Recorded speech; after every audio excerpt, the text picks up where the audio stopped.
Chapter 61. Morua's detachment was very large, with a few hundred people, and they walked out with the posture of tens of thousands of people. Who are you showing off for? Oji complained in a low voice. When he thought of the loss he suffered at the hands of Morua in the previous competition, his old hatred took over his reason again. Isn't it usually like this for joint operations? Mu Fenghua stood straight and only moved his mouth slightly. It's not a big deal. But the morale is overwhelming. But this is definitely mixed with personal feelings. Qi Xuan also agreed with Oji's argument. Still talking. Do you want to be punished? Qi Yiran said. Moero is very beautiful. This is the first time Chen Weima used beautiful to describe a boy. It is an objective beauty without emphasizing gender. Moero. The first team of the 3rd Military Region. Mengleji. The Shibwa Mobile Team of the Independent Military Region. The opening remarks of the two people did not conform to the conventional process. Go in. There is no point in doing this outside. Mengleji asked Qi Yiran to take care of the ordinary soldiers, and only took a few core members to discuss business. Chen Weimo followed him in. As soon as he entered the room, Moero started to talk about her. Colonel Meng really trusts his people. No matter what the matter is, anyone can participate. I am going to join forces with you. Things are unpredictable. Mengleji smiled. The colonel is full of emotion. Thanks to you. Chen Weimo didn't know what they were fighting about. Today is not bad. We always fought before. Oji whispered to the side. Captain will take the initiative to cause trouble? He lost a points game in the league, although he has been winning all other times. But he should remember it for the rest of his life. Although there are still many little thoughts between men. The two of them quickly got to the point. The neutral place chosen this time is Hypatia Unbounded City. In principle to avoid conflicts. But the Star Bandits have always gone back on their words. And our biggest problem may be Liyu's life. They may not spare his life just because of a few Star Bandit leaders. Morua said. There are many factions within the Star Bandits. And no one cares about the life and death of anyone else. It is strange that they agreed to exchange hostages this time. But after all, it is an opportunity to avoid fighting. And the Federation will not let it go. Mengleji agreed. Xingtai has never been involved in the mess between the Star Bandits. But it is inevitable to be involved. He destroyed Puwei this year, and robbed a lot of resources. There are also restless people under him. Such as Bowen. Bowen has always wanted to work alone. But he doesn't have much in his hands, and no one supports him. Now it's different. Morua certainly knew what Mengleji meant. The tacit understanding between opponents is sometimes no worse than that between teammates. Their discord is good for us. Do you know the specific process of Xingtai's destruction of Puwei? Mengleji asked. This was the turning point of the Shungtai tribe. If they could figure out the discord between Shungtai and Bowen at that time, they could make better use of it. It has not been found out yet. The conflict broke out very suddenly at that time. Puwei has always been a strong tribe. Logically, it should not have been completely wiped out. Shungtai fought very beautifully in this battle. And the battle was quickly resolved. What's the reason? There's no need for a high-sounding reason for the internal fighting among the Star Bandits. Chen Weimo was listening on the side, and wanted to raise his hand to report. But he didn't dare to because of the strangers. Only Qi Yiran noticed the hesitant fingers moving up and down. Do you have something to say? Yes. Captain. Weimo has something to report. Qi Yiran interrupted their conversation directly. More than a dozen eyes in the room fell on Chen Weimo. Weimo. Just say it directly. Mengleji indicated that she could speak directly in front of Morua and the others. When Shungtai was fighting Puwei, I was there too. I fought with them. Miruo, ? My good rival recruited a Star Bandit into the army. I have to listen carefully. A smile suddenly broke out on his face. Tell me in detail. When did it happen? According to the vague timeline given by Chen Weimo, she had only been away from her home planet for a few months. And she had experienced a lot. Right? Mengleji felt a chill on his scalp. The first place I went to after leaving my hometown was the Puwei tribe. Chen Weimo felt a little guilty. Before she entered Shibwa, she didn't know that there was such a deep hatred between the Federation and the Star Bandits. So did you join Xingtai? Moru asked. No. I didn't have a flying machine. So I went to rob one. And it just so happened that, and then I fought with Shungtai? Puwei wanted to force a blockade. If I don't want to become their slave, I can only stop him from being in power. Blockade? Mengleji frowned. Star Bandits plundered everywhere in the stars, and had no fixed place to live. If Puwei wanted to block a place, It would not be the behavior of a simple star bandit. He had great ambitions to occupy the land and be the king. Sheng Tai was also there. He couldn't just obey orders. So I cooperated with him. Chen Weimao continued. How to cooperate? Most of Sheng Tai's people attacked outside. I went with a few people to deal with Pu Wei. Pu Wei has a weapon that attacks the brain nerves. Didn't you get hit? Moro began to sort out the details. Words were not enough. And she always felt that the process, she said, was too simple. Kill him before he does. She was bound to be regarded as a pathfinder when working with a group of strangers. Everyone was waiting for her to open a path with her life. But she took down the leader of the other party directly. But for Sheng Tai and the others, it was a win-win situation. Shibua thought it was reasonable. In non-large-scale group battles, Chen Weimao was indeed a difficult factor to defend. She was best at taking the enemy by surprise and making quick decisions. But Morua didn't understand. He put his hand on his lips and tapped randomly. Then moved it away and put it back. You? What do you think of Bowen? Meng Leji interrupted Morua and asked. Not familiar with him. But he probably doesn't like me very much. Why do you say that? Sheng Tai invited me.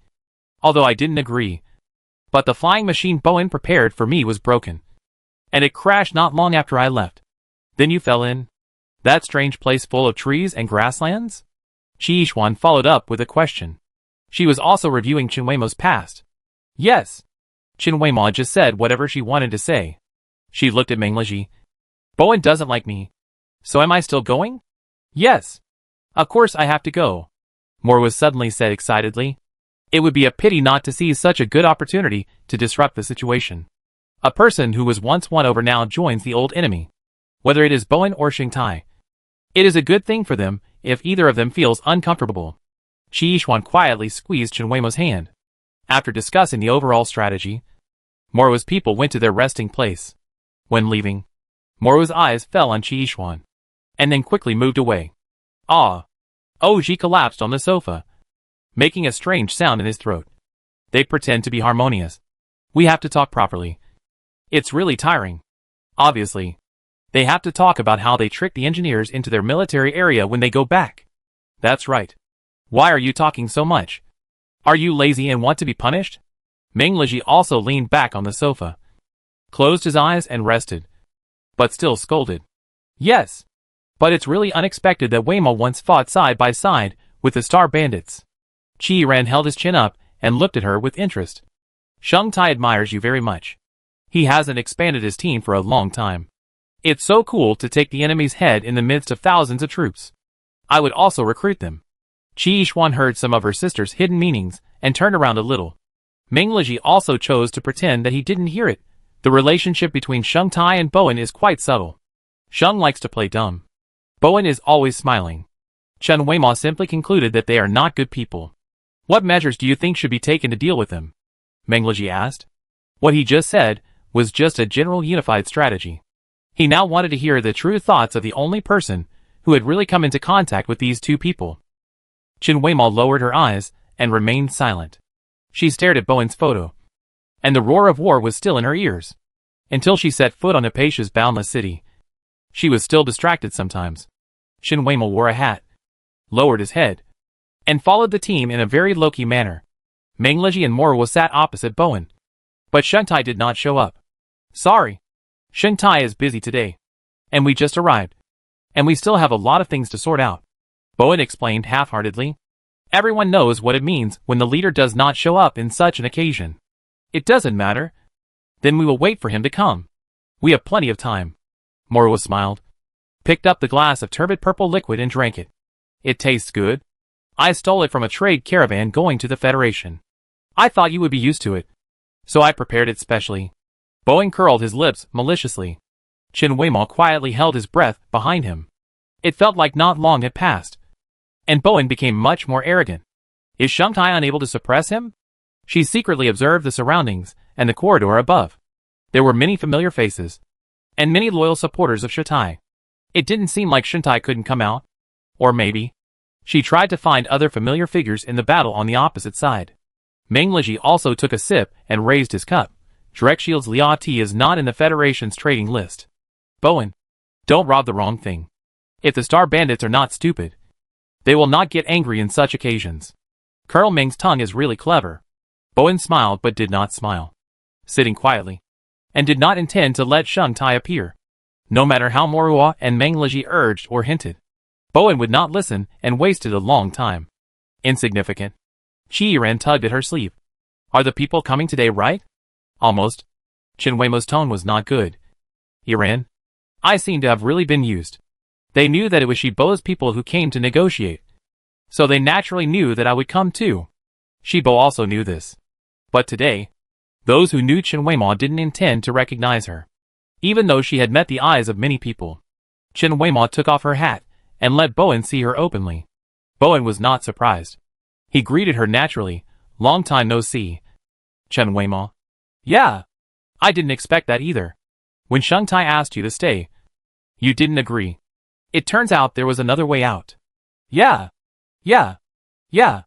Yeah again. It was like that before. So annoying.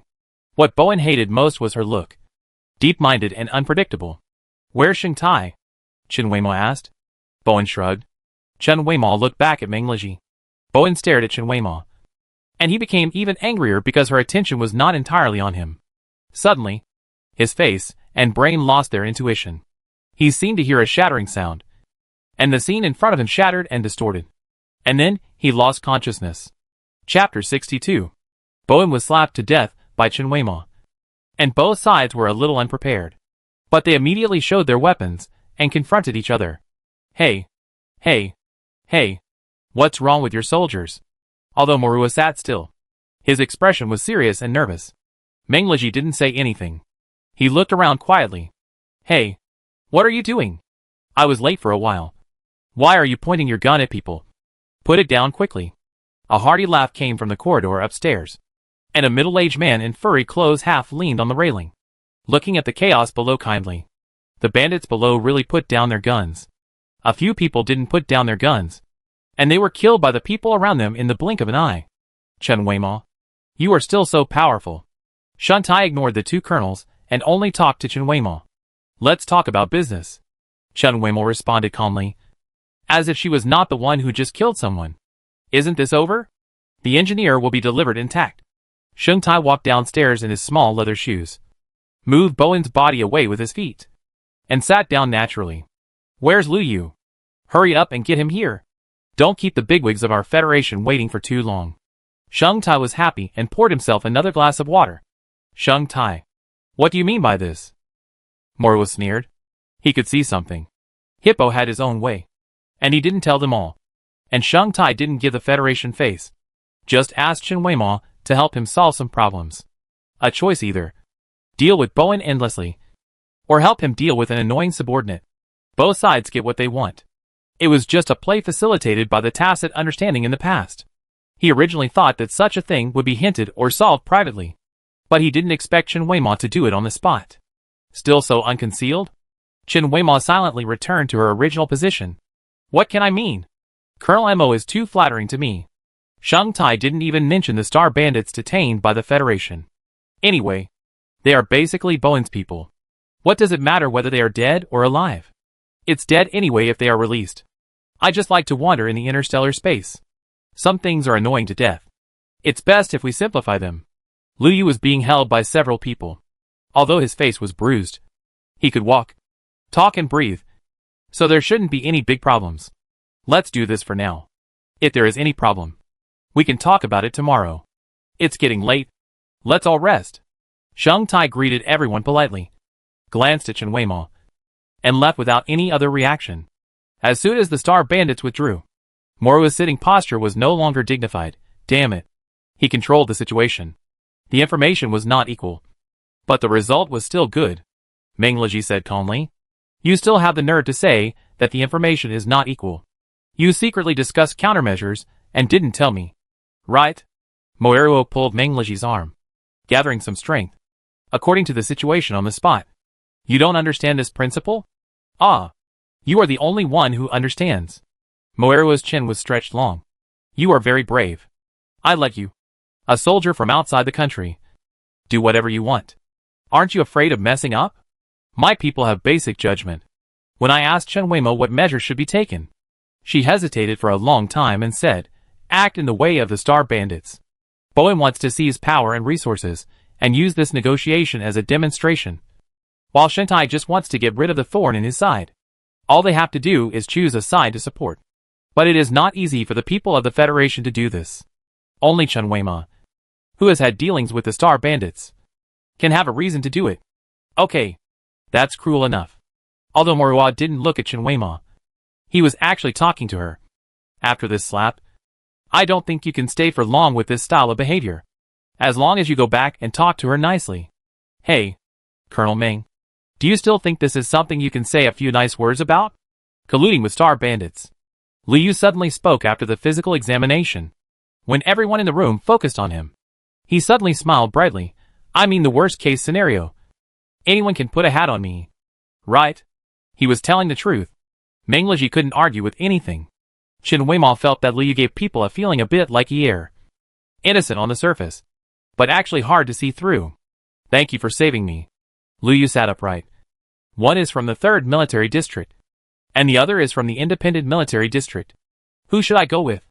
This issue should have been something that the two teams should fight for and negotiate. But now he has put it out in the open. Today, neither of them is under control. And Morihua wants to curse. Let's get back to the Federation safely first. Morihua was vague. I want to go to the Independent Military District. Liu Yu continued to talk to himself. I want to make a mecha for her. He pointed his finger at Chen Weima. Chen Weima's words got stuck in her throat. And she almost choked. She really didn't need it. But she couldn't refuse it now. After all, her mission included taking Liu Yu back to the Independent Military Region. She is a foreigner, and no one will make a mecha for her. So I do it, Liu Yu said firmly. We talk about this later. You go and rest first. Meng Liji forced someone to send him back. If he continued to talk, the news that reached the Federation would be more and more unfavorable to Chen Weima. Since she was assigned this task, Chen Weima's identity has become extremely embarrassing.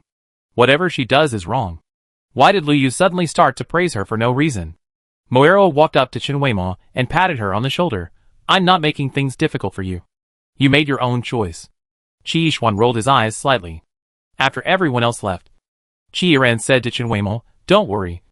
We decided it together. We will have our own explanation when we return to the Federation. Profits and losses are at your own risk. Since Chen Weima had done it, he was not afraid of any consequences. Meng Liji was going to inspect the defense, so he deliberately did not let Chen Weima go with him. But Chen Weima felt that hiding seemed useless. Looking at several old acquaintances hanging from the beams outside, she opened the window helplessly. There were so many people just now, and you didn't even say hello to us. Would you like to go out for a walk? Do you really have to make me collude with the enemy? Chen Weima was not actually angry, because she would be criticized whether she came or not. That's perfect. Come over here and take a look at the way out you found. There are so many rules and regulations. Thank you so much. You have thought of a way out for me. Stop talking nonsense. Come out. The Star Bandits on Xingtai's side were also honest, and didn't care about Chen Weima's situation. They always live for today, and will deal with tomorrow's affairs tomorrow. It's not bad to meet old friends. Let's go. Chen Weima quietly left the temporary station of the Federation and wandered around this borderless city. But Xingtai did not show up. The boss said that you will definitely be in trouble if you go this way. But he has accepted your kindness. If you can't make it, you can really come to us. We talk about it later. It's pretty good now, Chen Weima said perfunctorily. What a bullshit. If it was really good, would they put you in this situation? Aren't you the same? How can it be the same? If we don't force you, how can you get out of the sea of suffering? We all saw the news about you in the Federation. Chen Weima has always been so calm. So the straight-minded Star Bandit couldn't tell what she was feeling. Are there always so many people here? Perhaps only the Federation's headquarters in Apatia was filled with tension and solemnity. Going out for a walk. There are private vendors everywhere, using all kinds of eye-catching means to attract customers, selling large and small novel items. There are no laws or restrictions here, and everything here has restored its original meaning.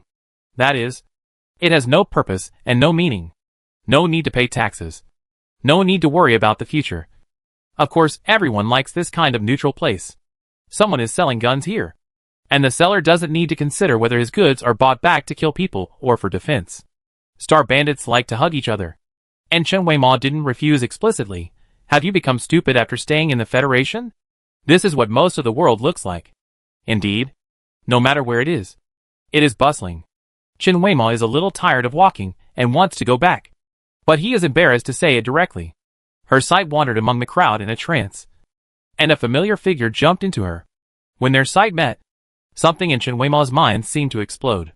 Gray cotton-like clouds occupied the daytime. And the weather became more and more sultry. It was going to rain. You should go back too. Come out secretly, and don't be discovered. Xingfei reminded her while looking at the time. Okay. I go shopping by myself. You guys go back first. But Chen Weimao didn't go back. People gradually dispersed. And the lively planet returned to silence and darkness. It was pouring rain at night. And she stood in the most conspicuous position on the hill outside the city, quietly looking at the only way, until a figure suddenly appeared in the rain, gradually enlarging. How did you know I would come to find you? The man was holding a black umbrella, dressed in black. And you couldn't tell he was there without looking carefully. You said you would tell me why when we meet next time. The man didn't give her the umbrella. You said you wanted me to survive to the Federation. And you wanted me to find a way to survive. And I did it all. Chen Weimao's temples throbbed with pain. And the heavy rain made it difficult for her to open her eyes. She exhaled the burning breath in her chest, as if she would be crushed to death by the humid air if she didn't breathe so hard. Why are you here? What are you going to do? Chen Weimao suddenly remembered something and grabbed his collar regardless. Why do you want to kill us? Why do you want to go to our place? What did you do to our planet? We obviously have nothing. I asked you to hide in the spaceship and help you escape from that place. Not because I wanted to see you like this. The man's eyes were full of coldness. And his upright body did not shake at all because of Chen Weimao's loss of control. I won't break my promise. But, Chen Weimao, let go of these useless emotions. And don't give up the next few decades of life because of the illusions of the past few years. Chapter 63. Have you found them all? Shibo and his men gathered in the house. But they didn't see Chen Weimao at the base. There didn't seem to be any movement from Sheng Tai's side. Qiren ventured over there to take a look. And the star bandits were eating and drinking as usual. Nothing happened. But Chen Weimao went out quietly. And with her ability, she would definitely avoid everyone. And it was not impossible for her to meet Sheng Tai alone. But because she went out quietly and didn't want to attract attention, how could she delay until so late that they all found out that she was not in the room? Does Morwen know? I don't think they know. The door suddenly opened a crack, but didn't move. And then it was completely opened. Chen Weimao was soaked. Her hair was messy and stuck to her face. And the rain kept falling. Chen Weimao? Qi Xuan wanted to shout, but still used reason to lower his voice. What's wrong with you? It was raining heavily. So I found a place to hide. But it got heavier and heavier. So I went back directly. What about your face? There was a slight bruise at the corner of her mouth. And her physique would not easily leave such scars. It was dark, and the road was slippery. So I fell. You? I go back and take a shower and change clothes. Chen Weimao lowered her head, and quickly ran past the crowd. Did she cry? Qi Xuan couldn't put her fingers down in surprise. She looked at her sister, a little at a loss. Are you sure? It's raining outside. Oh, she also screamed in a low voice. How could Chen Weimao cry? She wouldn't move her eyebrows even if her skin was torn. Eyes? Red? I go take a look. Meng Leji followed him. What are you looking at? She's taking a shower. Qiren didn't hold him back. They were both unconscious. Chen Weimao must have met someone. She tried to stay calm. Can we check who has been here? Neutral land is not monitored everywhere like the Federation. There are all kinds of people here. What could make her so excited? Qiren sat down and thought quietly. Meng Leji waited at the door for half an hour before Chen Weimao let him in. The hair was not dry, but the body was clean. Captain, what's the matter? Chen Weimao had regained his composure, as if someone else was in such a mess just now. There was only a trace of bruises on his face, which could not be seen without careful observation. Hypatia's local fruit. Want to try it? Meng Leji took out a delicate little box. Thank you. His expression was the same as usual. But Meng Leji felt an indescribable indifference. Just like when she had not joined Hypatia. When are we going back? Chen Weimao asked. The person has been picked up. We can leave tomorrow to avoid any more trouble. Okay. Captain. Go to bed early. She saw him off. Then you should have a good rest. She closed the door without hesitation. She was a little grateful that Mengleji didn't get straight to the point. So she didn't need to lie. Her head felt a little swollen. And she threw herself on the bed and buried her face in the quilt. She always thought that not wanting to think about complicated things was subjective laziness. But tonight, she began to suspect that it was the lack of objective brain function. There was a roar in my ears that was getting closer and farther away. And my heart was beating loudly. My body felt cold. But it was still hot to the touch. Even if I closed my eyes, many scenes from the past kept switching in front of my eyes uncontrollably. And the people and words I had said in the past were reappearing crazily. But once I deliberately recalled, it seemed that something had lengthened the distance from the past. After lying down for 2 hours, Chen Weimo sat up, went out, and went to Qiren's room. I was still thinking about whether to go find you. But I didn't expect you to come first. Come in. Qiren's room was still lit. It was late at night, and he had no intention of sleeping. What did Mengleji tell you? He gave me some fruits. Qiren chuckled. I knew it. Yiran, do me a favor. Chen Weimo said directly. You say. I want to quit Shibua. Qiren lowered his brows and sat up straight. Why don't you tell the captain directly about this? It's troublesome. He is a little slow. But if your reasons are sufficient and legitimate, he won't make things difficult for you. Chen Weimo felt her lips dry, and the things in front of her eyes were shaking vaguely. She didn't have the energy to say polite words. Because you never really accepted me. I think you must have prepared in advance. Qiren glanced at the other party and tilted his head. It's really more pleasant to talk to you. She clicked a few times on the light brain and called up an unsigned document, which was Chen Weimo's voluntary application for withdrawal from the team. Chen Weimo took a rough look and found that the creation time of this table was before she went to Crystal. She was probably ready when Qiren got the fusion agent and was on her way back to the Federation. A foreigner, a cyborg, who knew nothing about the past. Qiren would not let such a risk around. Although she agreed to let Chen Weimo join the team, it was only to let everyone know her attitude towards foreigners. Although it would be conspicuous, it would be useful in the future. But I still need a reason. Qiren still asked. Have you been investigating the cause of death of your father? General Chihuahua? Qiren's expression suddenly changed. What do you know? Your guess is also my goal. Chen Weimo used to listen to Zhong Yi's nostalgic fragments and piece together a vague past of Chihuahua bit by bit.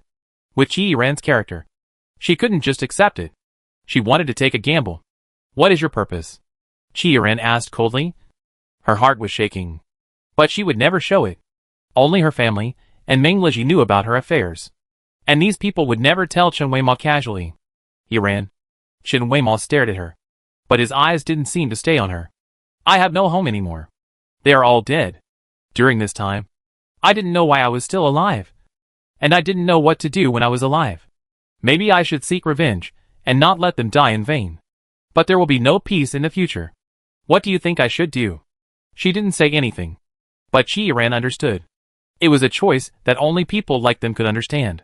Who did you meet today, and what did you hear? Yes. Qiren gave a bitter laugh. You are quite calm.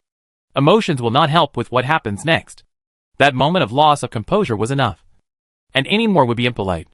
No matter how legitimate the sadness is, it will eventually return to calm. Weimo. After you quit the team, will you leave the Federation? Have you thought about where to go next? I have thought about it. And I may be away for a long time. Maybe I will never come back. Before it was fully light, Chen Weimo left Qiren's room. After drinking some nutrient solution, her body was still burning hot. This was the first time in her life that Qiren didn't even know if she had a fever. The temperature was extremely high, and it would have burned an ordinary person to death.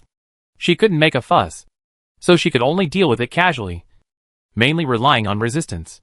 But she didn't go back, and went straight to the Star Bandit base.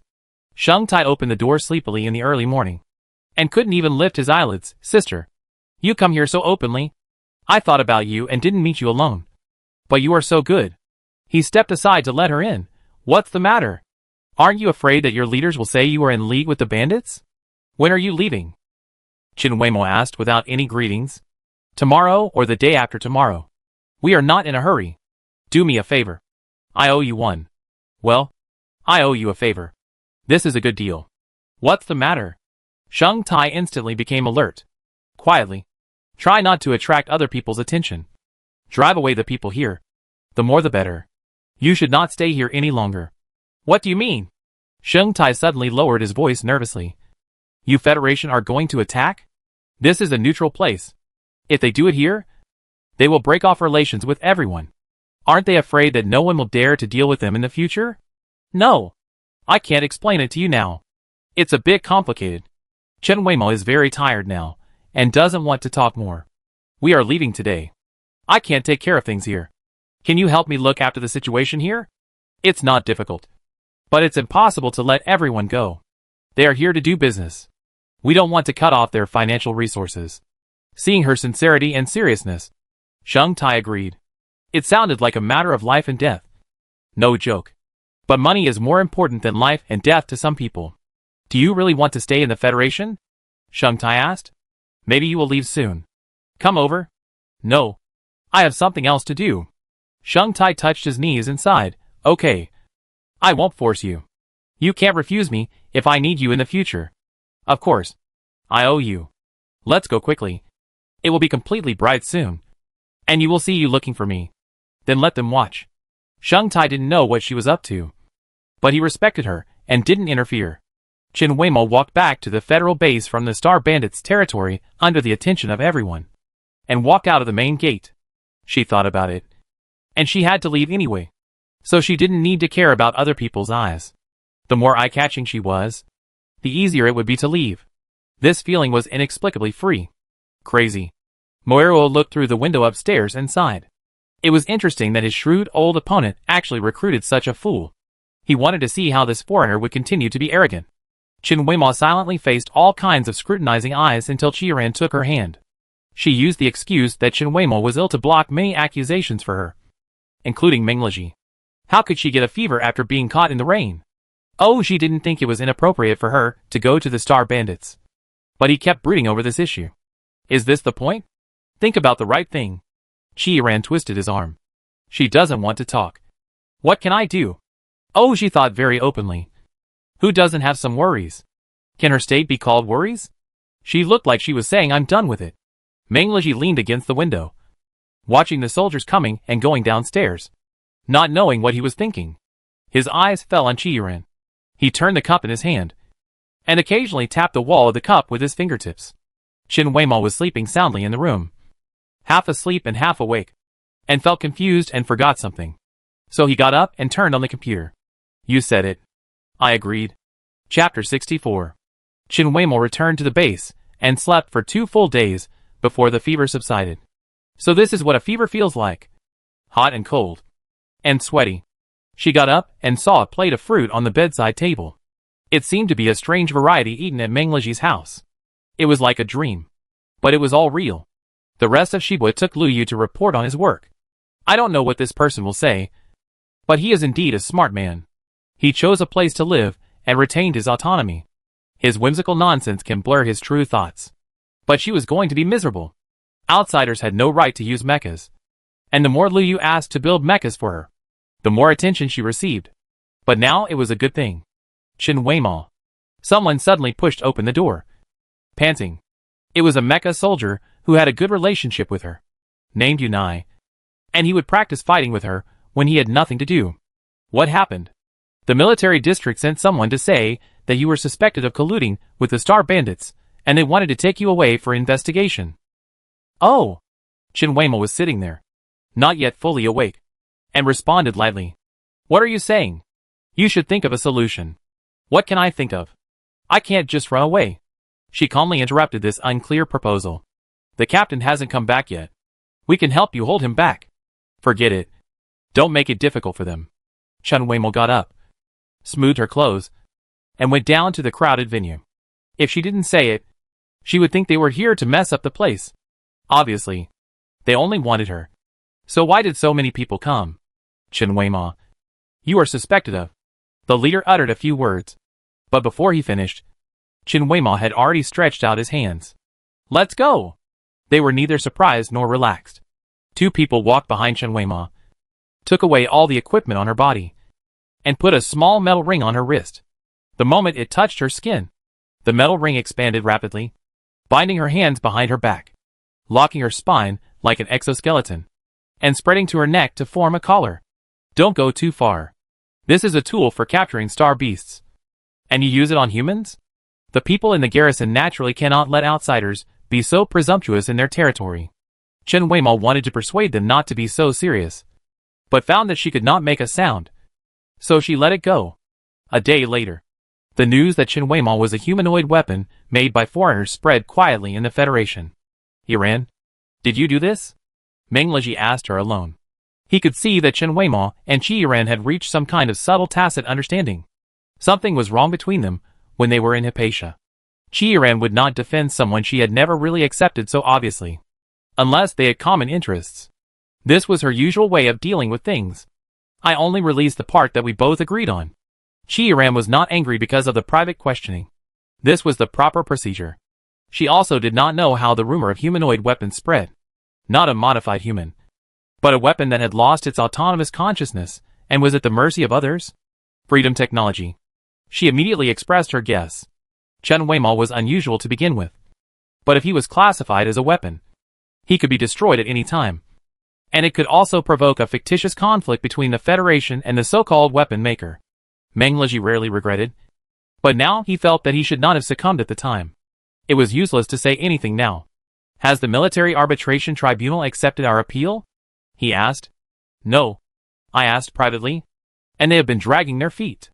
They have not investigated the matter of collusion with the bandits, but are waiting for the situation to develop. Then force your way in. Meng Leji, Qi Yiran called him. She is no longer Shiba's person. What? Meng Leji stopped, turned around and looked at her in disbelief. She asked me to sign a voluntary withdrawal from the team, which will take effect at any time. Qi Yiran. Meng Leji hadn't called her full name for a long time, and something seemed to be burning in his chest. He knew that Chen Weimo's gradual change of not hiding must have a backup plan, but he didn't expect it to let Shiba cut off its tail to survive. What should she do then? Without the official title, she is just an insignificant marginal person, whether she is a person of honor or not. The military district can eliminate her with any crime to prevent future troubles. What kind of deal did you two reach? Meng Leji calmed himself down. She wants to leave the Federation. Why? So suddenly? There is no need to waste time here. She has things she wants to do, Qi Yiran said calmly. Why choose this method? This is a way that none of them can control. Meng Leji. Qi Yiran took a step forward and tapped the other's left chest. You are not only her captain. You are also the captain of Shiba and the chief colonel of the Federation. Look at what you look like now. You want me to give her up to protect myself? Meng Leji's eyes were like two knives, and he didn't intend to hide his dissatisfaction anymore. I don't want to give her up.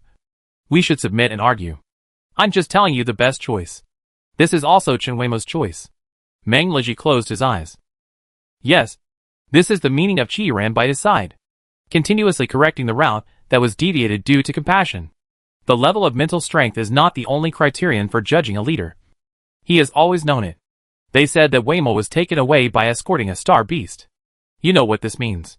There is no need to consider life or death or dignity when imprisoning non-human things.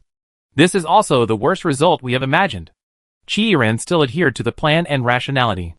The worst result is that she died quietly in there. Qi Yiran paused for a while before continuing. Neither hurried nor slow, so we must remain rational and try to save her life. Since the Federation has never treated her as a human being, it is a good thing to leave. Oh, Xi! There is no point in talking anymore. Let's do something practical. There are witnesses of the conspiracy, but there is no physical evidence. And the humanoid weapon is nonsense. It's not that they don't have a chance. For more than a month, Meng Leji, in addition to defending against sporadic attacks from foreign insects and star bandits, was running back and forth between the military arbitration court and the prison. But he never saw Chen Weimo once. Every time he waited for someone to deliver a letter at the prison gate. The news he got was that they didn't need to come again. And there was a huge controversy in the Federation about Chen Weimo's identity. The old video was dug up again, and the explanation was frame by frame. And the crimes he wanted to accuse were too numerous to list. Most of the praise and admiration in the past turned into fear and disgust.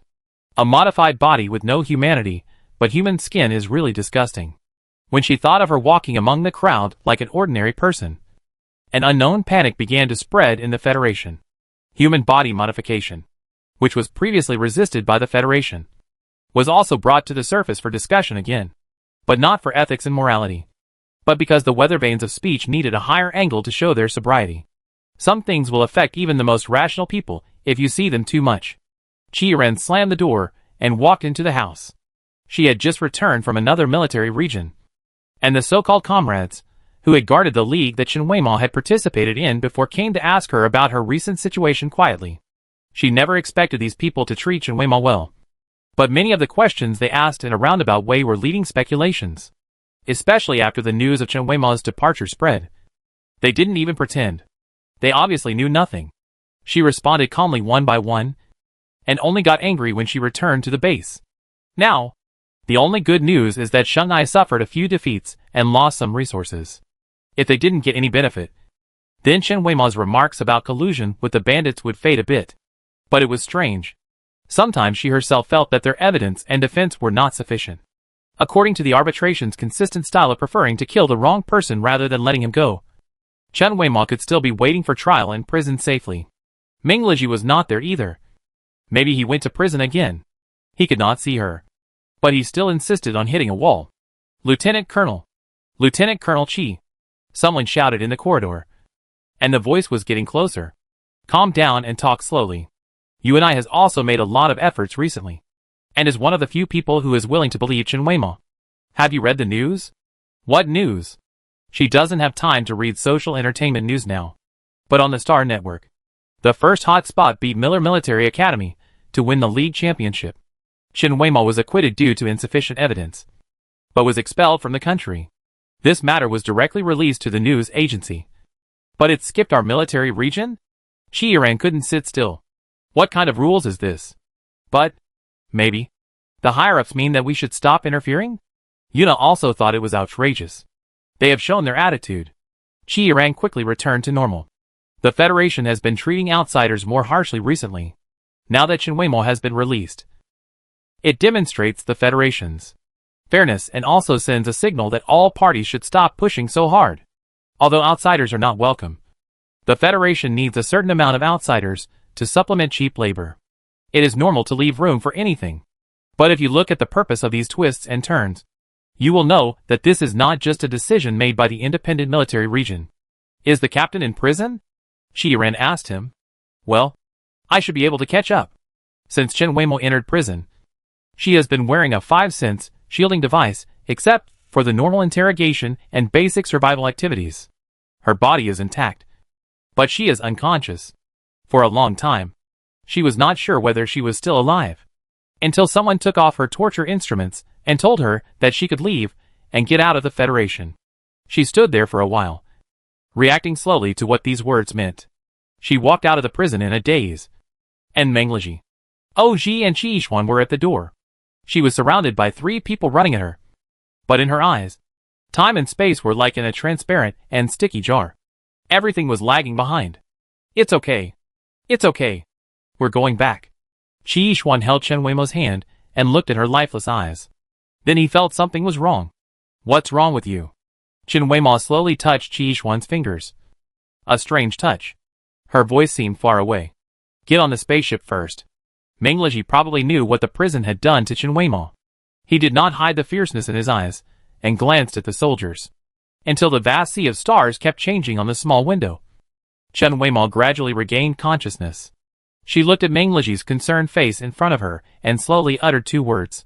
Colonel. Chapter 65. Application for withdrawal. It has already taken effect. I wanted to say I disagree, but she stopped me. It is not suitable for me to go to the Shibwa base now. I have to trouble the colonel to send me back to Hughes. Chen Weimao said in a flat voice. Weimao, do you have to do this? The deadline for the Federation to leave is within 3 days. Seeing that Meng Liji did not say anything, she walked to the driving area and held Oji and Qi Yixuan's shoulders. Sorry for the trouble. This matter is a foregone conclusion. It is useless for them to say anything. They know it themselves. Not to mention 3 days. All the efforts made in the past month have not made the military district completely let Chen Weimao go. My things? After being taken away, can I get them back? Her space storage device was given by Zhonghe. And there is also a light computer that communicates with Zhong He alone.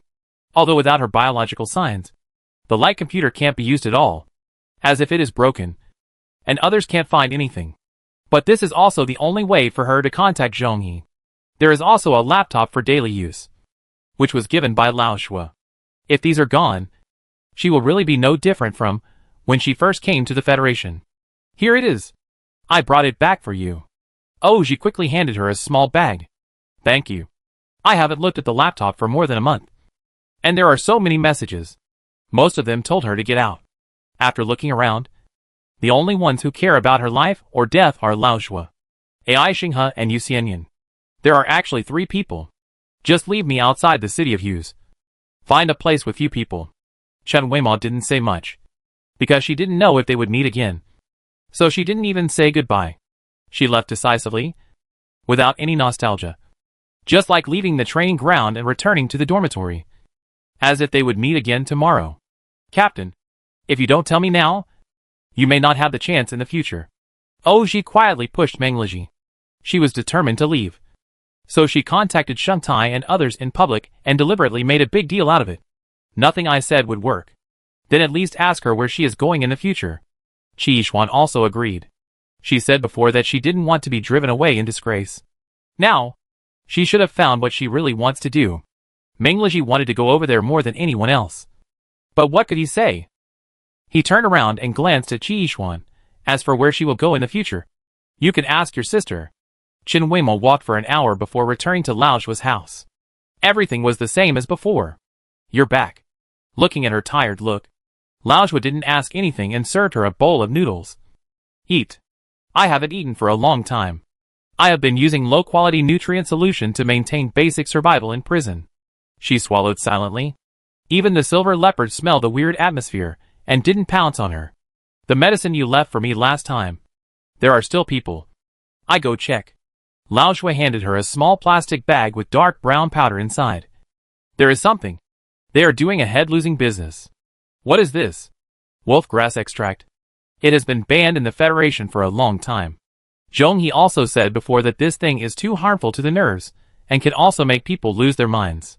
If you touch it once, you will be useless.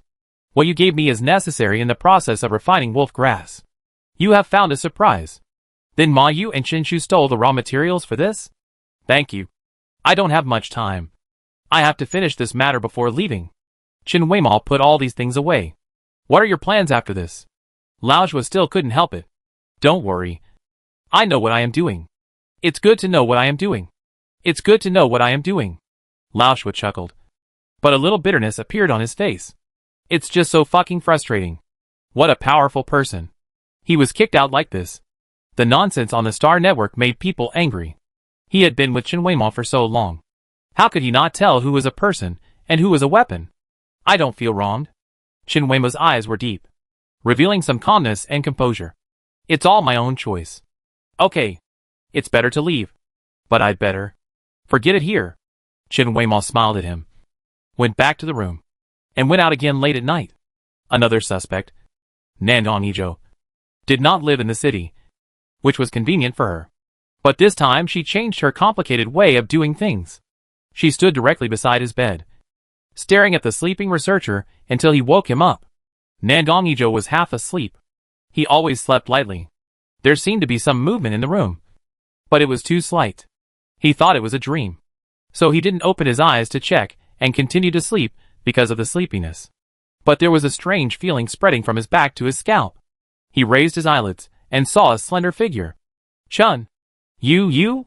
He jumped up without any sleepiness. He couldn't say a whole sentence, so he didn't have to block his mouth to prevent him from making any noise. Judging from this reaction, it doesn't seem like the fear of a stranger breaking in late at night. Know me? Chen Weimao said. In the Federation, no one doesn't know you. Nandong Yizhou tried hard to restrain himself and tried to communicate normally. When did you know me? Your video. The one under the sea.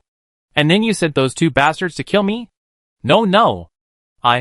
Chen Weimao took out a small can and opened it, and a little smell of alcohol wafted out. I just want to hear some truth. I don't want to kill anyone. But if you just talk nonsense to me, you know, I'm not that afraid of being burned. Nandong Yizhou thought of a way out again and again in his mind. But when he met her eyes, he was instantly defeated. Chen Weima.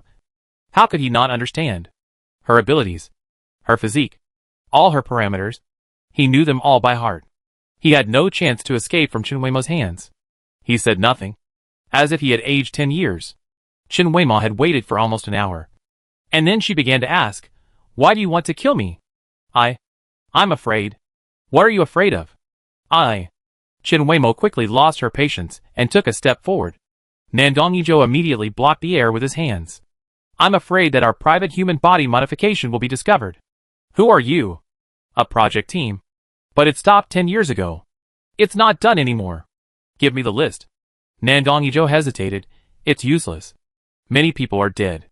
After the disbandment of this shady project team, many people had accidents or died of natural causes. He didn't have a strong backer. If it wasn't for his life, he wouldn't stay in such a small company with his ability. Why do you think you still have room for bargaining?" Chen Weima picked up the wine bottle on his table and pointed at him condescendingly. Nandong Yizhou was now very sure that Chen Weima's erased memory had not been restored. She still knew nothing. He raised his head with courage and asked, "Why are you still alive?" "What?" "At first, you were a failure and were to be destroyed. But why are you still alive?" She even ran back to the Federation after so many years, so that everyone could see her face. Chen Weima looked at him expressionlessly. "Your rank is too low." That was right. Nandong Yizhou thought he was quite capable. But he worked in a place where genius is gathered.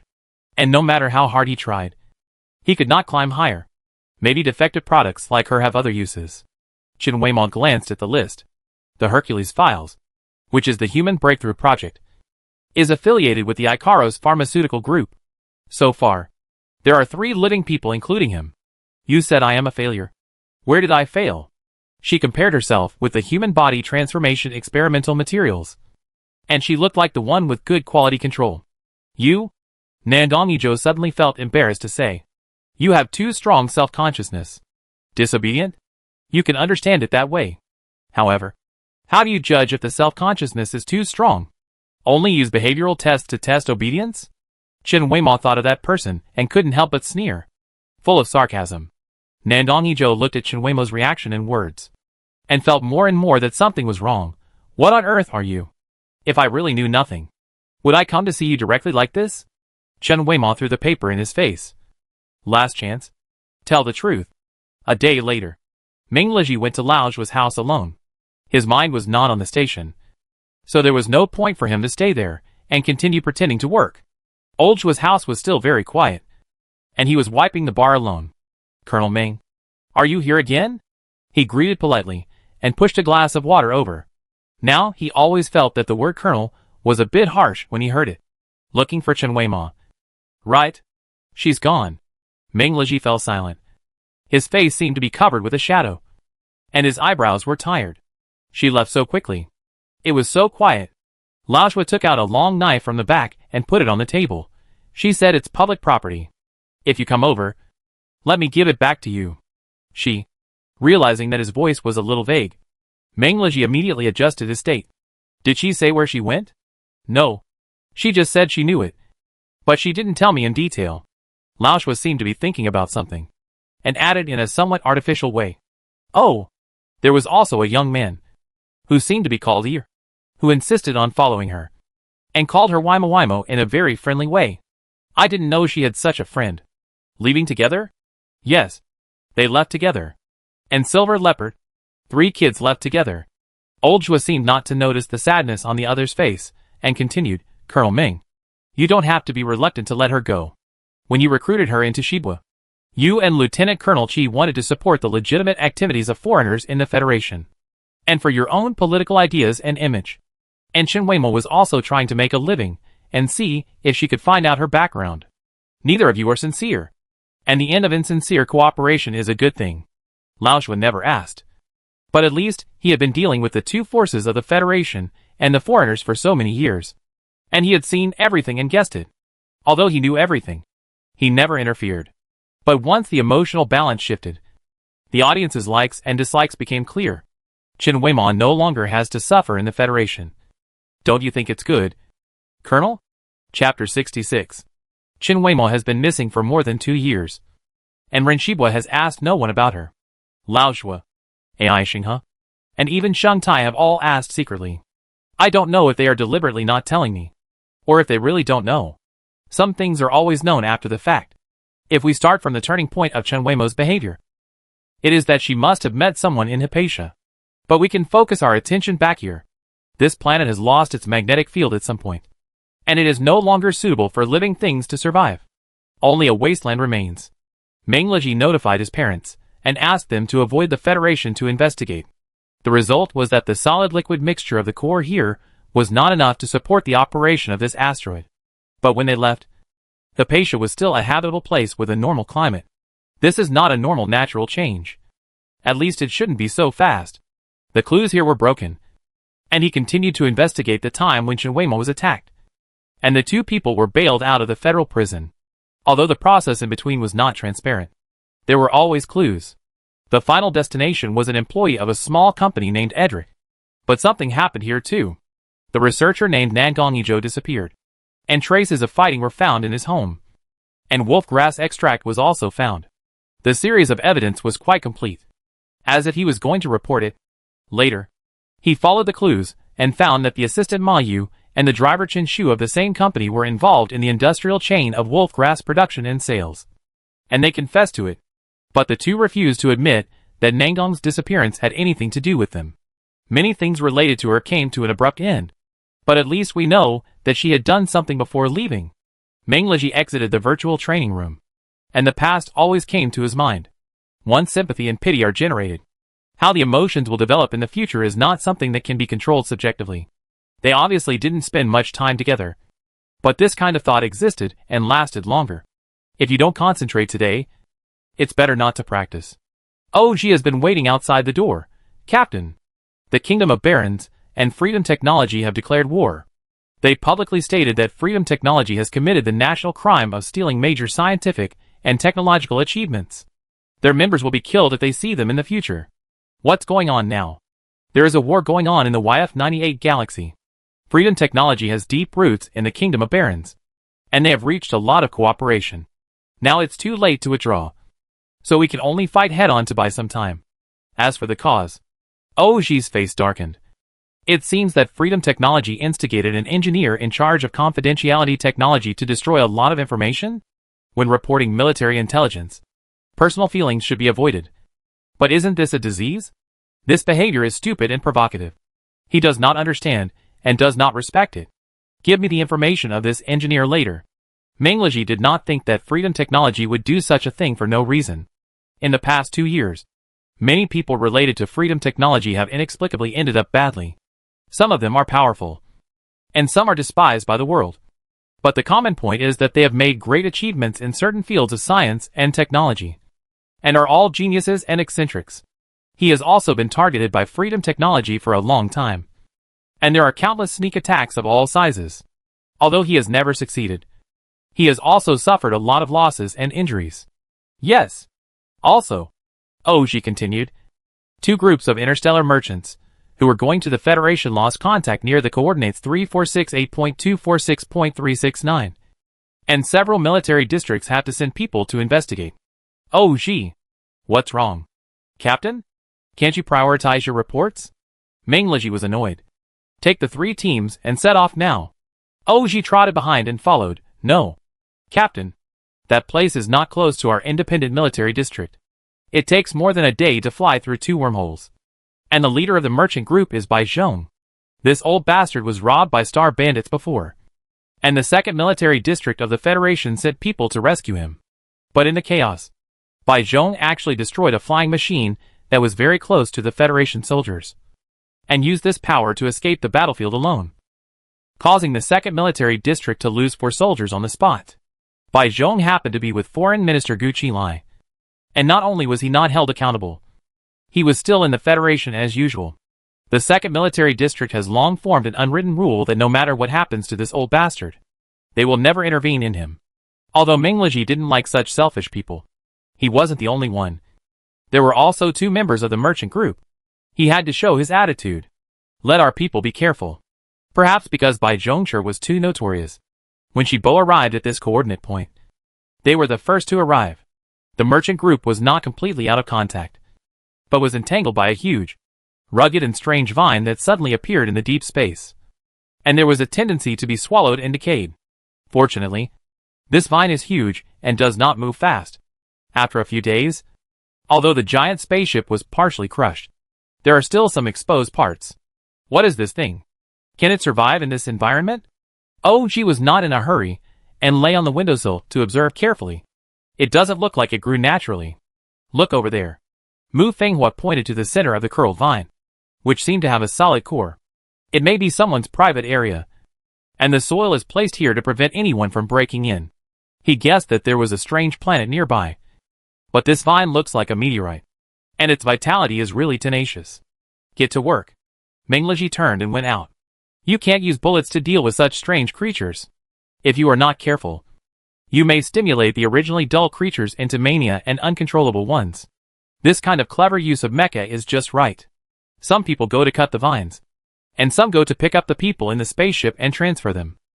Ji left the cabin and flew to the front of the spaceship with a micro-thruster. The annoying Bai Zhong was inside, looking eagerly at the rescuers. Everyone, put on this mask and press the button behind your ear. It will protect your whole body from radiation and provide oxygen. Ji patiently explained to the group of businessmen.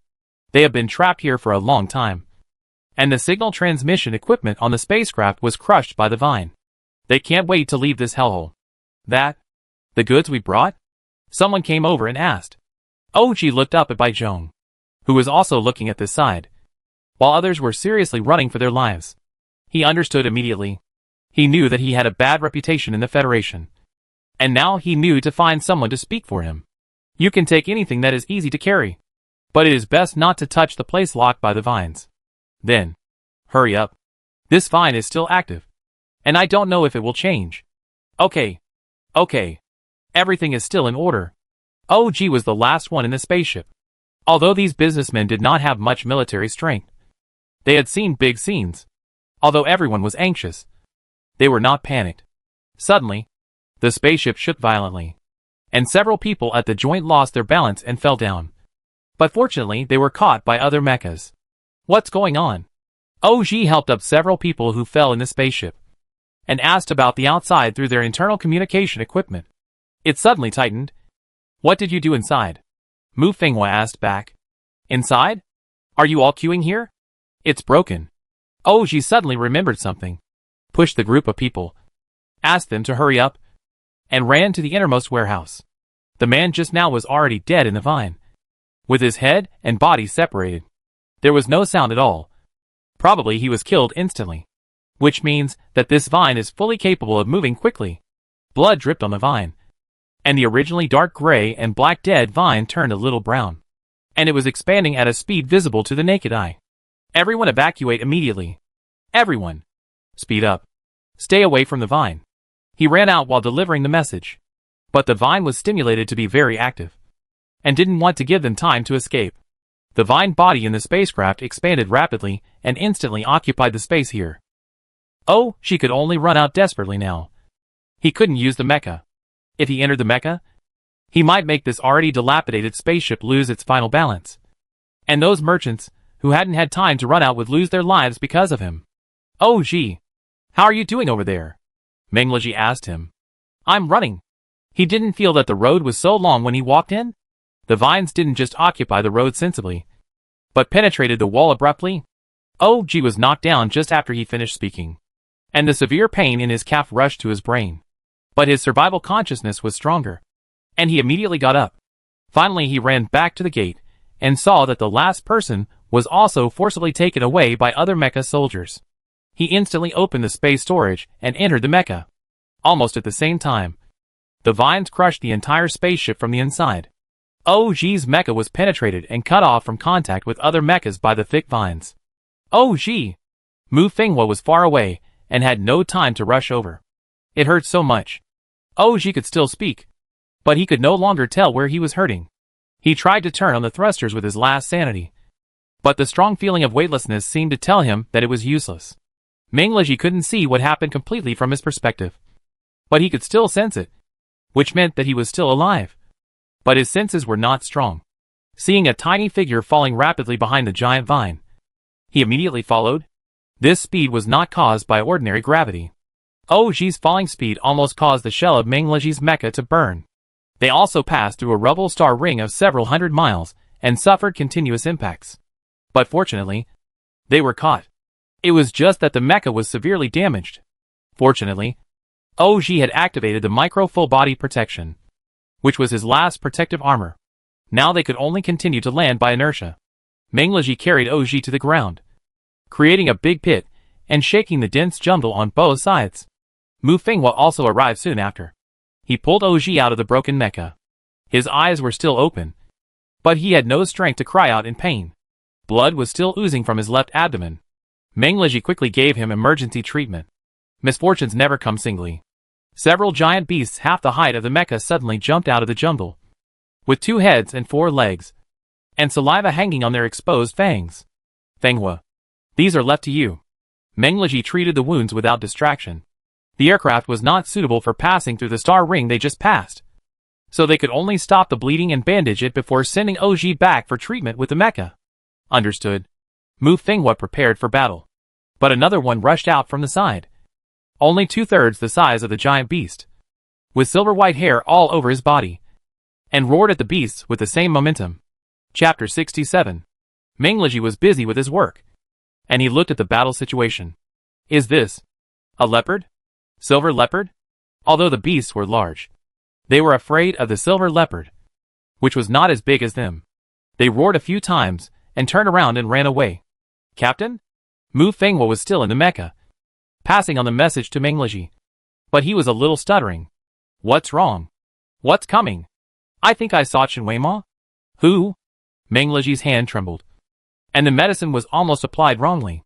Chen Weima walked out of the woods, 1 foot deep and 1 foot shallow, wearing a gorgeous fluffy long dress, all decorated with complicated lace and gold thread.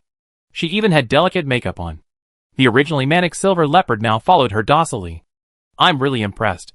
How did you manage to wear this? Chen Weima walked in front of him, looking at the 2 speechless people and the motionless mecha. She asked first, are you still conscious? Oji thought that he saw Chen Weima in his last moments. It's so weird. He squeezed out a hoarse voice from his throat.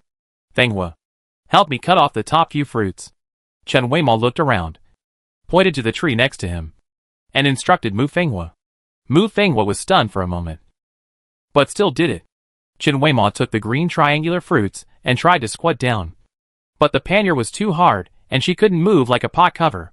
She freed one hand and crushed the pannier inside through her skirt. The skirt gradually loosened, and she squatted down and crushed the fruits with her bare hands, and transparent mucus flowed out of it. She let Oji take a little orally first, and then applied it to his open wound. After taking care of him, Chen Weima looked at Mengleji. Can't the aircraft come in? Like an old tree, without the breeze blowing. Mengleji stared at the man in front of him motionlessly. Can't come in. Then go to my place first. Chen Weima stood up and blew a long whistle. A 4-wheeled vehicle with a very retro appearance drove in. A young man in a black suit came down from the driver's seat and saluted Chen Weima elegantly. Duke, carry him up and go back to my house. But His Majesty's cocktail party. It will be fine later. Yes, Duke. Oji was stunned. Is this real? Or is he hallucinating because he was injured too badly? Although the car is very retro, and the jungle dirt road is not smooth, it is very stable all the way back, as if the car is not moving, and the speed is very fast. But back to Chen Weima's home. This 2-story cabin is not in line with her style. It is very low-key. The driver respectfully carried Oji to the medical room without saying a word and waited at the door. My medical care is not as good as the federal one. You have to endure it. Chen Weima took off his gloves, revealing a real hand, a dark gray metal hand, and disinfected it carefully, and said to Oji on the bed, What's wrong with your hand? Oji was lying down, and the mucus just applied to his wound seemed to have a pain-relieving effect. He felt much better now, and finally had the energy to talk to Chen Weima. It's gone. I put a new one in later. Chen Weima concentrated on helping him so, when he wanted to reach out for the scissors, the tools were already in front of him. Mengleji handed over everything she needed without saying a word. I don't know when she became so skilled in treating wounds. She treated both trauma and fractures very quickly. The medicines here are also new. I see that you are in good spirits. It shouldn't be a big problem. You rest first. I have something else to do. Chen Weimao turned her wrist and hurried out of the room. When she reached the door, Meng Leji grabbed her wrist. I'm really in a hurry. I need to change clothes. I talk to you when I come back. Chen Weimao broke free by herself and left without hesitation. Before leaving, she peeked into the room and said, If you have anything, please find Ear first. He is sleeping upstairs. I won't be back until the evening. Watching Chen Weimao leave in a car outside the window, Mu Fenghua entered the ward. Captain. He observed Meng Leji's state, but he couldn't seem to observe anything. Is she rich? OG seemed to be talking to himself. He vaguely heard the man calling her the Duke. There seemed to be something about His Majesty here? Hey, brothers. Long time no see. Er supported the door frame with both hands and came over to greet with a smile. I heard it was quite lively downstairs. I didn't expect it was an acquaintance. Why are you here? Mu Fenghua asked with a slight frown. I'm helping our Duke. Where is this place? Meng Leji asked. You don't know anything about it. You just stumbled upon it by luck? He was so slapped. Meng Leji used his remaining qualities to resist the impulse. Er felt the mood changes of the three people. Grinning happily, this is the kingdom of tilts. And this forest is the Gem Valley. Chen Weimao is responsible for the mining of minerals and energy, and is highly regarded by the queen here. He summarized it comprehensively, and explained what Chen Weimao was doing in a few words. Here. Is there any reason to keep her here? Meng Leji wanted to ask this, but thought again. From their standpoint, it shouldn't be asked. The mountains and waters here are beautiful, and the people are polite. Why can't we stay? Er knew what he wanted to ask, mainly to respond to them. Hello. A deep and hoarse male voice came from the corridor, and a shirtless man with a bandage on his arm knocked on the door frame outside. Where is Chen Weimao? He only asked Er. He didn't even look at the three strangers. I'm going into the city. I'll be back in the evening. Oh! The man rubbed his temple, turned around and went upstairs again. Who is this? OG asked weakly. Well, a strong man. His figure is like a sculpture. People of the same sex can't help but praise him. Fontaine. It's a nobody. Er thought about it. Didn't know how to describe it. He couldn't summarize their relationship in 2 years. It's a friend? Is it? She doesn't even want to mention it herself. She's so tight-lipped. That's true. Meng Leji rarely agreed. OG urged Meng Leji to let the detachment take the merchant group back to report first, and he used the injury as an excuse to stay for a few days. Although he was in pain from the injury, he lay in bed thinking about Chen Weimao's reaction, and the more he thought about it, the more uncomfortable he felt. Chen Weimao was so natural. It didn't look like they hadn't seen each other for more than 2 years. If you didn't know, you would think they just met after dinner. He didn't believe that Meng Leji and Mu Fenghua were only happy to see this old friend again. He had to ask. The three of them looked at each other and waited until dark. Chen Weimao came back drunk. Although she was not drunk, she looked very tired. She closed the door and stood at the door. Her straight back suddenly hunched down, and she kicked off her high heels casually. But looking at the scattered shoes, she sighed again and patiently put them in order. She was too lazy to change her clothes. She directly took out the dried meat and lay on the table in the restaurant and started chewing it. Very tired? Meng Leji sat opposite her. Do you have anything to say? What? You left without saying a word. We haven't seen each other for more than 2 years. So what? A broad figure appeared at the door and suddenly hugged Chen Weimao from behind, burying his face deeply in her neck. Mu Fenghua, who was about to come in, immediately stepped out and stood outside the door, holding his breath and eavesdropping. Fontaine. Chen Weimao seemed to be used to it. He was not surprised at all, but helpless. Your mind is not clear again, right? How many times have I told you to put on your clothes? Why do you always say that I'm not thinking clearly? Fontaine's voice was muffled, and he didn't intend to let go. Chen Weimao saw that his arm was still wrapped in a bandage and asked, Not healed yet? Yeah. Somehow. Her usually calm face seemed to have a little more complexity and subtlety. Go back to sleep. It's quite late. Yeah.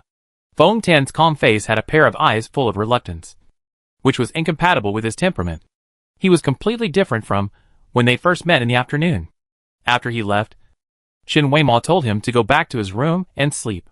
Chen Weimo and Meng Liji were the only ones left in the room. Mu Fenghua was still hiding outside the door and didn't dare to come in. He is. Meng Liji didn't know how to ask. In fact, he didn't want to hear any answer even if he asked. Phone 10. He is also a cyborg. Chen Weimo answered calmly, rubbing his face tiredly. Like Ai Xing, his brother. He also has a problem with his nerves. And his recovery ability is much weaker. Brain confusion. That shouldn't be the case. Right? Meng Liji continued to stare at her in silence.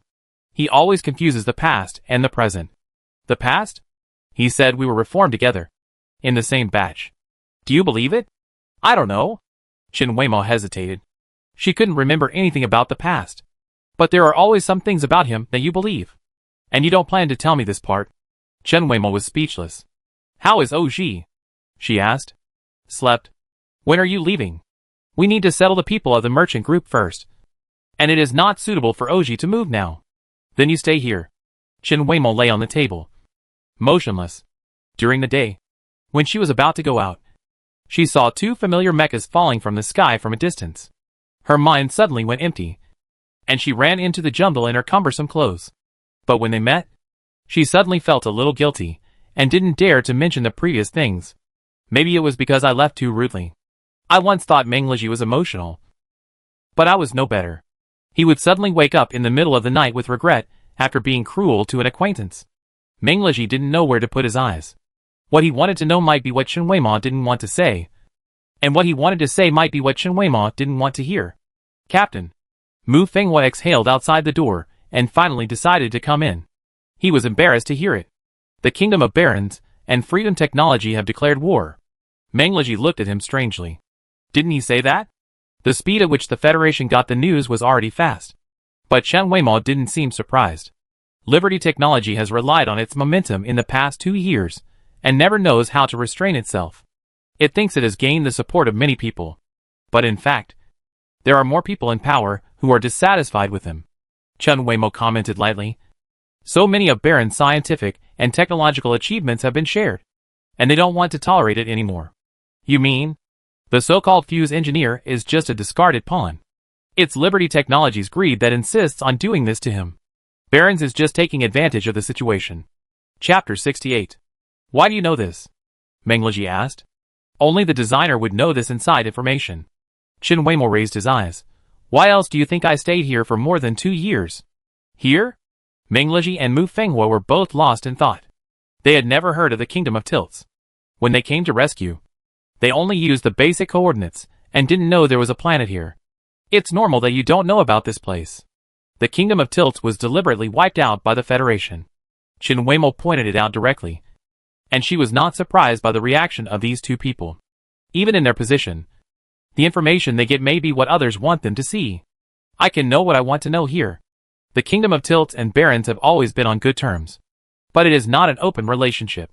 They have been secretly cooperating for 100 years. If they continue to hint and promote it here, it is only a matter of time, and it is inevitable that Barons and Freedom Technology will fall out. Meng Liji was very happy. People who were once used as experimental subjects by Freedom Technology can now actively design them. So Barons set a trap for them according to Freedom Technology's previous routine? He became interested. What is their selection criteria? Maybe they have good brains. Chen Weimo could only say this. So many geniuses went crazy and died in various places. They suddenly did something suicidal, which always made people puzzled. But the captain was ambushed so many times. Mu Fenghua interrupted at the right time. Chen Weimo's pupils trembled. But he didn't say the words on his lips. Many times? A lot. I got hurt a lot. Meng Liji kicked him under the table. He usually doesn't talk much. But today he is chattering non-stop. Not bad. Meng Liji lowered his eyes unnaturally. I heard before that they targeted technical people. So I didn't expect them to come to me so persistently. You don't have to be that kind of person to have a good brain. For example, your mental power. Yes. I know. But I can't see through their ultimate intentions. Which is the worst. So your mental power. Chen Weimo didn't know the standards and rules they defined. Nor could he understand the subtle differences. 4S. Meng Leji told the truth and didn't want to hide it. It's probably unique to the Federation. But even if the level is very high, then Chen Weimo's tone faded, still not understanding. In fact, the Federation used to have powerful 3S and Super 3S soldiers. But often the more developed it is, the less the body's carrying capacity can keep up. This is not something that can be improved by gene needles and nutrient solution. Meng Leji explained it to her patiently. Chen Weimo looked at him in a trance. But he looked healthy. No wonder. He was a good brain in a sense. Then be careful next time. I'm afraid they will do something desperate. Now that there is the first direct resistance, there will be a second and third one in the future. It was late at night, and Chen Weimo drove them both to the guest room to sleep. She didn't go back to the room because she knew that Feng Tan, who was unconscious, must be waiting for her in her bed. So she simply stayed with Oji, the wounded soldier, for the whole night. When she woke up lying on the bed, she had already started playing with her hair. You kid. I wanted to give you a beating for leaving without even saying goodbye. She was blunt. But it was all just angry words. It was very nice to see an old friend. And it seemed that she was doing well. Sorry. I had to do that at the time. I know. Just cut off the relationship. In fact, we don't care at all. We have been on the same boat for a long time. Meng Leji and Mu Fenghua also woke up early. And they came directly to see Oji. Are you feeling okay? Oji's face was pale. But he looked in good spirits, survived successfully. When I was hiding from that vine yesterday, I really thought I would not be able to outrun it. That's the blood-withered vine. It looks like a fossil. It can survive anywhere. Once it comes into contact with oxygen, high temperature, and things with high iron content will be stimulated. It is specially placed in the outer layer of the atmosphere for defense. And it is usually invisible. Chen Weimo explained. No wonder. The shells are useless. And it becomes even more arrogant when it is blown up a little. If it likes things with high temperatures, then isn't it invincible? It is difficult to deal with. Oji looked at the ceiling and stretched out his voice. I didn't expect it to fall into the hands of this thing. My mecha. Mecha soldiers of his level have very high requirements for mechas. And they are not easy to buy. Even if you get a new one, it will take a long time to run in. I make you a better one when I go back. Mu Fenghua assured plainly. Nonsense. Do you think I will find someone else to do it? Chen Weimo felt relaxed when listening to them. This world cannot be without Oji's never-stopping mouth. Hey Chen Weimo. What are you doing here now? I heard that person call you Duke yesterday? Oji began to be curious. He went to bed early yesterday and didn't have time to ask. Yes. I was not qualified. But His Majesty specially appointed me. Why? Hier said you were mining here. Digging for energy. Can this also be a meritorious service? Maybe because it's difficult. A lot of things happened in the past 2 years. Chen Weimo didn't want to say much because of his personality. The kingdom wasn't very peaceful before. I just happened to have the resources and helped the queen at that time, who is now His Majesty. No need to say anything more. The three of them understood. Okay. You have a good political vision. Oji praised. Not everyone can stand in line and live gloriously until now. I'm going into the mountains in the afternoon. If you are not in a hurry to leave, don't go out and wander around. It's not very safe here, Chen Weimo said. Can we go? Oji asked while lying down and stretching his neck. You? I can't go. Let someone else go for me. Don't you think so, Captain? Meng Leji was caught off guard when he was suddenly called. Yes. I will stay to take care of the patients. And the captain will be more free. Mu Fenghua agreed calmly. Do you want to go? Chen Weimo asked him. Yes. Meng Leji was a little hesitant even when he said it. Then do me a favor. What? Don't ask. Don't move. Don't resist. Chen Weimo didn't just say this to Meng Leji. You two too. What do you mean? Oji felt something was wrong. Someone is coming to arrest us. Then why can't we just follow them? Since you accidentally fell here, you can't escape this. Chen Weimo suddenly remembered something and asked, Did you really come here accidentally? Should. No one can stand being asked this question. She glanced at Meng Leji. Then at Mu Fenghua. But neither of them responded. Whatever. It won't take long anyway. At the fastest, it will be 1 or 2 days. And at the slowest, it won't be that slow. Chen Weimo got up and went to prepare things for departure. and took a look at Fontaine by the way. Captain, do you think she has become more neat? She confirmed that Chen Weimao had indeed left, and then spoke. She has always been like this. For example, when she left. No. I feel that she is very confident. So she has no scruples. It's a good thing. Indeed. Whether it's someone backing him up or making a name for himself with his own strength. His current situation is better than when he was in the Federation. But that Fontaine. Mu Fenghua suddenly spoke up. He had been paying attention to this person since last night. How could it be such a coincidence? What? She missed the eavesdropping last night, and still doesn't know anything. Fontaine and Chen Weimao said that they were reformed together. Now he has a mental problem, and sometimes confuses time. But his reaction is obviously to treat Chen Weimao as a lover? So they were like this in the past? This is not the point. When did they reunite? Where were they set after being reformed? Good boy. There are a lot of things going on. Xi's brain CPU is running out. Captain, you have to keep an eye on him this afternoon. What are you staring at? Meng Lizhi felt uncomfortable being stared at by these two people. So he also went out and sat at the door watching Silver Leopard rolling around. Silver Leopard looked at him with a heavy breath and a disdainful glance. Not even bothering to pretend to be on guard. And just rubbed himself on the mud. At noon, the guests followed the host's wishes. Fontaine was cooking. Perhaps this person really didn't like to wear a shirt. He was wearing an apron with his bare chest and busy in the kitchen. Chen Weimao was also helping in the kitchen. The two didn't talk much. But they had a tacit understanding.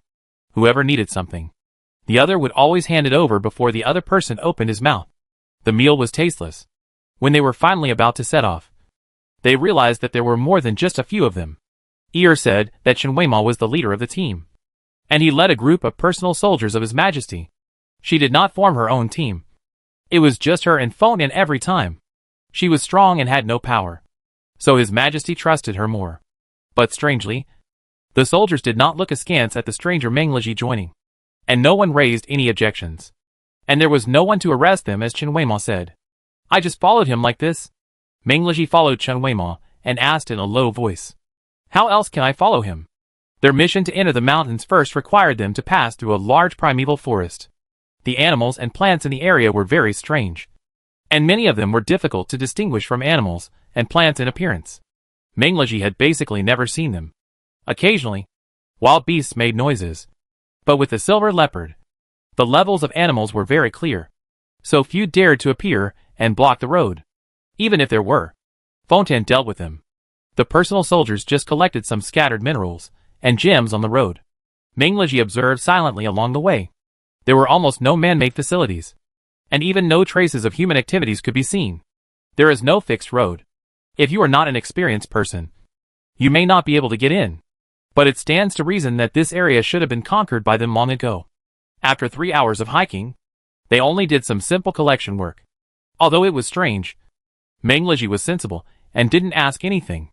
If he, an outsider, was too clumsy and curious, he might cause trouble for Chen Weimao. The sky gradually dimmed, and they stopped under a cliff. Fontaine and Chen Weimao put on protective clothing that covered their whole bodies, and pulled away the thick grass to reveal a half-man-high hole. And they were so confident and bold that they left Meng Lizhi alone outside. And only 10 personal soldiers were left outside to support him. It was a very strange activity. But Meng Lizhi found it funny in his heart. He couldn't wait to know what Chen Weimao wanted to test him with. Chapter 69. There were several explosions in the cave, and the ground was shaking. But Meng Lizhi saw that the people around him were not panicked, and did not even react at all. Although he was a little worried about Chen Weimao, he could not follow him in on impulse. The next day, before it was completely light, Chen Weimao came out with his protective suit burning. The soldiers outside took out their equipment in an orderly manner to help the people who came out to put out the fire one by one. What's going on? Are you okay? Meng Lizhi came up and handed her a handkerchief. She was almost soaked in sweat, and her hair was messy and stuck to her face. Every time I feel like I'm being steamed. Chen Weimao breathed a sigh of relief. Is this the energy here? It seems that the difficulty of mining and availability are average. Yeah. Chen Weimao didn't plan to say more. Soldiers came out one after another. The energy tanks they carried with them were not transparent, so they didn't know what was in them. And the loading capacity was not large. compared with the energy extraction in the Federation, which is measured in billions. Their place is like a child playing house. Who are you trying to show me when you asked me to come here to go through the motions? Mengleji asked in a low voice while tidying up her clothes. It's not tiring. You are not polite at all. Aren't you guys going to stay here too? Now they are not going to suffer any loss. Mengleji's mouth corners moved unconsciously. He was still waiting for the so-called arrest. And when he returned to Chinweimo's house, he saw that it had been surrounded. I felt a strange contradiction. Since someone knew of their existence, they must have seen the mechas they fell in. But the soldiers who came to suppress them were all very simple, even backward. And there were no advanced weapons at all. Moreover, they did not insist on killing the outsiders immediately, but just surrounded them quietly, and did not embarrass Oji, the most easily dealt with wounded person. Qin Weimo said a few words to the leading soldier and followed him. Fontaine did not follow. Who is she going to see? Mengleji asked him. Fontaine had not yet spoken to Mengleji formally. She told you to eat and drink as you please, not to conflict with the people here, and to pretend they don't exist. He did not answer the question. Before Mengleji responded, he turned back to the house. Qin Weimo's entry into the city this time was not as gorgeous and high-profile as last time. She also walked into this ancient castle made of white stones. But she walked along a small path that was away from people's eyes. After many twists and turns, we arrived at the top observatory. A woman wearing a crown stood by the railing, and there was no one around. Natalia was the second queen in the long history of the Kingdom of Tilts. The last queen was more than 200 years ago. Your Majesty. Qin Weimo bowed and was very respectful. There are only two of us, so there is no need for these empty words. His Majesty spoke in a low tone and with a calm expression. But the grace and confidence he exuded was like a pine and bamboo on a high mountain. Let's skip the small talk today. Are those three federal people your friends? Yes. Of course friends should be treated well. But do you remember the rules of Tilts? She didn't even raise her eyelids. But her dignity remained. Anyone from the Scott Federation who steps into the kingdom's territory will be killed immediately. Qin Weimo stood quietly aside and answered. Then your choice seems to betray the kingdom? Your Majesty, there are more than 3 of them. Qin Weimo was not panicked and responded calmly. 2 people from the merchant group were trapped in a blood vine. And other soldiers from the Federation also saw them fall here. And even other military districts receive requests to rescue them. You can't kill them all. You mean you have contributed to the peace of the kingdom? I just want to do my best to make amends without causing more trouble. Natalia glanced at Qin Weimo. She prided herself on not showing her emotions.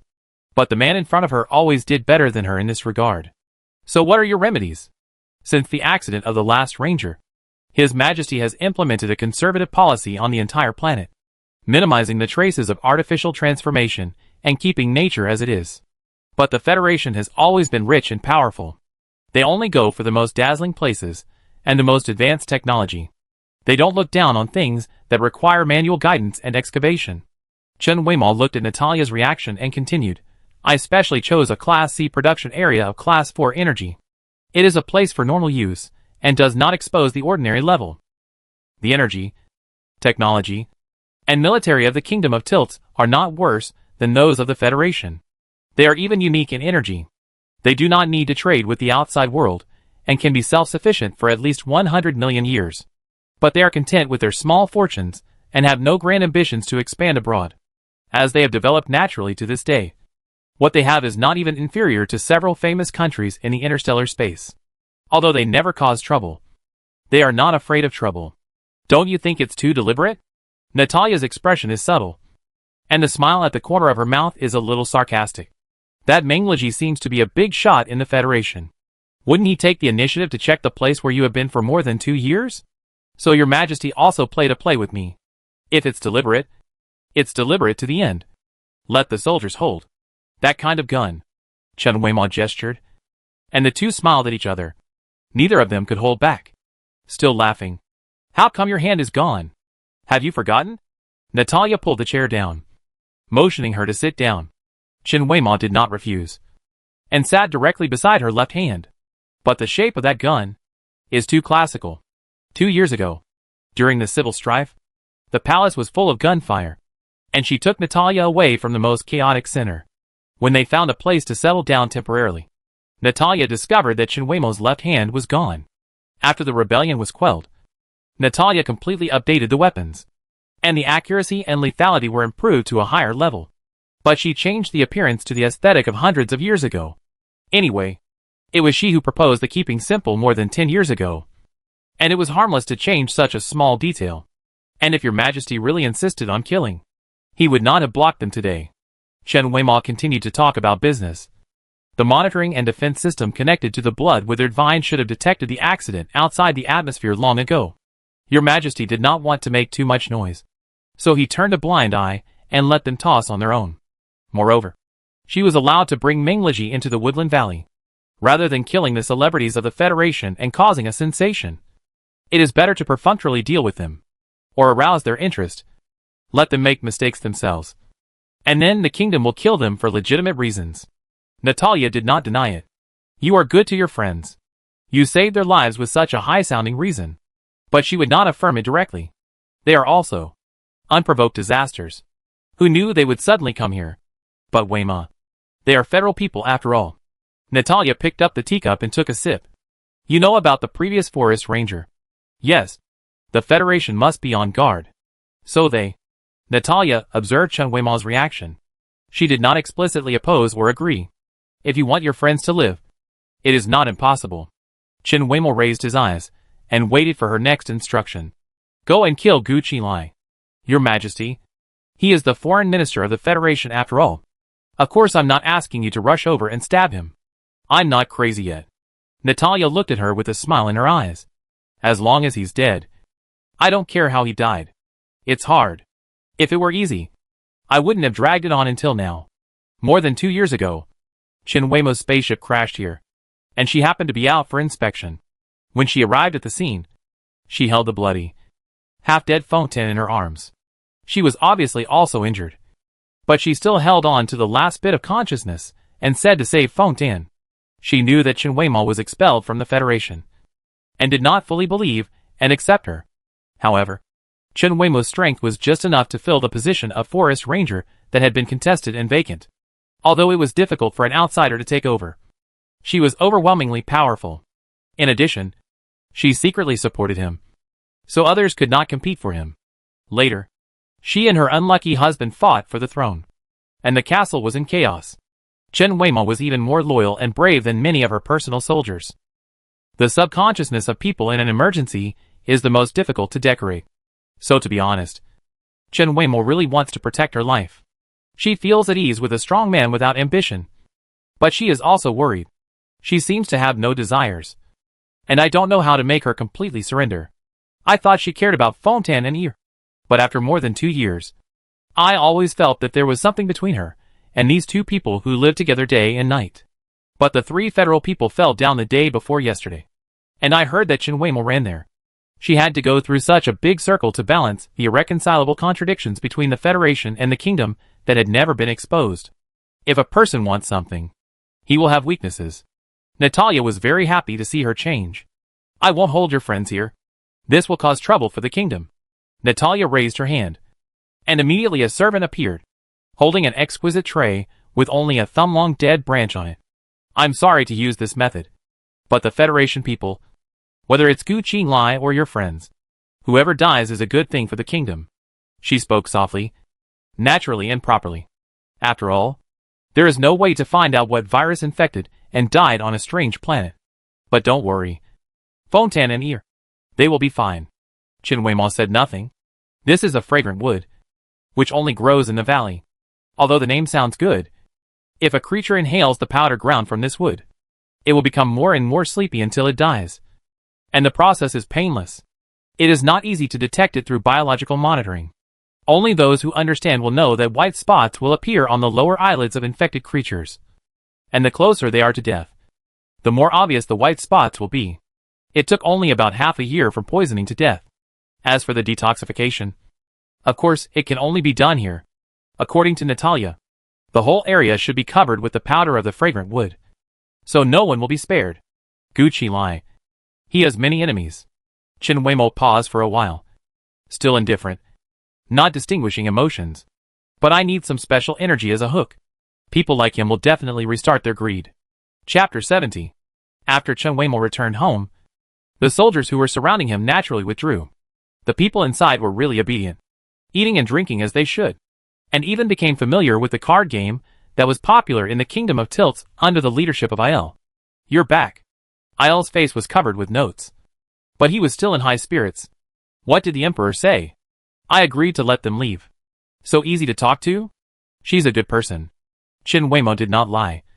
And the incomplete truth is also the truth. When they finished playing in the evening, Chen Weimo went to find Fontaine alone. He was still in his normal state, cold and indifferent, which was Chen Weimo's double version of indifference. "Pull your eyelids," Chen Weimo said to him. Fontaine felt puzzled. "But did it?" "There was no white spot." "I just thought you should be fine." She breathed a sigh of relief. "Fragrant wood?" Fontaine guessed it immediately. Although Chen Weimo was in charge here, Fontain's ability was not worse than hers, and he was familiar with all the creatures in the Gem Valley. "What did she ask you to do?" "Kill Gu Qinglai." "She really dared to think so." "Anyway, I should leave the kingdom frequently in the next period of time, so I leave this to you." Chen Weimo didn't complain at all. "Save them? I even saved you. So what's so strange about saving them?" Chen Weimo raised her eyelids, her tone somewhat self-deprecating. When she was about to leave the Federation, Fontaine came to her with a bloody hole on his back. She didn't know how he survived. Maybe Fontaine's desire to survive was too strong at that time. But since then, his recovery ability has gradually weakened, and he refused to reactivate and reshape. In other words, he was waiting to die. He came to survive again, but he didn't want to live anymore. Chen Weimo didn't understand him, and didn't bother to care about him. But she also thought that maybe it was because of her that Fontaine was abandoned.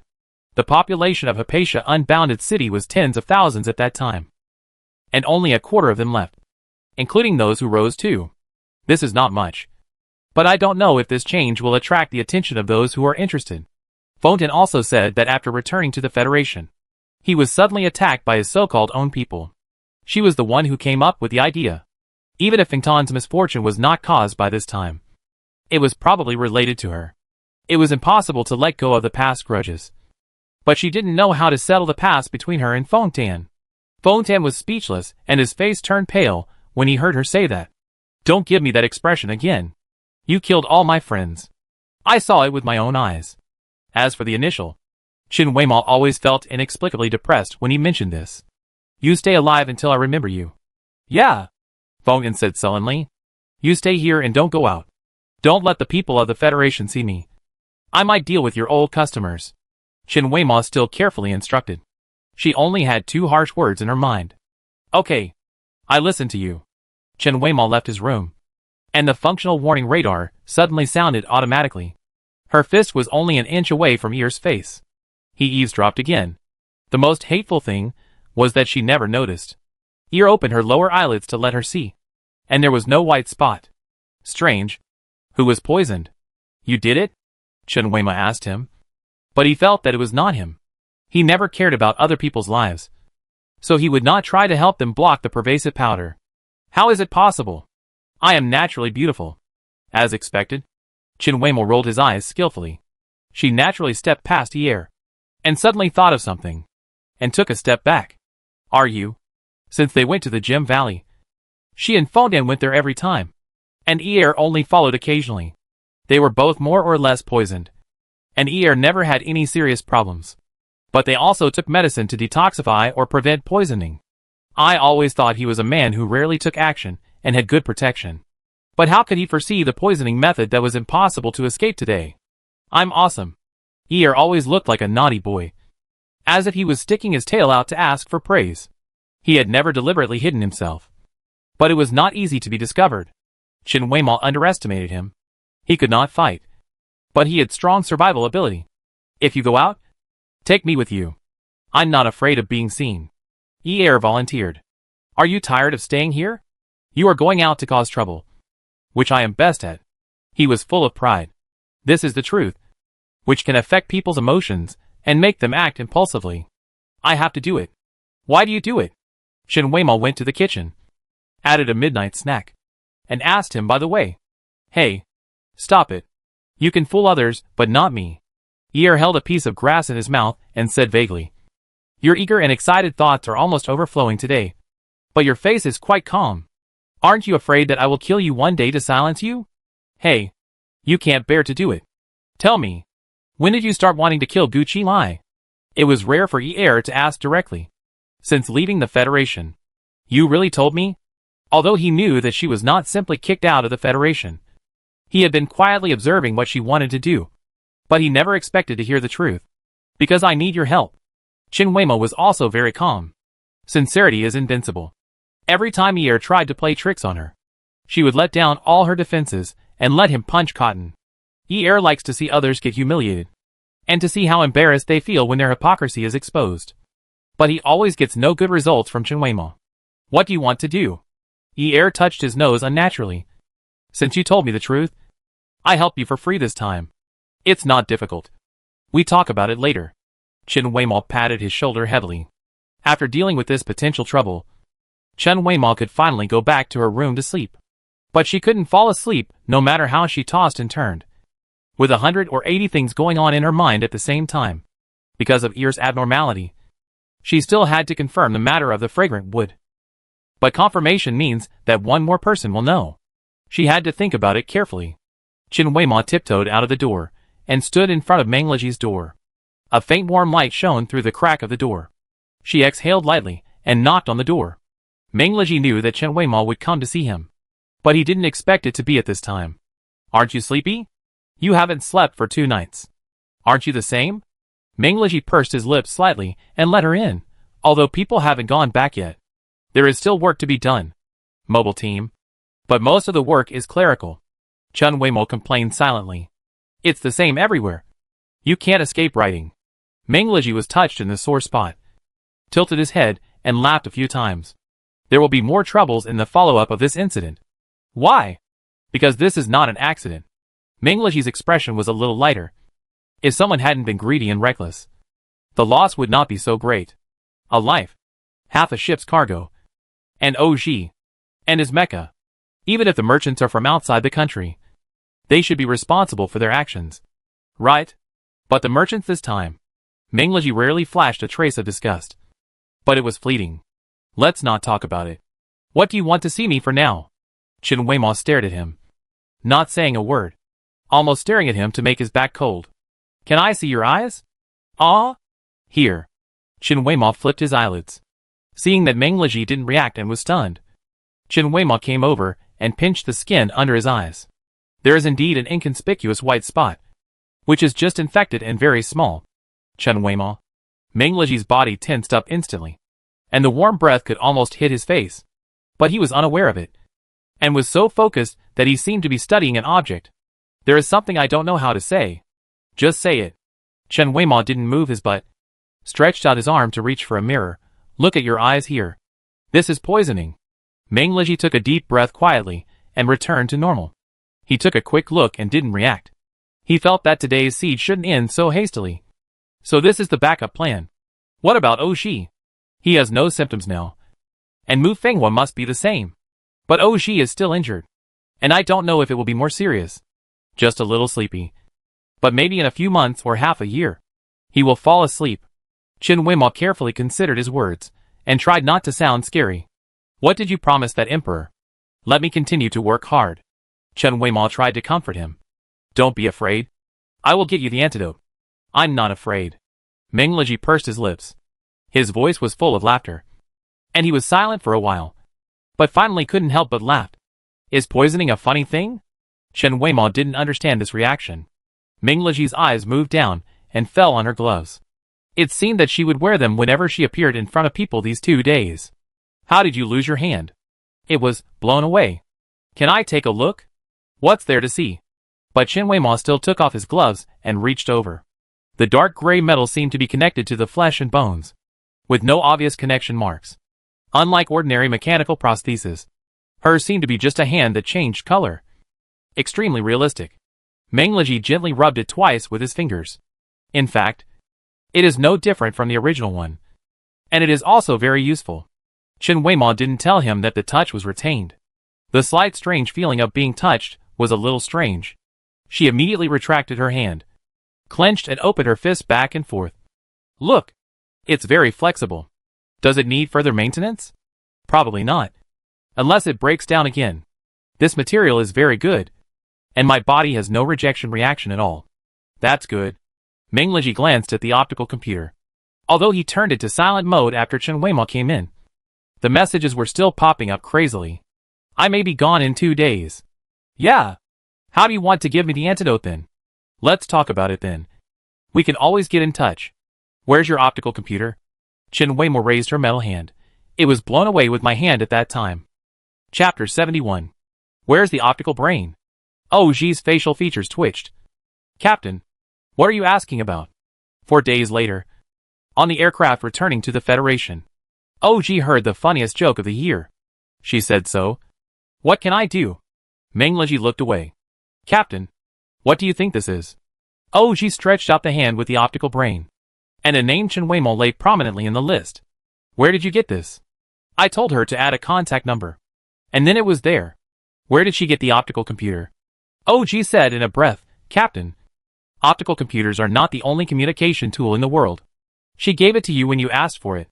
Captain, are you overthinking this? OG's wound was already painful. And after talking to Meng Liji for a long time, he felt even more pain in his heart. That knife. The one she returned to you. You didn't give it away. Did you? Don't you carry it with you every day? What's the point of carrying it with you? Although Mu Fenghua didn't say anything, her mouth was already curled. He silently dialed a person and turned on the speaker. What's wrong? Did you forget something? No. I just forgot to tell you that Iran and Ishwan also want to see you and asked when you are free. Maybe later. I'm a bit busy lately. Okay. Let's contact each other then. Mu Fenghua hung up and looked at Meng Liji expressionlessly. Let's go. Do what you need to do. Meng Liji stood up and walked out of the ward. He stood at the door and his posture suddenly slumped. As expected, being timid will not lead to good results. When dealing with Chen Weimo, who is either straightforward or silent, it is better to be more direct. Next time. Definitely next time. The most important thing now is to go back. Qiran sent him a message alone. After returning to the Federation, Bai Zhong publicly expressed his gratitude to Shibo. But what he said was secretly complaining about OG's improper handling. Not only did one person die, but they also lost important trading materials. It's okay for them to be ungrateful. But some people in the Federation even raised doubts, wondering why such an accident would happen in a simple rescue. Bai Zhong kept silent about his people approaching danger rashly after receiving the warning, and just pretended to be pitiful. However, he was very popular in the business circle of the federal capital with Gu Qinglia's favor. Although all military regions knew what happened, and Shibo would not be punished for it, they could not take the initiative to publicly prove themselves. Otherwise they might fall into the trap of public opinion. OG was discussed in vain, which was a thankless task. Meng Liji read the cargo list and received the inspection confirmation after the detachment returned. The actual damaged part seemed to be far more than the difference after comparison. It is not difficult to guess who the extra part is for. Qiran had already found out the relationship between Bai Zhong and Gu Qinglai. Federal officials and soldiers are allowed to do business, especially those from the main star, who basically have countless private properties. Gu Qinglai, who travels all over the interstellar, is naturally even more exaggerated. Gu Qinglai strongly supports the import, export and collection of energy in the Federation. And Bai Zhong specializes in searching for various available energy sources. This kind of thing. If you don't open it for 3 years, you can make a profit for 3 years after opening it. I don't know how many energy production sites he introduced to Gu Qinglai before he gained a firm foothold in the Federation.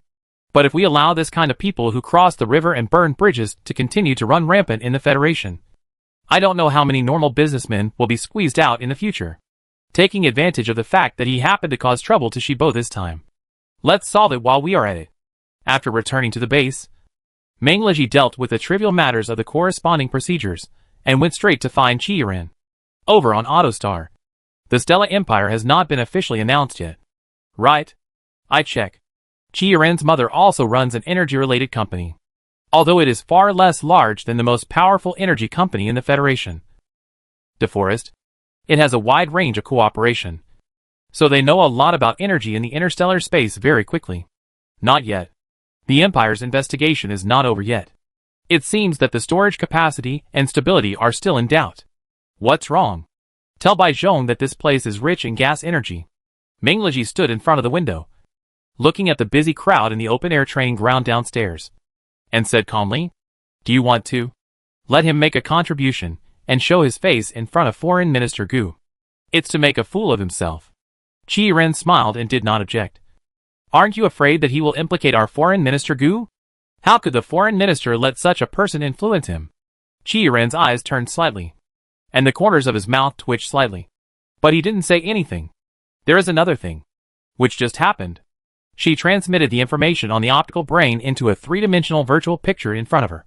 The Xingtai tribe robbed the resources of 2 planets, and Hughes asked everyone who passed by to chase them. 2 planets? Is he crazy because of poverty?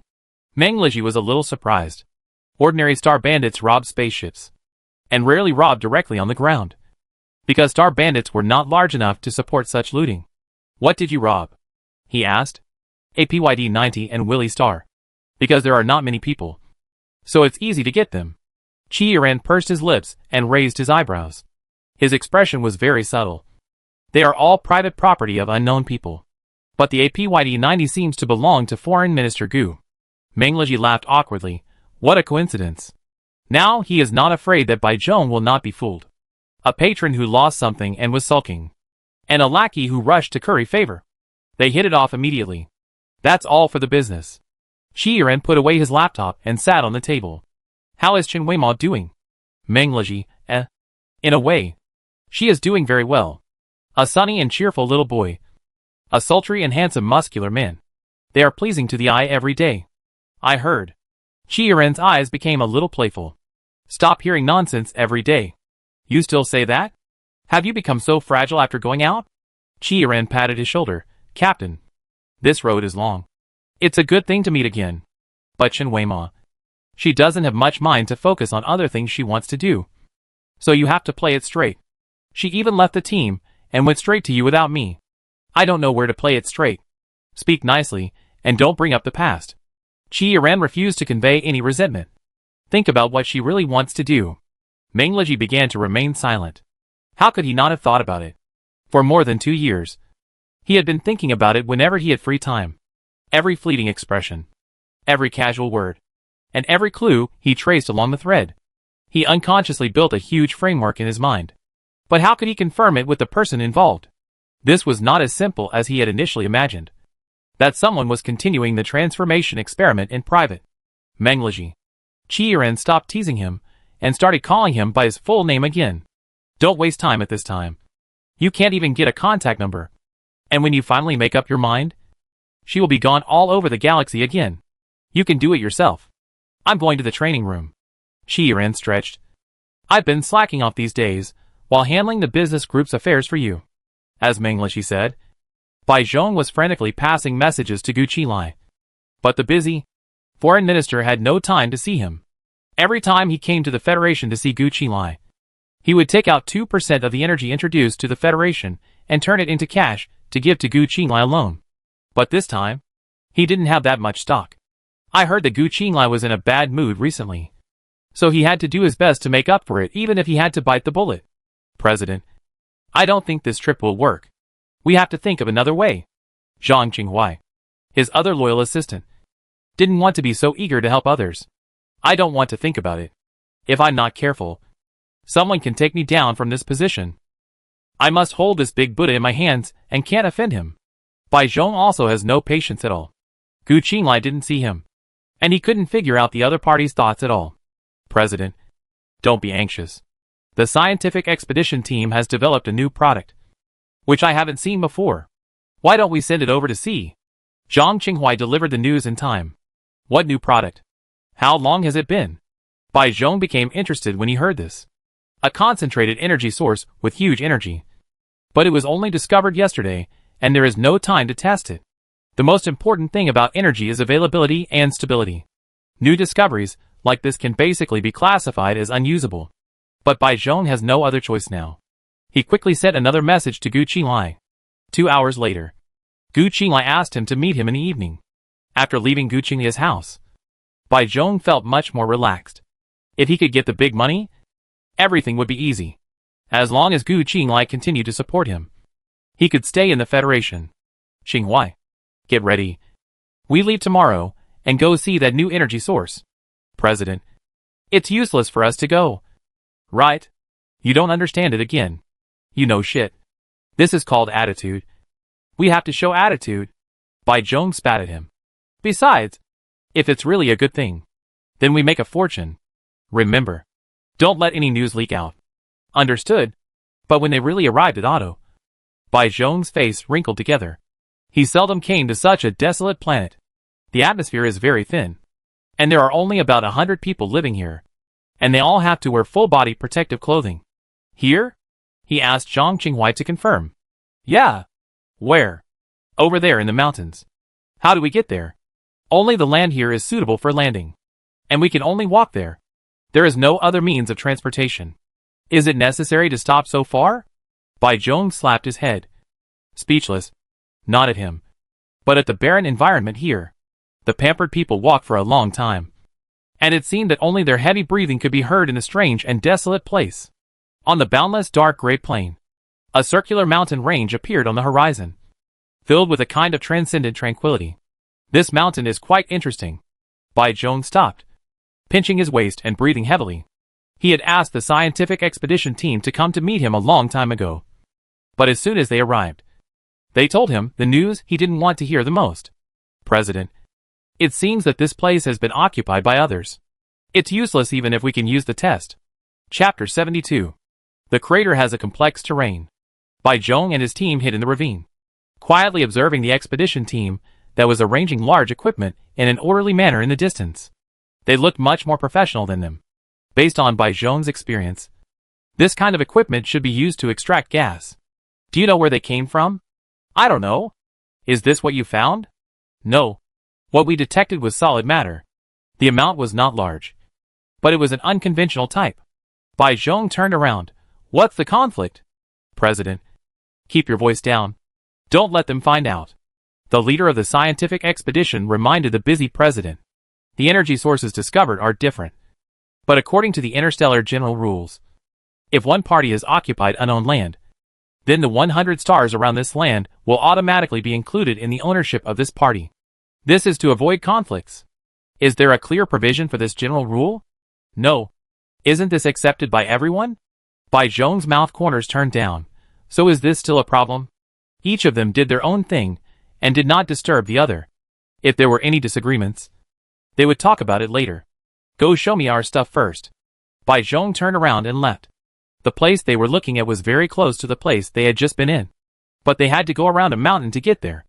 The scientific expedition team had dug a cave several dozen meters deep. People could not stand straight inside. It was dark and dark.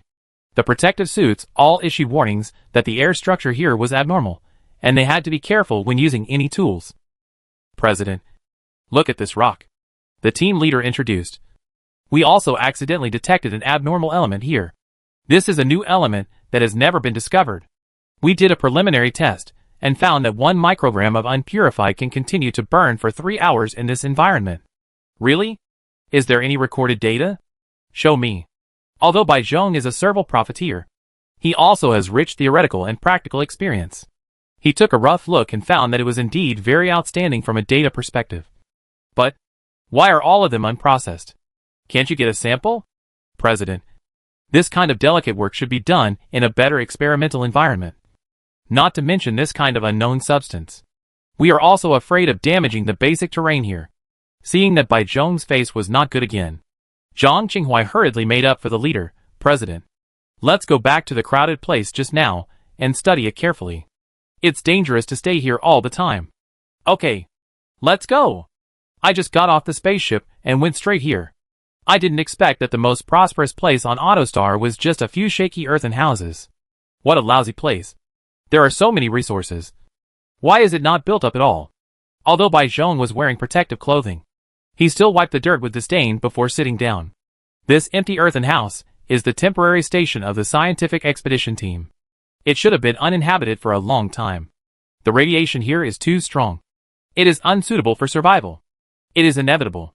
Zhang Qinghai would never let any of Bai Zhong's words fall to the ground. Tell me, what is your next plan? The team leader said seriously. We want to take the original soil back for purification and testing. If it is really a usable energy source, we will come back to evaluate the terrain and mining difficulty. Is there a faster solution? President. This is the formal process. And it has always been done this way. It was the past. But it's different this time. Bai Zhong grumbled. No one could understand how difficult it was for him. Well, you start evaluating now. And dig out at least 100 kilograms first. And I take it away first. The team leader looked embarrassed. You can't even do 100 kilograms? Bai Zhong felt that the team leader was too ambitious. There shouldn't be much left after purification. But President, you saw the terrain just now. The cave is the remnant of the road after 2 collapses. 100 kilograms will have a great impact on the structure inside. I am afraid. It's settled. Bai Zhong made the decision directly. It's hard to talk to this group of people. If you get tangled up in this and that, all the money you have earned will be lost by them. He was already annoyed by the agreement with Gu Qilai. And now, he was even more angry about this group of scientists who didn't know how to adapt. He and Zhang Qinghuai went out for a walk to get some fresh air. After the two of them left, the scientific expedition team was dejected. Leader, the president really doesn't care about our safety at all. What can we do? Without his support, we can't do anything. Although he said so, the leader was not comfortable. Bai Zhong is usually a boss who has a one-man show and a bad temper. Today, he got angry for no reason, which made everyone even more depressed. After they all left the shabby house, one person sneaked into the empty room, took away the eavesdropping device under the table, and returned to the shabby house next door. It's hard work. Chen Weimao broke off a piece of ash that looked like a stone and handed it to Ear. Don't eat it. It's like dirt. How can you eat it? Ear refused with disdain. Are you happy now? They all did things according to your plan. It still depends on you to influence their emotions, making the angry ones angrier and the impulsive ones more impulsive. Ear curled his lips, to be honest. Even if I didn't come, they would be like this. They are not in harmony with each other. And Bai Zhong is so greedy. Even if he hesitates now, he will still do it. I'm afraid of accidents. And with you here, the progress will be more stable. Qin Weimao came here directly after leaving the kingdom of tilts. She worked overtime to bury the mixed energy she brought out so deep, and used potions to change the state of the soil to restore the loose parts that had been dug to their original state. She didn't forget to calculate the amount to ensure that what she brought was burned out without leaving any traces. Even if Bai Zhong and others were too eager to achieve success to notice the flaws, she couldn't reveal too many flaws. If Meng Liji knew that you were secretly contacting Qiren, he would be so angry that he would die even if he didn't look for him. Er was happy when he thought that this person he couldn't conquer was angry. If you don't tell him now, he will know it soon. Chen Weimao was not in a hurry either. It was only a matter of time before she was questioned. She just had to wait now. Wait for the explosion that broke the eternal silence of this land. Autostar was day and night. Even if the light reflected from all over the universe illuminated this great planet, it was lifeless. The people here are basically poor people who have fled from famine. No one has lived here for a long time, but just settled here temporarily. But it is precisely this place where no one visits that contains the key resources that most civilizations rely on for survival. It is indeed not easy to find this place. Qin Weimao watched the insignificant dust in the distance form a tiny barrier, which expanded rapidly at a speed visible to the naked eye. She threw another piece of gray food into her mouth. Don't eat it. Don't eat it. Even if you are strong, eat less of this strange thing. Er couldn't bear to see this. It wasn't like she had nothing to eat. She just wanted to try the specialties here. Everything is going well here, so we should leave. Right? Let's go. Qin Weimao stood up and was about to reach their invisible aircraft when she suddenly remembered something and turned around and walked towards the crater. When Oji was recovering from his injury, he would browse the star network for things related to Bai Zhong. At first, he didn't know that the old man was secretly being mean. When he recovered, he suddenly realized that he had been scolded for a long time. He was lying at home when the pot came from the sky. He had no place to complain about the grievance of losing his mecha. Although Mu Fenghua and Qi Yishuan had hinted to him that the captain had set a trap for Bai Zhong, he was angry and simply thought that Meng Liji would help him wipe the dirt. So he didn't think much about it. He only saw Bai Zhong leave the Federation quickly after showing off his histrionic personality in the Federation. In the past, He would stay in the Federation for a long time and socialize with many big shots. Who is the old man going to bully again? OG lit up the optical brain. OG. The captain has contributed all the materials he has saved. Do you want to? Mu Fenghua pushed the door open and saw the man on the bed staring at a small optical brain with wide eyes. Are you still angry? How can I not be angry? You are a mature adult in your 20s. Don't be angry because of such a person. Even if I live to be 200 and am framed for nothing, I will still be angry. Mu Fenghua sighed. Then let me tell you good news. What? Didn't you see it? Don't you hold your laptop and watch it every day? OG reads negative comments about himself every day. He can't get out of this information cocoon. Bai Zhong's whereabouts are unknown. And he was named by the Stella Empire. What? This is not relevant at all. Bai Zhong is a slippery profiteer who doesn't offend any rich people. How could he make such a big mistake? Please tell me more. I can't say anything. I don't know anything now. It's just that Stella contacted various military regions of the Federation and asked us to help keep an eye on Bai Zhong. The more OG pondered, the more he felt something was wrong. No. It's just a man. Why would they tell us about it? Isn't this just a self-destruction of ineffectiveness? Maybe. It's to scare the crap out of us. Did you do something without telling me? OG narrowed his eyes and focused his gaze. Didn't I tell you a long time ago? Huh? Mu Fenghua even suspected that he had a brain injury. He probably didn't have the heart to look at the mecha now. It's better to do it yourself first. And wait until he gets interested. So it won't be delayed. Although OG was confined to the hospital bed, his mind had already flown away with the news about Bai Zhong. The news that Stella had nominated Bai Zhong to be a guest soon spread beyond the military. And someone on the Star Network quietly leaked the news. At first, there were still a small group of people who said that Bai Zhong had secret resources and returned with glory. But within 2 days, the wind direction had changed. An anonymous video was posted in the comments of an ordinary post on the Star Network. The video had no sound, and the camera was held very steadily, some distance away from these people. The screen was full of flying dust. 2 teams of people wearing different protective clothing climbed out of the collapsed rocks. They were in a standoff before they had a full rest. One team was more aggressive and stepped forward to question. The other team seemed to have been tolerant. But Bai Zhong, hiding behind the leader, did not speak until the negotiation failed. The strong side was suddenly killed by the timid team, leaving no one alive. Chapter 73. Meng Leji's face was not very good. Things went very smoothly. It was even smoother than he expected. Originally, he just wanted Bai Zhong to find out that the energy site he was interested in was also identified by the Stella expedition team, so as to create some friction. But why did such a strong conflict break out? Who took this video? Was the collapse accident really just an accident? For several consecutive days, he watched Qiran busying around as usual, without any abnormality. Talking about this matter was just a surprise by Zhong's suicidal behavior. Ever since Qiran and Chen Weimo reached a secret agreement 2 years ago, Meng Leji knew that his deputy, who had never been interested in the military, might have found a better springboard. Meng Leji was alone in the office, staring at the hourglass on the table in a trance. After a long time, he contacted Moruo. What are you doing? Working. The background was a dark gray hill, and a team of people were dragging corpses out of the rubble. Did you find anything? I say, Colonel Meng, you are stretching your hand too far, aren't you? Moruo said unhappily. You are so angry for your OG that you specially called the video to watch the fun? I'm asking you seriously.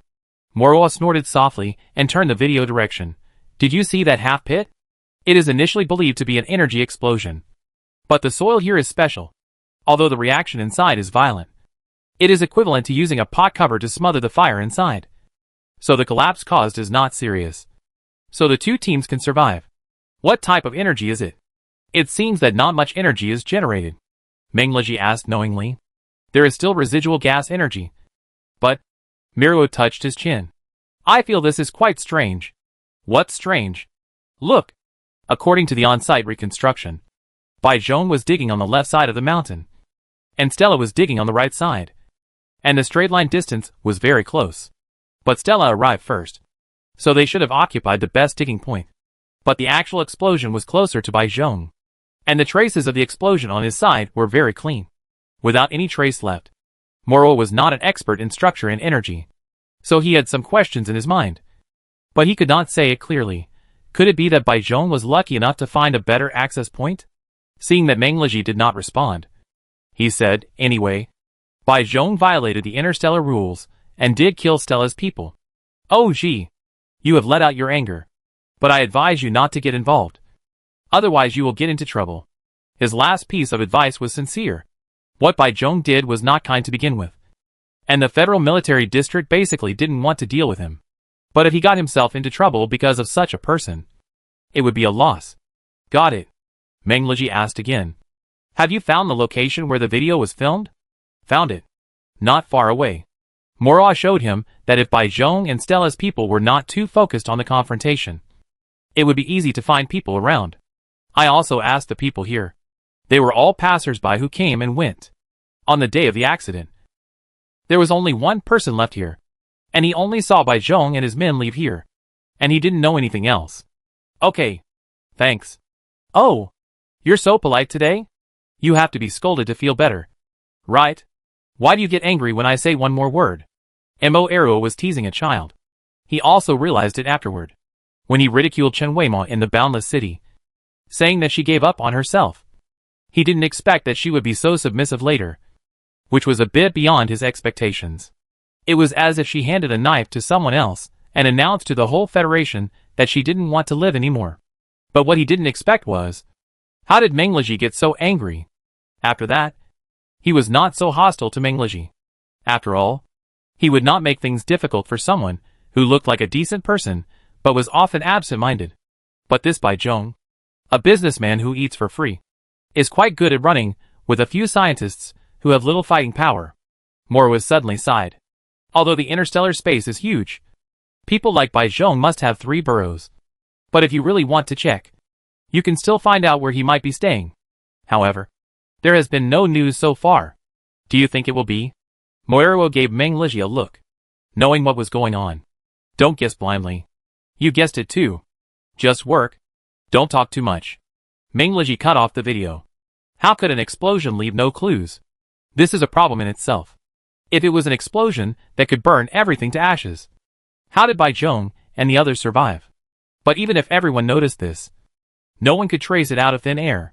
Maybe this is the end of the matter. Captain! Qi Yishuan pushed the door open and rushed in. Such impulsive things usually only happen to Oji. What happened? Lin Qianqing. He killed Bai Zhong.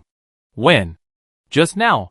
He found Bai Zhong's whereabouts in the JS68-35 galaxy. But somehow a conflict occurred and Bai Zhong died in his hands. Qi Yishuan finally calmed down his breathing. Although this matter had nothing to do with them, the person Stella wanted was killed by the federal soldiers. This was not as simple as friendly assistance.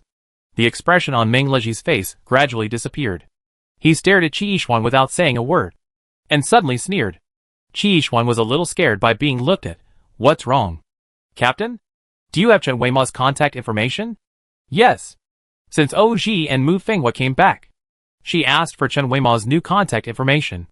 Now it should be Meng Liji who doesn't have it. Contact her now. Huh? Right away. Right away. Meng Liji almost ordered her to do it. Is there something? Chen Weima's voice came from the optical computer. That Qi Yishuan hadn't started yet.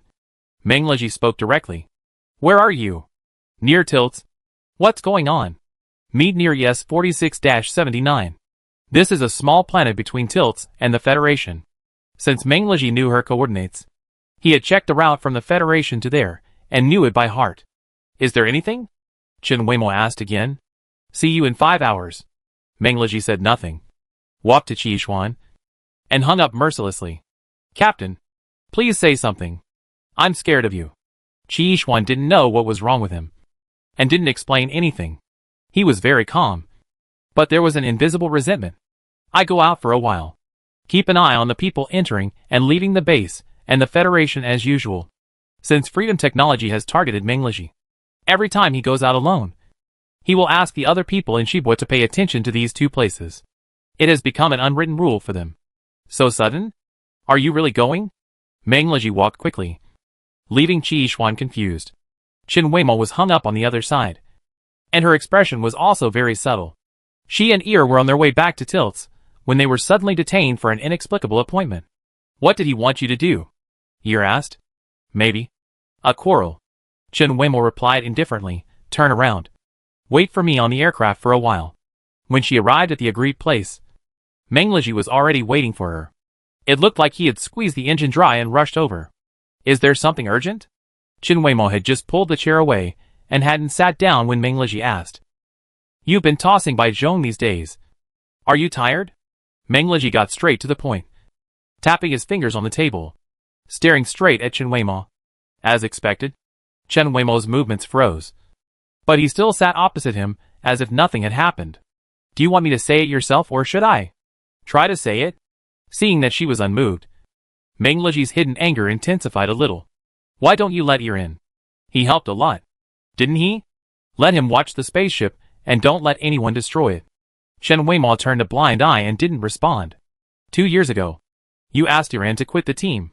At that time, I only knew that you had reached a deal in private. But I didn't know what it was. But today, when Bai Zhong got into trouble, I realized that the thing that made Iran willing to cooperate must be what she wanted to do the most. That is the truth about the abnormal death of her father Qi Huaibua. The word truth is not quite appropriate, because there is no way to find out. The Qi family can only rely on the little details of Qi Huaibua's life to figure out who killed him. General Qi found some things during his lifetime, and some people cannot accept it to be made public. And Gu Qinglai is the one who opposes it. Meng Liji believed that Chen Weimo had known this for a long time, so it was okay to say it. I asked Iran to reveal the energy land to Bai Zhong. My goal was only Bai Zhong. But you two were determined to involve Gu Qinglai as well. How are they involved? Chen Weimo asked questions, as if he was listening to a story. Bai Zhong is greedy, but afraid of trouble. Even if he is greedy, he is taking advantage of the gray area. He can't do it himself in such a direct killing. But if he didn't kill Stella's people on the spot, the news would leak out. Chen Weimo was not to be outdone. So you used Aile's ability to push him. Meng Liji's eyes sank. Let them use impulse and fear to crush the last bit of reason, so that the nature of this matter has deteriorated. Makes sense. Continue. As for the process, Iran immediately sent you the location and terrain structure of Otto. And you may have used something from the Kingdom of Tilts to trigger a small explosion. Meng Liji said as he adjusted. Or maybe, the wind that Bai Zhong and the others heard at the beginning was not gas energy at all, but something you arranged. So their excavation location was strange. Why do you say I used something from Tilts? You want to involve them too? Because of your hand. Meng Liji's eyes swept over the glove. Ordinary weapons can't hurt you like this. You lost your hand in Tilts. So that place is not as backward as it seems. He must have the ability to defend himself, and the ability to let them live in a corner. Chen Weimo really wanted him to shut up. If he continued to talk about his speculation about Tilts, Natalia would kill him. Then what? Chen Weimo neither denied nor admitted. Just wanted to change the subject quickly. Originally. Until Bai Zhong escaped. I just thought it was you and Iran. But I just figured it out. Meng Liji's eyes turned cold, and his fists unconsciously clenched a little. Your partners are not only Iran. Lin Qianqing. Right? Chapter 74. Ah. Why him? Meng Liji has been trying to calm down the fluctuations in his heart. I have never been able to fully understand your sudden impulsive behavior 2 years ago. Even if you want to leave the Federation, you don't have to choose such a passive and risky way. Even I may not be completely sure to suppress the charge of colluding with the Star Bandits. So you want to try to see how capable and powerful Lin Qianqing is without any in-depth cooperation with him. He is quite powerful, just taking advantage of the power of others. Chen Weimo sighed for no reason. Foreign Minister Gu Qinglai has the support of several military regions and his own team. The Gu family is like a tree rooted in the land. Even though Lin Qianqing is young, he has a say in many places. So why do you suspect him? Chen Weimo followed Meng Liji's words and asked. Because he killed Bai Zhong. Bai Zhong can no longer tell who he went there to find energy for. Which is a good thing. Don't play dumb with me. Meng Liji laughed angrily. Everyone knows the relationship between Lin Qianqing and Gu Qinglai. He can't get away with this. And it makes Gu Qinglai even more suspicious. But why does Lin Qianqing do this? He's his uncle. What did he say to you on Finian's day? Meng Liji didn't answer, but asked about that long-lost encounter. After Lin Qianqing graduated, he gave up the path that Gu Qinglai had arranged for him, and even abandoned the team he had been working with in the military academy, and went to work as a pioneer cavalryman in the 1st Military Region. The cavalry of the Federation are all scattered soldiers, working alone, usually wandering around the stars, and rushing to help in emergencies. But for Lin Qianqing's family background, his choice is tantamount to self-abandonment. If the child grows up and reaches the rebellious period, it can be barely considered an explanation. But in Meng Leji's chain of logic, Lin Qianqing can only have other purposes. He really doesn't like his uncle. Qin Weima tacitly acknowledged the secret between them that was unknown to others. But why? Meng Leji had no evidence, and everything was just a bold guess. Why did Lin Qianqing do this to his uncle? Why did Qin Weima cooperate with Qi Yiran and Lin Qianqing to do this? He still had a lot of things he didn't know, so he rushed over to ask questions without thinking. But in fact, he didn't know what answer he wanted. Whatever you ask, I can answer. Qin Weima was silent for a moment before speaking. But what can I say? Is it still useful? Some things are destined to happen, and no matter who intervenes, they cannot be stopped. If Gu Qinglai gets involved in a dispute, everything related to him might be in turmoil. He said it very tactfully. Colonel Meng, what does the future of the Federation have to do with me? Qin Weima's face was calm, but something was coming out of her heart. The sound of some tiny cracks on the surface of her heart only disturbed her in the silence between them. Yes, I'm sorry. The word colonel suddenly made Meng Leji realize that she was no longer the marginal person who barely stayed in the Federation by agreement but could never integrate into it. Whether the Federation is prosperous or in chaos, it has nothing to do with her. He shouldn't impose the responsibility of seeking stability on her. And he knew very early that his responsibility was not to maintain a superficial peace. He might not have come here to ask this question today. Wei Mo. Before he finished speaking, Chen Wei Mo's expression suddenly changed, and a huge shock sound came from the outside of the whole house. It was an explosion. Very close. But the house was intact? Meng Leji coughed lightly. One learns from the experience. The energy shield must be prepared in advance. Freedom technology again? Who knows? He didn't go out of the Federation alone very often, but he was followed 16 times out of 10. He checked the surveillance on the optical computer and found no movement near the spacecraft. Let's not talk about anything else now. Let's get out of here first. He lifted an iron plate in the corner of the room, revealing a hole that was 2 people wide and bottomless. How long in advance did you come? Did you prepare an escape route? There is a special machine for drilling holes that goes directly to my aircraft. Meng Leji was already very familiar with the set, and he was not panicked at all. He stretched out a hand and wanted to take Qin Weima. Qin Weima heard another roar, and without thinking, she pulled him into the cave. The inside was much flatter than she thought, and the tunnel was not long, and she saw light not long after walking. But she got out first, in case someone was waiting outside. It's highly unlikely that there will be anyone, and every time it's some automatic weapons.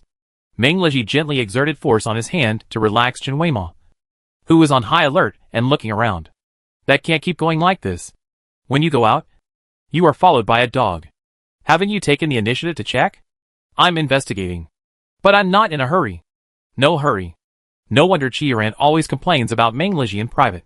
He will never be anxious unless he is on the battlefield. It's always the emperor who is not anxious. But the eunuch is. The bombing nearby is still going on. But Meng Leji's aircraft is parked in a very hidden place. The ground is shaking, and there is a unique tranquility in the hustle and bustle. You have to go back to Tilts, and I have to go back to the Federation. There is not much time, so I make it short. Meng Leji pulled the knife out of the space storage device and stuffed it into her hand without saying a word. Don't give back the things I gave you. I'm not here to question you today, and I don't know what I'm going to do. Maybe I just want to know why you don't believe me. Is this the right time to talk about this? Qin Weima just felt it was noisy. Besides, she couldn't tell the reason. You go first. I take you to the Federation. She pushed Meng Leji into the aircraft, alerted the surroundings, and ran back to her own spacecraft. Follow Meng Leji. Don't let him get into trouble, she said to Yi. It was him who was blown up. Why are you so excited? Yi sneered and started the spaceship. Hey, what did he say to you? There were no pursuers along the way, so Yi didn't want to stop talking. Guess what happened between me, Qi Yiran, and Lin Qianqing? Actually, he didn't say anything. Then he didn't scold you? Why would he scold me? Yi's mouth moved slightly, I mean, will Mengleji stop you? Chen Weimo paused for a while and said he should even add fuel to the flames. Why? He, a member of the Federation, also has a grudge against the Federation? It is the duty of those who have grudges to settle things peacefully. Ye laughed. Do you have any grudges? I don't know. Huh? Chen Weimo stared at the environmental skin map on the aircraft, fearing that something would pop out from somewhere. Her voice was cold and seemed to have no emotion. And Feng Tan. Although we should hate all the people who made us. But once, it was the needs of people that made human body modification flourish. And it was justified from the perspective of that time. And the destruction of my family is the result of something that happened a long time ago. As for the Federation, everyone is a vested interest. Do I have to kill everyone? So from what you said, do you still forgive me? I don't. Chen Weimo denied without hesitation. We have different positions. I can't blame anyone. But there are some things I can't just let go.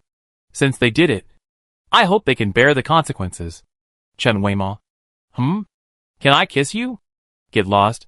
Chen Weimo had long been accustomed to Aile's madness, and she could always block him with an iron wall. When they were near the Federation, Chen Weimo automatically stopped following, and she waved to Mengleji from a distance, signaling him to leave quickly. Or go back to Tilt's? Aile asked. Of course. Is the matter here settled? No. Keep waiting for news. Although Mengleji suddenly called her out, it didn't delay much time. Chen Weimo returned to Tilt's on time, and the first thing she did was to report to Natalia. Natalia was standing on a platform several meters high behind the palace, fishing. She had a complete set of huge fishing equipment, so she didn't have to work hard. 1 month. Just a rumor that caused Gu Qinglai a little trouble. She leaned on the railing and looked down. The lake below was sparkling. Ordinary people couldn't see anything clearly at this distance. 1 month. My friend wouldn't die. Natalia turned around and said affectionately, Are you angry? No. What's the plan after that? Lin Qianqing will continue to release news. When Natalia heard the name, a bit of coldness appeared in her eyes. But that was all. Lin Qianqing. Or should I call him Rose Hill? She knew from the beginning that Lin Qianqing was the son of Rose Hill, the previous forest ranger. As soon as Chen Weimo arrived here, she told her the truth. She was entrusted by Lin Qianqing to investigate his biological mother's life and cause of death, because she was an outsider. Chen Weimo said that she had no intention of being involved too much and too deeply. Natalia also heard from the old king a long time ago that the successive rangers were passed down by blood, not only by kinship, but more importantly, the baby would inherit the mother's memory. Rather than saying it was a legacy, it would be better to say that there was only one ranger. Only the king of Tilts could know this. Even the rangers thought that their secret had long been lost with time. But Lin Qianqing said that he wanted to know the cause of Rose Hill's death? Both sides played almost open cards, compared to someone she hadn't seen for more than a decade. Natalia trusted Chen Weimo more. I met Lin Qianqing once 2 days ago and helped him to arouse Bai Zhong's impulse so that he could kill Bai Zhong. But I didn't know the former forest ranger at all, so I couldn't tell who he was. I didn't mention this to him either, Chen Weimo said frankly. She continued to cooperate with Lin Qianqing only because their common goal was Gu Qinglai. Otherwise, she would have stayed away from this complex actor. You did a great job. Natalia clicked the hook button and the fishing line was quickly reeled in. But only a small fish was caught. So she put it back. He's been out for too long. I have to be on guard. What if he and Gu Qinglai staged a play to continue to use the kingdom's resources? Then wouldn't I be at a big disadvantage? Your Majesty, don't worry. Lin Qianqing is Gu Qinglai's illegitimate child. As soon as he makes a move, I will release this news to the Federation. And Gu Qinglai pretended to accidentally kill his sister and brother-in-law to conceal the truth.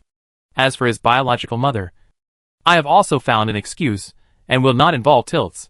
Chapter 75. I'm at ease with you doing your job. Natalia smiled at Chen Weimo.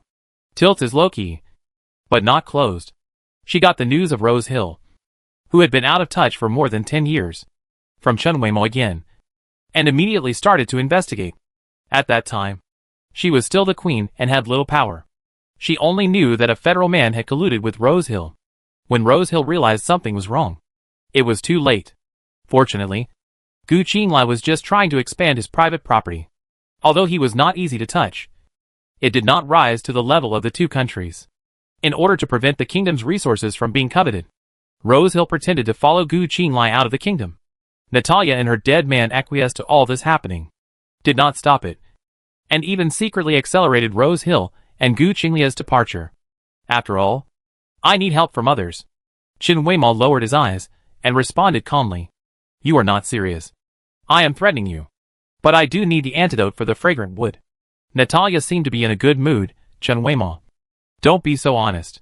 Double agents who tell everything are rare. But they are surprisingly suitable for her style. Seeing that Qin Weimao didn't say anything, she said again, do you think Lin Qianqing really wants to kill Gu Qinglai? Even if he doesn't want to, many things are beyond his control. If Lin Qianqing stops, there is still Qi Yiren. Qi Yiren is not very useful. And there is also the rift between the Stella Empire and Gu Qinglai. A foreign minister who loses support will eventually be abandoned by everyone. Okay. Then I wait. Natalia's tone seemed to have no expectations. But she responded at the right time. There is one more thing I need you to do for me. What's the matter? The Kingdom of Barons has been fighting with Freedom Technology until today. And both sides have suffered losses. Freedom Technology has lost a lot of talents and branches. And Barons has also been exposed to a lot of technical information by Freedom Technology. I am worried that we will be implicated. Please help me kill a person and close a city. Qin Weimao has done this kind of thing for Natalia before, so she was not surprised to hear such a request. Who is it? Danshan. Now on Layla Star. As for the city I mentioned, to be more precise, it is a planet. Lanming Star. Lanming Star? Qin Weimao's head buzzed. Is Lanming Star a territory of tilts? It's hard to define. It was a laboratory of a king a long time ago. What's wrong? Have you heard of it? I went there when I was doing procurement in the Federation. Natalia knew what Qin Weimao had done in the Federation before. She actually had a lot of public information. You went there? Aren't those all mechanical products? What can you take away? Your Majesty, I want to know why you want to close Lanming Star for fear of being implicated by Freedom Technology. Qin Weimao frowned and said seriously, this is very important. Natalia rarely saw her like this. It's okay to tell you. It happened a long time ago anyway. The king I'm talking about was particularly afraid of death. He not only vigorously developed medical treatment, but also did a lot of research on things like souls and consciousness, focusing on body, mind and spirit. That Lanming Star was the place he initially planned to store his consciousness. But later he was too obsessed with these things and ignored the domestic situation. So he was killed. The new king took the throne and didn't care about the mess he left behind. However, although the technology is backward in the kingdom, Danshan was a spy placed outside by the previous king. He has been dishonest recently and knows a lot of things, including Lanming Star. So this person cannot be kept. After she finished speaking, she looked at Qin Weimao and saw that his expression seemed even more wrong. Now, can you explain your reaction? So it's not the autonomous consciousness of the machine, but the consciousness of a person? His consciousness has not been copied in yet. He first set the automatic replacement of the machine to test the stability there. After it was abandoned, our ancestors also went to check it. And there was no problem there. Your Majesty, the people of Freedom Technology should have obtained the technical core of Lanming Star. What?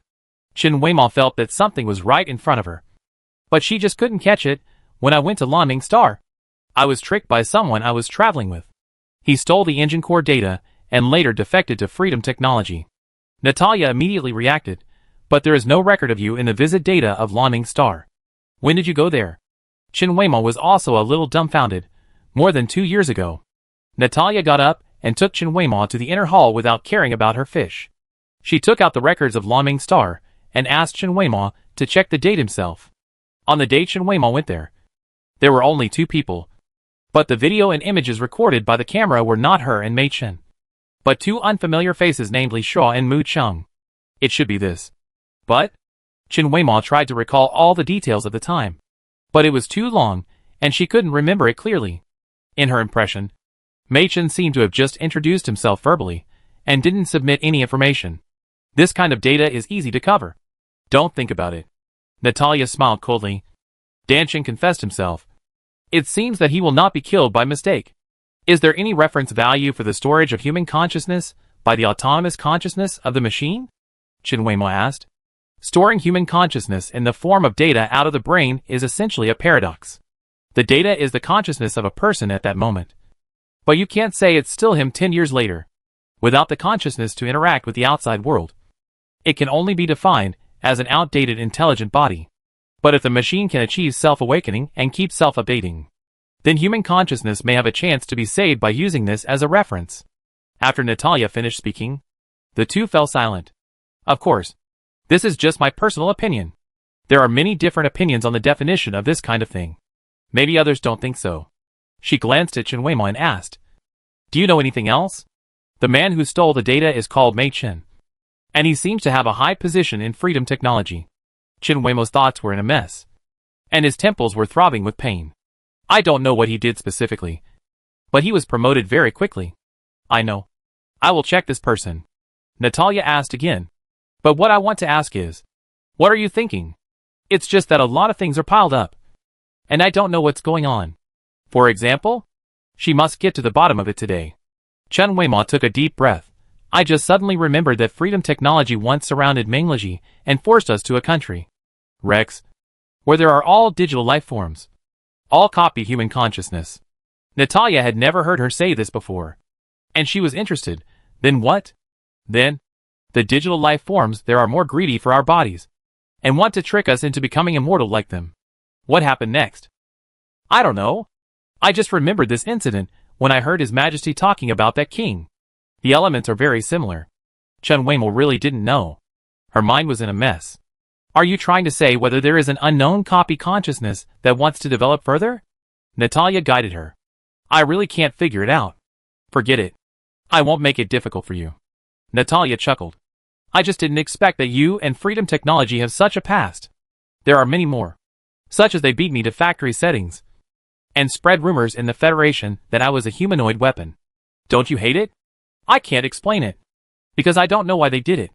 She is just a small person, and it seems meaningless to torture her in such trivial ways. Then I give you a chance to find out. Natalia has always been averse to publicity, but seeing that her partner barons and freedom technology are getting more and more closely tied, her worries are getting heavier. So she keeps exporting freedom technology's threat theory to barons. She had also asked Chen Weimo to go out and do some things, but Chen Weimo did not show any prejudice against freedom technology. He said some objective and dialectical ideas, or simply did not say anything. Now thinking about it, she was really patient. But Natalia didn't care. Some common enemies would make them more attentive when doing things. You should stop Laming Star first, and then kill Danshan. Be careful. There must be people from freedom technology around Danshan. If freedom technology knew about Laming Star's past, then the technological level of Tilt would be exposed at any time. It's time to list this organization as a target for elimination. Chen Weimo returned to her cabin and fell directly onto the bed. What she was going to do with the Federation was already set in stone, and would not be disturbed by any circumstances. But this free technology was not in her plan. This was a time bomb. And because she didn't understand the motive, she had no way to prevent it. What she learned today seemed to have pushed her directly to that layer of window paper. But it also tied her hands, so she could only see a vague shadow, and was still a distance away from the truth. The feeling of being just a little short is the most painful. Natalia asked her if she thought that the digital life wanted to develop further. This development meant being able to replace itself, or to return. If they focused on the former, why did they search for so many geniuses all over the galaxy? If they focused on the latter, why did they need the technology of Laming Star? Or maybe she just thought wrong. There are so many branches of free technology, and their uses are uncertain. Very annoying. She jumped up from the bed and ran to the training room in a frenzy. The training room here is not as spacious as Sheba's, and it is still very simple. But fortunately, Tilt's material is strong enough to withstand a few punches from her. Fontan is also there. He is shirtless again, leaning against the window to calm his breath. What's wrong with you? Chen Weimo saw that he was not in a good state. Nothing. It seems to be the normal version of Fontan. Not clingy. Chen Weimo moved closer and found a wound on his chest that was as wide as a hand. Are you injured when entering the mountains? When? Are you still training here with an injury? Although Fontan looked very tired, he seemed indifferent to his own injury. A week ago, I helped someone block it. In a week, This injury would have healed long ago on Chen Weimo. Fengtian seemed to be really not doing well. For them, the recovery speed of normal people was abnormal. Why don't you apply medicine? Chen Weimo was disturbed by him. And his worries changed for a while. And now, he only cared about the trouble in front of him. Are you doing well outside? Why are you here at this time? Fengtian asked back. It was midnight now. Usually, he was the only one who would appear here at an unconventional time. It's okay. But I have to go out again. I'm going too. Do you know what I'm going to do? It doesn't matter what I do. You can't do it. I'm afraid of you. There's a way to hide your face. Chen Weimo concentrated on applying medicine to him and ignored him. He spoke only after finishing the work in his hands. Fengtian. Have you heard of freedom technology? Chapter 76. I've heard of it. Fengtian had only heard of these 4 words. It was a hot topic in the Federation at that time. But he never went to the Star Network to read the news. And he was isolated from the world subjectively and passively. The last time he searched for something he was interested in, it was about Chen Weimo. Can you help me look at a few people? Chen Weimo searched for a few pictures and asked Fengtian to identify them carefully. There were 3 pictures in total. 1 man and 2 women. All middle-aged people. Fengtian used his fingers to zoom in and out. And his brows gradually frowned. This seems to be... He pointed at one of the women. Look familiar? It's a little different from what I remember. But it should be her. Fengtian's eyes were filled with murderous intent. Since he had mental problems, his control over his emotions has also been much worse. This person is called Sha Fei. This is the truth that Nangong Yizhou finally told her. Including him. There are still 3 people left alive in the 10-person research team. And Sha Fei is one of them. Chen Weimo lost that memory. But Fengtian may have retained some of it. But she didn't expect that it seemed to be completely preserved. After you were transformed. Did you never think of killing them all? No. Fengtian now thought it was a bit outrageous. After going through those dark experiments, he actually had no intention of holding a grudge? Chen Weimo thought. Maybe this is what Nangong Yizhou said about obedience. It's just that Fengtian's performance is a little worse now. So normal human logic has also recovered a little. But this is hard to judge. If he was obedient, how could he let himself slip onto their spaceship to escape? And how could he deliberately avoid people's eyes and ears and come out alone to tell himself the truth of the past? People are complex by nature. How can a so-called obedience completely define them? These 3 people are from our transformation team. Chen Weimo looked at the 3 pictures and said calmly, This Nangong Yizhou tried to kill me once in the Federation, but failed. I asked him to tell me what happened that year, and then let him live. But he must never return to the Federation. You shouldn't be merciful. Maybe? Chen Weimo looked at Nangong Yizhou's back as he hurriedly fled. And there was a moment of hesitation and regret. But he still let him go. I just asked you about freedom technology because of this person. Tang Yi, who is now the public leader of freedom technology. Are you going to kill her? Fengtian didn't ask about the cause and effect. He didn't care. He just thought Chen Weimo wouldn't mention these people for no reason. No. I'm not that impulsive. So is your trip related to that freedom technology? Yes. I'm going to kill someone who betrayed the kingdom and joined freedom technology. I do it. Your Majesty asked me to go. But you don't like killing people. Chen Weimo suddenly met Fengtian's eyes. What is his mental state now? Why are you talking so strangely? Have you been here for too long, and are you too bored? She asked. Yes. Chen Weimo originally wanted to go alone. But if he wants to go deeper into the freedom technology area, maybe it would be a good idea to have an extra helper. But your injury, it will heal. Soon. You don't have the final say. I'm leaving the day after tomorrow. If you still have health problems, I won't take you with me. I don't know what happened, but I was particularly tired this time. Chen Weimo slept almost the entire day. I didn't sleep well. Lin Qianqing, Gu Qilai, Mei Chun, Fengtian. These people kept coming into my dreams. And they were busier when they were asleep than when they were awake.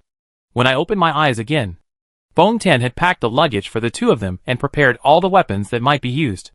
Faced with this silent enthusiasm, Chen Weimo had no choice but to give up and take him with him. Returning to the old place, it was not so embarrassing this time. Chen Weimo entered the country openly and used the fake identity given by Tilts.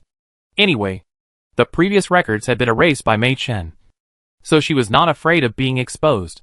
Besides, she didn't even need to go to the court position.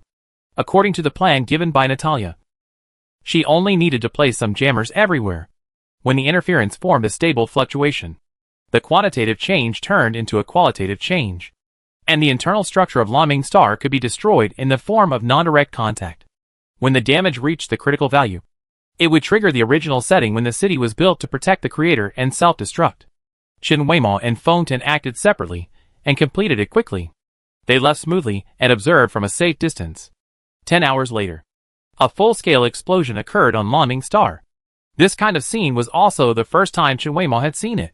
But Fontaine should have seen it more than once. Some bad memories came to her mind, and she suddenly didn't want to look at the person in front of her, and only focused on setting the coordinates of the next location. Layla Star is an anarchic and free place. But unlike Hypatia's unbounded city, the freedom here is not a peace reached by default, but frequent conflicts and competition. That Danshan was the eye of tilts. And this place is indeed a good opportunity to get information. The good thing about this place is that it is hard for them to attract attention because they are strangers. The bad thing is that even if they are targeted, it is not easy to find out who the other person is.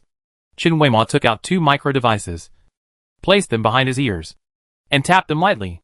The heads of the 2 people were covered with a layer of special material, changing their appearance. When we find Danshan, destroy his eyes first, and try to do it from behind, she instructed. Danshan brought a lot of small auxiliary equipment out of the kingdom.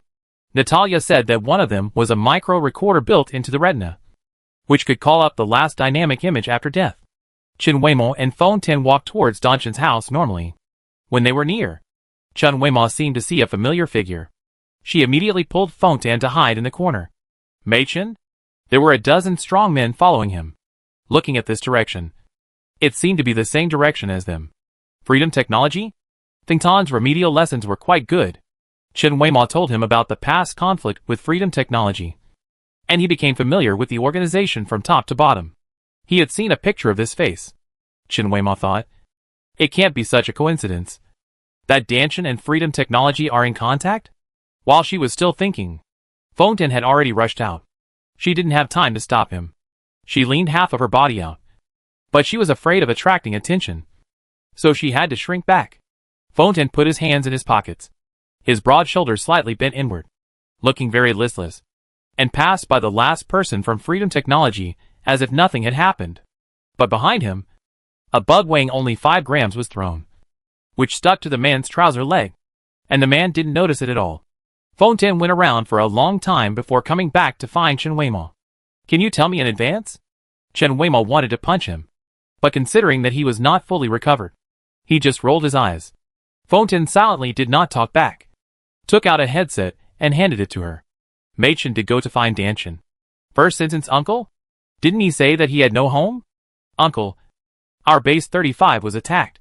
Didn't you say that Barons focused on the main battlefield and was only anxious to save the chaos after the technology was made public? You brought a large group of people into my house. Are you here to accuse me? No. I just hope that uncle can be honest with me. Otherwise, what I have done for you will be written off. Mei Chun did not answer, and the room fell into silence for a short time. Don't tell me about you and us. I am not in any of them. Uncle, I know that the last time we blew up the reserve arsenal of Barons, it put you in an awkward position and might make people suspicious. But as long as we win, those who doubt you will not be alive. You have to sacrifice to gain. Uncle, you are a promising kid now. Will you act first and ask for permission later? Thinking back to the past. Uncle, only old people without support will keep talking about the past. You? There were some friction sounds of weapons being activated, but it seemed that no action was taken. Chen Weimao signaled Fontaine to copy this sentence and send it back to Tilts. Uncle, I am not really going to do anything here today. You have helped Freedom Technology and helped me, and we will record your merits. But in the future, I hope that Uncle can be more loyal. Machen left with his men after he finished speaking. Chen Weimao gently pushed Fontaine. Help me keep an eye on their direction. Don't alarm them. And be careful too. Okay. Fontaine was very obedient. After Fontaine was sent away, the job of killing was naturally still Chen Weimao's. She turned on the micro camera on her lapel and climbed in through the second-floor window of Dan Chen's house. She tiptoed downstairs, and Dan Chen was still in the living room at the door, furious and cursing at Mei Chen. Little bastard. If I hadn't given him a bite of food back then, he would have starved to death. You dare to threaten me today? Chen Weimo was almost standing behind him. Silently, without any dialogue, she suddenly strangled his neck from behind. But she didn't want to strangle him to death. She pinched his head with her other hand and exerted force. With a few slight cracking sounds, Danshan could no longer move. Chen Weimo threw Danshan face down on the ground and took out a gun. She looked out the window and pressed the trigger at the moment when a large vehicle started outside. Danshan's head disappeared under the concentrated energy of photoelectric particles along with part of the floor. Confirmed. Treason. Killed. Chen Weimo sent the video and this sentence to Natalia. She always carried out her mission in this way, openly and transparently. So Natalia could not find any mistakes. She searched the house thoroughly again, took away all the information and data that could be taken away, and rearranged the room again. It was messy and looked like a burglary. They are leaving here. I will wait for you in the aircraft. Fontaine sent her a message. Chen Weimo left here immediately. In fact, she didn't know what Mei Chun did at Freedom Technology.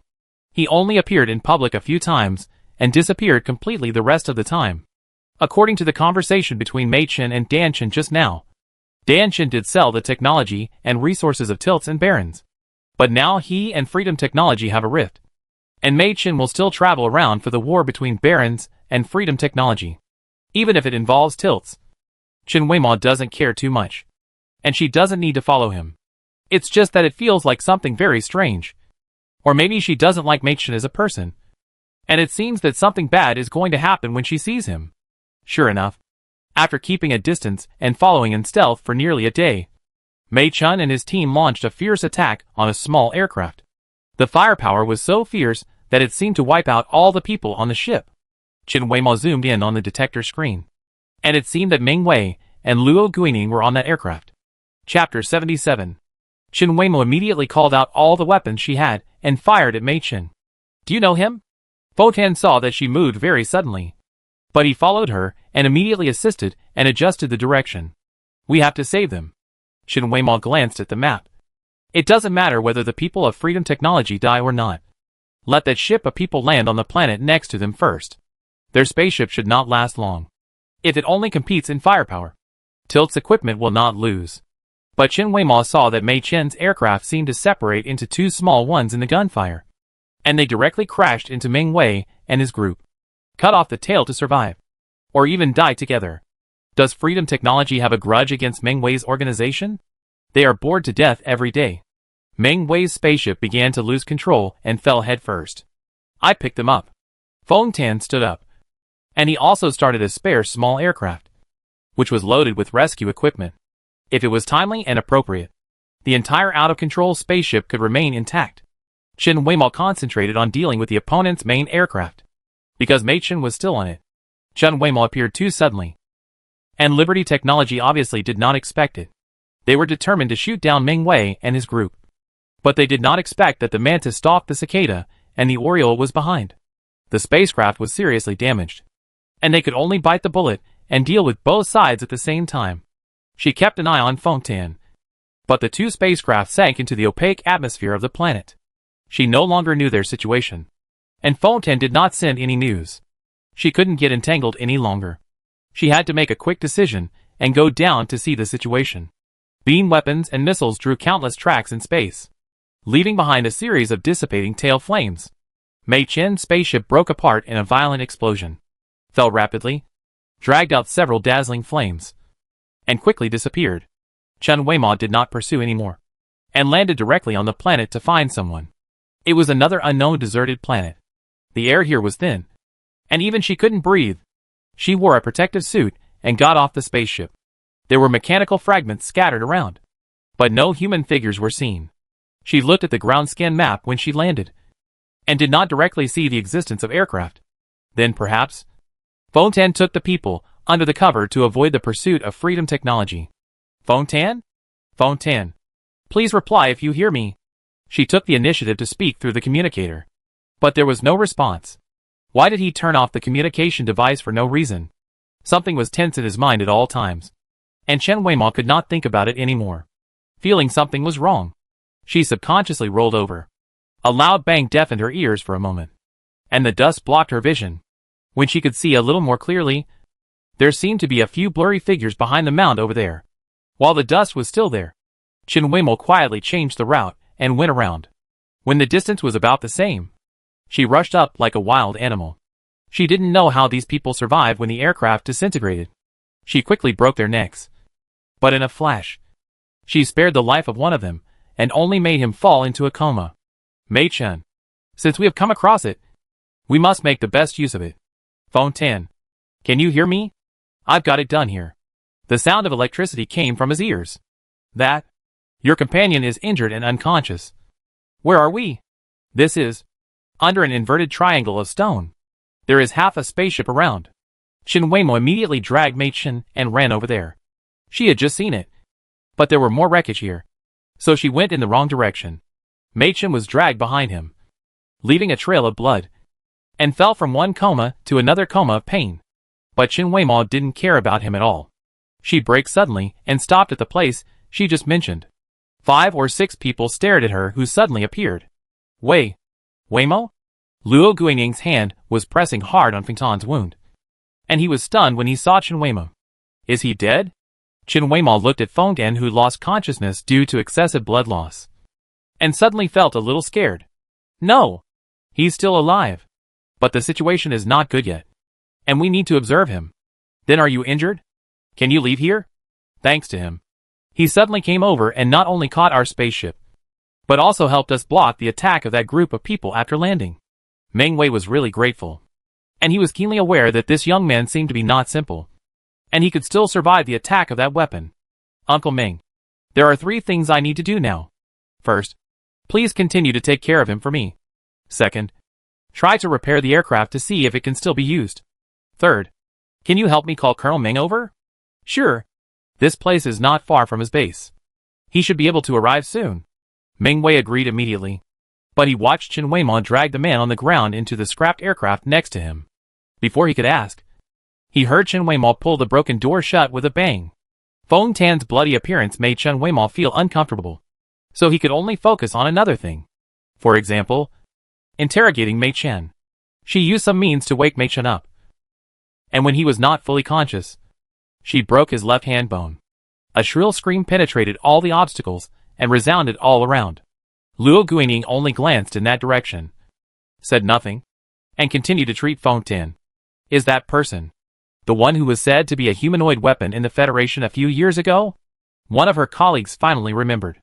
It caused a heated discussion at the time, and the Federation's policies and views on foreigners were discussed again and again. In the following 2 years, the invisible conflict on this issue intensified, and the things that were brought to the surface were covered up again and again. Hey, did she work for your son? Someone asked Luo Guangying. Let's go check the aircraft first. If we can't leave, we can only wait for rescue. Luo Guangying didn't want to talk about this issue now. In this case, her colleague's words were probably unfair to the 2 young people who risked their lives to save them. In the wreckage next to them, the screams never stopped, and they didn't have the strength to scream later. Meng Liji arrived 3 hours later, which was already the fastest speed. When he arrived, Luo Guangying was sitting on the ground covered in blood, with another bloody person lying next to him. Mom and Dad? Are you okay? Why didn't you explain it clearly on the optical computer? He pulled Luo Guangying to confirm repeatedly, and it seemed that he was not injured. It's not me. It's him. Luo Guangying gently pushed his hand away. The bleeding of this young man has stopped, but he is not in good condition. Is there a treatment cabin on your aircraft? Yes. I take him there. Meng Liji of course recognized that this was Feng Tan. When he was working at the base, he suddenly saw Meng Wei's message saying that they were attacked, and Chen Weimo asked him to go over. Professor Meng said it so concisely that the combination of these words made Meng Liji's brain unable to function. We just need to carry him. You go to the side first. Weimo is in the wreckage. Luo Guangying still let him do the work first.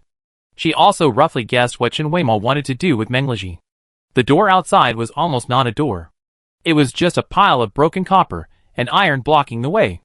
Meng Liji took a lot of effort to move a gap for people to pass through. Chen Weimo sat quietly on a low platform, with her elbows on her knees. Blood dripped down her fingers, but most of it had dried on the back of her hand. There was a person lying in front of her, bloody and distorted, with only his chest still rising and falling. It turned out to be Mei Chen, and he only had the strength to move his eyes, and said nothing. I can't ask any more. You come. Meng Liji's mental power. There is no need to wait any longer. It was really useless for her to use pure violence. Mei Chen was inexplicably stubborn. She left Mei Chen with a breath, waiting for Meng Liji to come. How is Fengtan? Chen Weimo asked. She's been sent to the treatment cabin. Don't worry. Meng Liji squatted down and wiped her hands with his clothes. The dried part couldn't be rubbed off, and the blood spots on her face had already turned darker. He quietly connected Mei Chen's perception. Although Mei Chen is an outsider, he is indeed a tough guy in terms of mental strength.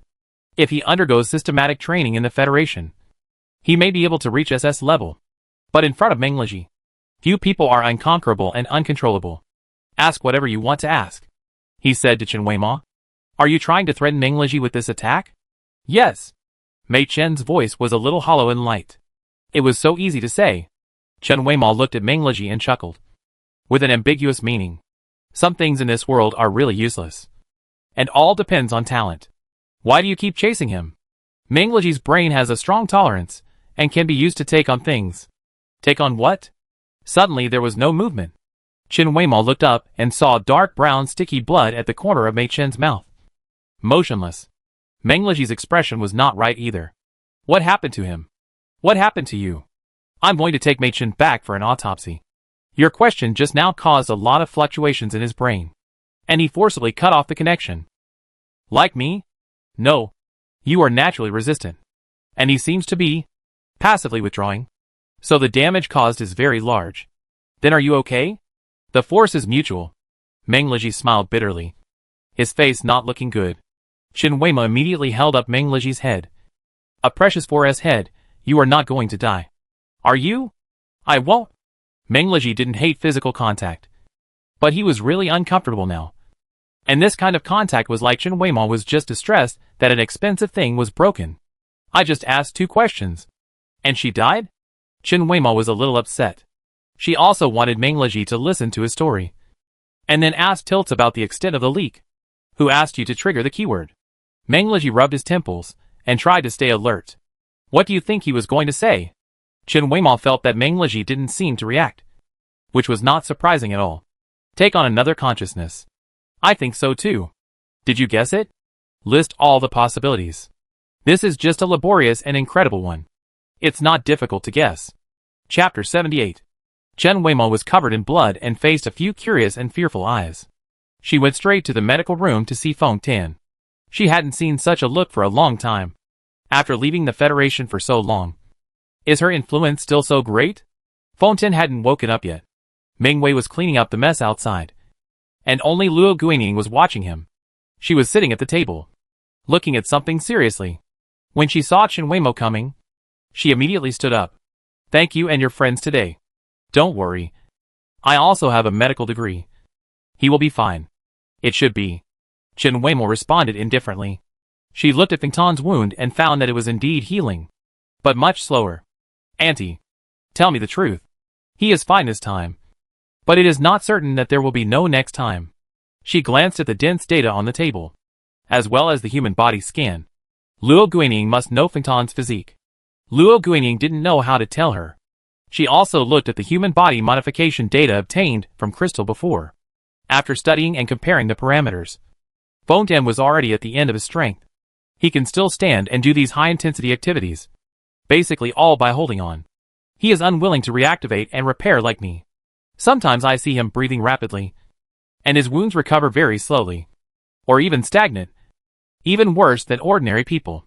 Chen Weimo is still calm now, just silently stating the facts. Can you calculate his time? Weimo. As long as there is no more serious injury, he will not be much worse. But Luo Guining knew clearly. How could what these children do be peaceful? I see. Thank you, Auntie. When Luo Guining saw her old friend again, she always had many thoughts in her mind. But at that time, Chen Weimo and Lian Bong had such an unhappy quarrel. She left decisively, and had been out of touch for more than 2 years. And she appeared very suddenly. Luo Guining couldn't even ask her if she was doing well. The door was gently pushed open, and Meng Liji poked his head in. It was also a relief for Luo Guining. who was rarely speechless. And she quickly gave up her seat and went out. "Thank you for today," Mengleji said softly, as if he was afraid of waking up Feng Tan. In the past, Freedom Technology just pursued him closely. But today, because he involved his parents, this group of people seemed to lose their temper. Chen Weima seemed to have realized that Mengleji's personality should have inherited most of Luo Guiying's politeness, talkativeness, and soft-heartedness. "I forgot to tell you last time. Leave me a contact number. I can use it in the future." Mengleji was still thinking about this matter, but he didn't expect the other party to take the initiative.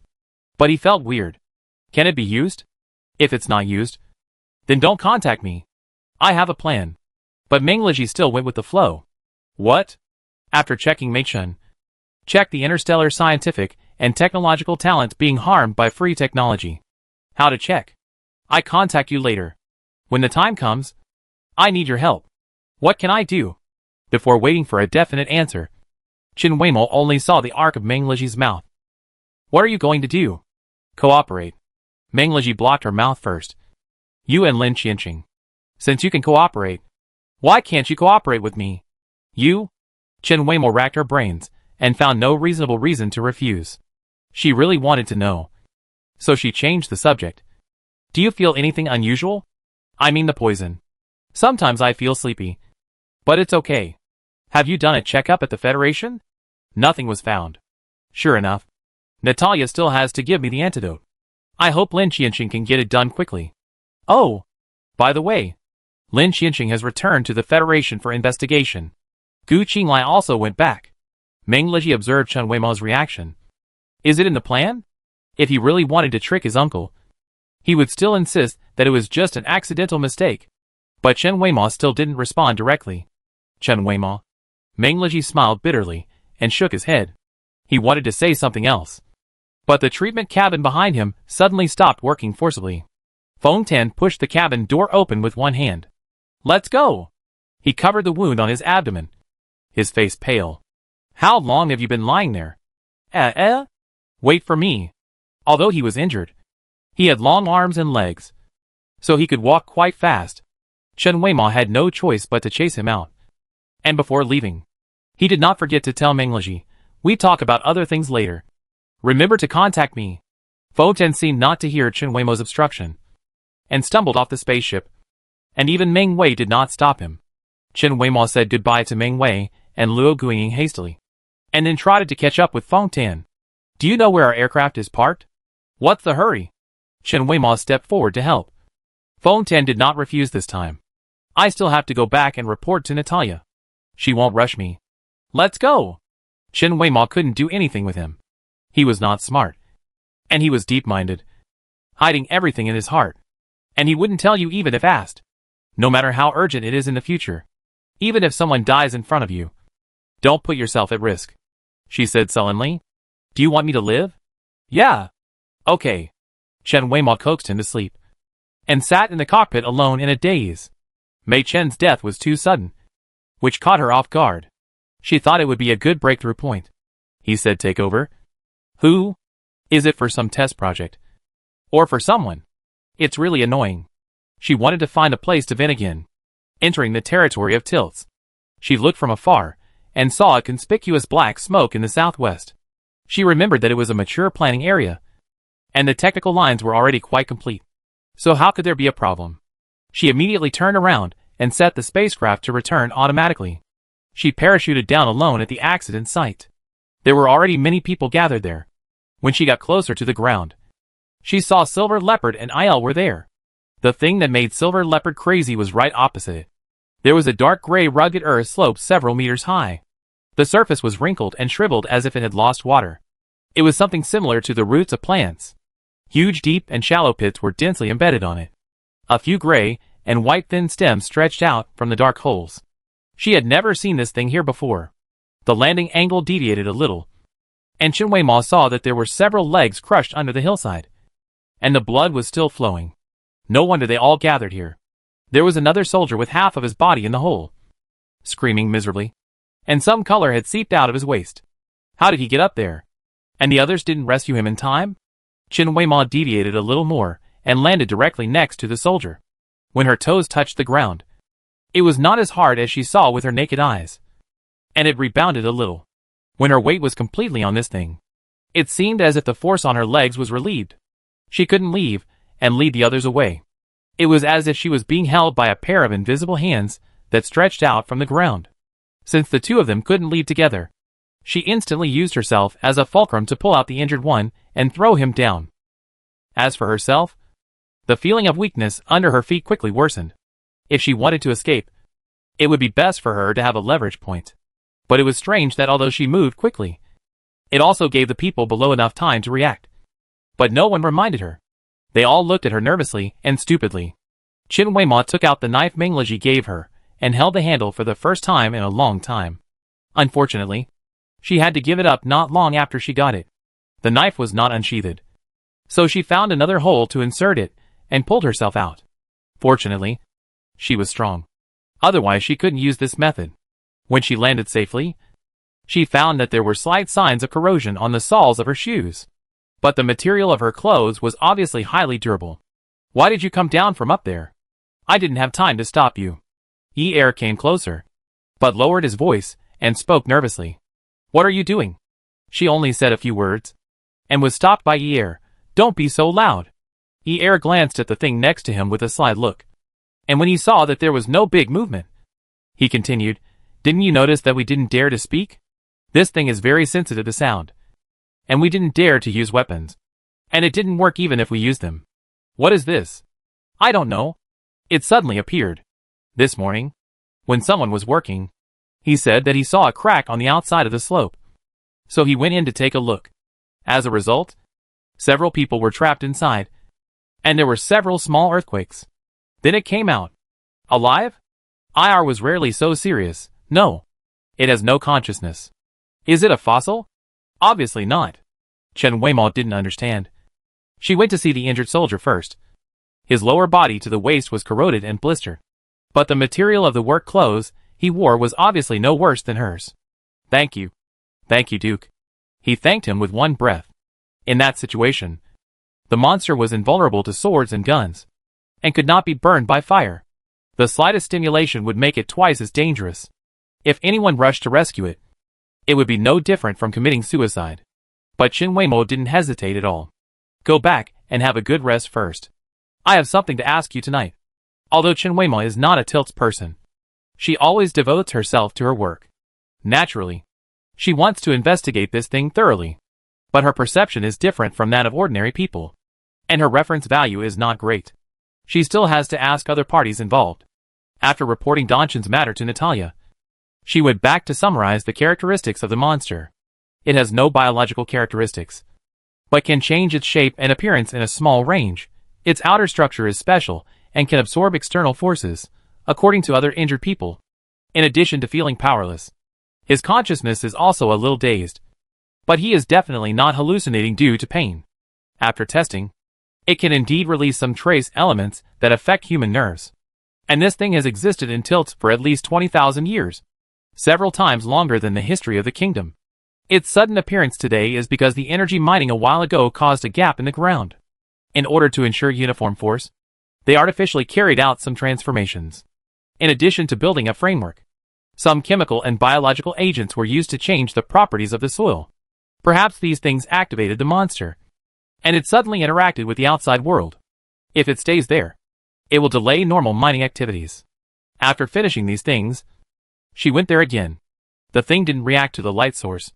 There were soldiers guarding there, and the area was illuminated by the lights as if it was daytime. But Chen Weimo asked them to turn it off immediately. Even if the strange thing didn't react, there were other creatures in the valley, so don't lose sight of one. She stood there quietly, staring at it in silence. The hillside in the dark was even more terrifying. The thin stems occasionally twitched, but the whole was quiet. Those irregular protrusions were extremely gloomy under the light. Chen Weimo kept a certain distance from it and paced back and forth. Why does this thing look more and more like half an eye? Chapter 79. Although Yer said that this thing had no consciousness and biological characteristics, Chen Weimo still went to find the kingdom's biological experts the next day. These people should be the ones who like Chen Weimo the most among the tens of millions of people in the kingdom of tilts. They can help them capture various types of experimental subjects. And they can also maintain the lowest level of damage. More importantly, they have no complaints. Which is much better than soldiers, who can only use weapons to attack. Chen Weimao told them her ideas. And it really coincided with some of their guesses. After elemental testing, in addition to basic carbon and hydrogen, there are new elements that have never been discovered. They originally speculated that this layer might be a composite aggregate of many fungi. But it was inactivated and entered a state of suspended animation, and recovered some activity under some external stimulation. In other words, it was indeed a living thing, or a substance from aliens. But I think it looks like a part of a whole. Chen Weimao certainly agreed with this view. But she intuitively felt that this thing was not complete now. You can't find it out by testing. Someone patted her shoulder in comfort. It may also be a naturally formed shape, just looking like an eye.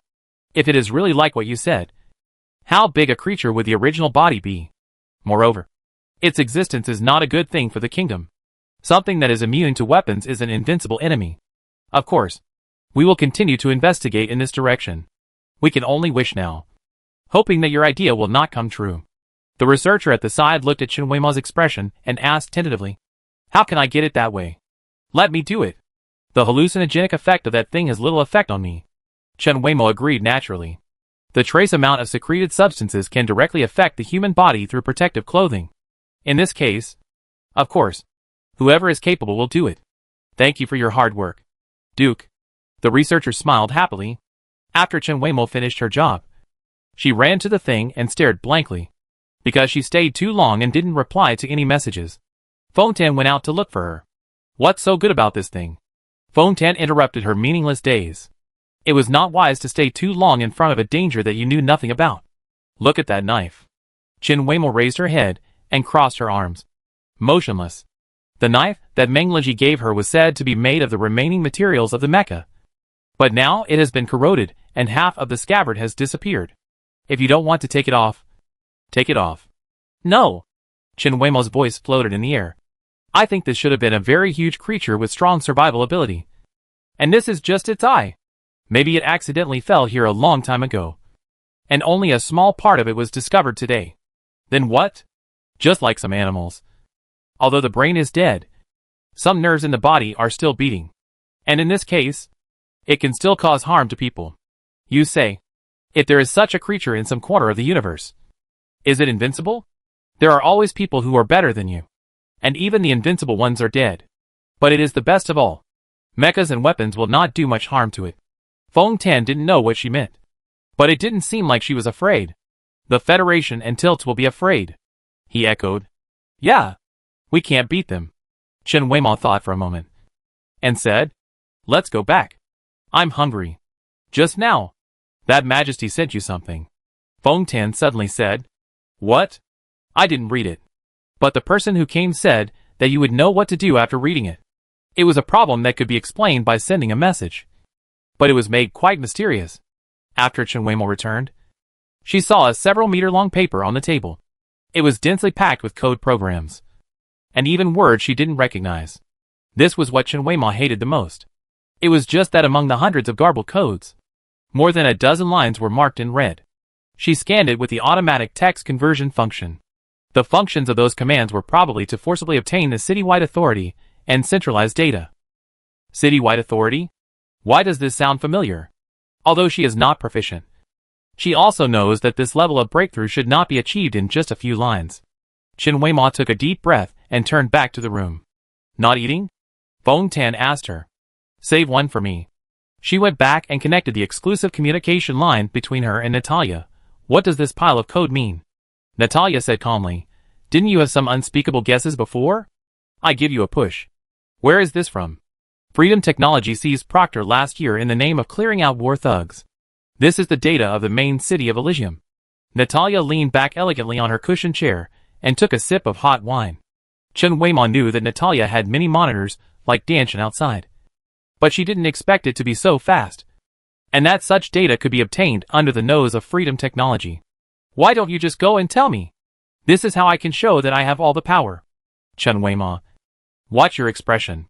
Chen Weimao sighed. Do you want me to go there to investigate or to verify our guesses? Today, I decided to make the Freedom Technology organization disappear. Natalia said a few words calmly. This almost determines the fate of millions of people. So suddenly, Chen Weima held back his words. I have seen all the things you brought back from Danshan. Natalia turned slightly, showing only her side profile to Chen Weima. And she didn't know where she was looking. Her eyes were far-reaching. Danshan betrayed his country. And his death is not a pity. But that freedom technology has big ambitions. They are now focusing on technology. And Tilts is not inferior to other places. If they need new materials and new energy to promote technological development in the future, Tilts will sooner or later become one of their targets. Even if there is only a 1 in 10,000 chance of being a threat to Tilts, she will not allow it to exist. You have a big grudge against freedom technology. Right? She chuckled. Freedom technology strongly advocates using human bodies as experimental materials. Not only that, the leader even transformed her personally. But Chen Weimo hasn't told Natalia about this yet. I asked you to kill Gu Qinglai and destroy freedom technology at the same time. Is it stressful? Natalia asked her. To be honest, Chen Weimo knew in her heart that she had to do these things whether she was stressed or not.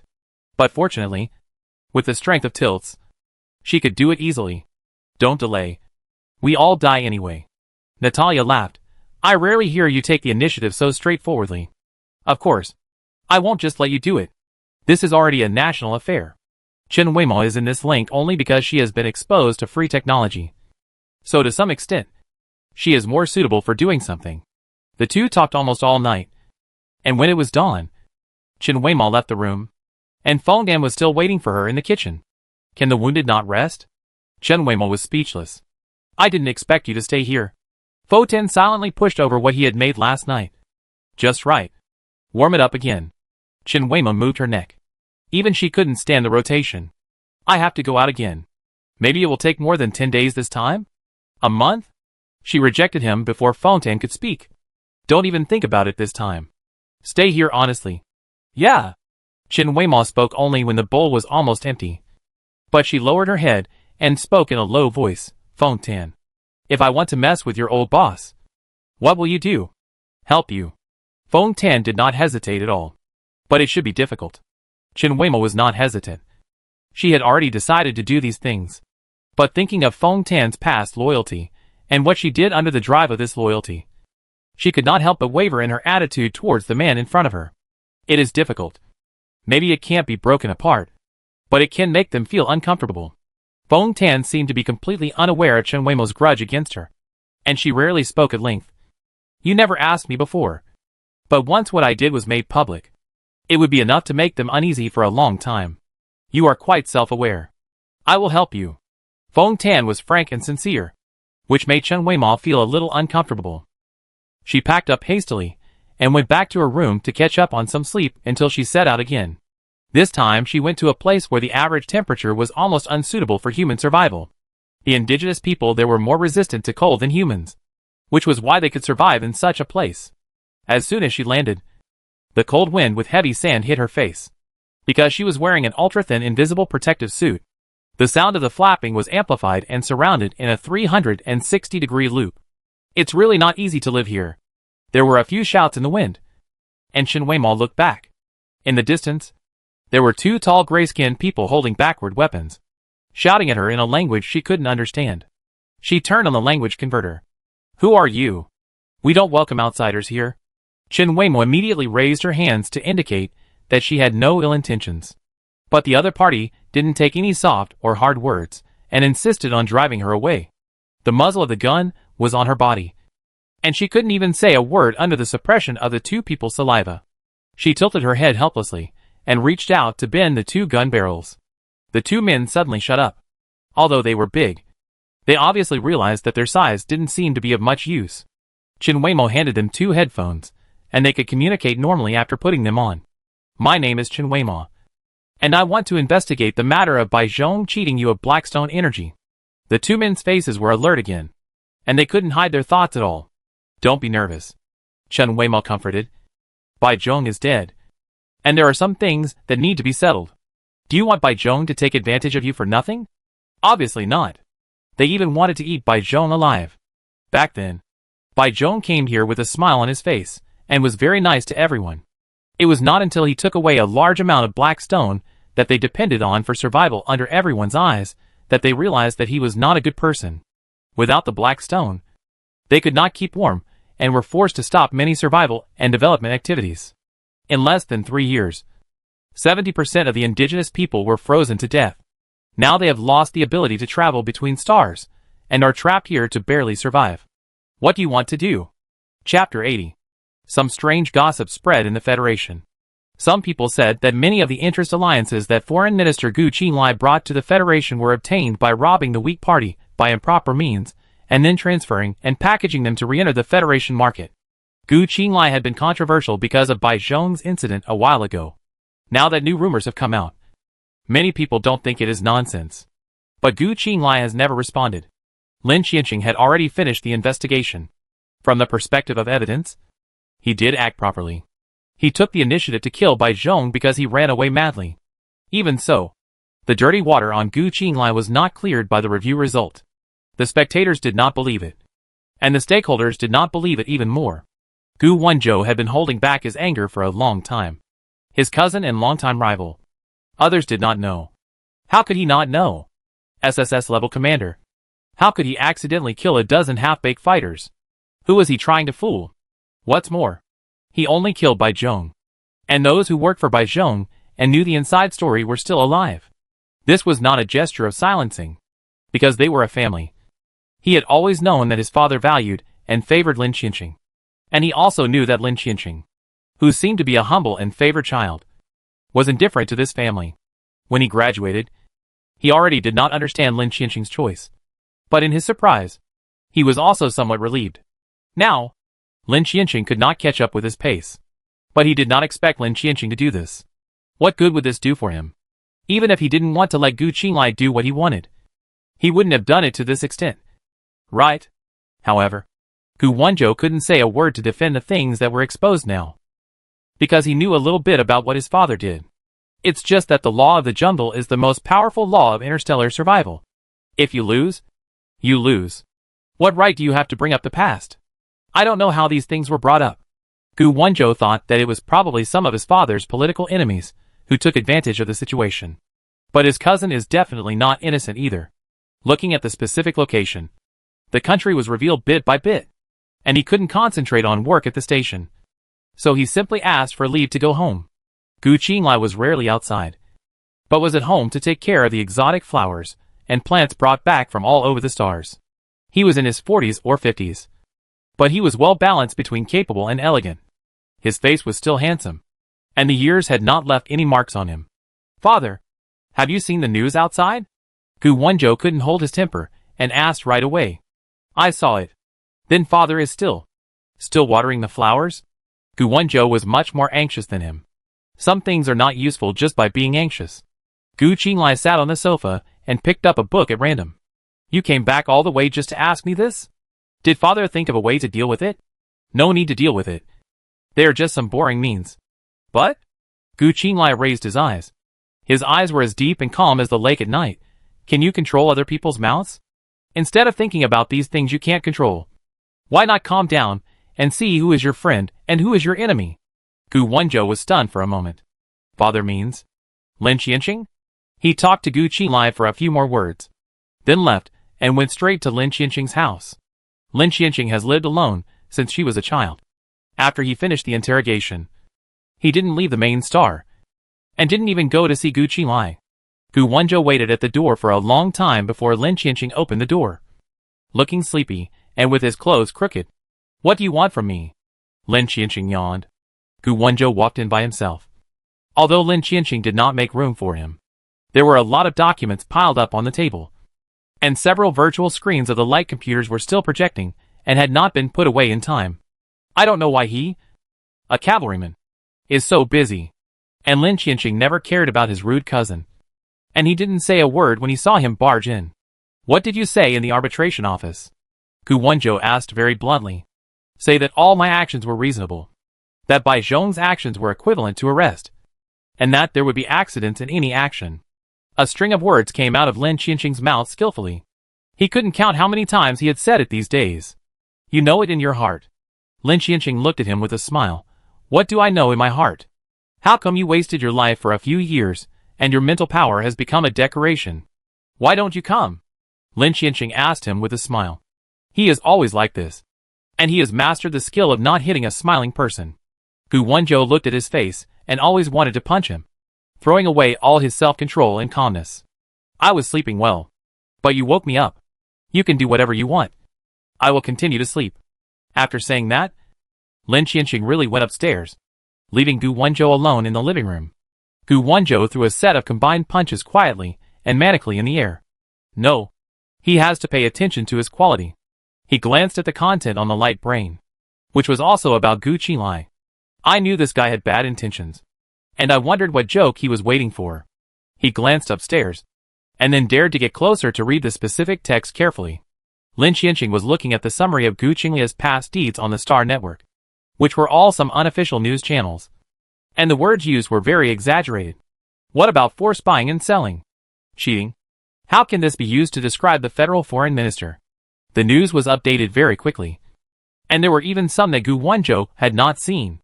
Weishi Star. Crooken Basin. Yuao 432 Star. Each and every one of them was even written in great detail. The latest news is that the Stella Empire is promoting that it provides energy to the indigenous people of the Crooken Basin for free to help them improve their lives. It seems that the Stella Empire is really going to draw a line with my father. Although my father said not to interfere in trivial matters. This is definitely not a simple public opinion issue. My father and the Stella Empire seem to have always been on good terms. But only they themselves know that the Federation and the Stella Empire can never be allies without any grudges. Small frictions of interest have always existed, but they have never been made public. The incident with Baizhong this time was just a fuse. The two planets that value energy issues will never give in this regard. Gu Wenzhou rubbed his face. This matter is not easy to solve. As long as his father can still bring benefits to the Federation, his position in the Federation will not be shaken. But if he really leaves it alone, I don't know what kind of accident his father will encounter in the future. How did the Stella Empire dig up the matter of the Crooken Basin?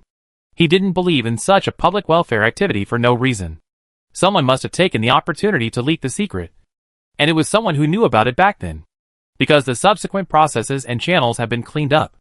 The Blackstone energy in the basin has also changed its appearance, changed its name, increased its purity, and exported to many countries in the interstellar space. Who could it be? Someone under Baizhong leaked the news? Or, it was Lin Qianqing? He sent a message to a few people and left Lin Qianqing's house. In the next few days, Gu Wenzhou stayed in the room alone except for the normal stationing at the base. Others were very tactful and did not disturb him. Everyone knew what was going on in the Gu family, but no one knew what he was doing. Not even his classmates and comrades, who had lived together since military school. Gu Wenzhou mobilized many of the Gu family's private soldiers to go to Chasla Empire to hype up the grand event. Because it was partially public, it was not difficult to sneak in there disguised as a media. The news was not optimistic. The natives of the Crooken Basin, under the Empire's brainwashing, now criticized Baizhong and his biggest backer Gu Qinglai. Just as he expected, someone who claimed to have worked under Baizhong also appeared there and told the natives about their theft of energy and the subsequent handling. There was no trace of Lin Qianqing in this. Although Gu Wenzhou had doubts in his heart, he could not involve him for the time being. No. Maybe. This is his flaw. The series of actions of the Stella Empire were too quick and reasonable. If someone handed them a knife, everything would make sense. Gu Wenzhou loosened a button and felt that he could breathe more freely. Stella and the Federation had a lot of contacts, and there were always channels to get close. 3 days later, the most controversial media organization in the Stella Empire exposed a group of photos. The person who had been working for Foreign Minister Gu Qinglai of the Scott Federation appeared in the Empire, and met secretly with several senior executives of Serafio Biotechnology Company. At the same time, the test video of the mutant insect beast was also leaked.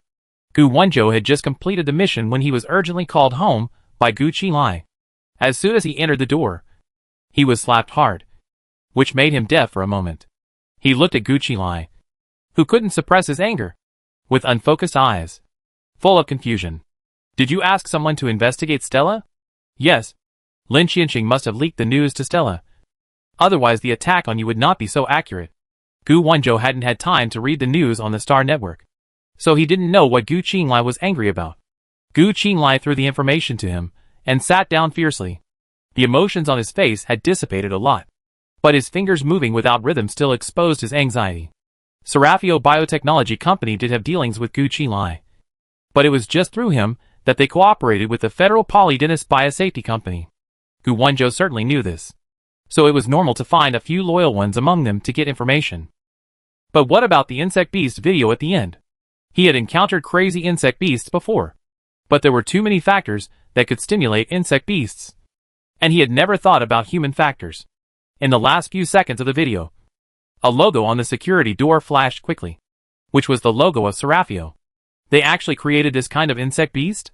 Gu Wenzhou had been on the battlefield and naturally knew the danger of insect beasts. Many of his comrades died there. Every time he went out on a mission, he was risking his life to protect stability. But now someone told him that this instability was man-made? His mind was in a mess, and he didn't figure out the connection. Wenzhou, our people are there at this moment. Do you think we can still deny the connection? Gu Qinglai looked at him with a cold and scrutinizing look. But we were legitimate. Gu Wenzhou was talking to himself, and suddenly looked at him in disbelief. Father, you have always known? Chapter 81. The foreign minister of the Federation always knew that other countries were conducting dangerous experiments that threatened the stability of the border, but he never stopped them, and watched the soldiers of the Federation die one by one in the mouths of insects and beasts. Gu Wenzhou did not think that competing for resources was unjust, because the Federation always benefited. But this matter, what did his father think of him? He was supporting an activity that might kill him? So, Gu Wenzhou opened his mouth and suddenly found that his voice was a little hoarse. He immediately adjusted himself and did not lose his composure in front of Gu Qinglai. The Federation is also doing this, right?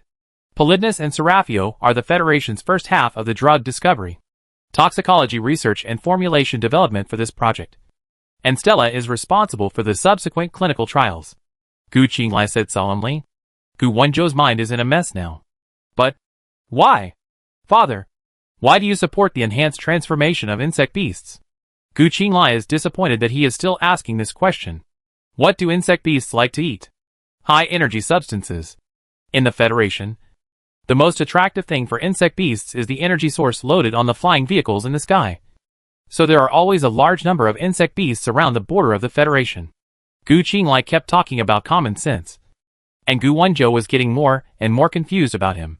But if there were no insect beasts, what do you think would happen? Will there be peace? Gu Qinglai looked like he was disappointed with his father. Gu Wenzhou often felt this kind of emotion in his father, but it was the first time he saw it so obvious and undisguised. Gu Qinglai smiled contemptuously. Without the insect beasts, do you think the Federation would still support such a large group of soldiers like you? Somehow, Gu Wenzhou temporarily lost the ability to change his emotions. Perhaps he had already had a guess in his heart since he learned the news, and now it was just confirmed. Empty. Numb. As if something was pulled out from the bottom of my heart. The existence of star beasts has made the military technology of the Federation flourish for 100 years. In addition to self-defense, the Federation's weapons exports also account for a large proportion. The most important technical support is various emerging energy sources. Energy maintains people's livelihood and helps resist foreign enemies. Energy companies, especially the largest deforest company in the Federation, have prospered because of this. But Gu Wenzhou never thought that this industrial cycle was actually mixed with human factors. After a while, he finally figured out a clue, but the Federation is not involved at present. There are so many projects that Polydennis and Serafio have cooperated on. Who has evidence that the Federation has also done it? Polydennis of the Federation once passed a message to Serafio that Menglajishibua mobile team was going to investigate this matter. So Serafio temporarily activated a large number of insect beasts to annihilate them, but failed in the end. Did they get the evidence? Gu Qinglai looked unhappy, and Gu Wenzhou now finally understood why his father lost his composure. Originally, it was just some friction in the energy dispute, and his father's support for the Federation was not affected. To those who are not aware of the situation, the current situation is more like Gu Qinglai's revenge and tearing his face against Stella, deliberately exposing the other party's scandal. But if the common scandal of the Federation and Stella is exposed in the near future, and the team he originally sent to investigate is coincidentally caught in the middle, then who is most likely to be abandoned in order to calm the public anger? and they can't interfere in the affairs of the independent military region at all. No matter what Mengleji wants to do, they can't predict it. However, looking at Gu Qinglia's expression, Gu Wenzhou felt that there was something else. Father, you and Shibo. Gu Qingli glanced at him and did not respond. But with this reaction, based on Gu Wenzhou's understanding of his father, there was something wrong. Colonel Meng Shibo has always been a benchmark in the hearts of all military academy students. Although he was criticized for the foreigners incident in the past 2 years, Mengleji's strength and character are beyond doubt. He has never heard that Colonel Meng has any contact with his father. Father, what else can we do? He wanted to give up thinking. Being indecisive was what he despised the most in the past. Gu Qinglai looked out the window. The sunshine outside was just right. But it didn't work. Wenzhou, go back first and don't act rashly again. Yes, father. But Gu Wenzhou was a little uneasy. He didn't believe that his father could do nothing in this situation. What made him uneasy was whether his father would do something to Shibo. He returned to the base with this unspeakable uneasiness. He thought about all the reasons, but couldn't find a reasonable way to approach Shibo. An independent detachment in an independent military region has a high degree of freedom no matter what it wants to do. Since the establishment of Shibo, there have been only 3 public cooperative actions. Gu Wenzhou's knuckles turned white. Their soldiers' admiration for the privileges that Shibo earned with strength may be the loophole that his father wants to exploit. If it is not public, there will be a lot of room for fabrication. Captain, a passenger spaceship sent us an urgent request for help. Someone was so anxious that he pushed the door in without reporting. 3 unknown star beasts are chasing them all the way. The weapons on their spaceship are ineffective against star beasts. They are almost dead. Gu Wenzhou's station is also a border defense line. But unlike the independent military region, which is a high-incidence area for insect and beast invasions, his place is relatively stable. And most of the people coming and going to the port are guests from outside. Unknown star beast? This is rare. Gu Wenzhou immediately suppressed the troubles in his heart and entered the combat state. The incident site is still some distance away from the station.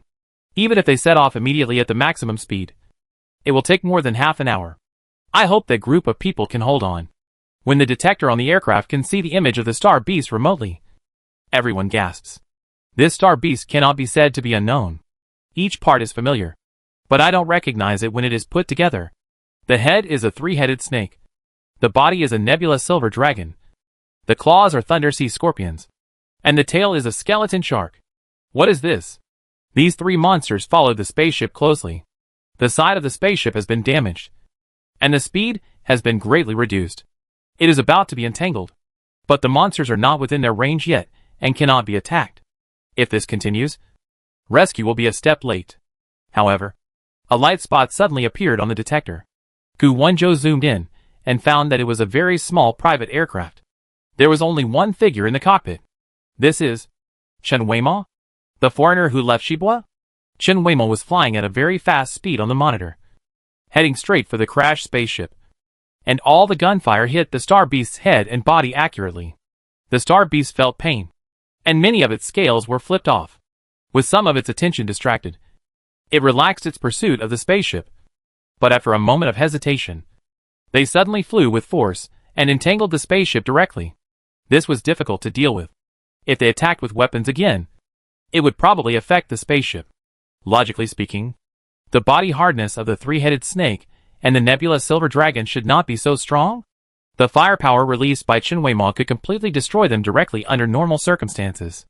Gu Wenzhou made a prompt decision and asked the soldiers to go out in the mecha to support and attack in a small area to prevent the entire spacecraft from being destroyed.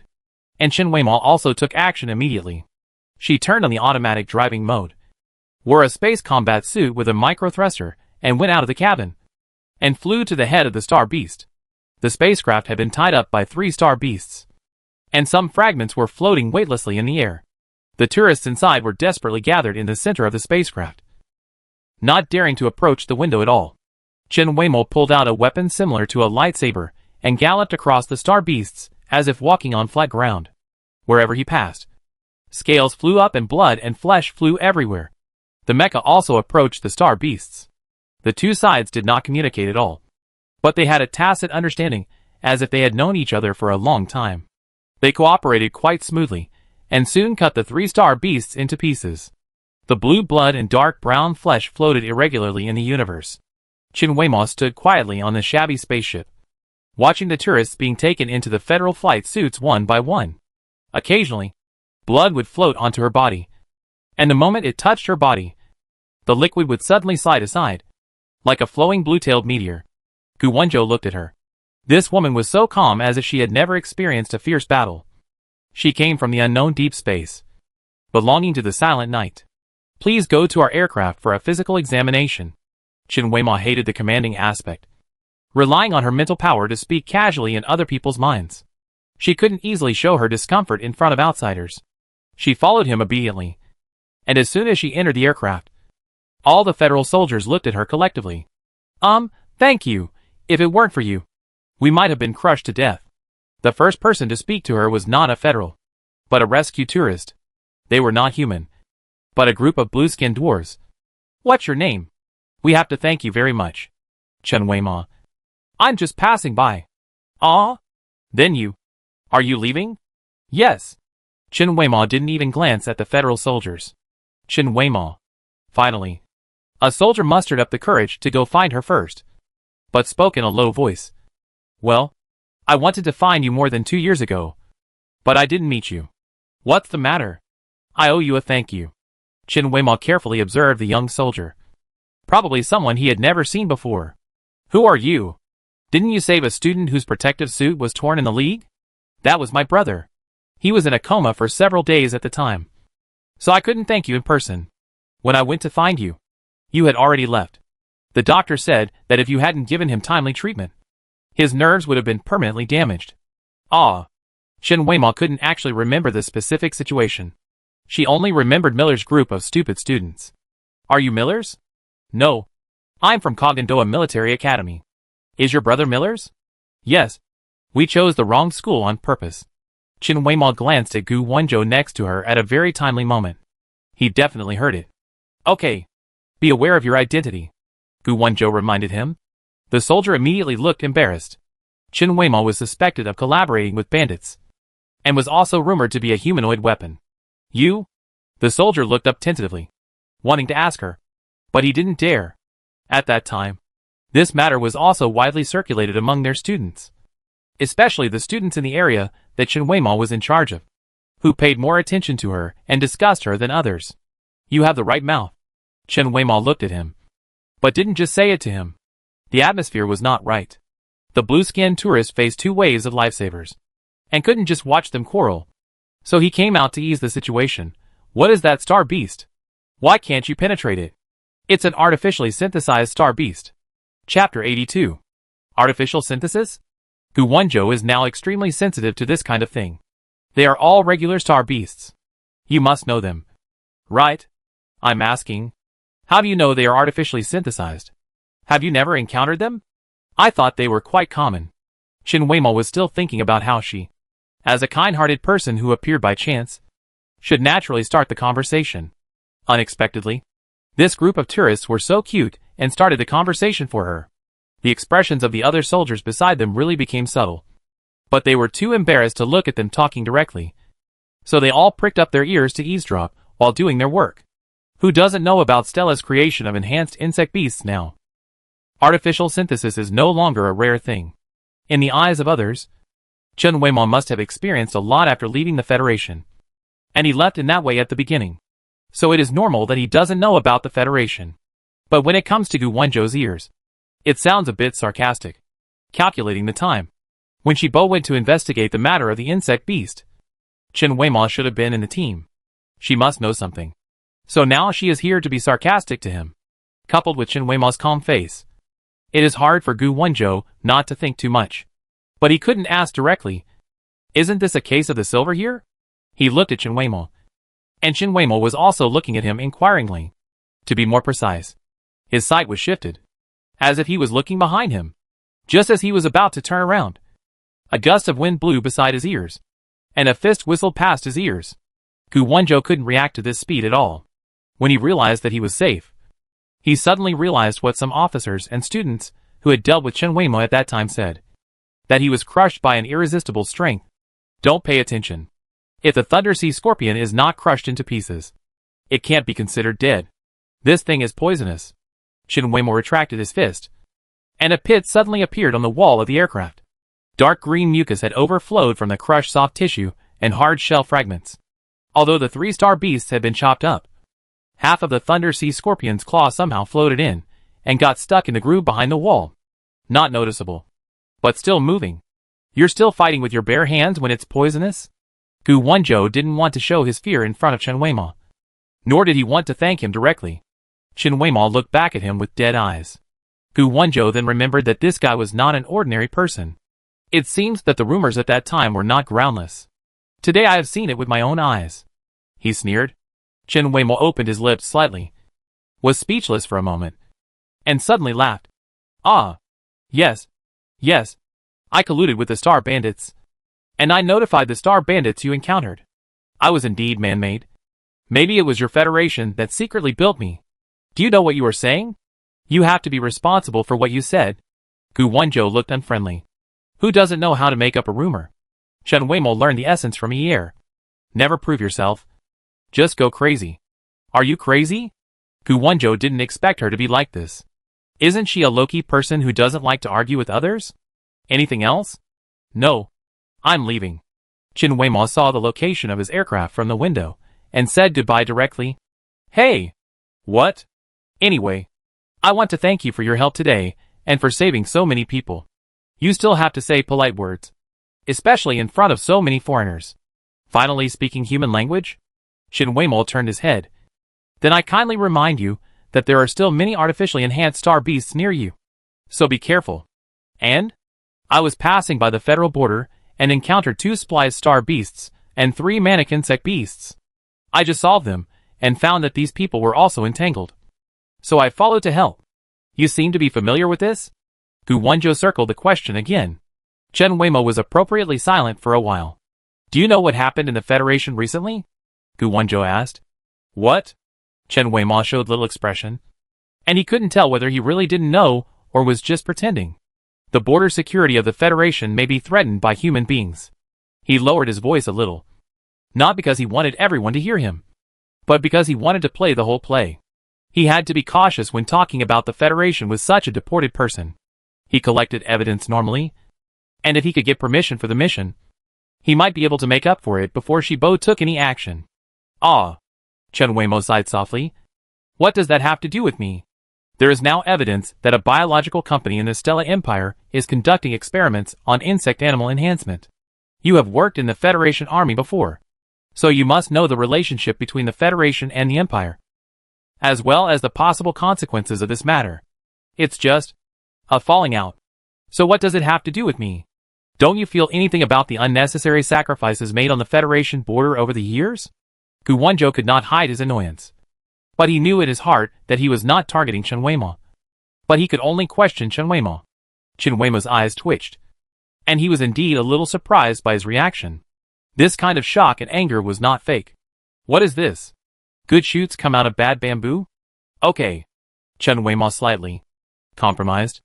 I have indeed traveled to many places outside in the past 2 years, and I have seen many incomprehensible worldviews.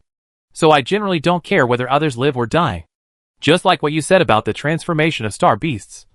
The Federation may consider it a serious infringement, but some places regard it as normal technological development and can also be used to supplement military strength. What are the places you mentioned? Chen Weimo pretended to hesitate.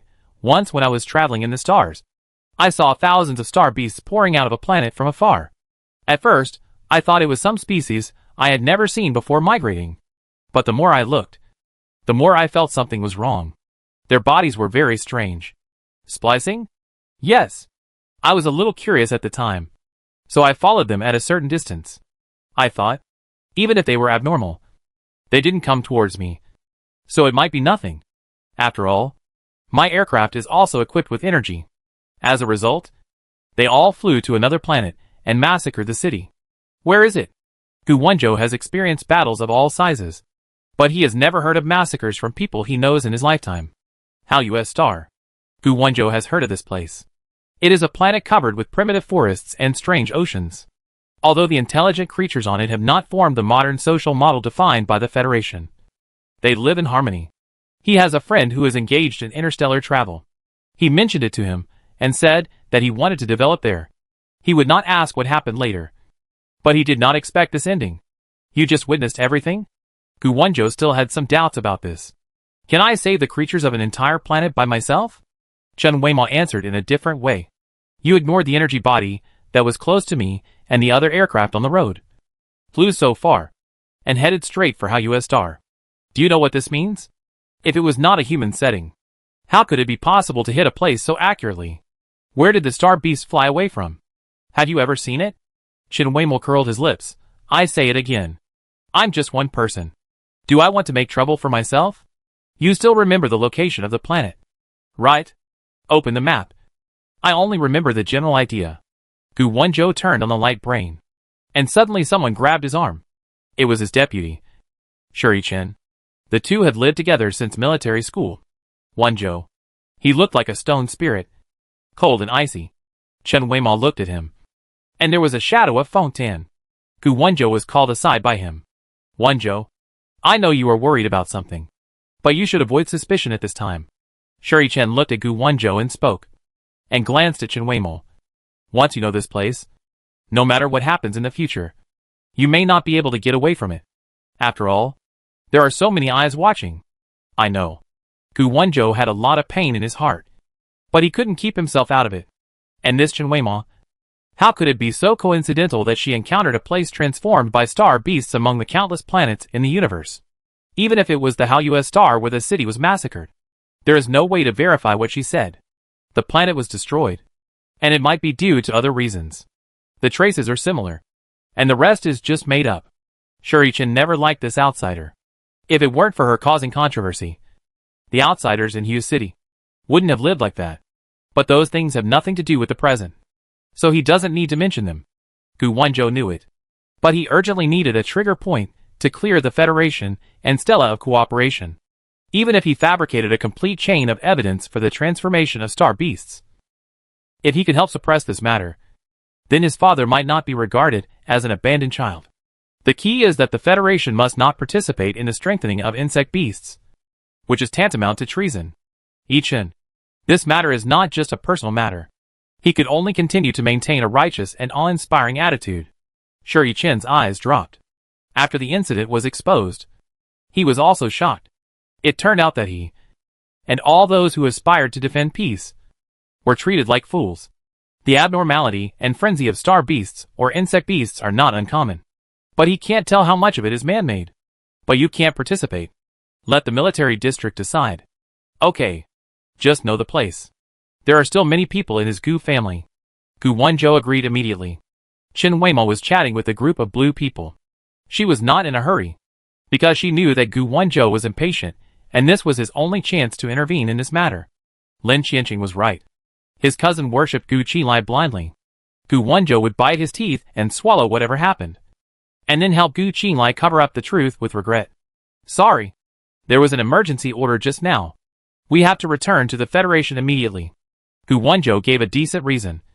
Let's continue the topic just now. Where is the location of the planet you mentioned? Chen Weimo showed a subtle half-doubtful expression. But still circled a piece. There were 3 planets there. Let them find out which one it was.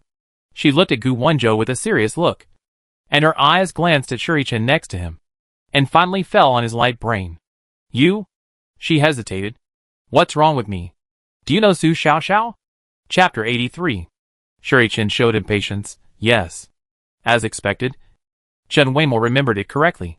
The wristband of the optical computer had a thin hand-woven rope. She had seen it on Su Xiaoxiao's hand. The color and style were very special. You are? Chen Weimo couldn't possibly know Su Xiaoxiao's current situation. But would a friend of the opposite sex usually take such a thing from someone else and wear it on himself? Her friend. Shuri Chen's expression was a little unnatural. Under Chen Weimo's gaze, he quietly put his hand back. Oh! If you don't want to say it, forget it. But if Su Xiaoxiao knows such a friend, she won't be alone in the Federation. Shuri Chen didn't want to say more. But seeing that Chen Weimo really didn't ask any more questions, he was inexplicably angry. She treats you as a friend.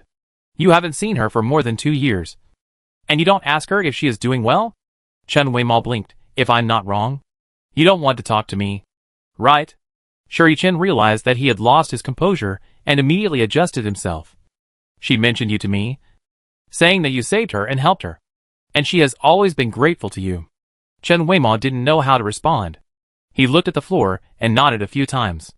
But do you know what trouble you have brought to the foreigners in the Federation? Shuri Chen suddenly asked in a stern voice. Even Gu Wenzhou didn't expect this. Why did he suddenly get angry? Your case has caused a lot of controversy. The Federation has tightened its policies and imposed stricter restrictions and inspections on foreigners. Many people can't survive and have been deported.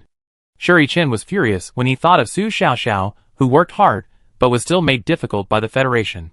Chen Weimao seemed to have heard a big joke. Did I ask your government to drive people away? If it weren't for your lack of self-control, how could the credibility of the group of foreigners be reduced collectively? Are you a 3-year-old child? Are you not clear about the attitude of the Federation towards foreigners? Chen Weimao took 2 steps closer and whispered in his ear. Don't blame me for your own chaotic governance.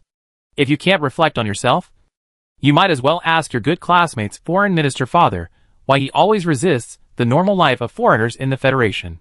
Without waiting for Shuri Chen's response, Chen Weimao left the hatch and flew back to her small aircraft with the power of her combat suit. She was really at home with a pot from the sky. Today, she had clearly let Gu Wenzhou take the bait, but ended up meeting such a fool who accused her all over. Fortunately, she had said what she should say. She also needs to thank Qiran for the news. Shibua's investigation into the enhanced insect beasts has never stopped. And the same is true for the organization of Meng Leji's parents. They discovered the tragedy of Hao Yue's star. And Chen Weimao's transfer of the flowers and trees to himself can also help them avoid some troubles. Next, it depends on who will go to the location she mentioned. The overseas test site of the Stella Empire is not so easy to break into. Gu Wenzhou certainly did not just listen to Chen Weimao's one-sided words when he went back. He still knew something about the test site of Stella's biological company, but he could not find it within his ability. From the incident to now, the Federation's Polydennis Biosafety Company should have destroyed the relevant information. Perhaps except for the evidence in Shibua's hands. The Federation can no longer find any other evidence. Shibua. Gu Wenzhou suddenly had an idea. He remembered that after Chen Weimao was taken away by the military district, Shibua had been trying hard to get her out. It was the Federation that was harsh on her, not Shibua. The relationship between them should not be alienated. And just when he was at a loss, Shibua's former friend suddenly appeared in front of him and gave him a clear clue. He never believed in coincidences. Just as he thought, within 2 days, he found out that nearly half of the troops in Shibua's base were dispatched for missions. And what was particularly special was that the researchers in the base laboratory also accompanied them. Generally, collective activities of this scale need to be briefly explained to the superiors. In other words, Shibua has already reported it to the superiors. Gu Wenzhou leaned back in his chair, closed his eyes, and took a long breath. After a long time, he sent out a copy of Chen Weimao's information. Chen Weimao wandered around Stella's overseas test site for a few days, but there was no movement. This Gu Wenzhou is quite patient. She was bored and grabbed the door frame to do pull-ups, and the light brain on her wrist vibrated. She tilted her head and stretched her neck to take a look. We submitted the field investigation of insect beast reinforcement and are now in Wei Lingxing. Chen Weimao let go and sat on the ground. Qiran. No. What is Meng Leji doing? At this juncture, she has already put out the hook. And it depends on who will lose patience. In the end, Shibua moved first. The father and son of the Gu family originally suspected that Shibua had already known about the secret cooperation between the Federation and Stella. Meng Leji acted so drastically. Isn't this asking for trouble? She stood there, as if frozen, and her mind was not thinking for a moment. She turned sharply and ran into the cockpit. Wei Lingxing. Wei Lingxing. I seem to have heard of this place. When she was at the Shibua station, Meng Leji was often buried in a pile of light screens. After returning from Crystal, she saw this name in the information Meng Leji read. She didn't remember the details. After flying at high speed for several hours, Wei Lingxing appeared in front of her. Half yellow earth and half silver light. And the area for human activities was already very wide. Chen Weimao couldn't rush over. After all, it was an unfamiliar territory. She went around to the uncontrolled half and landed. It took her 4 hours on foot to reach the vicinity of the controlled area. This was a standard military fortress, and the logo of the Federal Independent Military District was very conspicuous. The surveillance towers on the towering protective wall were very dense, and the detection lights made the night as bright as day. There were at least 5 teams of soldiers patrolling back and forth. How many people did Mengleji bring? And this is the overseas station of the Independent Military District. Chen Weimao lay down behind a pile of rocks on a distant high ground, trying to hide herself. After observing for a long time, she quietly moved. In the west of the center of the fortress, there are 2 very abrupt, steep mountains rising from the ground. They seem to have embedded their office on the mountain wall. Although weapons and shields are loaded everywhere, and the protective wall also has its own biological monitoring system, there are always invisible corners that can be used to find loopholes, such as the bottom of a vehicle that is about to enter the station, because it is not an ordinary vehicle. When this kind of vehicle is driven normally, the temperature of the rear end of the vehicle is extremely high due to the volatilization of special energy, which normal people can't stand. So no one will check that location. Chen Weimao clung to it like a lizard, enduring the heat on her face, until she turned a corner and then let go, then rolled a few times and hit in a groove on the side of the road. She touched her face, which was still burning hot. One after another, white light swept over her head, and she saw the right time and walked around the side walls of all the buildings, approaching the hill little by little. It took her half an hour to walk just a few blocks. There were still a few lights on the mountain wall, and most people had already rested. On the way over, Chen Weimao seemed to see a familiar figure from afar. There were not many people who stayed up late at night and liked to stand in front of the window to watch the scenery day and night like her. As for how to get up, she could only climb from the outside. But the detection light was too annoying. After observing the spacing pattern, she had to stop after climbing a few steps, until she stepped on a bulge with one foot, grabbed the windowsill with both hands, and pressed her face against the window. The 5 people from Shibuya gathered in the room and held a meeting until very late. Oji yawned and stood up to stretch. As soon as he approached the window, he was frightened by a face that suddenly appeared. Fuck. Oji urgently withdrew a complete exclamation. Chen Weimao? The other 4 people immediately turned their heads, and for a moment no one opened the window for her. Chen Weimao knocked, with a gloomy face. You are doing exercise at night? Oji stretched out his hand to her, but Chen Weimao didn't take it and jumped in by herself. You came in alone like this? Mengleji looked at her with a subtle expression. Otherwise, Mengleji chuckled after returning. Shibo will have to double the training. Oji still had his back to Mengleji. When he heard this, his eyes widened and he looked at Chen Weimao, the innocent culprit, with resentment. His eyes said, "What are you doing here? Okay, let's stop here today. Everyone take a rest first," Mengleji said. Yiren, stay for a while.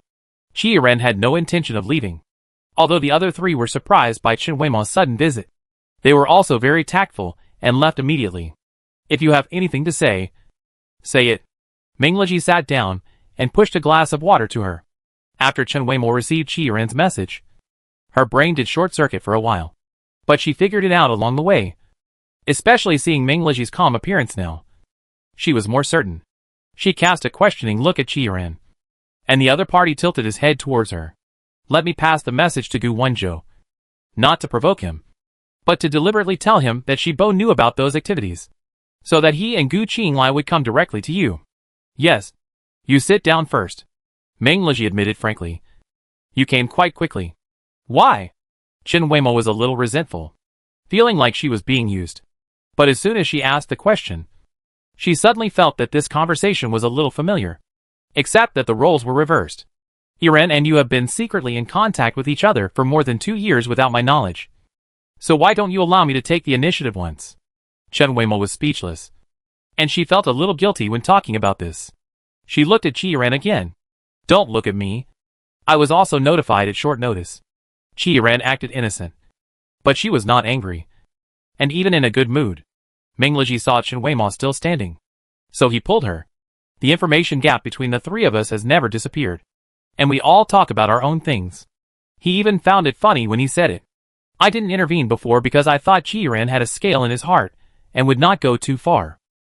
But after Gu Qinglia's incident, he had to admit that the Federation's self-deceiving peace was no longer necessary to maintain. Instead of you hiding it from me and me hiding it from you. It's better to cooperate. Chapter 84. Qiran knew Meng Leji's intentions when she came here, so she naturally had no objection.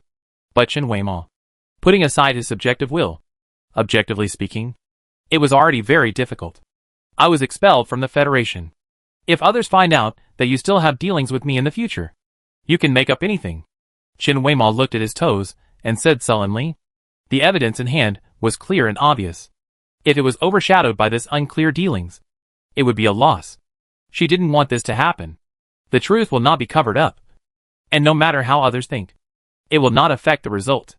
Meng Leji also knew her considerations. How could he not know? But other people's thoughts are very important, Chen Weimo said firmly. She lowered her head slightly. In fact, I shouldn't have come today.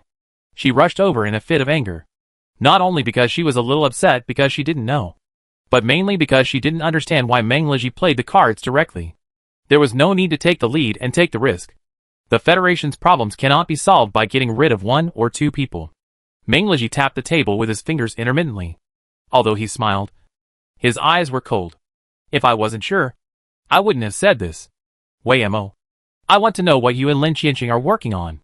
Qiran also expected Chen Weimo to tell her. Although they have been in contact, she didn't know about Lin Qianqing. Chen Weimo was finally defeated by the two gazes. Lin Qianqing is Gu Qinglia's biological son.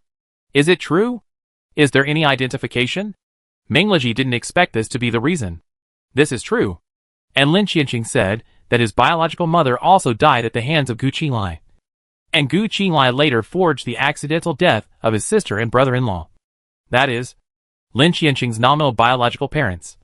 In order to cover up this fact, does he have any evidence? How old was Lin Qianqing at that time? How did he know this? I went to the place where his biological mother used to live to check. And her mother was a foreigner. Chen Weimo still concealed the existence of the Kingdom of Tilts. Although she wanted to cooperate, she really didn't want it to be involved in the outside struggle. She actually lived comfortably there.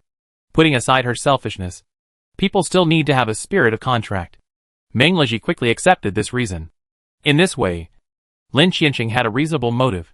So he wants to make Gu Qinglai lose his reputation. Or let him die.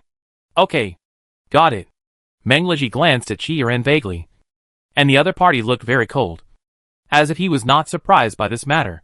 But Qiran once said that she didn't know. Now can you tell me why you came here? Chen Weimo finally asked. To justify my actions. I'm just putting on a show. Meng Leji stood up and was about to go out. But seeing that Chen Weimo's but was very steady and didn't move. Come with me. I'd better not walk around. Qiran directly pulled her up. Let Meng Leji take responsibility for any problems. Don't worry about it. Chen Weimo almost gritted her teeth. Fortunately it was midnight, and there was no one in the base. Meng Leji took her into a long observation platform. Through a glass window more than 10 meters long, she could see a shallow depression in the distance.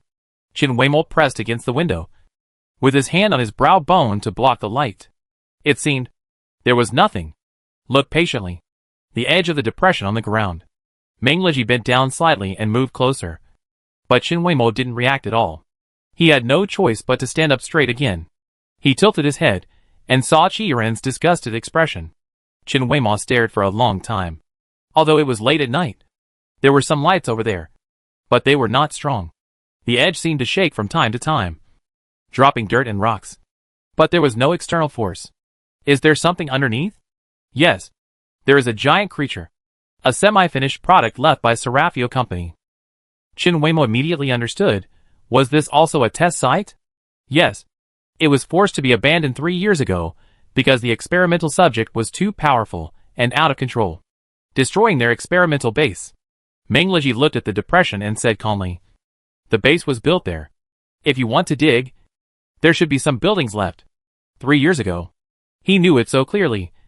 It didn't seem like he found it out later. Chen Weimo felt that he should have been investigating these things a long time ago. Sure enough, Meng Leji continued, Professor Meng's people have been tracking and investigating here for a long time.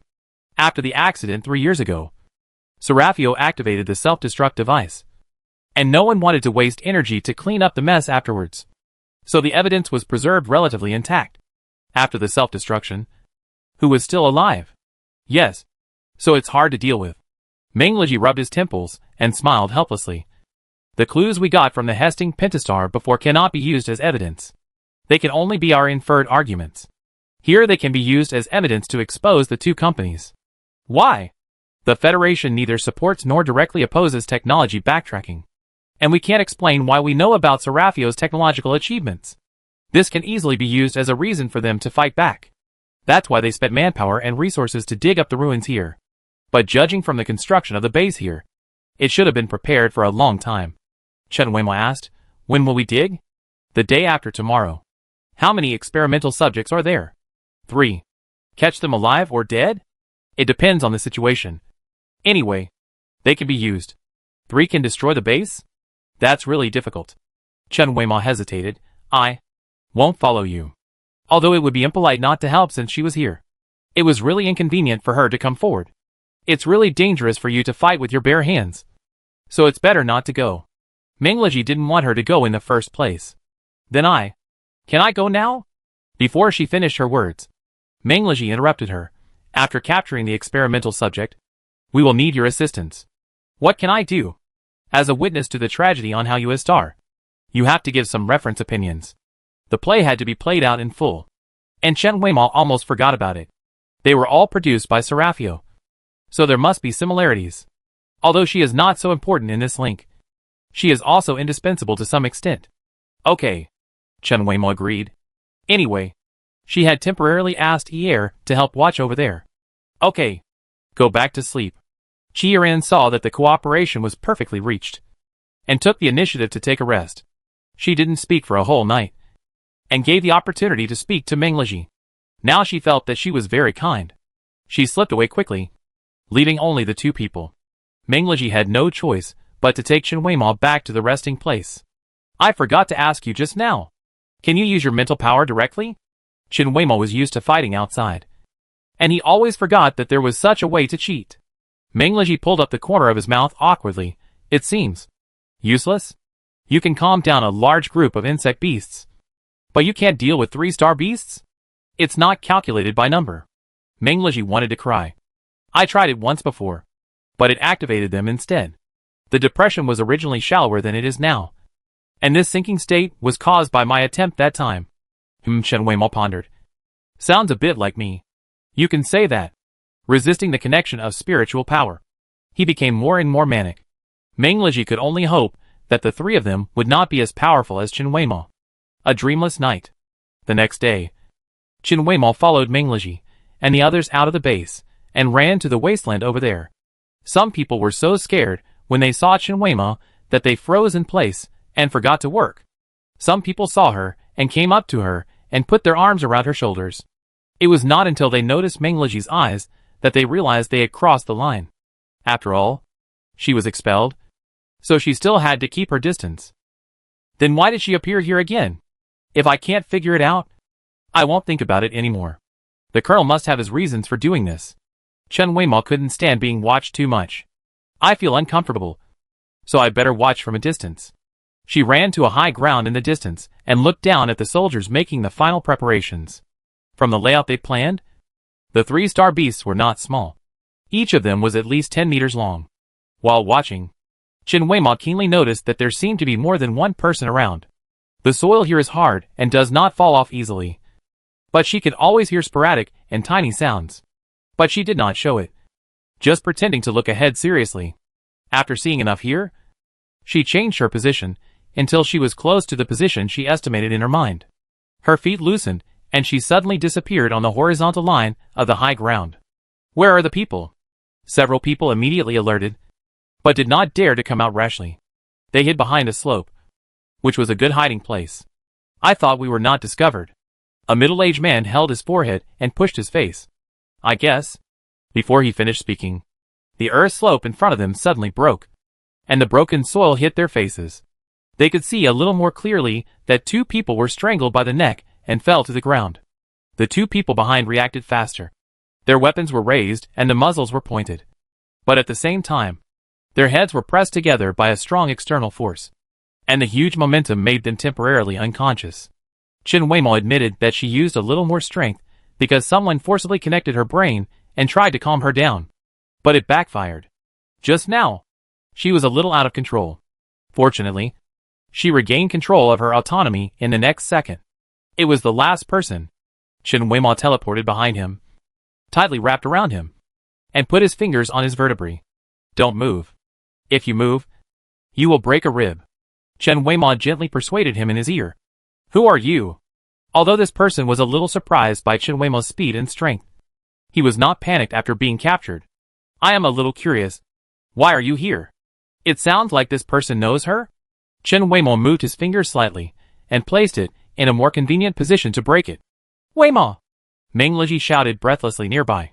She also heard the voices of Qi Yishuan and Mu Fenghua. Looking for you. The man laughed. The two people who were knocked down in front stood up again and turned around to fight. But Chen Weimao could continue to fight while holding the middle-aged man. Meng Liji followed the sound and came over. Chen Weimao was holding the 5 people to the ground. Weimao? He was speechless for a rare time. It's not a big problem. Just ask again. He is the Sergeant Major of the military region. Chapter 85. Chen Weimao stood behind Qi Yishuan, trying to reduce her presence. The sergeant of the independent military region came to inspect the work, and was sneaky. It's not her fault. Right? Qi Yishuan and Mu Fenghua also blocked her considerately, and Meng Liji stood in front. They were so busy that they forgot that the sergeant said that he would take time to come here. But he didn't say when. I worked in Shibua for a while. Why don't you recognize me? The sergeant was not angry, but smiled, and waved to Chen Weimao. Chen Weimao took a deep breath and took 2 steps forward. Then let me introduce myself. I am Hua Cheng, the current commander of the independent military region. He extended his hand and smiled maliciously. Not a suspicious intruder. Chen Weimao shook hands with him with gritted teeth. Don't be nervous. You are quite skilled. Hua Cheng smiled warmly, turned his head slightly, and glanced at his 4 subordinates, who were standing crookedly because of pain. His eyes immediately became sharp as a knife. But when he turned to Chen Weimao, he became gentle again. Sergeant, I invited Chen Weimao to assist in the work. Meng Liji explained on the side. Don't be nervous. I didn't say anything. Hua Cheng asked Meng Liji to stop. It would be helpful to have a capable person for this kind of operation. And I didn't say I wouldn't allow it. But I didn't go. Chen Weimao said silently. Hua Cheng showed a little surprise. It's not convenient for me to interfere in the affairs of your federation. Chen Weimao said bluntly. Ah, you have a point in thinking so. Hua Cheng expressed his understanding. After all, I suggested to the arbitration tribunal to expel you from the country, so that foreigners would no longer interfere in the affairs of the independent military region. Hippo and the others all looked embarrassed. They did not expect Hua Cheng to put something that everyone knew in the open. Walk with me. Hua Cheng asked Chen Weimao. Sergeant Major. Meng Liji wanted to stop him, but Hua Cheng waved his hand and told him to stay still. People in the distance were making preparations in full swing, and the attention from nearby was too urgent to ignore. But Hua Cheng was the only one who was leisurely and contented in this desolate land. Do you know what the purpose of this operation is? He asked. Should Chen Weimao say no? She left in a hurry just now, and she couldn't communicate with Meng Liji. You don't have to look at that side. Meng Liji asked for autonomy and independent authority in the first place, just so that when he encountered people or things like you, he would not explain it to his superiors in detail. Hua Cheng seemed to read his mind. There are not many such people in the Federation. But there is no way. Talents like him, who have been highly regarded since military school, are also worthy of the current power. Chen Weimao really couldn't understand what he meant.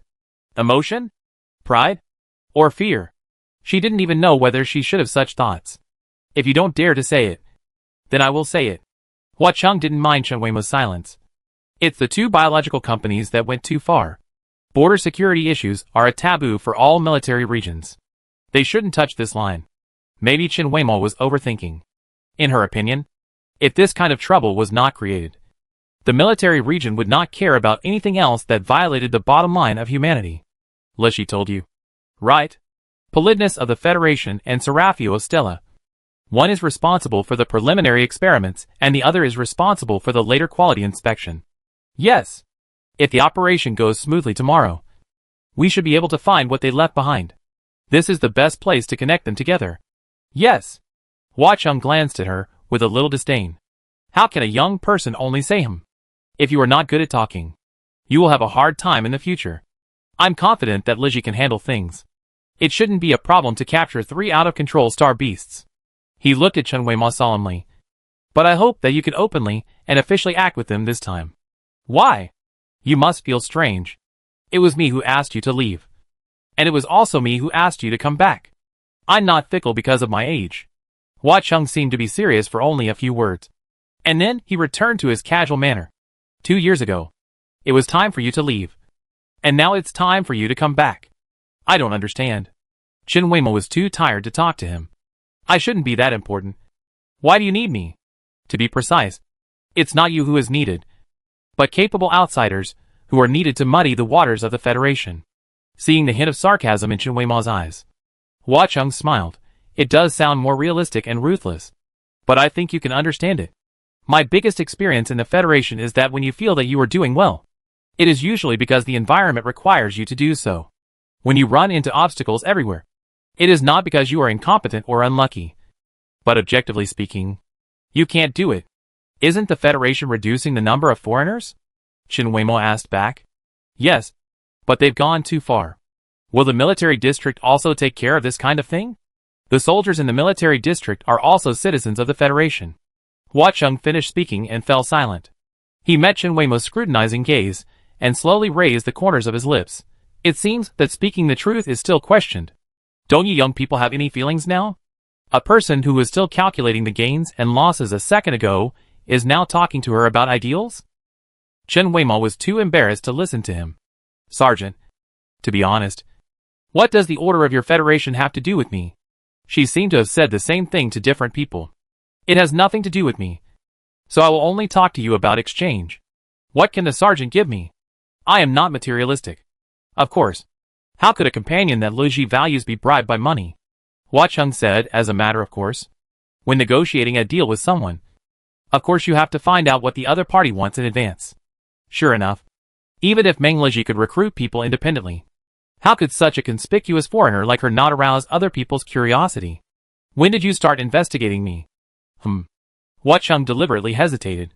I'm older, so I know more than young people. Your skills and physique really remind me of the things I didn't do well in the past. If I don't do well, you still let me stay in the Federation? Aren't you afraid that all your little things will be exposed? If it were someone else, they would have been angry because of these 4 words. But Chen Weimo felt desolate in his heart. To build a more ideal society, we must keep turbulent and force people to find a difficult sense of security. But you have to know that if it's not you, I will find someone else. Chen Weimo's tone stagnated, and he said with a little self-mockery, it seems that the sergeant wants me to do a lot of things. What you can know and do will also increase accordingly. So what does the sergeant want me to do tomorrow? Meng Liji stood on the high ground over there, watching the 2 people talking all the time. He didn't know what they were talking about for so long. Hua Chung had just been staring at him closely, so he didn't have time to put a bug on Chen Weimo. He finally waited for the 2 of them to come back. And before he asked a word, he saw Hua Chung patting Chen Weimo's shoulder affectionately and admonishing him. You have to treat her well. I finally found a talent. Qi Yishuan and Mu Fenghua choked. But they couldn't show it too obviously in front of their superiors. Yes. Although Meng Liji hadn't figured out what was going on, he immediately agreed. Hua Chung came and left without seeing much of the preparations for capturing the star beast. But for Shibo, it was a different game. What conditions did the sergeant give you? What did he ask you to do? Meng Liji asked Chen Weimo directly. Captain, I'm hungry. Is it time for dinner? Let's go back and eat. Okay. Meng Liji walked in front in silence. His head lowered, and he walked faster and faster. Qi Yishuan looked at the approximate distance between him and Chen Weimo, and then dared to speak to Chen Weimo in a low voice. You have been out there for more than 2 years. Have you become a bad person? What? Still pretending? You made the captain confused with just one sentence. Chen Weimo didn't think too much. She just felt that eating was a good excuse to change the topic, and she really didn't want to say more now. At least before the end of tomorrow's operation. Can you really go back to Shibua? Mu Fenghua also asked in a low voice. This happened so suddenly. The sergeant major was equivalent to overturning the military order he had signed. Should be. The one with an official status? Should be. The sergeant can help you settle the previous issues of collusion with bandits and humanoid weapons? Should be. Can you say anything else? I don't know what to say. You are getting more and more tight-lipped. Chi-Xuan sighed. But no matter what, the sergeant has spoken. And you can hold your head high in the Federation from now on. Don't worry about those messy rumors. A deafening explosion suddenly interrupted their joy. The lust in the distance rose to the sky and quickly spread to the surroundings. Even though they were not close to the depression, the wind blowing in their faces brought some heat. Captain, the Star Beast was activated prematurely by the crystal energy, causing the depression to collapse. No one was missing or dead, but 3 people were injured. Oji contacted Meng Leji, who was always watching the situation at the observation station. Because the mecha had not been fully run in, he would not play this time. Notify them to abandon the auxiliary station and go directly to Plan 2. Teams 1 and 3 are responsible for Star Beast number 1. Teams 2 and 5 are responsible for number 2. And teams 4 and 6 will join us and be responsible for number 3. Meng Leji turned and walked towards the depression. He glanced at Chen Weimo. We will go to work first. You go back to find Oji. Without waiting for Chen Weimo's response, he took Chi-Xuan and Mu Fenghua Qi to drive the mecha and headed straight to the scene of the incident. Chen Weimo stood there and watched for a while. The 3 star beasts here were not the kind that she had seen before, with their bodies directly spliced together. Maybe because they were unfinished products. They had not yet reached that stage. But their forms are already huge and unmatched among all kinds of star beasts. The smallest one, number 1, is already 10 meters tall. She couldn't see where the head was, but the dozens of long gray-brown tentacles in the lower half made people ignore other parts.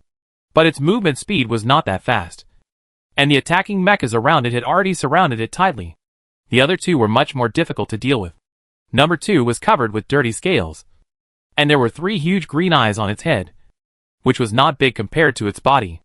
And the one that Meng Leji and his team were going to deal with had not yet completely revealed its whole body after destroying the entire land. Chapter 86. What a long star beast. It took Chen Weimo 5 minutes to see the intermittent full picture of number 3. Its body was like a giant snake, surging underground, but the exposed head and tail made it look like a soft pipe. The countless scimitar-like fangs on both sides of the pipe mouth threw out mucus, which solidified the dust into clods and fell like hail on the auxiliary platform built by the soldiers. She squinted her eyes and tried to identify several mechas she knew. Chi-Xuan's heavy mecha had already started to smash, but the star beast was not as soft as it looked on the outside, and no attack could leave a mark on its surface. It's not easy to fight, not to mention capture it alive. The formation of the mechas is quite obvious. She roughly looked at it, and it seemed that the body of the star beast was used as a breakthrough point, taking advantage of the gap between the mouth and the mouth.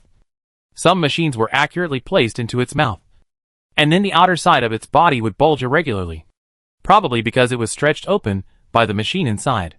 But even with this level of attack, the skin of the star beast number 3 was not broken, but it was more frantic and moved faster. Meng Leji said that tranquilizers have little effect on it, but he wanted to try to capture it alive. From this point of view, the possibility of capturing it alive is not great, because the stronger the firepower, the more intense the resistance. Chen Weimo took out the weapons in his space storage device, and those that would not expose the characteristics of the weapons of the Kingdom of Tilts were probably enough. Star Beast number 1 has been basically controlled, and was quickly driven into a special cage and taken away from the chaotic scene. That number 2, many scales on its body have been blown off, and blood and flesh are flying everywhere, but its mobility is still very strong. Several small unmanned weapons have been destroyed by its disorderly twisting. The pre-made trap has now become a double-edged sword, causing damage to the Star Beast, and the part damaged by the Star Beast has also brought great obstacles to the soldiers. The frame made of special materials broke and hit the mecha, and the mecha shell showed some obvious damage. The originally clear formation was vacated due to the chaos, and everyone spontaneously went to rescue the companions whose mechas were damaged. But to make matters worse, the flesh and blood of the Star Beast is still active after falling off, and it will cling to anything tightly. Several mechas were stuck in the key action parts and could not get out, without knowing the situation outside. They tried to stay away from the most chaotic center, while trying to save themselves. At this time, a huge arrow that had pierced the surface of the skin of the Star Beast fell down, facing a mecha that had been cut off a layer of protective armor on its back. The soldier finally shook off the pieces of meat that had condensed on his key connecting shaft and regained his vision. and saw something that was rapidly expanding within his sight and hitting him. He couldn't dodge, and both his brain and body seemed to have lost their ability to move at this moment. There was no collision as expected, but a fierce roar came from above his head. A woman was holding a half-meter-long gun, standing steadily on a half-fallen shelf, and made a few gestures to him. It was a unique communication gesture of the Federation. But this person was not wearing a military uniform, and she looked familiar. Chen Weimao made an attacking gesture to a mecha next to her, and at the same time she jumped onto the mecha. She still remembered that this was Yunai, the unyielding soldier who was beaten to the point of shaking legs and still wanted to practice fighting with her. Because they fought more. They had more tacit understanding than others. But I didn't know if it was still possible after more than 2 years of not seeing each other. But seeing Yunai's reaction, it should be fine. The mecha quickly moved out and dodged between the falling scales and metal fragments. This is the advantage of light mecha. Yunai approached the star beast's eyes and fired without hesitation. And Chen Weimao took the opportunity to jump onto its top eye. Under the green crystal, there was a black box looming. Chen Weimao had taken a quick look at the data this morning. Although the laboratory had activated the self-destruction setting, the star beasts were fine, which meant that the somatosensory recording devices that had been placed in their bodies were likely still there. She pulled out a spear and stabbed it hard, gushing out a stream of translucent pus. While the star beasts were wailing in pain and twisting wildly, she quickly fished out the black box. The eyes seemed to be half of the life gate of the number 2 star beast. After the 3 eyes were destroyed, its vitality was also weakened a lot. Chen Weimao threw the box to Yunai and ran down the body of the star beast. When she retreated, her eyes flashed, and she seemed to see another person on the broken ground. A person who was not in the mecha, running for his life on foot. What could he escape from without even raising his head? Chen Weimao immediately turned around, turned on the micro-thruster on her body, and flew straight towards the man. In the moment before the giant steel frame landed, she protected the man. Bean-sized blood beads fell continuously on the face of the man lying on the ground. He opened his eyes and watched. An uneven cross-section penetrated the flesh and blood, only a fist away from his face. Go! I can't hold on any longer. Chen Weimao gritted her teeth and told him to get out. Okay. Okay. Until another mecha landed. Someone helped Chen Weimao cut off the steel plate on her back, leaving only a steel blade piercing through her body. The mecha immediately took her and the soldier away from the scene. Yunai had just placed the black box when she happened to meet Chen Weimao, who was also brought over. What are you doing? Wasn't she fine when you just saw her? Pull it out for me first. Just pull it out. Don't worry about being unprofessional. Chen Weimao's face was pale, and the surroundings were all broken walls and ruins. Messy. And what fell into her ears were not accurate words, but constant buzzing. Yunai refused several times, but in order to prevent Chen Weimao from doing it herself, he had to do it. The wrist-thick section mixed with meat residue was slowly pulled out, and Chen Weimao didn't say a word. But it was not until Yunai gave her a simple bandage to stop the bleeding that she opened her eyes, and the blackness in front of her eyes was no longer there. Hey, how is it? I didn't use any light or heavy hands. Yunai shook in front of her. It's okay. Chen Weimao said it was okay just to say less. She looked up and saw that the number 2 star beast had been basically subdued, and it was hard to say whether it was captured alive. The damaged device in its body was accidentally activated, and half of its body was blown out. But it was still squirming. But Meng Liji was still not optimistic. If you are okay, I will leave first. Yuna handed her over to the official doctor and turned to leave. Where are you going? There is a vacancy for the injured number 3 who needs to be filled. And we have completed our mission, so we can go there. Is it difficult? Besides you, it seems that only number 3 has injured people. It should be difficult to deal with. No more talking. I'm leaving first. Chen Weimao looked down at her shoulder and saw that it was bleeding again. She tightened the bandage. Thank you for just now. Someone came up, and the voice was so weak that it was almost inaudible in the noisy environment. Chen Weimao raised her eyes and saw the person she had just saved. You're welcome. How can that be? His expression was a little unnatural. My mecha was destroyed. I really couldn't survive in that situation. But you helped me to resist it. If it hits you, you will probably die. But not me. Since I can't destroy the fragments at that distance, I can only choose a way to minimize the loss. Even if you say that, I still want to thank you. 2 years ago, when Chen Weimo was troubled by rumors, he had silently despised him in his heart. Although he never mentioned it to others. People are afraid of receiving favors. And they will feel guilty when they receive favors. Let's talk about it later. Please help me get some things first. Chen Weimo felt that he was going to go on and on. So he changed the subject directly. What is that? The thing that expanded inside the star beast. The soldier was stunned for a moment. What do you mean? You are injured, but you still want to go? Some things that mechas can't do, humans can do. You are going to die. Did you see that circle of teeth? It can pierce you 800 times. Don't worry. I have a way to try to come back alive. Chen Weimo stood up and patted his shoulder. It seems that he doesn't need to get it. It's right next to it. No. No. He stopped Chen Weimo again, but couldn't think of a reasonable reason. In a flash, he used his smart brain. You. Outsiders cannot participate in our federal affairs. Chen Weimo obviously pursed his lips and hesitated to say, it's okay. Your sergeant major has approved it. Huh? Before he could react, Chen Weimo had already left. Chen Weimo's top priority was to find a suitable springboard in the chaos. The formations of these teams were not in chaos, and she couldn't squeeze in abruptly, which might interfere with them. She held 3 support devices in her arms, although she had not yet entered the chaos. She silently opened the protective suit behind her ears, and the transparent and thin protection immediately covered her whole body. She was very envious of Meng Leji's mental strength now. If she had it, she wouldn't have to squat in the corner and watch people. The penetrating wound on her shoulder was numb because it was tied too tightly. But it was good like this. She didn't need to feel the pain now. Watching them fly back and forth twice, some mucus unnaturally overflowed from the huge mouths of the number 3 star beast.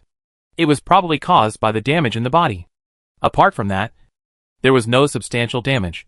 The hardness of the star beast has exceeded the limit of the current weapons materials of the Federation. So it is no wonder that they can only start from the inside. And this method is likely to cause damage to the recorder in the star beast.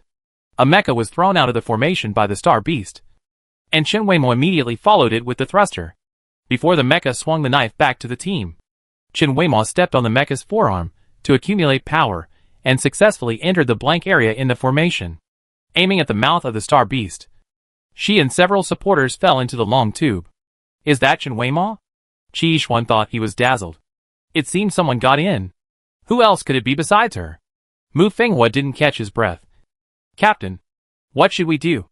According to the original plan, continue to advance from the first stage to the second stage, Meng Leji said in a deep voice. The number 3 insect beast was too large, so it was divided into blocks according to the degree of difficulty, and bombs and propellers were gradually thrown into its body. Although he asked everyone to continue with the original plan, he always paid attention to whether there were any changes outside the star beast that were not within their attack range. Meng Leji pulled the corner of his mouth suddenly. No wonder she changed her question. It turned out that she was hiding something from him. Chapter 87. There was nothing special about the body of Star Beast number 3. It was spacious. Just ordinary muscle tissue. And it was even a little soft to step on. But the cartilage tissue was densely distributed everywhere. Under the light, the yellowed bones looked like countless whites of eyes. No matter where you went, it seemed that they were watching you. The body of the star beast was shaking constantly, with big changes and small twists and turns. Chen Weimo was almost crawling forward. She only encountered 2 recorders along the way. The props thrown in by the people outside were like a forest, twisting and rooting in the body of the star beast. Thanks to these pillars, Chen Weimo was not thrown out. She calculated the distance by herself and walked to the middle of the star beast. Finally, she saw the self-destruct device that was different from the recorder. The nerves around it were like the roots of a century-old tree, intertwined and protruding outside the muscles. If this thing was detonated, the 5 recorders around it would be destroyed. But this device was in the position where the vibration was most frequent, which looked very dangerous. Fortunately, Meng Leji's attack had not yet arrived here, so she had to hurry. She first dug out all the recorders, buried a small bomb next to the self-destruct device, and finally chose a good spot for the 3 large support devices she brought in. And then she withdrew the same way. But just as she exceeded the explosion range of the bomb she brought, a strong hot air gushed out from behind. Prepare for the worst-case scenario. And the worst-case scenario will definitely happen. Shin Weimo immediately controlled the 3 support devices remotely, and started them immediately. The point she placed just formed 2 bins, forcing the Star Beast's body to fold up, thus blocking part of the aftermath of the explosion. But it was still a little too late, and she was blasted out. With a bloody smell in her mouth, the Star Beast's struggle disappeared, and the temporary deafness and tinnitus caused by the explosion gradually faded. Shin Weimo tried to get up, but her shoulders were powerless, and she lost her balance and fell down again. After finishing the work, she suddenly remembered that people still have a sense of pain. She tried to steady her breathing, and stood up by holding onto a piece of cartilage. The light outside was even darker than when she came in. The mouth in the distance could no longer open. She seemed to be sealed inside by fangs. But suddenly a beam of light shone straight in and blinded her eyes. Shin Weimo. The voice was familiar, but it seemed that she had never heard him speak so angry. Shin Weimo took 2 more steps forward and saw several figures running towards her. She took the lead in silently piling all the recorders into Meng Leji's hands, pretending to be weak and frail. Shin Weimo. Are you crazy? Qi Ren held her. You dare to get into a mouth like this? You're going to die. We are just going through the motions. It doesn't matter whether we get it or not. Didn't I tell you yesterday? Yishuan. Although it was the truth, Meng Leji still asked her to shut up in time. Some things are not suitable to be repeated. Captain, you don't care. The Sergeant Major has approved it. I can't care. Qi Yishuan and Shin Weimo shut up at the same time and looked at each other. You are finished. The captain's sarcasm is more frightening than anger. Is there any hope? Try your best. With their eyes intertwined, the silent conversation has been completed, but no solution has been reached. Qi Yishuan took Shin Weimo back to the base first, and Meng Leji had to stay at the scene to deal with the aftermath until nightfall. Shin Weimo had already eaten several rounds of hospital meals in the ward, and many people who had dealt with her before came to see her. The fear and suspicion in the past did not dissipate with the passage of time, but it was not easy to meet again in the vast interstellar space to some extent. Besides, the news that she risked her life to save people and the recorder today has spread. As soon as Meng Leji came in, everyone suddenly fell silent and quietly retreated. Shin Weimo's arm was hanging, but the other hand could still move. Seeing that Meng Leji still didn't speak, she thought for a while and handed over a piece of him. What did the sergeant ask you to do?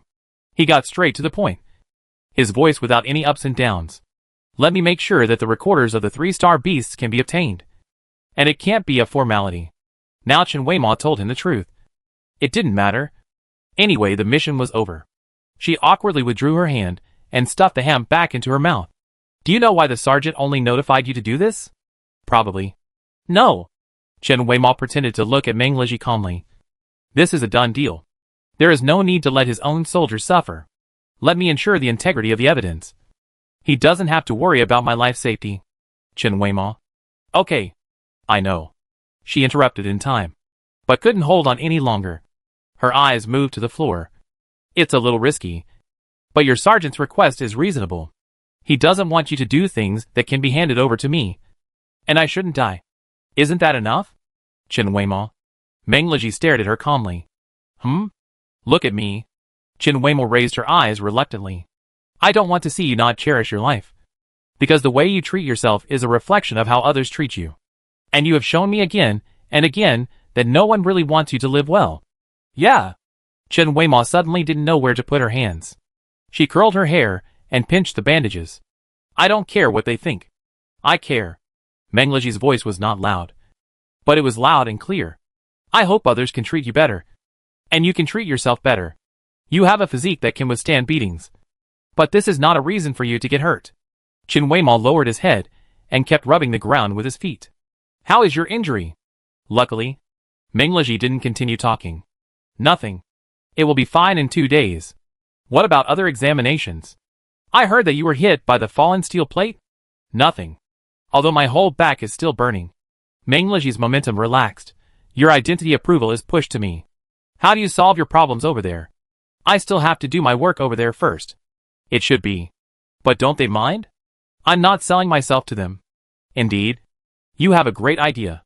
Meng Leji glanced at her with a subtle look. Although the situation is not good, if she doesn't volunteer, who can really force her?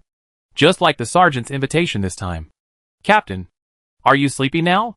Speaking of tilts, Chen Weimao still had to ask, even though he was standing in front of him now. I can't tell whether it's because I didn't rest well for several days, or because of your poison. Meng Leji's face was indeed full of fatigue, and he laid down without any hesitation. Captain, this is my bed. I am the patient. If you keep going like this, I will die soon. But this is obviously something that can be solved by drinking nutrient solution. He closed his eyes. Wake me up in 2 hours. After an unknown amount of time, the door of the ward was quietly pushed open. OG stopped when he saw Meng Leji sleeping soundly and Chen Weimao dozing off on the seat next to him. Who was injured? Didn't you hear that it was the captain? Chen Weimao was awakened by the subtle sound. But she didn't make any other noise. She just looked at OG quietly and motioned him to explain his intentions. OG fully exerted the subjective initiative of his body. What's going on? Maybe he's angry. I let him go. Chen Weimao explained in a low voice. Oh, is there something? OG pointed at Meng Leji. He had something to report. Go ahead. It's not tiring to speak in a low voice like this. The person lying on the bed suddenly opened his eyes a little. Chen Weimao, Captain, the Star Beast data has been analyzed, and there are discoveries in the laboratory. Okay, got it. Meng Leji sat up, was stunned for a few seconds, and immediately regained his spirit. Can I go and take a look? Chen Weimao asked. Of course. You brought the recorder with you. Only Star Beast number 1 was locked up intact. Only the remaining parts of number 2 and number 3 were still beating. When the laboratory staff saw Meng Leji, they immediately released several light screens. But when they saw Chen Weimao behind him, they suddenly hesitated. Just say it directly, Meng Leji reminded them. Okay. The researcher pushed his glasses awkwardly. These 3 are not normal carbon-based creatures. We disassembled their gene chains and found that they were artificially spliced. Especially number 3. Its surface skin has existed for much longer than its own life. About 23,000 years. The skin of number 3 Star Beast was placed in a huge container. Now looking at it closely, Chen Weimao felt that it seemed a little familiar. And we found some chemical residues in the bodies of the 3 Star Beasts. It was initially determined to be fusion agent. The researcher continued. The data in the black box records all the data from their transformation to this operation. These need to be analyzed in depth when we go back. Give me a list of the components of the fusion agent, Meng Leji said. Didn't you say that the previous evidence can't be used? Then why are you comparing? Chen Weimao asked in a low voice when no one was paying attention. Not all of them are useless. Otherwise we would have worked in vain. Meng Leji and OG were having some professional exchanges with the researchers, and Chen Weimao gradually couldn't understand them. So she ran to the side and carefully observed the 3 Star Beasts through the protective glass. It took a long time for Meng Leji to call her several times before she responded. What's wrong? What are you thinking about? Meng Leji rarely saw Chen Weimao distracted. Chen Weimao pointed his finger at the glass, pointing directly at the 2 storage tanks containing special solutions. Do they look like me in crystal? Weimao. I'm not sad. Chen Weimao's voice was calm. They were transformed. And so was I. I swung my knife at them today. And one day someone will do the same to me. No, Meng Leji said firmly. I won't let others. You may come to save me, but you can't stop others. Chen Weimao smiled lightly. It doesn't matter. I accept it. A vibration broke the delicate atmosphere. Chen Weimao looked down at the light brain. Feng Tan was not right. He saw the news of Freedom Technology and left directly. Chapter 88. Freedom Technology. What news? Something seemed to suddenly open up in Chen Weimao's head, and she quickly went to the Star Network. A biological base of Freedom Technology was exposed, and there was a video showing that they were cultivating some animals and plants that had never appeared before, although it had never been discovered before. Chen Weimao recognized it at a glance, and some of them were very similar to those in Tilt's. Captain, I have something to do and need to go out. Chen Weimao immediately removed the bandage on her shoulder and pressed the button on her collar. From this point on, her whole body changed into combat uniform mode. Wait a minute. Weimao! Chen Weimao walked very fast. Meng Leji chased her for 2 steps before grabbing her. What's the matter? You are still injured. It's okay. I be careful. Chen Weimao didn't feel like staying, so she just walked away. Meng Leji looked at her back and suddenly had a bad feeling. Iren Yishuan. Meng Leji sent a message to the 2 of them. I can't leave for the time being. You help me follow Chen Weima. And don't let anything happen. Chen Weima was in a state of confusion on the aircraft. Fontaine left immediately after seeing the news? Not Natalia's order? Some of Tilt's resources were indeed leaked. And Natalia also wanted to recycle or destroy them on the spot. But Fontaine has never worked outside of the Gem Valley. What does this have to do with him? Or did she talk to Fontaine about freedom technology last time? And he remembered it? Whatever the reason. Fontaine's current state is simply unable to do anything risky. Chen Weima looked at the silent optical brain and unconsciously turned around a few times. Fontaine didn't reply. She had noticed that there was another aircraft following hers. But she didn't have the energy to care now.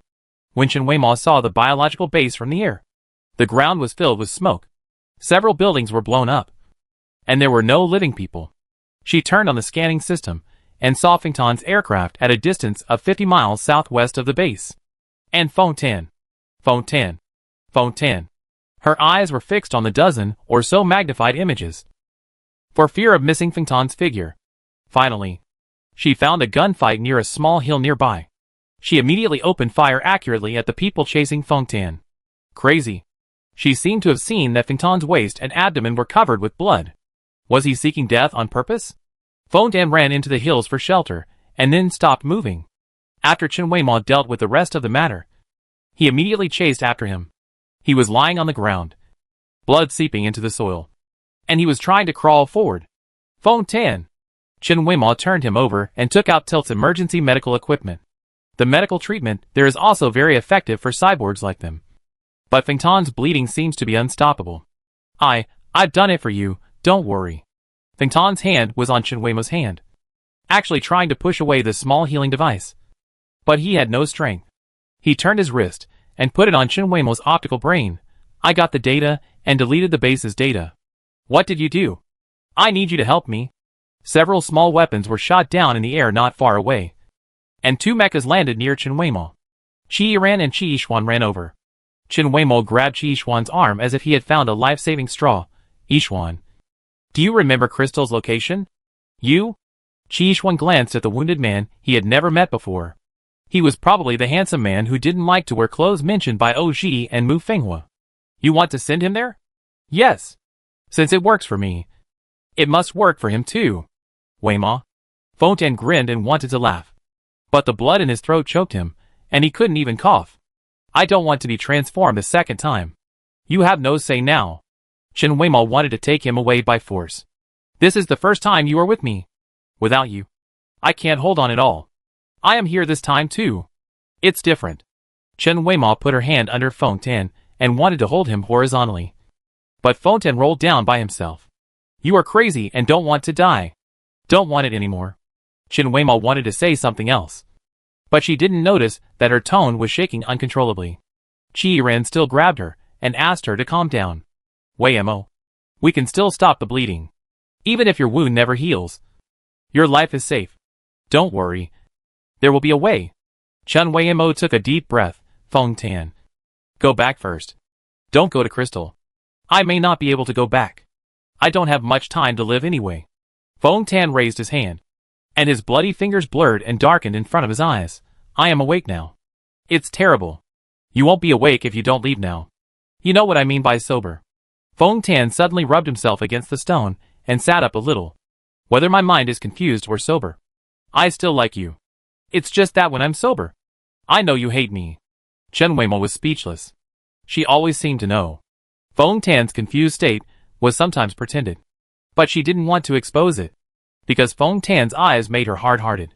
You used to avoid surveillance and smile at me when I couldn't hold on. Fontaine suddenly talked about the past. There were hundreds of people at the same time, but only you dared.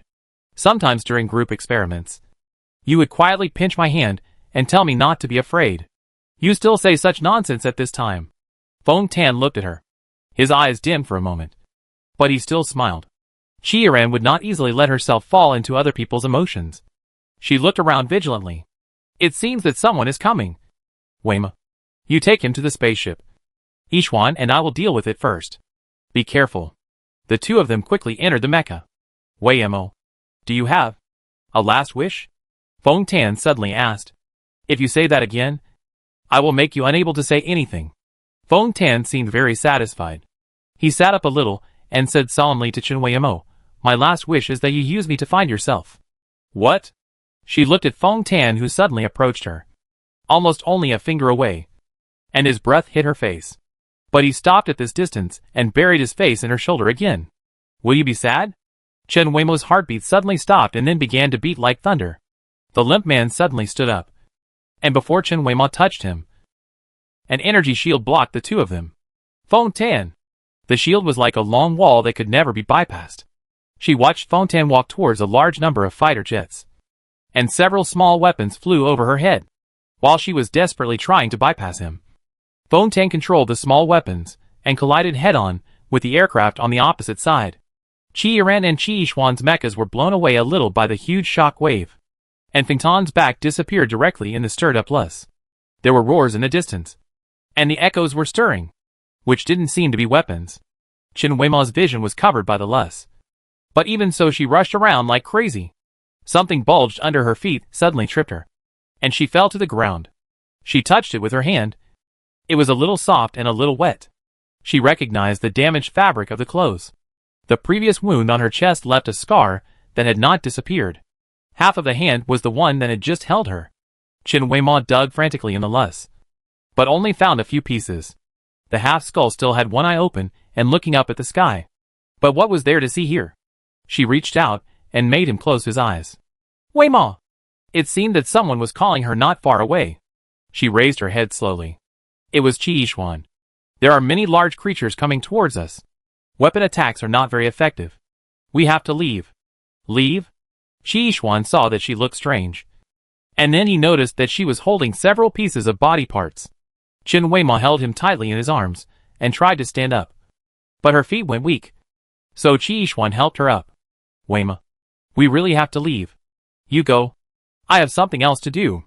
Chen Weimo turned around and pressed the micro-operating console on her cuffs a few times.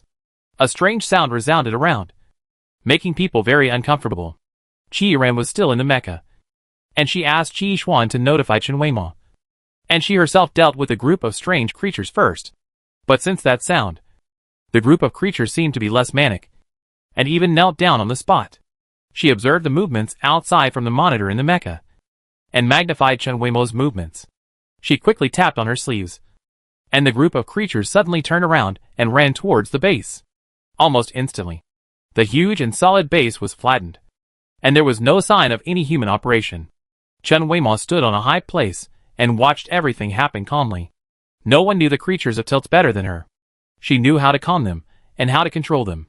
This impact also caused some important equipment to explode violently.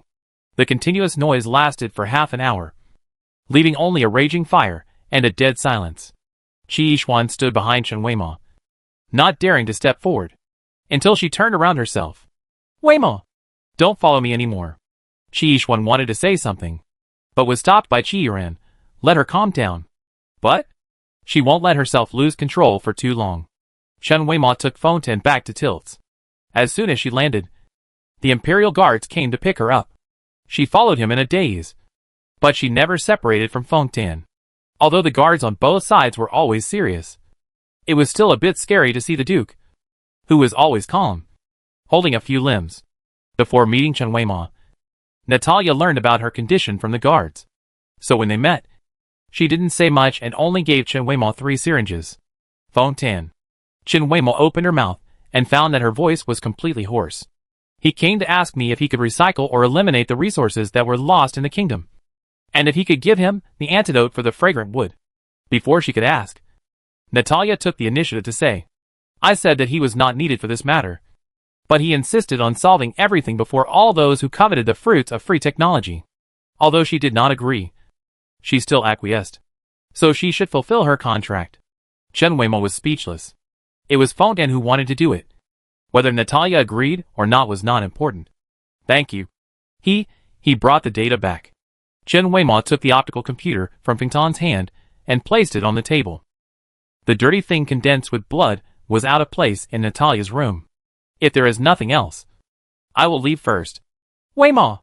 Natalia called her.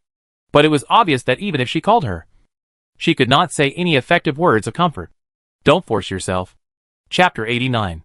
Back in the cabin, Chen Weimao put the wind pool in the freezer and didn't go out for 2 days. She was very grateful that Ear didn't appear in front of her. Ear once said that he could feel the emotions of creatures, those in front of him and those not in front of him, like large and small bubbles stacked in the air. Chen Weimao thought. Maybe her emotions were too conspicuous. So conspicuous that Ear could see them no matter where he was in the house. She didn't know where she got such a big fluctuation. She hated Fontaine so much that he killed her companions and destroyed her peaceful life, leaving her alone. But what is she doing now? Another night passed. She called Meng Liji's light brain. Wei Mo.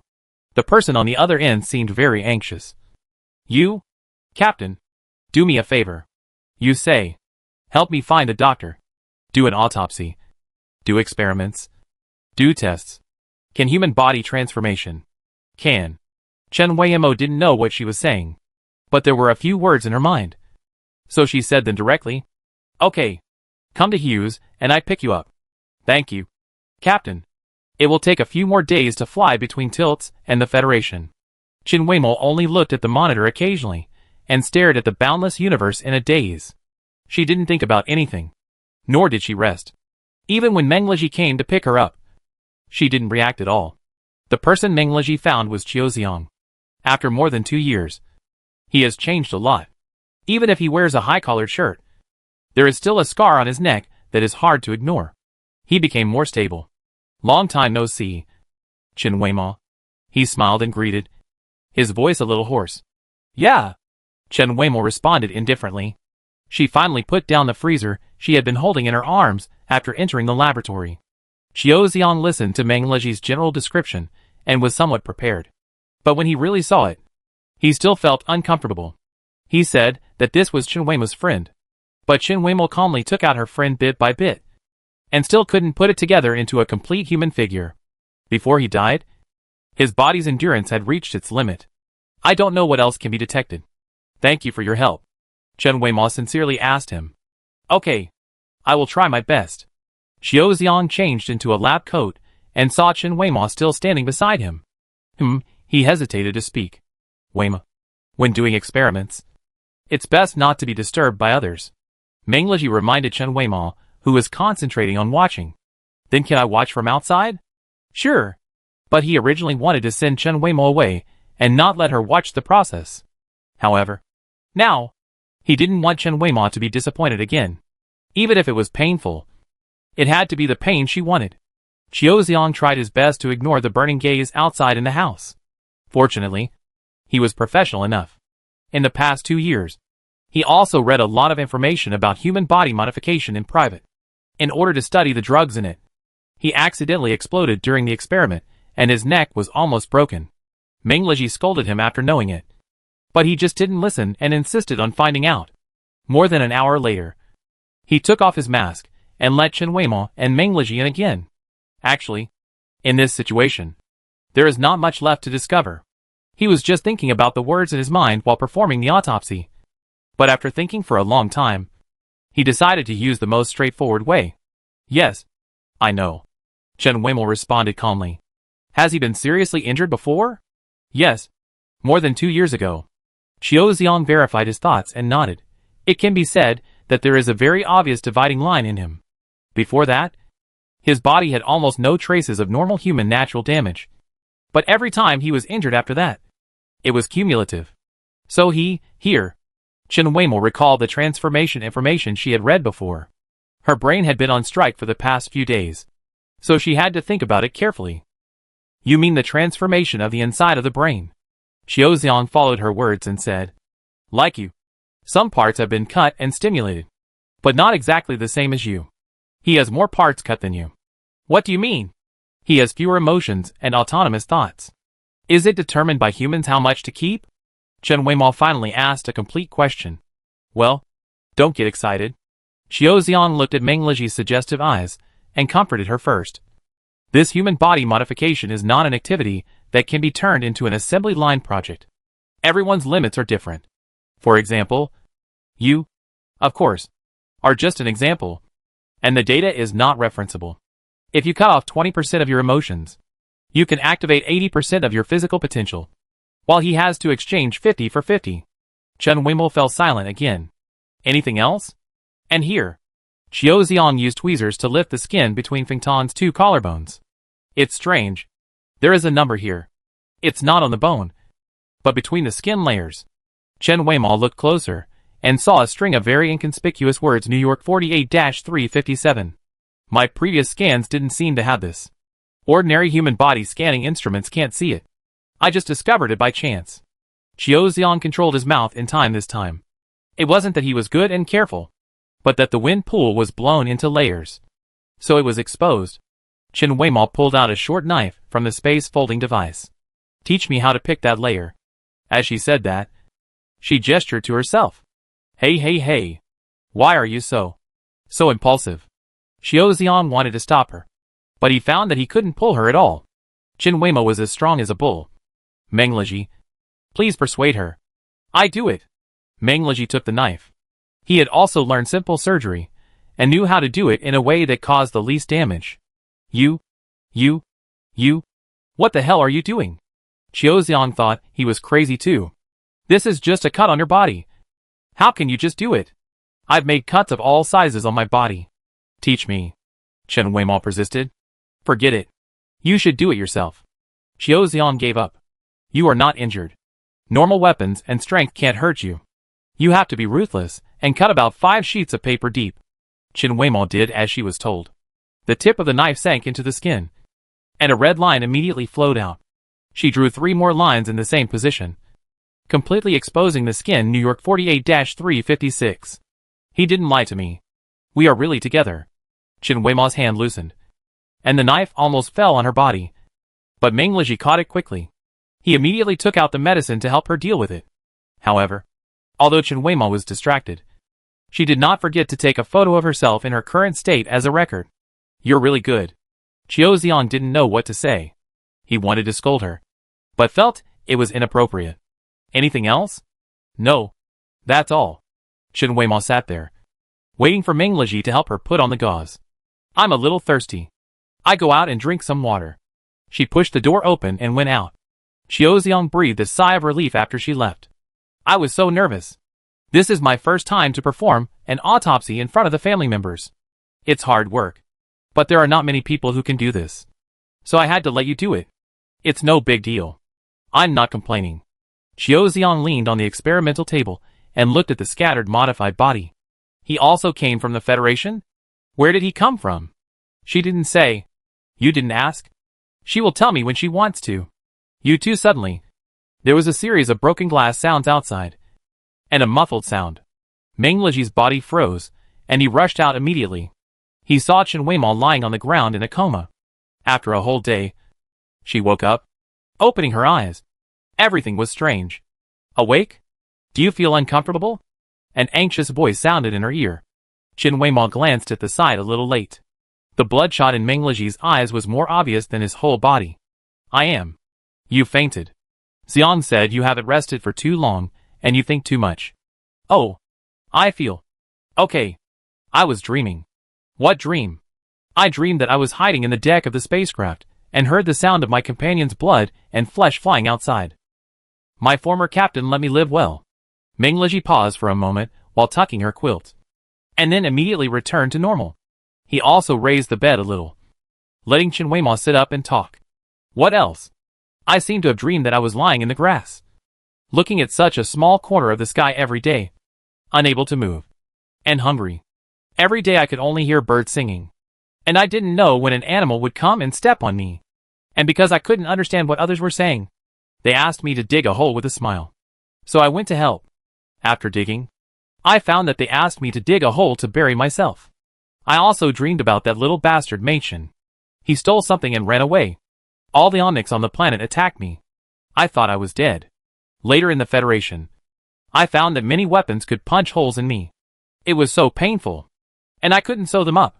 I seemed to hear the sound of the wound splitting and then healed. But the pain was not as painful as the pain in Crystal. Many times I thought, why not just die? What's the point of struggling here?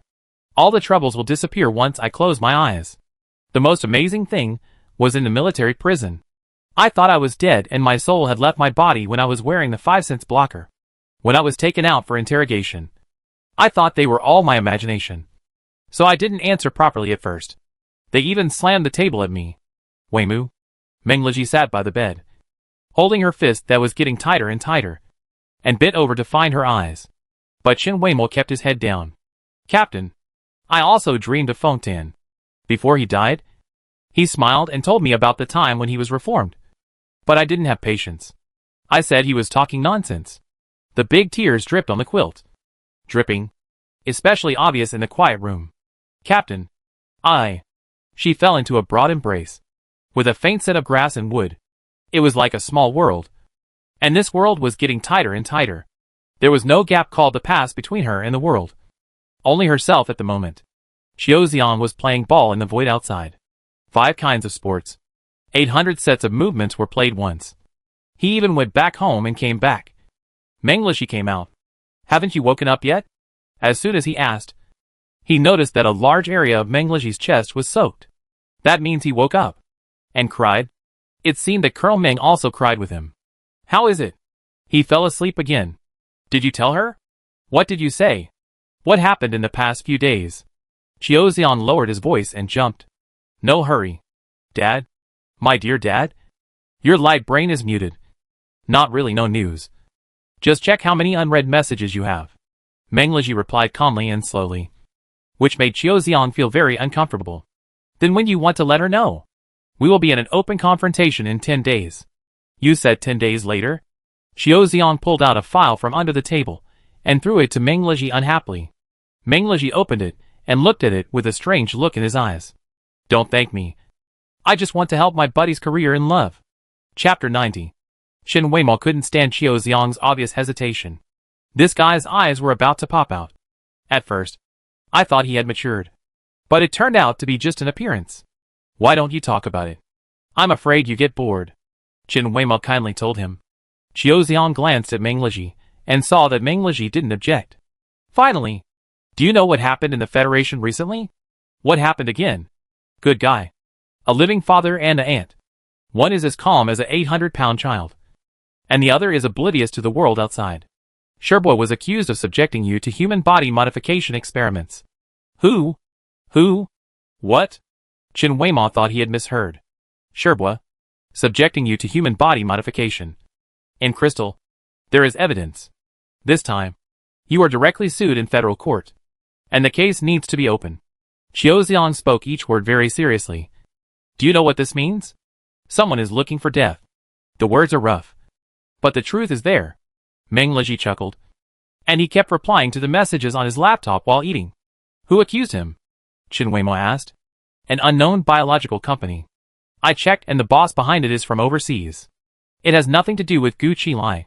Qiu Xiang knew something about what Shibo was doing. So he naturally knew who his potential opponent was. That man had a lover who managed his business very well. The lover's uncle was a worker named Qiu Pu from the Federation. Qiu Pu was in charge of construction outside the city of Hughes. But he actually managed the livelihoods and lives of many foreigners. Therefore, he had some secret connections with the biological company that the foreigners were examined on. And what is the relationship between the company and Gu Qilai? You know it. Right? Chen Weimo, Qiu Xiang, It's a pity that you don't do the census. Qiu Xiang sighed. But isn't this a bit far-fetched? It's not important. What's important is that the other party used such a despicable method. Which shows that he really lost his temper. Qiu Xiang heard the word despicable, and couldn't help looking at Chen Weimo. But immediately retracted his gaze. That? You saw. Weimo. This time. You may need to disclose the information about your transformation. Mengleji interrupted Qiu Xiang's tentative question. Of course. Chen Weimo originally thought so. The other party intercepted the truth and made it public. So she had to tell all the facts. You'd better not stay here for this period of time. And go back to the base with me? I want to go back there first. Okay. But you have to be careful when you go out. I don't know if there will be a desperate dog jumping over the wall. I said. My evidence chain is still complete. Don't worry. Mengleji interrupted again. Chen Weimo had just noticed that something was wrong with him. Do you have something to say? She asked Qiu Xiang directly. Yes. Absolutely. But Mengleji wouldn't let her. He said it all with his eyes. You said? I leave in a while. Seeing that Mengleji no longer stopped him. Xiaoxiang spoke. Have you not checked the star network yourself? Not yet. Chen Weimo opened it reluctantly. And the pictures of her transformation process in crystal were spread all over the place. But the strange thing is that most of the angles are weird. The comments are so filthy that they are unbearable to read. Is this from Quilion? Chen Weimo recalled. And it seemed that it was only him. It's him. Ming Liji's eyes could almost freeze into ice. Then, there must be something to prove that I have also been transformed in the past. Chen Weimo roughly browsed through it, and turned off the light computer. You? Xiaoxiang pursed his lips. It's fine. Nothing. Ah. Seeing his tangled face. Chen Weimo guessed a little bit of what he really wanted to say, but didn't dare to say directly. Are you talking about these nude photos? Have you ever seen a guinea pig wearing clothes? That's true. But you're not a real guinea pig. This doesn't seem to be a factor that will affect the accusation. Right? Chen Weimo asked back. I have a good attitude. Not bad. Ming Liji originally wanted to hide it from Chen Weimo. Even if it was a few days later. Because this was really not something that people could easily ignore and be happy about. But seeing Chen Weimo's reaction, he felt much more relieved. You shouldn't have paid attention to this in the first place, he said to Xiaoxiang. Yes. If you don't pay attention to it, you can't emphasize it. And the other party's dirty mentality will be useless. The other party wanted to ruin Chen Weimo's reputation and embarrass Shibo, who accepted such a person. No matter what the result of this public meeting is, this shadow will probably continue to exist. But they probably didn't expect that the person involved would not accept it at all. When leaving, Chen Weimo avoided Xiaoxiang and handed the 3 fragrant wood antidotes to Ming Liji. She held the potion and seemed to have mustered up her courage. I have checked the ingredients. There should be no problem. Ming Liji didn't know what request Chen Weimo had agreed to from the queen at the beginning. And now that she suddenly agreed to give him the medicine, he couldn't help but think too much. Is it Fontan? But he couldn't ask. Are you sure there is nothing wrong? What can I have a problem with? Ming Liji wanted to ask if she was threatened. But then he thought that she could be threatened wherever she was. Although he didn't want Chen Weimo to take all the responsibility. Since the other party didn't say anything. Why should he break the window paper and increase the other party's embarrassment or pain? He simply told Chen Weimo to come back early and sent her away. Chen Weimo didn't know where to go with Fontan's remains. Xiaoxiang asked her about the follow-up. Although it was just a polite reminder of the routine process. But she really didn't know. There didn't seem to be a custom there. If someone died, they would be sent to space, commonly known as thrown away. According to the customs of the Federation, there are cremation, burial, and various burial methods. But Chen Weimo seemed to be a bit similar to their transformation process. He also wanted to be burned, suffocated, and not see the sun, even though he was dead and knew nothing. She thought that Fontaine would not want to do that. Or maybe she was just being sentimental. She walked around the Gem Valley of Tilt for a long time, and found a burnt tree struck by lightning in a forest that she didn't often walk through. Why not leave it like this? There are not many people. She talked to herself, and it seemed like she was talking to someone. People can't hear people talking when they die. I didn't do the stupid thing of talking to the dead before. But now I find it's good to talk. Chen Weimo put him into the hollow charred tree little by little. It's a little crude, but you can still breathe on the ground. I think it's better than in the ground. I don't care whether you like it or not. Just leave it like this. She sat cross-legged on the spot again, picked up a few flowers and inserted them into the cracks of the tree trunk. Next life. Sometimes I hear people talk about this kind of thing. If there is a next life, don't be so unlucky and be picked up by someone for transformation experiments. But this life, she thought for a long time, this life is our own. I am very sad that you died. But you killed all my comrades and companions. I can't help but mind. So, I'm sorry. I still can't remember it. She stared at Fontain's half-remains quietly for a long time, and whispered, I have to deal with annoying things again. It's endless. Sometimes I wonder why I should follow their rules. Wouldn't it be better to kill them all? Until dusk gradually fell. Chen Weimo left the silent forest. This time, Ir came out to greet her. Since you are sad, no one in Tilt dares to bother you. Is there something wrong? I don't know. Maybe. Chen Weimo stood in front of the door, but didn't push it in. He just stared at the door handle for a moment, then suddenly sighed and turned to leave. Ir followed immediately. What are you going to do? I accompany you. Where is the silver leopard? Although the silver leopard is in a semi-free-range state here, Chen Weimo has indeed not taken care of it for a long time. I wonder what's wrong with it again. You're looking for it. I mean, if you have nothing to do, go play with it. It can be happy for a long time just rolling around by itself. Why does it need me? I don't need you either. Ir was not angry at all. Don't talk too early. I'm smart and brave. I can shine anywhere. Whatever you say. Before Chen Weimo entered the city, he met Natalia's personal soldiers. Your Excellency the Duke. When they saw Chen Weimo, they felt relieved. As if they had seen a relative. What's wrong? Chen Weimo looked at their reactions, and it seemed to be urgent. We found a new one near the man-eating creature last time. Are there any casualties? No this time. But it suddenly appeared, and we dared not attack rashly. And His Majesty said not to bother the Duke recently. I go and take a look. Chen Weimo immediately took the task on her own initiative. When she was in Weilingxing, she looked at the outer skin of the number 3-star beast, which always reminded her of the strange thing in tilts. I didn't expect there are more. If there are more and more, it's not a good thing. I don't know if the Kingdom Research Institute has come to any preliminary conclusions. This time the strange thing is in a cave. There are many people standing at the door, and people wearing heavy protective clothing go in and out.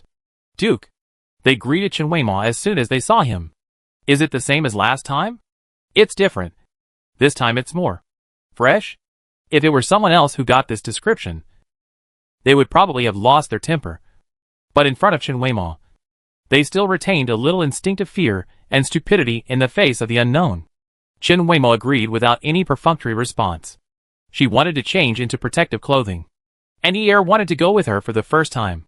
Forget it. I'm afraid if something happens, you won't have time to run away. Ir defended himself strongly.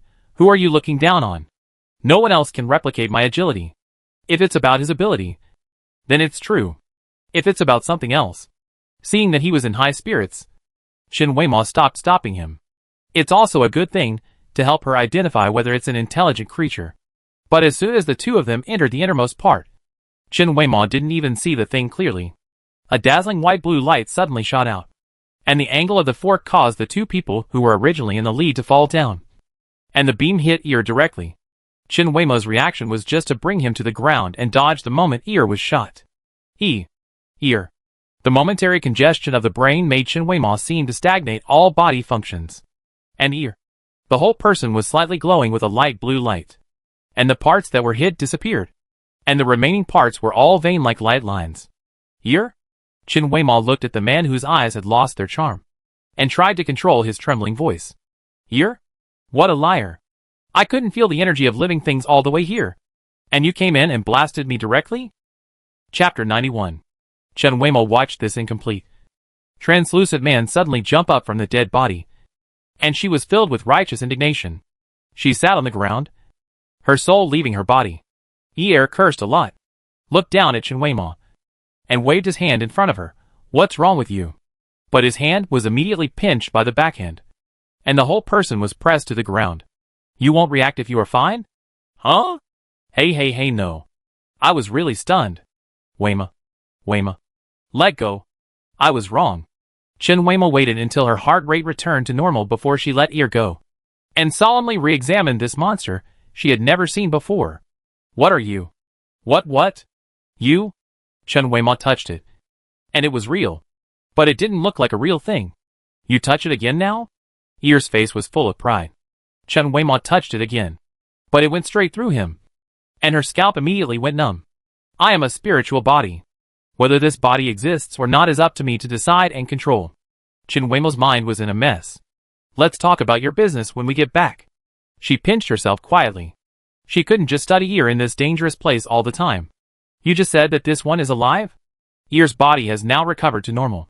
He said with hatred, I swear. When it attacked me just now, I really felt the existence of consciousness. But now it's gone. Then it's quite unstable. Chen Weimo understood what the soldier at the door said. Fresh. What does it mean? It looks like clean meat washed with water. But it is not smooth. It is still in a state of half-dried, and not very fresh. There is a large area of the ground, and the wall in the cave. And it seems that there is an inconspicuous opening in the middle. Ir even went forward to touch it. And this action immediately made Chen Weimao sweat coldly on his back. But nothing happened. Let's go first. Let's talk outside. Er was rarely serious. The people outside were all dumbfounded when they saw that there was such a big and strange hole in Er's protective suit. But he was intact. What happened inside? But Chen Weimao just told them to keep guard outside, as usual, and not go in. What is that? You're talking? Chen Weimao followed him back to the cabin. Er didn't say a word. So quiet that he was unlike him. Nothing. That thing does have consciousness. But it's not complicated. It's straightforward. And it just seemed to be afraid just now. Afraid? The unknown energy it released casually could blast a person away. If Er wasn't an ordinary person, he would have died just now. Chen Weimao thought she was going to lose another person. In short, this consciousness is at least 10,000 years old. And it is a pure old man. Er scratched his head. His expression indifferent. Is it dangerous? Dangerous? Depends on how you understand it. If you don't disturb it, it won't be afraid. If you accidentally disturb it again, it may be incurable. But it really has no malice. At least I don't feel it. Chen Weimao knew that Er's words of smoothing things over were actually useless. Which regime would really allow a powerful unknown force to exist in its own country? Let's see how far she can go. Then do you know how big it is? Chen Weimao was still thinking about his last guess. I can't feel it. I'm a stream of consciousness. Chen Weimao grabbed the back of Er's collar. Now let's talk about you. Let's talk it over. Don't be impulsive. Er resumed his playful smile. What do you mean by spiritual body? Chen Weimao asked him. With a complicated look. It's just, the universe is so big. There must be some creatures that can't be defined by the perspective of low civilization. Right? Er's eyes were erratic. But he was careless. You? Chen Weimao hesitated. You don't have a physical body. You are actually a soul? You can also understand it this way. Based on your current imagination. Then you say it yourself. Er smiled and pushed Chen Weimao back to the room. Actually, it's nothing. It just transcends time, space and matter. I've lived too long and I'm too bored. So I'm following you to have some fun. How old are you? I can't remember. Chen Weimao was pushed with his back to Er, so he couldn't see his expression. But from his voice, he could tell that he was pretending to be relaxed, but there was some loneliness that he couldn't hide. It's hard to measure it with your time. I've been drifting in various places. I don't remember how long I've lived or how long I've been drifting. Have you been here for a long time? Chen Weimao asked. Not yet. The longest time I stayed in one place was 20 years. Alas, you are still young. No rush. Chen Weimao had asked Er before why he followed her. And the answer he got was that it was for fun. Today she seemed to understand a little. Nothing really belonged to him. So he voluntarily stepped aside and watched every world. It's up to you. Chen Weimao was pushed into the room by him. This time she didn't struggle at all. But she finally held the door, and didn't let Er close it completely. The last few questions. You asked? You said you can feel people's emotions. But what would you do if they are all negative? You'll look puzzled. I am objectively perceptive. Not empathetic. What does their sadness or madness have to do with me? I am just curious. There is something exciting going on now. Do you want to go? Yul was a little flattered. What? What? You can watch it on the Federation Star Network. After saying that, Chen Weimao slammed the door shut. There are not many opportunities to cut off Er's interest. In the past, Er always looked mysterious and made me feel uncomfortable. Today, it was finally his turn. 5 minutes later, Chen Weimao. As the door was knocked repeatedly, Chen Weimao slowly opened the door. What a lively scene! Er's eyes sparkled. I want to go. His focus was not on who had what kind of difficulties, but simply liked this kind of mess. Chen Weimao's prediction of him was very accurate. You can go. But? You say? I will definitely help. Okay. Let's go to the Federation together in 2 days. 10 days passed in a flash. And Chen Weimao once again stepped into Hu's city in public. She put on the Shibuya uniform again. And this time, she no longer subconsciously avoided the eyes of others. Being seen won't make you lose a piece of meat. Chen Weimao was open and honest, facing the scrutiny and some penetrating eyes, and followed Meng Liji. There are so many people. Chen Weimao raised her lips slightly, and only the 5 people in Shibuya could hear her voice. What a new thing. Being driven away by the military district. and then being specially approved by the sergeant major of the military district to come back. This has never happened before. Oji also responded in a low voice. Where are we going?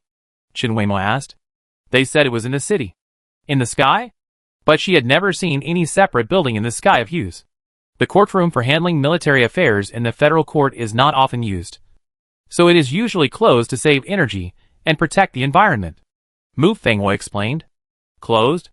The federal court is the second tallest building in Hue City, in the northeast of the city. Chen Weimo almost had to look up completely to barely see the top floor. There was a group of media reporters on the side of the road who wanted to come forward but were hindered by Mengliji. Chen Weimo didn't pay much attention to them because they hadn't come over. But as soon as she lowered her head, her eyes suddenly met with one of them, and the group rushed up. No matter who it is, as long as the Federation comes to the court, they will be treated equally and must enter through the main entrance. So when encountering such news, the media will not miss such close contact and interviews. What do you think of the news about human body modification? Colonel Meng? Is it true? Colonel Meng, did you really take Chen Weimo to Crystal? Can you refute the evidence? Chen Weimo, are you really a cyborg? Chen Weimo, have you really lost your consciousness? Did you not resist the behavior of the hypermobile team? Chen Weimo just felt it was noisy. Oji and Mu Fenghui stood in front of and behind her, so that this group of dedicated and crazy journalist friends did not pull Chen Weimo away. Mengliji did not lose his composure at all. Not even a little pushing. He even supported all those who were squeezed and could not stand steadily. All friends. All matters. We are not convenient to respond here. But the innocent will be innocent. After today's arbitration, I believe the Federation will give you a clear and complete truth. As he was speaking, a long and heavy grinding sound came from the sky above the court next to him. Chen Weimo looked up and found that a huge metal plate was extended at a height of about 100 meters in the court.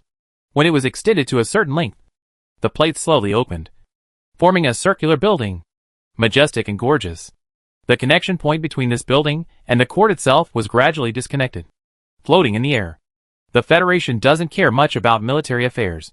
But once it does, it involves major events involving all parties. So, it's a little exaggerated. Qi Yishuan held Chen Weimo's hand. In fact, it was the first time she saw the appearance of this thing.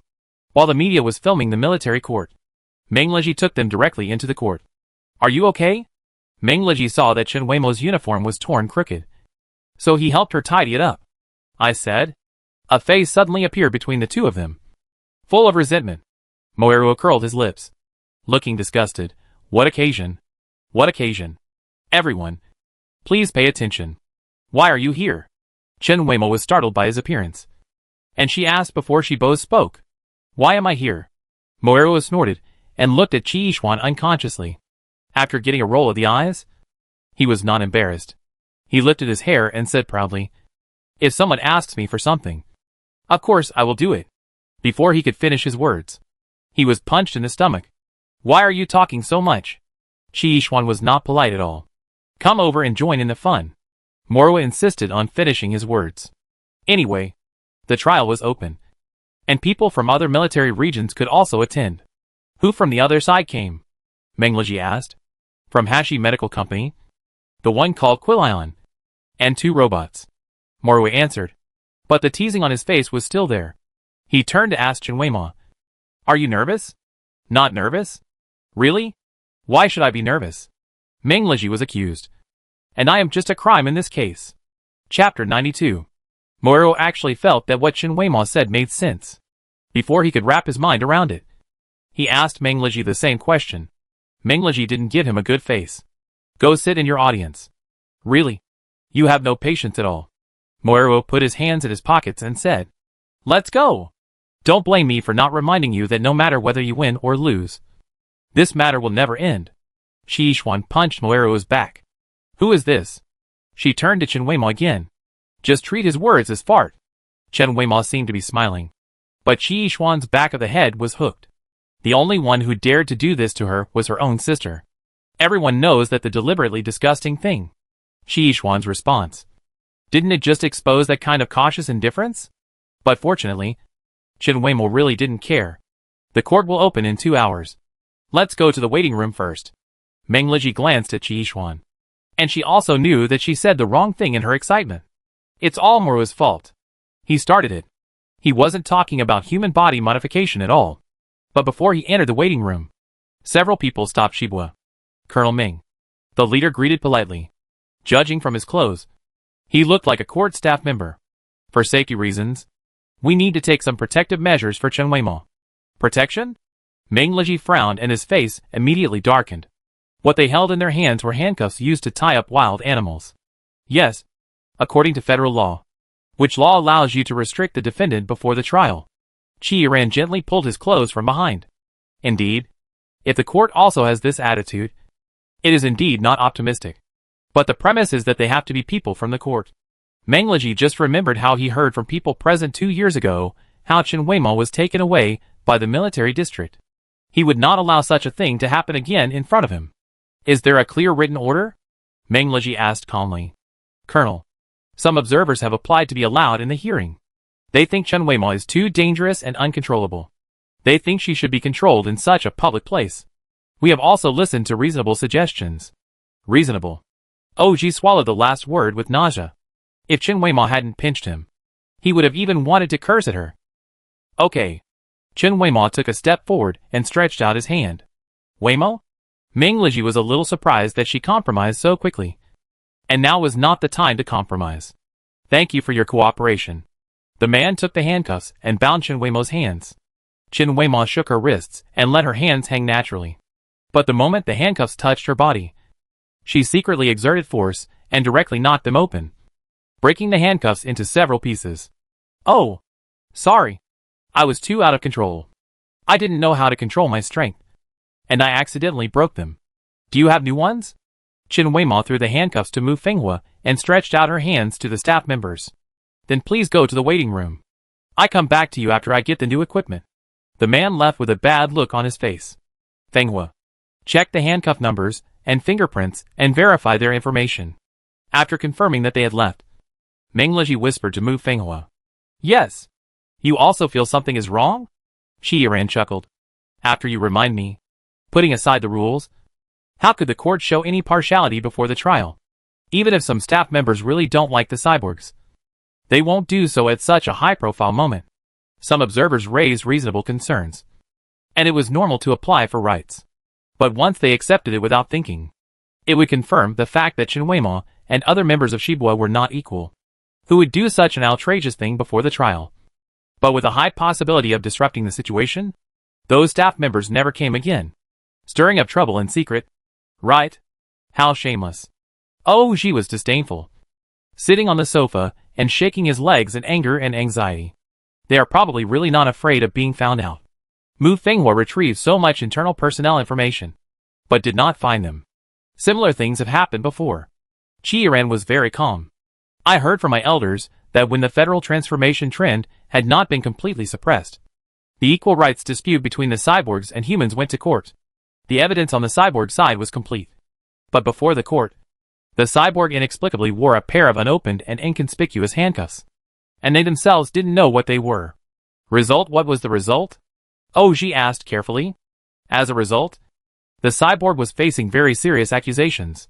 In order to get away with it, they temporarily forged evidence and said that the cyborg was actually a failure. So there was no human rights dispute at all. And destroyed him. Destroy? Killing people openly? Yes. Although she was rehabilitated in the end. She is gone forever. Sister, why are you talking about this now? Qi Xuan complained in a low voice.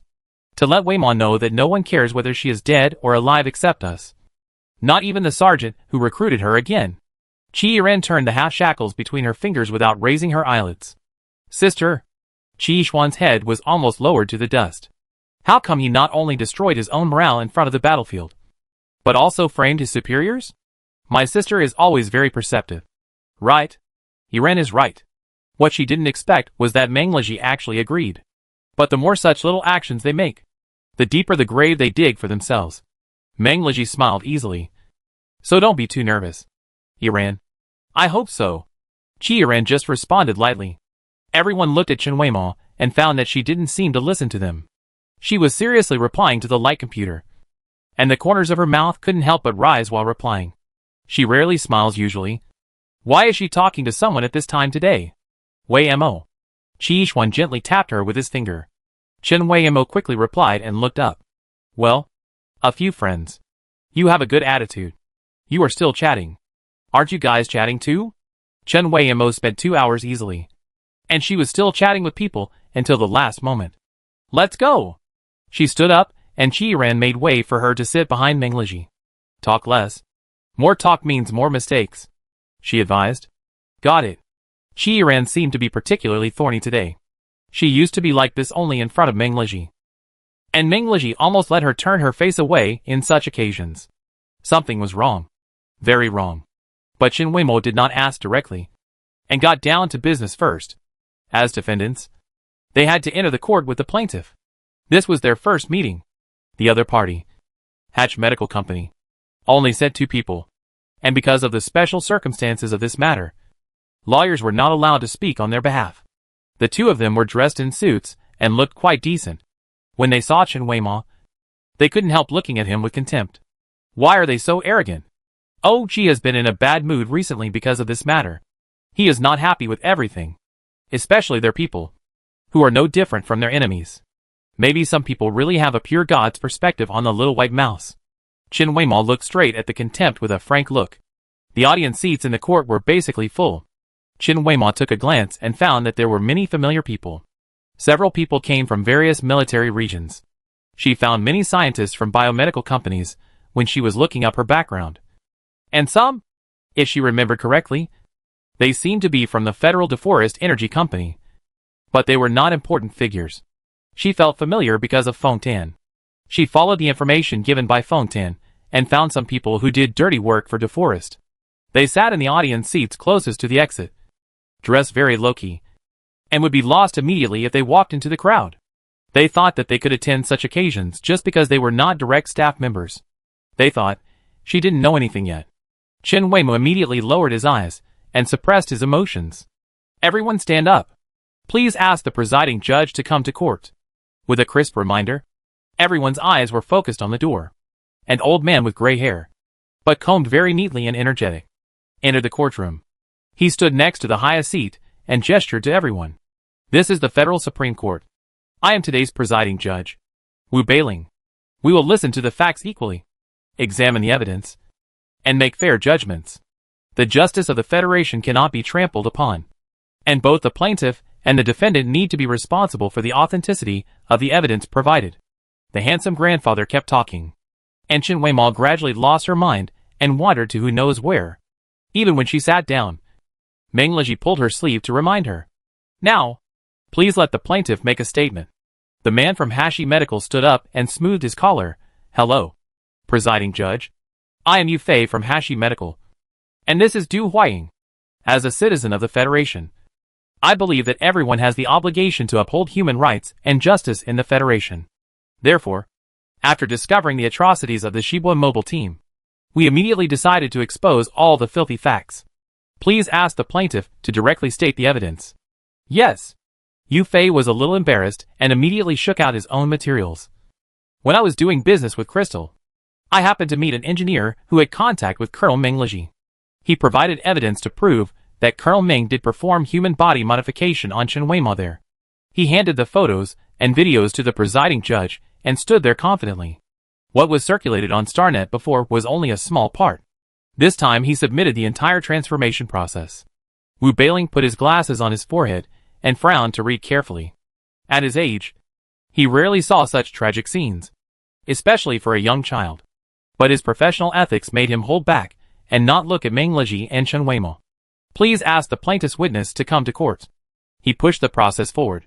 A person with a metal body broke the silence of the solemn court with some uncomfortable voices. The look he gave Chen Weimo was like the deep sea, without waves. Chapter 93. Quirion. The appearance has changed a lot. The last time I saw him, he was wearing a brown, rusty mechanical shell. Now it has been replaced with a dark gray. And it looks like a very good material. Are you the engineer responsible for Chen Weimo's transformation? Wu Beiling asked him. Yes. Your testimony said that Chen Weimo was seriously injured when she arrived in Crystal. But Meng Liji still insisted on her human body transformation? Yes. If looks could kill, Oji would have torn Quirion into 700 pieces. He lied with his eyes open. The captain was so angry that he almost suffocated himself. He actually said that the captain ignored Chen Weimo's serious injury? Wu Bailing asked Meng Lizhi again, defendant. Do you agree with the above accusations? It's true. As soon as Meng Lizhi said this, the viewing hall below almost exploded. At the same time, the real-time broadcast on the Star Network was boiling with discussion. If they could see the optical brain now, they would see such a rich variety of abusive remarks that they had never seen in their lives. Please keep quiet. Wu Bailing straightened out the discipline and looked at Meng Lizhi to confirm his ambiguous words. This kind of ambiguous answer often appears in the court. If it continues rashly, it may be completely overturned in the end, which will damage the fair image of the court. Do you admit all the charges? I did take Chen Weimo to Crystal for human enhancement recovery, but the plaintiff accused the human body modification. Do you have any objection to this? The words are similar, but in the professional field, these are two different things. One is from 0 to 1, and the other is from 1 to 100. If so, then the nature of this matter is different. We are carrying out restoration and enhancement transformation. At this point, I also want to confirm whether the plaintiff has figured out Chen Weimo's physique before the transformation. What does this mean? The audience began to whisper. Is the colonel saying that Chen Weimo was a transformed person a long time ago? I heard that. That's what it means. Then Colonel Meng also made her undergo an inhumane transformation. You didn't see those pictures? Oh, I'm going to have nightmares tonight. Wu Bailing took the glasses back and asked Quilion again, according to your testimony. Before Chen Weimo went to Crystal, her physical fitness was just stronger than that of ordinary people? Yes. The presiding judge can see the records of my preparatory work before the experiment. Her indicators are written very clearly. Meng Lizhi sneered. He had always thought it was unreasonable, because it could be easily exposed. The data used by Quilion were all real, but they were all changed. Chen Weimo's physical data when she was injured was far worse than her normal state. So based on the literal data, it can be said that she was not a cyborg before the time. And the key lies in this point. There were some professional medical experts in the court. They studied for a long time and looked embarrassed. Several people whispered. Wu Bailing didn't like this kind of unprofessional behavior in public. Excuse me. Is there any difficulty? Your Honor. The expert was a little embarrassed. These data are indeed very different from her transformed body. But we think this is not enough to prove that Chen Weimo was not a transformed body before. And Chen Weimo is a foreigner. So we can't make a conclusion. It would be best to have her previous physical data as a reference. Chen Weimo remembered that she only subjectively agreed once to let Qiuxiang help her do a physical examination. And that was after returning from Crystal. Before that, it depends on whether Meng Lizhi fulfilled his contract and deleted all her data. But it seems that Meng Lizhi really did what he said. She thought it was just a superficial private investigation, or he was going to make a splash in court. Meng Lizhi did not provide Chen Weimo's previous physical data. The smiles on the faces of the people from Hashi Pharmaceutical became more presumptuous. Why doesn't anyone ask me? Chen Weimo muttered softly. Meng Lizhi quietly flicked her fingers below, and he did not feel panic because he was at a disadvantage. Chen Weimo. Wu Bailing's sharp eyes saw the movement in the dock. Do you have any evidence to provide? I want to ask the presiding judge. Why don't you ask me if I am willing? Even if it is a language game. It is her turn as an adverbial component. Right. You mean, you are willing to be transformed? Yes. I was injured at the time, and asked the captain, that is, Meng Lizhi, to take me to be reactivated and transformed. Reactivated? I was a cyborg before this, and after being injured, my body exceeded its endurance limit. In order to survive, I went to Crystal. To some extent, it was my insistence, and the captain opposed it. Wu Bailing took a deep look at Chen Weimo, who admitted it frankly, and turned to Quilion. May I ask the plaintiff's witness, is what she said true? Quilion responded calmly, from what I saw. Chen Weimo was not able to speak or resist at the time. Meng Lizhi did not show any reluctance. But as for how they negotiated privately, this is not something I can know. Perhaps the best method is to tell only part of the truth. Meng Lizhi watched Quilion's performance and couldn't help but look at Chen Weimo. She has always been good at this. This phenomenon of each party sticking to their own opinion and unable to provide solid evidence is very common in court and the most annoying. Wu Bailing returned to the question at the beginning. Can the defendant provide evidence that Chen Weimao was a modified person before this? Judge. Du Huaying stood up. We have other evidence to support Chen Weimao's identity issue. Wu Bailing disagreed with this interruption. But it was reasonable. So he let him show it. Our company has extensive exchanges with the outside world. And by chance, our researchers accidentally discovered that Chen Weimao's data and a tribe on a very remote planet outside the Federation have basically the same genes. And they have lived there for generations. Du Huaying's voice was sonorous and powerful. In other words, they are not modified people. And Chen Weimao, who is of the same origin, is not either. He is just an outsider with a different physique from the people of the Federation. Chen Weimao couldn't help but whisper wow when she heard it. Before she knew it, she had found her ancestor. Defendant Chen Weimao. Do you have any objection to the plaintiff's statement? Can I see their evidence? Chen Weimao took the stack of information and read it with relish. Location. RF370Z star. Tribe. Volsai tribe? She had memorized her data long ago. But she didn't expect to use it in this situation. How come you are still reading? Meng Liji saw that she was quite interested. I am trying to recognize my relatives. How well did you recognize them? Chen Weimao pointed at a few of them. Key gene fragments. Physical function characteristics. In the data obtained by Crystal, they are only B or C level. Did you really recognize your relatives? The defendants should stop whispering. Can you explain yourself? Are you from the planet RF370Z? Wu Bailing reminded them. Excuse me, Mr. Judge. Chen Weimao put down the information and asked Du Huaying. I wonder how the plaintiff obtained the genetic information of citizens of other countries. This should have nothing to do with this case. Right? Du Huaying smiled. Indeed. I just want to ask. I am a little scared of your company easily obtaining other people's genetic data. After all, I still have to live here after clearing the suspicion. Chen Weimao leaned back in his chair, feeling very relaxed. Okay. My question is, have you ever compared my genetic information with the federal race? What do you mean? Du Huaying's mask shattered for a moment. Originally, Chen Weimao's questioning of the way Hashi Pharmaceutical obtained evidence had already raised some doubts in the minds of the audience. And her next sentence stirred up 1,000 waves. Starnet was even more directly blown up. She meant that she was a federal? Shocking news. Is it going to be reversed? Wait a minute. If she is a federal, then she had died without equipment before and smashed the mecha with her bare hands. What's going on? If she was from the Federation, I would stand on my head and eat shit. No one has ever thought that she was from the Federation. It's a simple comparison, but no one has ever done it. Defendant, do you have any evidence to support it? In order to maintain order, Wu Bailing still puts evidence first, but his heart is also extremely shaken. I have a copy of the project information of Ikaros Pharmaceutical Group 10 years ago. This is a copy. The original is still in my hand. Chen Weimao handed the information to Wu Bailing. She didn't spare Nandong Yizhou's life in vain. She squeezed out all the past of this man before letting him go. No one in the Federation has not heard of this company. If you are sick, you have to buy the medicine they produce. Go to their hospitals and research institutes for treatment. And the gene needles that are regarded as luxury goods are also their star products. And Ikaros' project 10 years ago. Everyone's eyes are focused on the information in Wu Bailing's hand. The more Wu Bailing read, the deeper he buried his head. At first, he turned the pages slowly, reading every line carefully. But later, the sound of his turning the pages became louder and louder. And every time it seemed to scratch someone's heart. He was shocked by the content and the actual recorded data and images. Although it was old, damaged, and the process was incomplete, it contained all the key information. It recorded Chen Weimao's appearance before the transformation, as well as some records of the experimental process.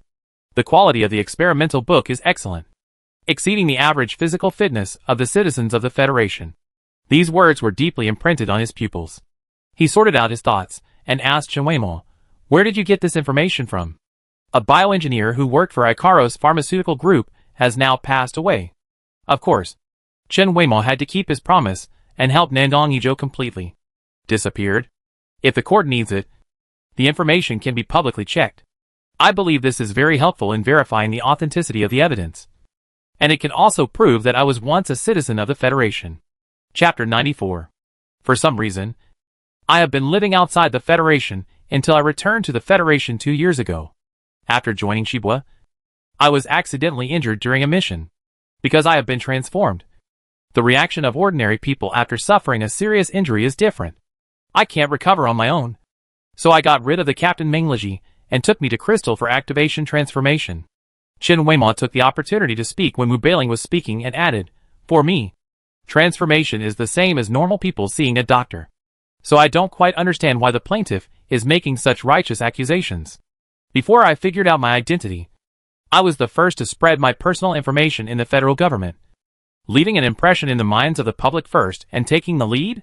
So after this trial, we will also submit corresponding arbitration petitions for privacy infringement, defamation, etc." Mengleji added on the side. Chen Weimi emphasized some syllables, which were very oppressive and persuasive, and he felt comfortable listening to them. It was originally planned that he would speak, but Chen Weima seemed to be stimulated by Du Huaying's statement of recognition of kinship, and she spoke out directly. Mo Eruo, who was sitting below, looked at Chen Weima with a calm expression, but his heart was already turbulent. Mengleji only asked him to help keep an eye on the direction of the wind in the Federation and the forces behind Hashi Pharmaceuticals. He didn't know anything about these old stories. This kid is very tight-lipped. He suddenly dropped such a bomb. The Federation is probably going to be in trouble. He immediately sent a few messages on the optical brain, and then looked up to follow the trial. The information submitted by Chen Weima was handed over to the experts. They had just finished reading a detailed transformation process. And then, there was another mental pollution. Human body transformation. They have never seen it in their lives? In the past, they were exposed to some one-sided text materials as supplementary explanations of genetic research and scientific research ethics warnings. Today's shock is too great. The expert hesitated, the authenticity of your evidence. It's not that they think it's fake, but they can't verify it. They haven't come into contact with the confidential project of Ikaro's pharmaceutical group. The data shows that the people who have participated in this project, as far as they know, should be almost dead. That is, there is no witness. Yes. Yes. Yes. Yes. Yu Fei and Du Huaying immediately grasped this point and stood up excitedly. No one can prove the authenticity of this information. Everyone knows that the Federation completely abolished the direction of human body modification 30 years ago. If Shibo puts this hat on, there will definitely be many people who will come out to testify. Even if it is perjury, it is impossible for them to really bear this crime. At that time, the interests of all parties were fiercely fighting each other. People who are a little older still remember that the Federation will never allow such a thing to happen again. If it is a confidential project that is shameful, how can such complete information be found after such a long time? No one is a fool. Yu Fei argued with reason. Shi Yiran and Wu Bailing met eyes, and she stood up automatically. We have additional explanations for this point. She took out another copy and showed it to everyone. 10 years ago, Ikaro's pharmaceutical group experienced an internal personnel change. It was not a big deal, but the direction of some of the researchers was very noteworthy. She deliberately glanced at the two people opposite with a smile, and read slowly. Tang Zikun, a third-level engineer, died in a traffic accident 9 years ago. Deng Yan, Gao Sanqing, Lu Yuner, third-level engineers, died in a laboratory explosion 10 years ago. Lu Yuanxiang, Jian Yi, second-level engineers, died on a business trip to the Federation 9 years ago. Bai Shuwei, a second-level engineer, was found dead at home. The cause of death is unknown. Nandong Yizhou, a third-level engineer, later worked in an unknown small company. 2 years ago, he was suspected to have been killed because he found that the same company personnel were involved in drug transactions. There is no trace of him so far. Chief Engineer Grayrel also died of illness 10 years ago. Currently, only 2 people are still alive. All of the above people are in the materials provided by Chen Weima. They have all participated in the Hercules project. Yu Fei and Du Huaying now just want to know where they found these long-forgotten news? They just accidentally knew about Shibo's behavior. And when they went to verify it, all the witnesses were very sure. And now, the 2 robots who fought with Chen Weima in the fighting field have not yet entered the field. And it seems that it doesn't matter whether they enter the field or not. Originally, they thought that they had a sure win. If they could report a star team like Shibo regardless of authority, it would be extremely helpful for them to establish their reputation. For this reason, they were also careful enough to repeatedly confirm that Chen Weimao was a modified body before spreading the news and reporting to the court. But now, these old events are far beyond their control. They became the fuse. Yu Fei and Du Huaying actually took the time to think about how to deal with the questions of their peers after they went out at this time, when they urgently needed to defend themselves. Qi Yiran continued to tell Wu Beiling, the above can be used as auxiliary evidence. Whether from the personnel or the timeline, it can prove that the Hercules project did exist. And Chen Weimao herself also has the number given to her by this project. She took out another photo, which was the subcutaneous number New York 48-356 that Chen Weimao took at Meng Leji's house last time. Wu Beiling probably understood. From the chain of evidence, it is obvious that Shi Bo's side is more complete, and the evidence and witnesses of the plaintiff cannot be said to have committed perjury. But they cannot prove that Chen Weimao was not a cyborg in the past. But Shi Bo still lacks witnesses. According to federal law, evidence is more important than witnesses. But Wu Beiling has seen many conflicts of interest, and people's hearts are not as good as before. Today they can temporarily win the case. But Ikaros Pharmaceuticals Group will not let this matter develop as they wish.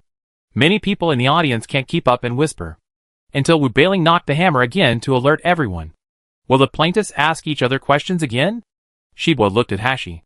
Hashi looked at each other, brainstorming wildly, but still didn't ask any valuable questions. Wu Beiling discussed with other staff members. Then, let's make a preliminary judgment. Preliminary? Meng Leji and Qi Yiran looked at each other and felt something was wrong. The court accepted the case of Hashi Pharmaceutical Company's accusation that the Shibwa mobile team carried out human body modification abroad on June 20th. Both the plaintiff and the defendant delivered relevant evidence to this court and made a defense. However, due to the lack of evidence submitted by both parties and the lack of solid witnesses, the court decided to suspend the trial. Before the next hearing, both parties need to continue to collect evidence and reevaluate. There was an uproar below. Captain! Oji called Meng Leji in a low voice through several people. Go out and talk. As soon as the people from Hashi Pharmaceutical appeared in court, they disappeared. Some people in the audience wanted to find them, but they didn't know where to find them. Captain, what's wrong? Isn't our evidence enough?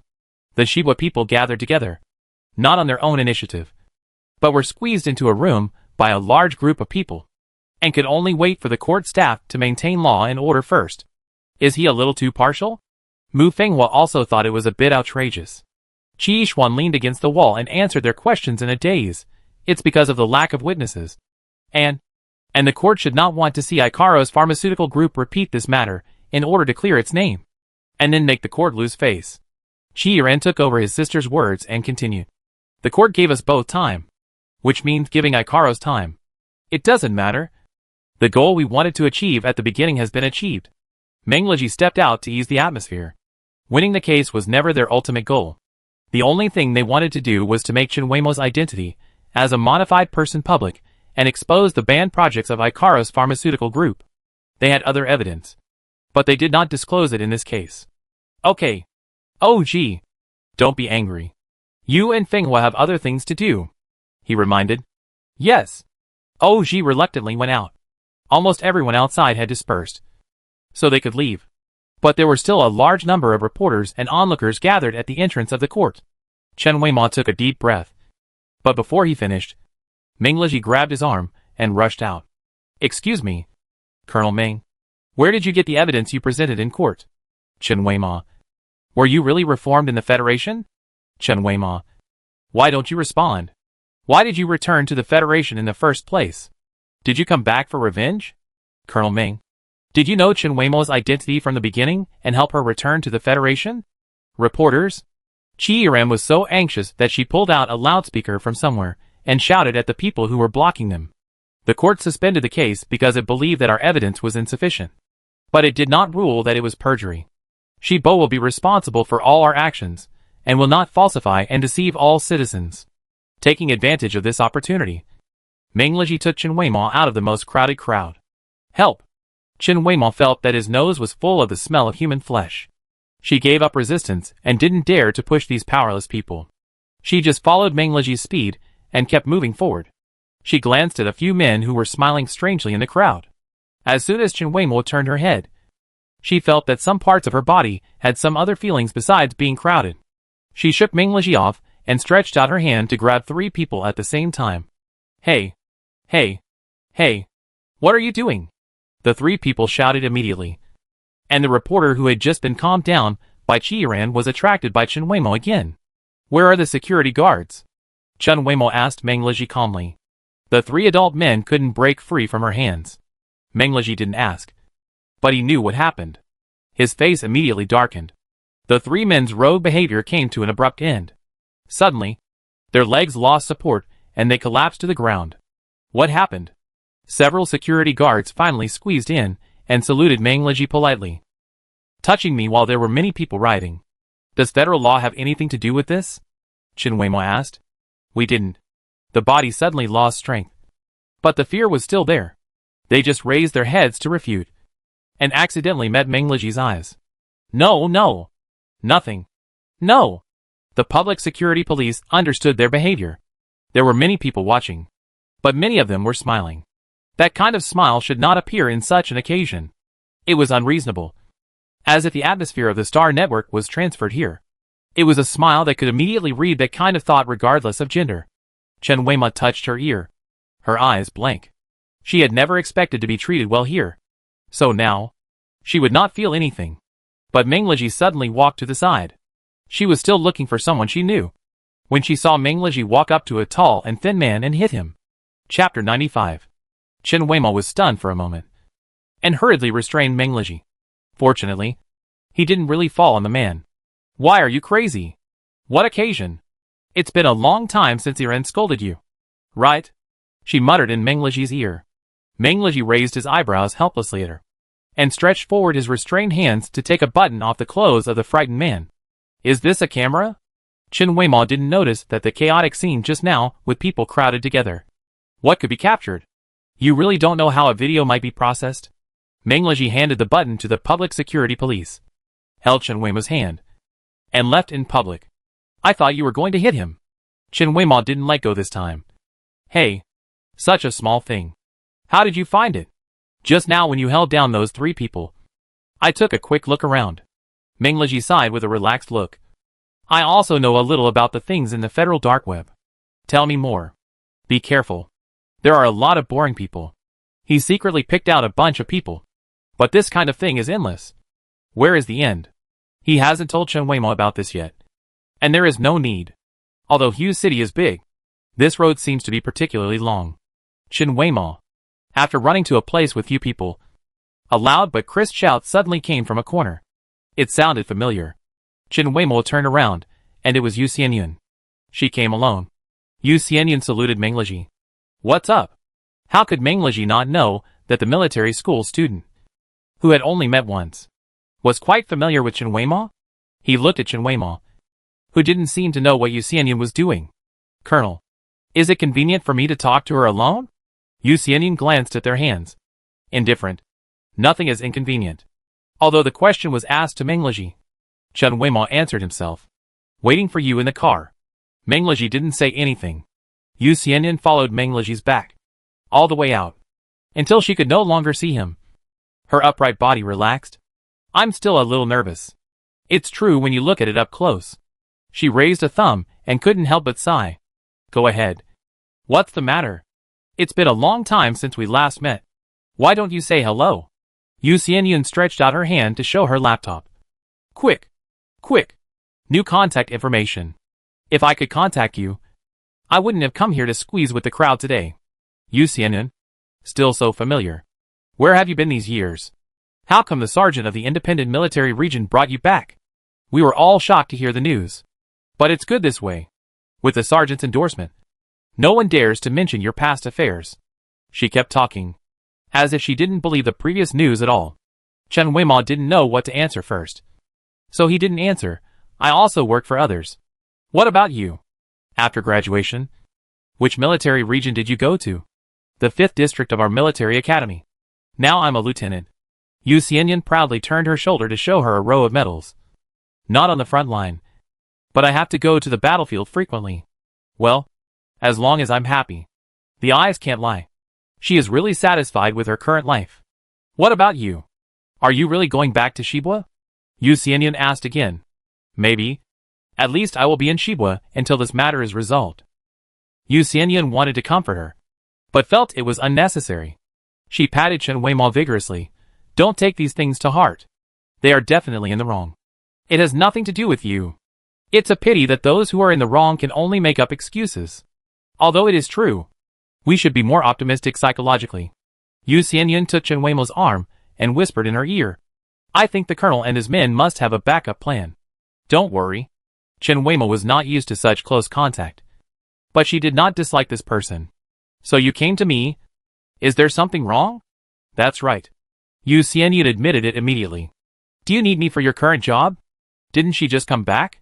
To be honest, half a year ago, we were investigating a fight caused by foreigners in a military district. Wait a minute. Chen Weimao felt something was wrong right away. You are in charge of the fight? It wasn't our business at first. But after the public security police took over, they found that those foreigners had transported a large amount of flammable materials to the Federation over a period of several years. Did you accidentally discover it because of the fight? He could do it without leaking anything for several years. But would he go to fight on the streets with such a mindset? Yes. It sounds outrageous. But it's true. Yu Xianyan shrugged helplessly. Our team has been secretly investigating the direction of the flammable materials. We have found some of them. But most of them are still missing. And those foreigners are several important subjects of our investigation. Can you tell me this? It's not important. Yu Xianyan continued. We followed these people and traced them all the way to the Federation. And found that their common intersection was another foreigner. Who? Su Xiaoxiao. Chen Weimao hesitated for a moment. Yu Xianyan immediately caught her reaction. Su Xiaoxiao is now doing simple clerical work at the Federation's Overseas Management Reception Office. It's a marginal position. She won't come into contact with important people. But she comes into contact with a lot of people, and they are diverse. And her social relationships are very simple. She hardly interacts with anyone except at work. I know that you are not very familiar with her. Yu Xianyan asked her to relax a little. We have contacted her. She didn't mention knowing you. But we know how she came to the Federation. How you came. And the fact that you stood up for her before. I just found you. What do you want to know from me? Did anything strange happen when you were with her? Or, did you feel anything strange? Looking at Yu Xianyan's expression, Chen Weimao knew that she was not asking this question out of thin air. She must have discovered something, and came to him to verify it. I think you must feel differently from others. Yu Xianyan's tone was very certain. Or, she looked like she was grasping at the last straw. With a thin line between expectation and giving up. If you also feel that there is something strange that you can't explain. Are you different from others in some way? Chen Weimao didn't answer directly. Yu Xianyan's eyes suddenly lit up. I knew it. I knew it. She turned around excitedly. It has to be you. My friends all said it's okay. Then what do you think Su Xiaoxiao feels like? Chen Weimao asked. She is very likable and easy to be loved. She is indeed good-looking and easily arouses others' desire to protect her. But overprotection shouldn't happen to us. Yu Xianyan stroked her fingers. Her meaning unclear. And only when she looked up at Chen Weimao did she return to her usual appearance. What was the reason for those people's fight? Chen Weimao suddenly asked the previous question. Because they bought fake things. They fought with the boss. Isn't it ridiculous? Indeed. It's normal for people with bad tempers. But they are smugglers for many years. These things happened after they left Su Xiaoxiao and flew to our station jurisdiction. Will the emotional impact last that long? Ah? Yu Xianyan didn't expect her to directly say this unrealistic guess. It's okay. Go on. Chen Weimao seemed to have just asked himself a question suddenly. After being interrupted by Chen Weimao, Yu Xianyan reorganized her thoughts. Su Xiaoxiao also has close contacts with a federal officer. Shuri Chen? How do you know?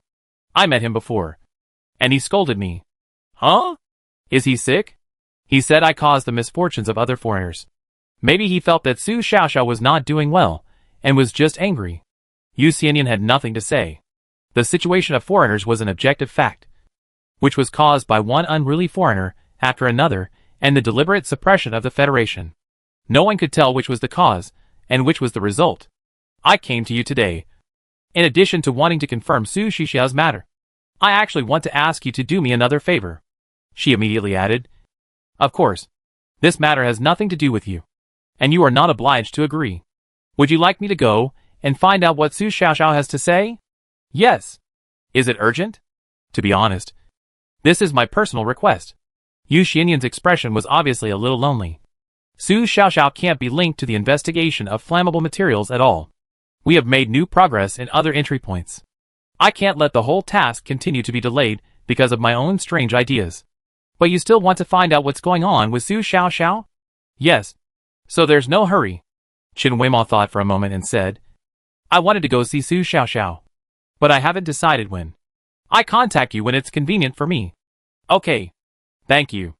Meng Liji wandered outside the alley for half an hour before he saw Qin Weimo and Yu Xianyan coming out. Yu Xianyan bowed to him again and left. Why did you say it took so long? Meng Liji asked. It's been a long time since we last met. Qin Weimo didn't plan to tell him about Su Xiaoxiao. After all, there was no final conclusion. Let's go back first. Where to go? The Shibwa station is still some distance away from Hughes City. It seems uncertain to leave here at this juncture. My home. Qin Weimo sat in the car and kept looking out the window. What are you thinking about? Meng Liji could hardly fail to notice her distraction. She hesitated to speak. Want to go see Lao Shua? Meng Liji smiled and immediately changed the topic. What's there to be embarrassed about? I was afraid that he was not the old Shua he used to be. After more than 2 years, how many people could remain unchanged? I was also afraid that he was still the old Shua he used to be, and would scold me. Don't worry. I go to him whenever I have time. And he's the same as before. Meng Liji seemed to be able to read minds. Why are you looking for him? Meng Liji didn't respond, and focused on the road. But it was clearly an automatic drive. Qin Weimo lowered his head and turned his fingers. Then suddenly raised his head. His pupils slightly dilated. Why are you looking at me like that? It's scary. Meng Liji was startled. No, nothing. Qin Weimo buried his head again. Let me catch you. Let me catch you. Meng Liji, you have come to this day. An excited and rampant voice exploded in Qin Weimo's mind. Chapter 96. Along the way, Qin Weimo didn't dare to look up at Meng Liji. When they reached the destination, she rushed out of the car. After a whole day of hard work, it was almost evening. Lao Shua had just prepared dinner for himself when he saw a familiar person walking in. Ah, you are coming to eat at this time? He had seen the news about Qin Weimo on the Star Network a long time ago. From the re-enrollment of the independent military region, to the subsequent news of the cyborgs, and then the overwhelming discussions with confused priorities and disgusting people. He really thought about whether Qin Weimo would come to see him. But he felt it was unlikely. After all, it was such a big deal. Okay, this girl still has some conscience. She came so soon. Is it still in time? Qin Weimo was talking about the meal. Wait. Just as Lao Shua was about to go into the kitchen again, he saw Meng Liji coming in. Group meal? No one else? What's the situation? Is it true? If you want it, it can be true. Who is it? The young man who begged you to go with him? Yeah. Hier? Meng Liji also felt strange. How could he appear? It was obviously only him and Qin Weimo. But just as this thought passed through his mind, a faint blue light flashed out of thin air beside Qin Weimo, and a figure slowly appeared. Lao Shua was stunned. Hello. Lao Shua. Your friend. Is good. There is something. I'm going to cook. Meng Liji was behind them. Looking unkind. Where have you been all this time? Yi Erjian turned around and flicked his hair. I have become one with Weimo. After saying that, he was slapped on the head. Qin Weimo pointed at him with his thumb unnaturally, not knowing where to put his hand. So he touched his hair. He is in my mind. Can you understand? Since when? We came to the Federation together. Qin Weimo's voice became smaller and smaller. In a sense, she was bringing people into the Federation military base without permission, which was against the order. You are? A spiritual body? Meng Liji asked Yi directly. Huh? You know?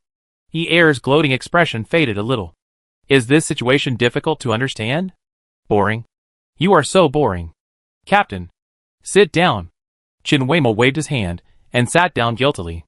Meng Liji looked at the two people back and forth and suddenly chuckled. No wonder Qin Weimo reacted strangely today. Sometimes smiling, sometimes looking at one place in a trance. and when facing Hashi and the other two, he could find the rhythm very accurately to counterattack. It turned out that Ear had been secretly helping her watch the fun. When chatting, he was always chatting unilaterally with Ear. Hey, don't be petty. Come and sit down. Ear put his arm around Mengleji's shoulders and pressed him down. Although Lao Shui pretended to be very troublesome, he prepared the food very quickly and didn't let the place outside be cold for too long.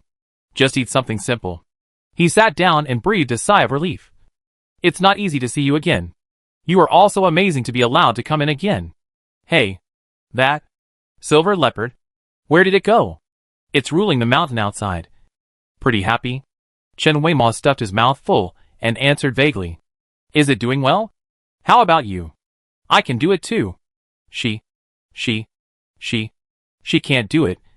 Her hands are all blown off. Look at it. Ear added the next sentence, and even pretended to take off her gloves, but was glared back by Chen Weimao. Young people. Just not very stable. Lao Shui's hand holding the fork paused for a moment, and then continued to eat. He stirred the food on his plate, then looked up at Mengleji quietly. Without saying anything, this guy used to ask Chen Weimao if he had contacted him every other day. But suddenly, there was no news a few months ago, and he thought Mengleji had died outside. It turned out that they had been in contact for a long time. But after all the effort to reconnect, they were still just superiors and subordinates. It's really useless. And now this well-known thing must have been picked up by someone who had a grudge against Mengleji, which implicated Chen Weimao. The more he thought about it, the angrier he got. Lao Shui suddenly stood up. Catching the three guests off guard, he went back to the house and got a bag of things, and handed it to Mengleji. Colonel Meng, your team members are so troubled by you that they probably won't be able to live in peace for the next few years. Why don't you deal with it? Chen Weimao looked at Lao Shui in a daze. No. It's handled very well. What can you see with your deep internet access? Don't talk anymore. Lao Shui told her to shut up in disdain, and continued to talk to Mengleji. Without a planned arrangement, those things wouldn't have spread so quickly and so widely. What do you think, Colonel? Indeed. It's my problem. Mengleji admitted it as a matter of course. In addition to the case itself, I also dealt with those. But the effect was not great. So, for this kind of thing, it's still a matter of expertise. Lao Shui touched his increasingly smooth head. Go back and see if this pile is useful. He was inexplicably angry when he saw those inferior things on the Star Network. They only knew how to bully honest people. Do they have the guts to release Mengleji's photos and videos? He hasn't been hanging around for nothing these years. That's really... I don't know how to thank you. Mengleji took it out and glanced at it. They were all people who operated those on the Star Network dark web, which was much deeper than his search network. What? What are you talking about? Chen Weimao stretched his neck and asked ignorantly. My photo? What else? Looking at her calm appearance, Lao Shui didn't know whether to be relieved or angry. She was indeed not affected much. But it was not a good thing to not care about anything. Does this need to be dealt with? Chen Weimao asked again. Then how do you want to deal with it? I think Chen Weimao thought about it seriously and said solemnly. Just deal with it coldly. She didn't have the energy to give those people even a look. Words are weapons. But they can't kill her. But she also knew that if it only took time to solve it, why would they keep stirring up trouble? It has long exceeded the scope of general public opinion. And it is not just directed at her. In this case, let them solve their own problems. It's okay. You can eat. Lao Shui waved his hand casually. He ate a few mouthfuls of food quietly, but still couldn't help it. After more than 2 years of not seeing each other, too many things have happened. Yuri couldn't ask, and his expression was a little ferocious for some reason. That transformation experiment? Chen Weimao thought. It's time to talk about this topic. Was it really done by the Federation? Yes. Chen Weimao simply responded. There are remaining documents and materials. Lao Shui continued to touch his head. When the incident was a hot topic, he chose to protect himself and never get involved. So he deliberately avoided knowing many things. Don't check this, Chen Weimao reminded him. Of course. There's so much water here. I'd be crazy to join in the fun. Ear held the bowl, chuckled, and continued to eat. But he was very tactful to fill in the blanks of Chen Weimao's words. He and Lao Shui had only met twice, but they had a lot to talk about. After dinner, Chen Weimao didn't plan to stay here any longer. which would easily cause trouble for Lao Shua. But Ir wanted to follow, but was rejected by Meng Liji. The reason was that there was no room at home. Chen Weimao thought about Meng Liji's home that was like a ship port, and didn't dare to say anything. After all, she was in the wrong. On the way back, it was Meng Liji who broke the subtle silence between the two of them. I didn't find any trace of the team you mentioned before. Feng Tan. He hesitated. I don't know if they are hiding too well, or have been destroyed. The team of cyborgs must be all cyborgs. Then after this happens, the owner will probably destroy the evidence himself to avoid trouble. Chen Weimao was silent for a moment. If there is none, then there is none. I think, even if we really find them, they will not do anything harmful to the boss. You can tell from Feng Tan's past. He said that the team of dozens of people, except for carrying out the mission, never said a word, even in private.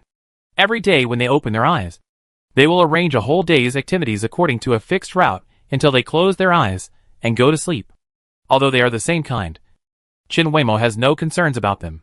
She revealed a little about the cyborg incident, and she never worried about implicating them. The scene of slaughtering her companions was still vivid in her mind, and she felt that revenge in this way was far from enough, even if they were just tools with insufficient thinking ability. But there was no rush. None of the people who gave the order behind the scenes could escape. Feeling that Chen Weimao was in a bad mood, Meng Liji interrupted in time. Take a good rest today. I don't feel tired in the court, but I am exhausted after walking a few hundred meters outside the court. Captain, I want to ask you something. You say, what if we don't have the so-called witnesses? And Ikaros Pharmaceuticals Group has proved that they have not violated the human modification test during this period? How could a top-level organization with decades of operation and huge power let such a thing affect their own interests? Although Chen Weimao was doing what he wanted to do, and was very determined, he couldn't help but think that this was an ant trying to shake a tree. Meng Liji's mouth suddenly curved. Public trust is like a piece of paper. If a small corner is torn, it can never be repaired. But the public is easy to coax. As long as there is another hot topic, everyone will forget the previous one. Or with enough time, people will gradually forget everything. So, the court may still rule that we lose the case. Any action may fail. But no matter what, we will not stop there. Right? But if it fails, you, Wei Mo. Meng Liji showed a helpless and comforting smile. Now it's us. And he slowly laid Chen Weimao's chair flatter. Although I have capsized in the gutter, I have never lost. Then will I create history for you? Meng Liji said softly. Failure is also our failure together. Chapter 97. Meng Liji's task for the next 3 days is to prevent Chen Weimao from showing up. I can't count how many people have asked others to find Shibo everywhere, and they all want to meet or contact Chen Weimao, a modified person who claimed to be from the Federation.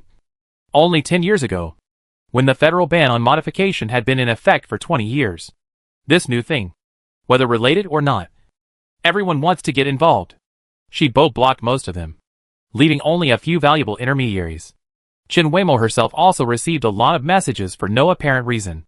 She only had a few contacts in her list. No wonder Zhong He said that the privacy protection business of the Federation was very popular. She had experienced it today. Even if she muted the sound, the light computer still flashed from time to time. She was so angry that she threw the light computer away, buried her head under the pillow, and calmed down for 5 minutes. Then she picked it up again, and saw who was looking for her. Among the pile of random people, she actually found a few people she knew. AI Xinghe was among them. Only those who have experienced it can know how despicable the groundless speculation and dirty water outside are. Chen Weimao thought about it, and called back the video. It was a day off, and AI Xinghe answered it quickly. You're back. Her tone was depressed. Well, but it's been a few months since I reconnected with Shibo and the others. So, you always knew who transformed you? AI Xinghe raised her eyes, and saw that her eyes were slightly red. Then why are you still here? It's aggrieved. Chen Weimao sighed slightly. It wasn't at the beginning, but I gradually understood it after I had more contact with it. AI Xinghe was silent for a while. Are you wondering if the transformation of freedom technology has anything to do with the Federation? Chen Weimao asked proactively. Yeah. I don't know. Maybe the technology is the same. Because freedom technology has a lot of talents from the Federation. Such as the current leader Tang Yi. She once worked in my transformation project. Ai Xinghe opened her mouth, but didn't say a word. Ever since she started school in the Federation, she has been trying to find out about freedom technology. But in order not to cause trouble for Shibo, her investigation was not very strong. However, even so, she still couldn't find any trace of Tangy, a famous figure, in the Federation. It was as if it had been erased. There are relevant people in the materials we submitted to the court, but these have not been made public. So I hope you don't spread it or act on your own. I understand. I know, Ai Xinghe muttered absent-mindedly. Are you doing well in the military academy? Chen Weimo was not sure whether she would do anything in private, but she felt that she had the right to know. It's pretty good. Although I was older than them when I entered the school, I also had more practical experience than them. There are pros and cons. All in all, it's not bad. I even skipped a grade. Speaking of this, Ai Xinghe's expression softened a lot. Then what is your mental strength? It was A level when I entered the school, and it was S level when I tested it a few days ago. That's great. Can I join the main team in the league? I don't know. It's too early. Chen Weimo was not very good at chatting, and he ran out of words after a few words. But at the end, he still gave some instructions. In front of outsiders, they didn't know each other, so don't come out to testify at this critical moment. After the video was cut off, Chen Weimo fell on the bed and got up after a long time. When he opened the door, Meng Leji, who lived next door, also came out. The two people were wearing home clothes, and their bodies were a little hunched. Like computer. You too? Yeah. The two sighed at the same time. I cook. Meng Leji stretched and walked out in slippers. Chen Weimo was lying on the dining table, still flipping through the light computer. Meng Leji was cooking while secretly watching Chen Weimo. She rested her head on her arm, opened one eye slightly, and reviewed with difficulty. But suddenly, she opened both eyes and slowly stood up. What's wrong? Meng Leji asked. Xia Fei. She contacted me? Xia Fei is one of the only 2 engineers left in the Hercules project. I heard that she left Icaro's Pharmaceuticals group and even cancelled her legitimate identity in the Federation, and went abroad to do independent research. Hippo only found out that she had contact with the Federation twice in the past 10 years. And both were formal scientific and technological exchanges. Now, she took the initiative to contact Chen Weimo? What did she say? She said, "Can you testify?" Testifying means self-explosion, means being ruined in the Federation, and means completely breaking off relations with the former employer. This is a matter of great harm and no benefit. Why would she do it? Chen Weimo stretched out her hand to Meng Leji. She only said that if we agree, we can meet on Bai Star. But only me. This is a video message. Her face is shown. Whether it is synthetic or not needs to be verified. Do you want to go? Meng Leji asked. Xia Fei is basically independent of the Federation now, and the Federation cannot sanction her. There is indeed a possibility of objective testimony, but it must be prevented. I will go by myself. I take you there. At least let Ear follow. It's impossible for them to completely avoid other people's sight when they go out to the Federation. Meng Leji left Jiran in the Federation. At least it can make some people not be so blatant. Since the departure, Chen Weimo has not had any expression or said a word. That Bai Star is just a small planetary satellite. Meng Leji scanned the entire planet and found that there were no other carbon-based creatures except Shaifai. And Shaifai's residence is a simple but comprehensive small factory. Chen Weimo followed the instructions and entered the 3rd room indoors. Xia Fei had already brewed a cup of thick liquid for her. Although 2 people sent you here, you still kept your promise and came to see me alone. Xia Fei looked to be in her 40s or 50s, with neat short hair and thick glasses. She was ordinary and had no memorable features, but she was a peaceful person. She just stood up and extended her hand to ask her to sit down. Meng Leji and Mu Fenghua put Chen Weimo far away from the factory. They did not approach. But Xia Fei still knew. It seems that any movement of the entire planet will not escape Shaifai's surveillance. Fortunately, she should not have detected Ear. To find me, you need to use energy detection. But I can't be considered a kind of energy. Don't worry, Ear said in her mind. You said you can testify that Icarus Pharmaceuticals Group did do the Hercules project. Why did you do it? Chen Weimo got straight to the point. Shaifai's face was calm. It's not for you. It's for myself. What do you want to gain? I just don't want my achievements to be buried by those timid and brainless people. Chen Weima seemed to have heard a big joke. The achievements you are talking about are me? You are? And the achievements of human body transformation represented by you. You took orphans with no relatives as guinea pigs for experiments. And used hundreds of lives to luckily test out a gifted person. This kind of mentality of taking human life lightly is your achievement. Xia Fei was still very calm. She waited for Chen Weima to calm down a little. And poured her a glass of water, in order to stay awake. I have become accustomed to drinking strong tea. I don't know if you are used to it. Seeing that Chen Weima didn't move. She didn't care. I understand your feelings. But I have no ill will towards you. You know. Although you are a failure. In my standards. You are much better than number 357. Chen Weima was stunned. Did she mean Feng Tan? Calm down. Yi Er reminded her. And he felt a rapid psychological fluctuation. Sorry. I'm used to it. We all call each other by code names. Xia Fei put down the teacup and fell into memories. There are too many mediocre people in the project team. And most people still define success by simple obedience. But this is the standard from 20 years ago. It's all basic copy-paste work. No progress at all. What is your standard of success? I have never been limited to making tools.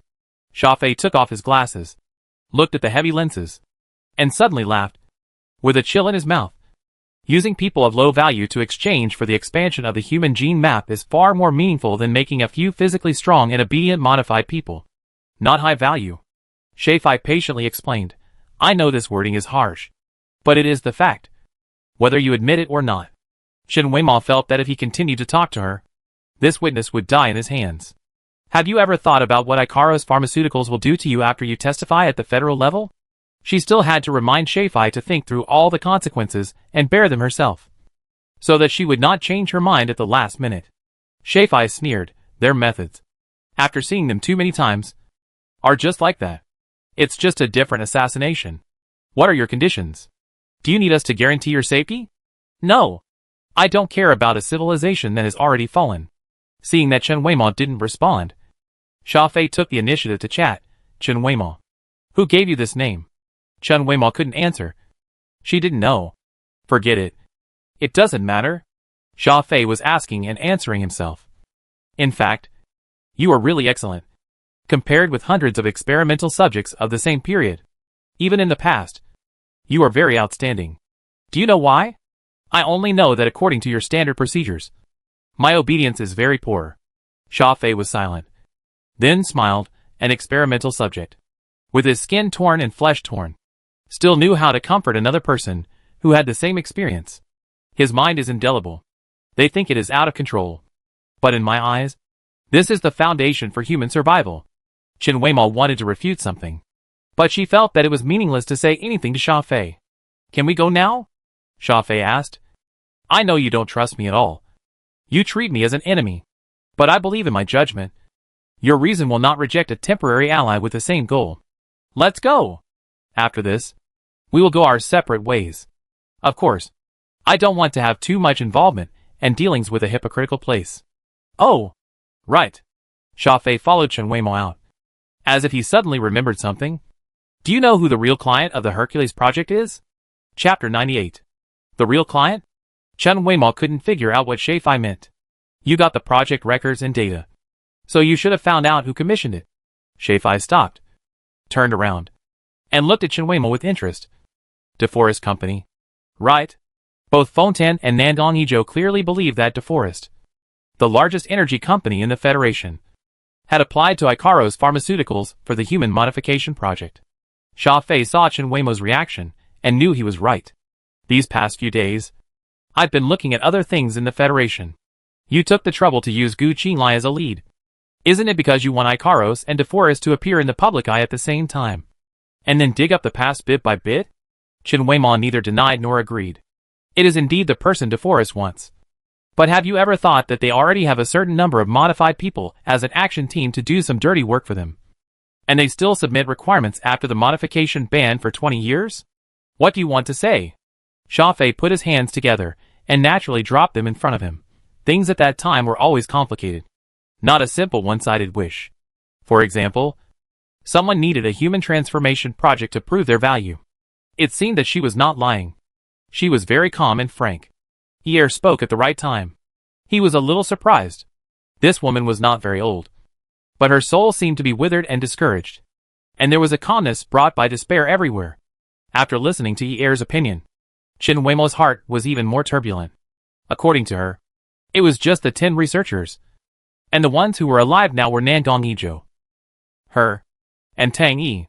Fontaine did say that after he joined DeForest, his team had not added anyone else.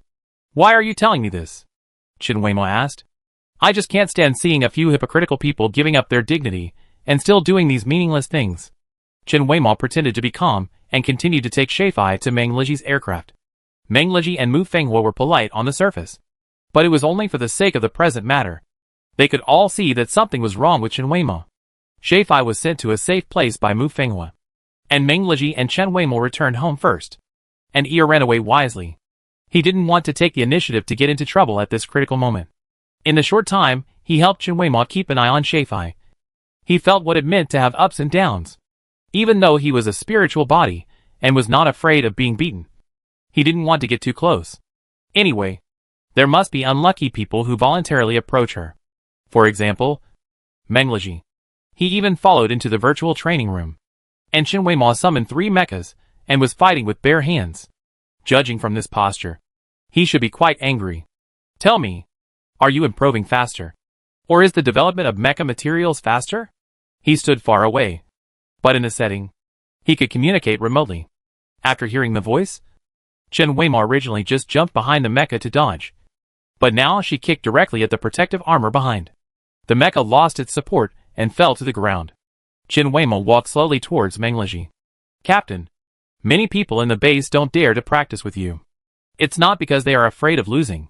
Then why? Mechas are not easy to make, and they are afraid that you will break them. Don't feel wrong. Let's go and eat. Eat again? What do you mean again? Think about it yourself. How long have you not eaten? It seems. Indeed. The last meal was interrupted by Sha Fei, and she hadn't had a meal yet. She didn't even have the heart to drink the nutrient solution. Chen Weimo felt hungry as soon as she left the virtual training room. For her, fighting was a way to vent all kinds of annoying thoughts. But today, Sha Fei's words were deeply rooted in her mind, and she couldn't get rid of them. Sha Fei's words were murderous.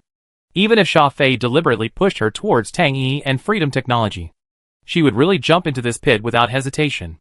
Wei Mo. Meng Liji saw that she was too absorbed in eating and couldn't help but call her. What's wrong?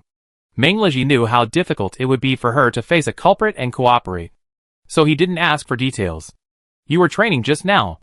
Why did you only use your bare hands and not a knife? Chen Weimo sat up a little. I'm sorry. Captain. What? The knife you gave me was left outside. The situation was a bit urgent at the time. Are you hurt? No, I just used the knife to escape. Meng Liji breathed a sigh of relief. It's good that you're fine. It's just a knife. If you need it, I have other things in my collection. Chen Weimo lowered her head even lower, her face almost buried in the bowl. She quickly ate a few mouthfuls and finished her dinner, with her hands on the table, looking quite determined to die. Captain, I have something to tell you. Although Meng Liji had heard Chen Weimo talk about the details of the Icaros Pharmaceutical Group's transformation project for the sake of the court, it was the first time he heard about DeForest behind it. So Fontaine. He quickly figured it out. Meng Liji first thought, what does Chen Weimo's so-called hometown have to do with DeForest? But there is no rush now. Chen Weimo is not worried about this. Your concerns are reasonable. If it is not the truth, then she is too good at acting, and even deceived Ear. But Ear, I think it is difficult to hide it from him. I don't know what to do now. Chen Weimo pinched her fingers, pinching them until they were bloodless, and she didn't realize it. Will you stop exposing Icaros? No. Will you give up Chatty Forest? No. So what Shaifai said has no effect on your current goal. Meng Liji smiled lazily. Maybe you received too much information today so suddenly that your mind is a little confused. What about Shaifai? Let's talk about the facts. If she can testify as promised, we will not have any intersection with her in the future. As for what she said, just verify it. Meng Liji looked down at the light brain that suddenly flashed, and chuckled. Let's talk about something happy. Someone lost his temper. Who? Mengleji had already arranged surveillance in many places while preparing for this lawsuit, to see when those people would take action. But there were too many, and Chen Weimao couldn't remember who they were.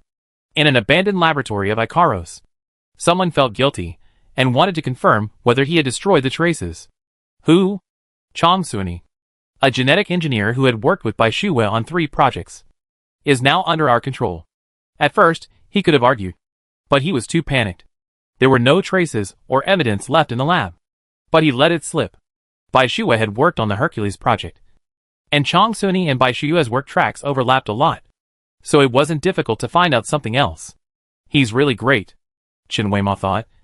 It was probably because of his behavior that people were panicking, and no one expected that something so long ago could be brought up. Mengleji replied as he said, "If you open a little hole, many things can't be concealed. What will Ikaros do? If I were the person in charge of Ikaros, I probably wouldn't reply to anything. Or disclose something. What? Spread the sins and let everyone bear them together. Or cover them up together." Chen Weimao didn't realize what he meant. And Mengleji received another call. "Where are you?" "At home. I told you that you've caused trouble, but you don't care about the consequences. You hide away and leave me to clean up the mess?" Moero was furious in the literal sense. He seemed to have experienced some intense activity and was still gasping for breath. "What's the matter? What's the matter? You still have the nerve to ask me?" The environment around him was also very noisy. Someone wanted to jump off the building. Fortunately, I was here to watch and caught him from below. That's why he didn't die. Chen Weimao's expression changed. But before Mengleji responded, something happened to Moero again. "What's going on? Your people?" Moero left for a short while, but he didn't lose contact. Chen Weimao heard intermittently that more people seemed to appear. Soon, Moero's voice appeared again. "Okay. You didn't tell me about the preparations in advance, right? I don't think I asked you to do anything later. Did I?" Mengleji was righteous, but his tone was not as aggressive as before. "You're tired of saying that, right?" Moero didn't seem as anxious as before. "When did you start squatting?" 5 days ago. "Okay. You can do it. Have you been watching us from the side?" Someone below reported that other surveillance personnel were found nearby. "But we decided to stay put for fear of alerting the enemy. And I believe you will not show your hand." "Thank you," he said unhappily. "What's wrong? Who is this?" Chen Weimao asked in a low voice. "Wait. Who is next to you?" Miro caught it keenly. "Colonel Morua." Chen Weimao was forced to greet him. "Chen Weimao? Where are you?" "Mengleji's house?" Although it was a voice call, Chen Weimao felt that Morua's face seemed to be getting closer and closer. "Yes. It's okay. I'm going to work." Morua hung up very suddenly. The man Morua saved was an engineer we replaced because we were afraid he would be killed. Mengleji took the initiative to explain. "So nothing happened?" "No. He was already protected. And the person who tried to kill him was also caught." Chen Weimao was also relieved. She couldn't tell who was innocent and who was implicated. She just kept persuading herself to let go of those meaningless compassions and concentrate on digging out the past of the Federation. "Weimao?" Mengleji lowered his eyes. And it seemed that something was different from before. "There is something I have always wanted to ask, although it doesn't make sense to ask now." Chapter 99. "Captain, just speak directly. I'm afraid of you." Although Mengleji's words were not as direct and harsh as Chiran's, the questions that made him hesitate were probably not easy to answer. The meal was full of twists and turns. Chen Weimao felt as if something was blocking his body, and was very uncomfortable.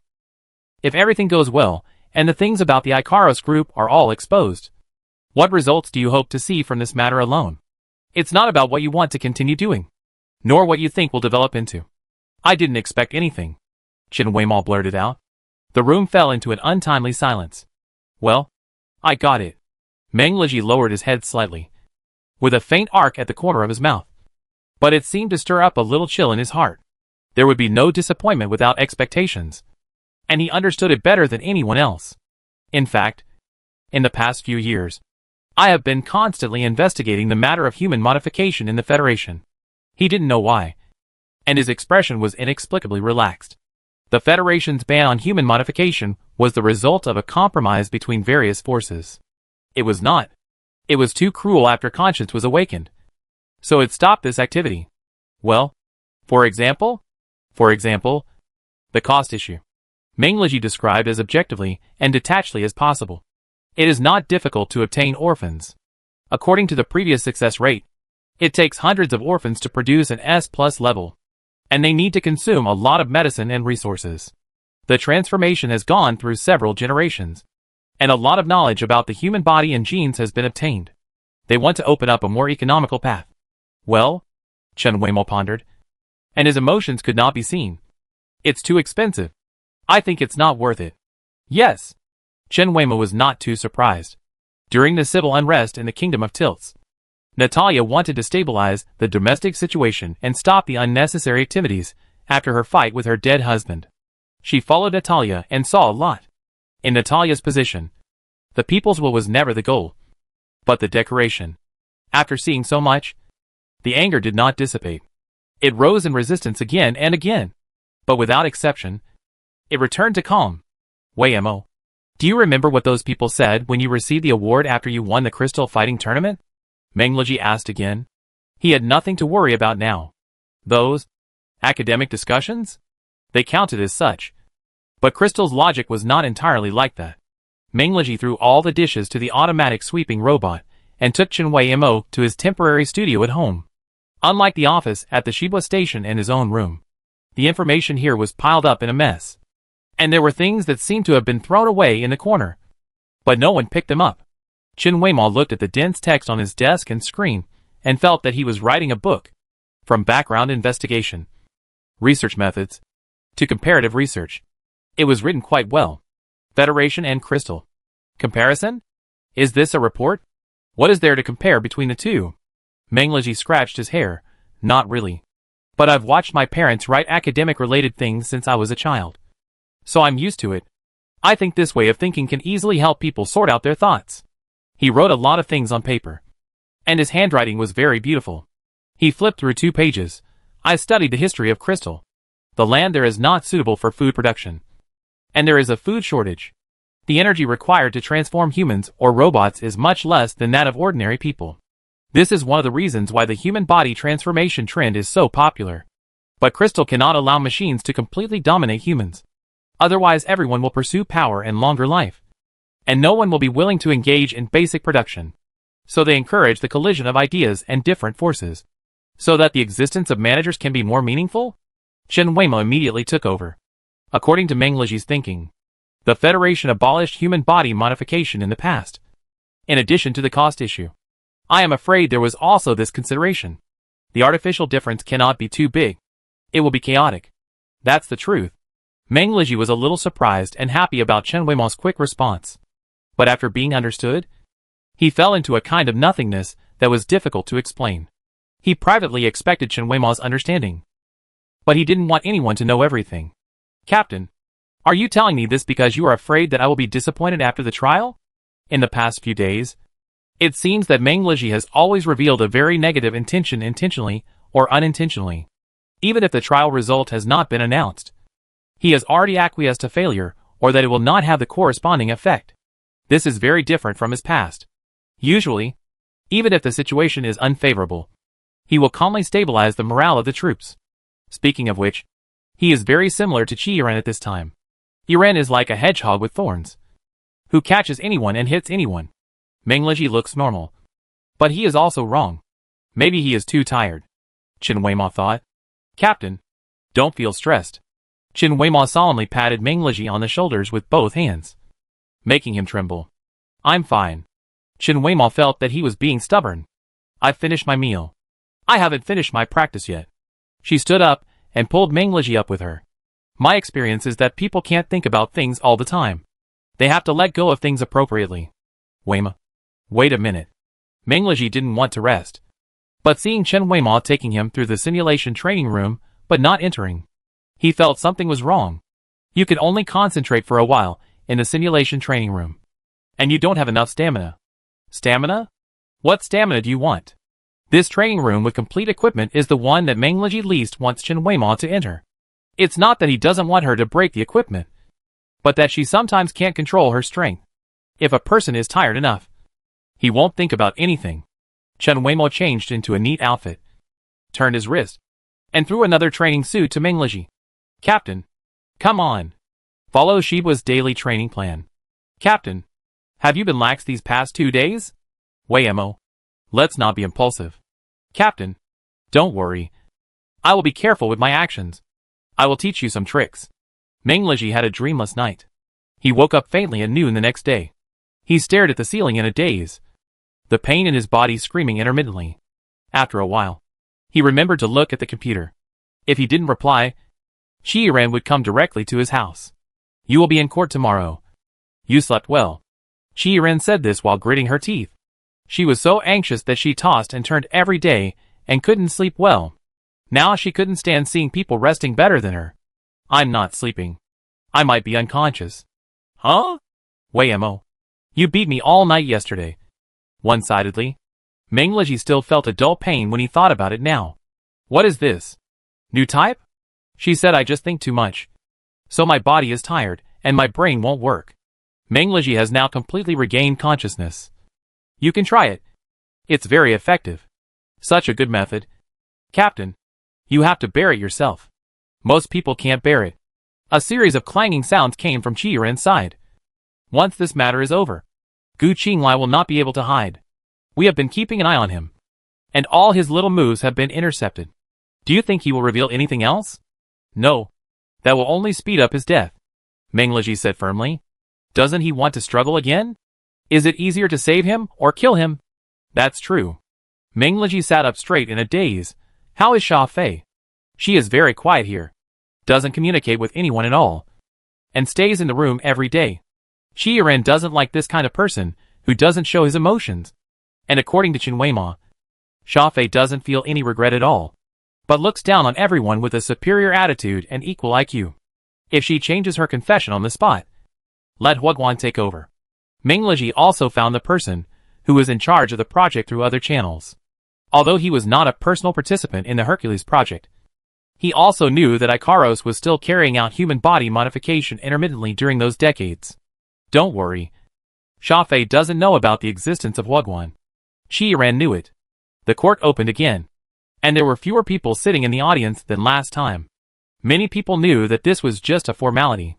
The illegal human body modification was a foregone conclusion. Everything Colonel Mengliji did was just a reasonable remedy. They are now more interested in why the Haihernan mobile team came into the public eye during this troubled time. What was the previous hot topic? With Shaifai's testimony, and the new evidence provided by Hashi not being so convincing, Wu Bailing quickly made a verdict. But the people present did not seem to be happy. Colonel Meng. Lieutenant Colonel Chi. Do you have time to chat? Wu Bailing took off his glasses, leaving the seat in the court.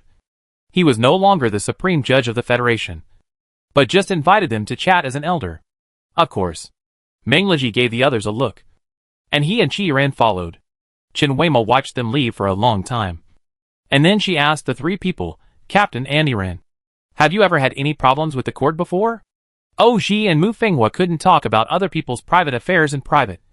But fortunately Qi Yishuan was here. She put her arm around Chen Weima and whispered, my sister's because of my father's matter. And the captain? It was his childhood. What? At that time, there was an uncle who had a good relationship with the captain's family. After winning the case in court, he did not get the corresponding results. In order to prevent the matter from being covered up, he jumped off the building and died in front of the captain. So that's how it is. No wonder both of them couldn't be objective and calm. But they had done a good job. Chen Weima stopped asking at the right time. And when Quilion and Hashi's people passed by, she stopped them. Why would someone like you tell such a lie? She asked directly in front of the two responsible persons of Hashi. She still remembers the declaration in Quilion's studio. Although Quilion was unsuccessful and short of money, the light in his eyes for the cause he was doing was not fake. He should not be someone who can be easily bought by money. Quilion did not move.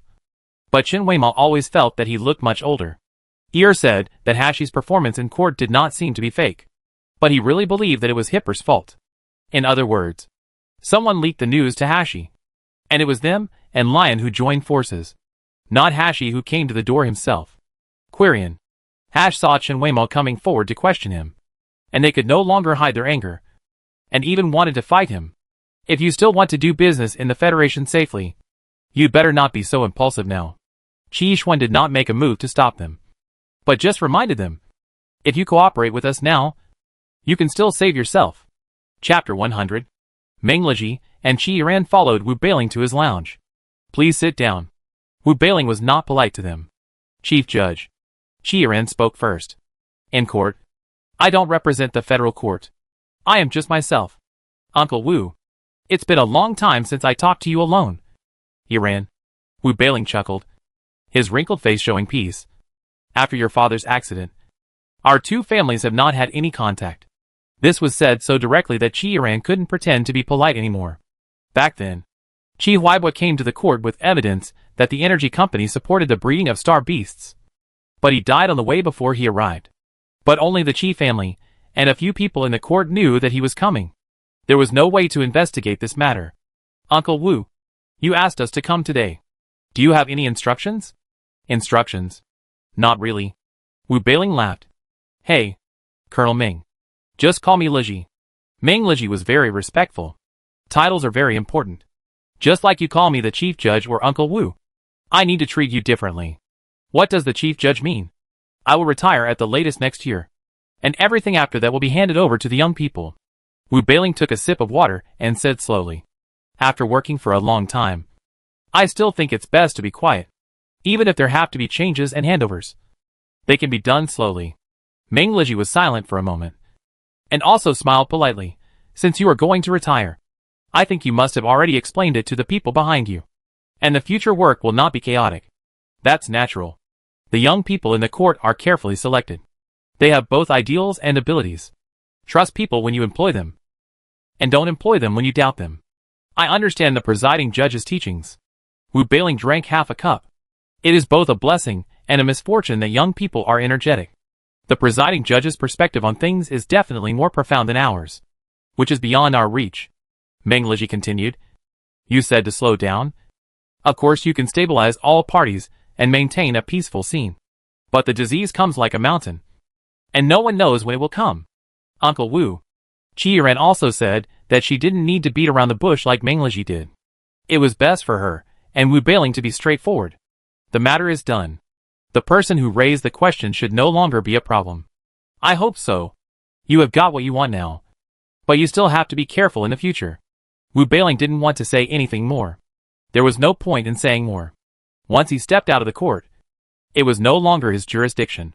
Even what he said now was that he hoped they would not be so radical. But the arrow is on the string and has to be shot.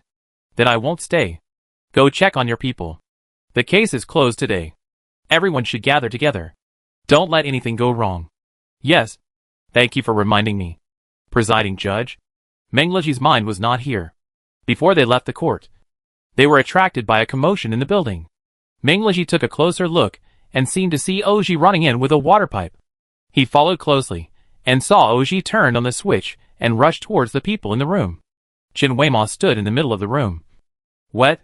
And no one dared to approach her. Although this is a routine operation.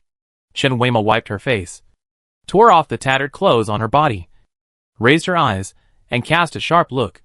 But if you run slower, you can hear me, and I don't need to use water to wash. Ah? Really? Oh, she was confused. What's going on? Meng Liji was watching at the door. And the room was in a mess. Someone poured alkali at the door of the court. Weima used clothes to help Hashi's people block it. But she didn't dodge it herself. Qi Yishuan had just dealt with the two frightened people of Hashi. How could such a big commotion happen in just a short while? Meng Liji walked towards Chen Weima quickly. She threw her coat to others. Her shirt had been corroded. There were red marks of varying degrees on her neck and face. But Chen Weimo consciously took a step back. Don't touch me. Wait until I wipe it clean. You just watch like this. Meng Liji turned around and asked Shibo and the other two. Just now there were too many people outside. And an interview support robot suddenly started to spray strong alkali. And then activated the self-destruction setting. Mu Fenghua would not defend herself. They really did not expect it, and were not prepared. Nothing. Quilion suddenly spoke in the corner behind the door. Chen Weima can withstand this level of corrosion. You better shut up now. Meng Liji warned him. It's a good thing. Chen Weima whispered to herself. She didn't want the atmosphere to become so serious. There are too many people at the door. Distract their attention, and it will be convenient to go out later. And I have upright journalist friends backing me up. They can't stand being smeared with such dirty water. You talk a lot. Chen Weimao. Captain, are we going back to the base soon? Chen Weimao tried to change the subject. And while avoiding Meng Leji's sight, she found Xia Fei looking at her. While they were dealing with the follow-up, Chen Weimao came over. Although you are a victim in the traditional sense, it seems that the Federation does not follow your logic and expectations. Xia Fei said sarcastically calmly. I didn't want them to pity me. No one will sympathize with you. People will only be attracted by the most superficial sensory stimulation. For example, your photos. This trick doesn't have much technical content, but it works. Maybe. Chen Weimao wiped her hair. She found that she couldn't listen to Xia Fei's words. What are you going to do in the future? Xia Fei asked again. Who knows? Live one more day and earn one more day. Thinking so much gives me a headache. Xia Fei sighed. It is not my intention to remove part of your brain tissue. I prefer the joint development of body and mind. But the process is like this. And you have become the incomplete appearance now. It's okay as long as it looks fine on the outside. Who would delve into what kind of person I am? Chen Weimao defended like a solid wall. Until Meng Leji said that he could leave. Xia Fei returned to Bang Wai. Hashi and Quilion were taken away by other teams of Shibua to assist in the investigation. The main team returned to the base together. They had clearly started from here together. But Chen Weimao felt as if it was a lifetime ago. She seemed to have been in a vacuum tank, watching the snowballing information from the outside world in the optical brain every day. But to be precise, she had no substantial interaction with the outside world. She was well protected. Even her emotions were taken care of. But this protection was also based on avoiding complications. Now she is free. Probably. At least before meeting the sergeant. Hua Cheng came early in the morning, waiting to see Chen Weimao first after the lawsuit was over. Sergeant Major. Chen Weimao and Hua Cheng were in the same room. She was a little nervous because of those strong alkalis. Ah. I heard about it. Thank you for your hard work. Hua Cheng was quite helpless. It was unpredictable what the people would do. He thought that even Meng Leji didn't expect someone to be so bold and do such a stupid thing in broad daylight. Nothing. Sergeant Major. Is there something you want to talk to me about? I came to you because I hope you will keep your promise. Chen Weimao was silent. When I recruited you back, it was just the right time. I knew there would be turmoil in the Federation, but I didn't expect it to come so soon. Hua Cheng spoke very directly. In his eyes, Chen Weimao was always a test. And now, the first step has been completed. Does the sergeant need me to leave now? No. No. No. This is your choice. Hua Cheng quickly denied it, and smiled with his hands behind his back. Promises are two-way, and I have to abide by them. Are you willing to tell me? Chen Weimao had never really believed him. Why not? It was a long time ago. Hua Cheng pulled out a photo scan and sent it to Chen Weimao. This is why DeForest destroyed your hometown. The photo showed a large group of people being transported down from a flying vehicle, with some people in uniform, holding weapons to supervise. Chen Weimao just stood there and felt his whole body stiff. Feng Tan said that he didn't understand these things. One was a company that never explained its purpose and reason, and the other was a tool person with no curiosity. They should be the most compatible relationship in the world. This is a picture from more than 100 years ago. I don't know the details, but I know something about the whole project. Like your human body modification, it is something that has been abandoned for a long time. Hua Cheng paced back and forth in the room. He didn't pay much attention to Chen Weimao's reaction, but just described it objectively. In the past, the population of the Federation far exceeded the carrying capacity of the land. Ordinary people were barely squeezed together to live. So the unimportant things were placed on the lower quality planets obtained from the expansion outside the country, such as prisons. Some prisoners who were originally sentenced to death, the Federation wanted to make the best use of them. So they would erase and rewire their memories, and send them to the deserted planet for resource mining. This model lasted for 500 or 600 years. Erase memory. When Chen Weimao heard this word, something in his heart sank infinitely. Why erase the memory? Wouldn't the people who lost their memories ask questions?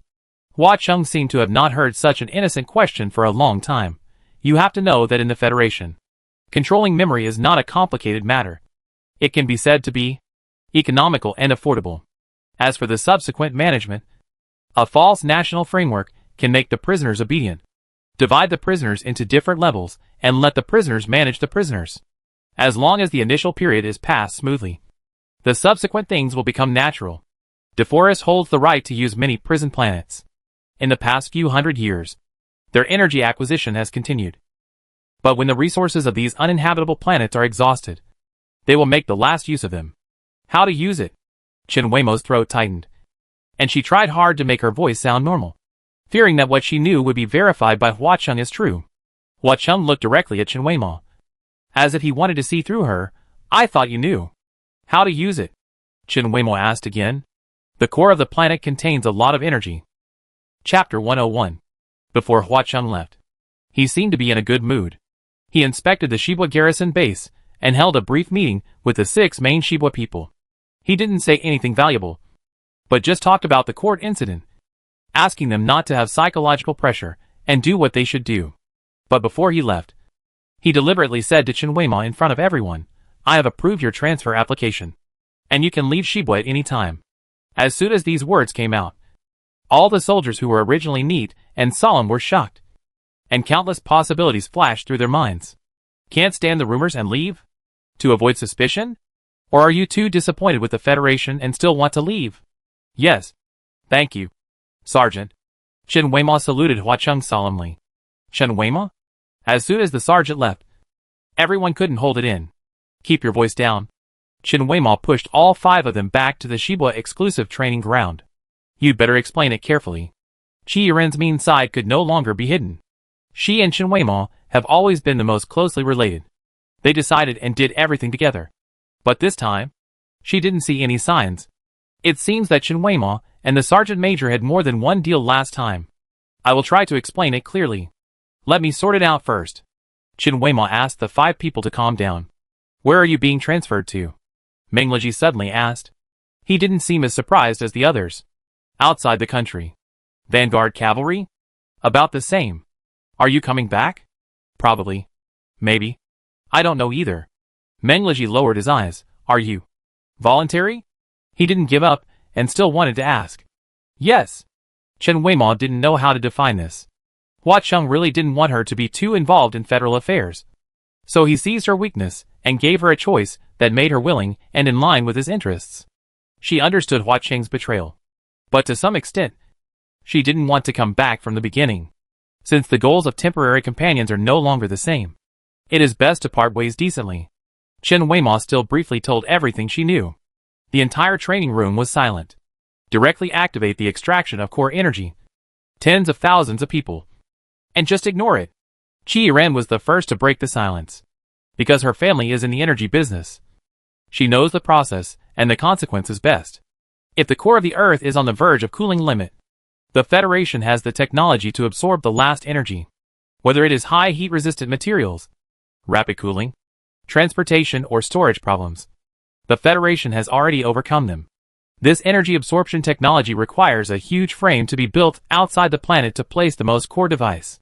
It's hard for something this big not to be discovered. But if it's the prison planet that Hua Cheng mentioned, it's much easier to avoid the eyes and ears of people on the ground. Can you still find it? Oh, she wanted to ask if she could still go home.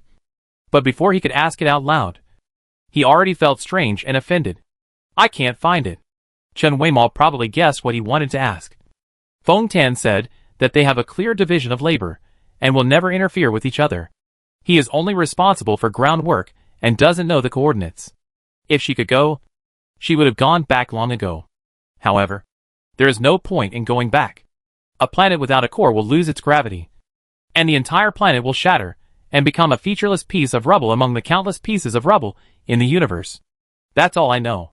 For the first time, Chen Weimo completely confessed her past to the people of Shibwa.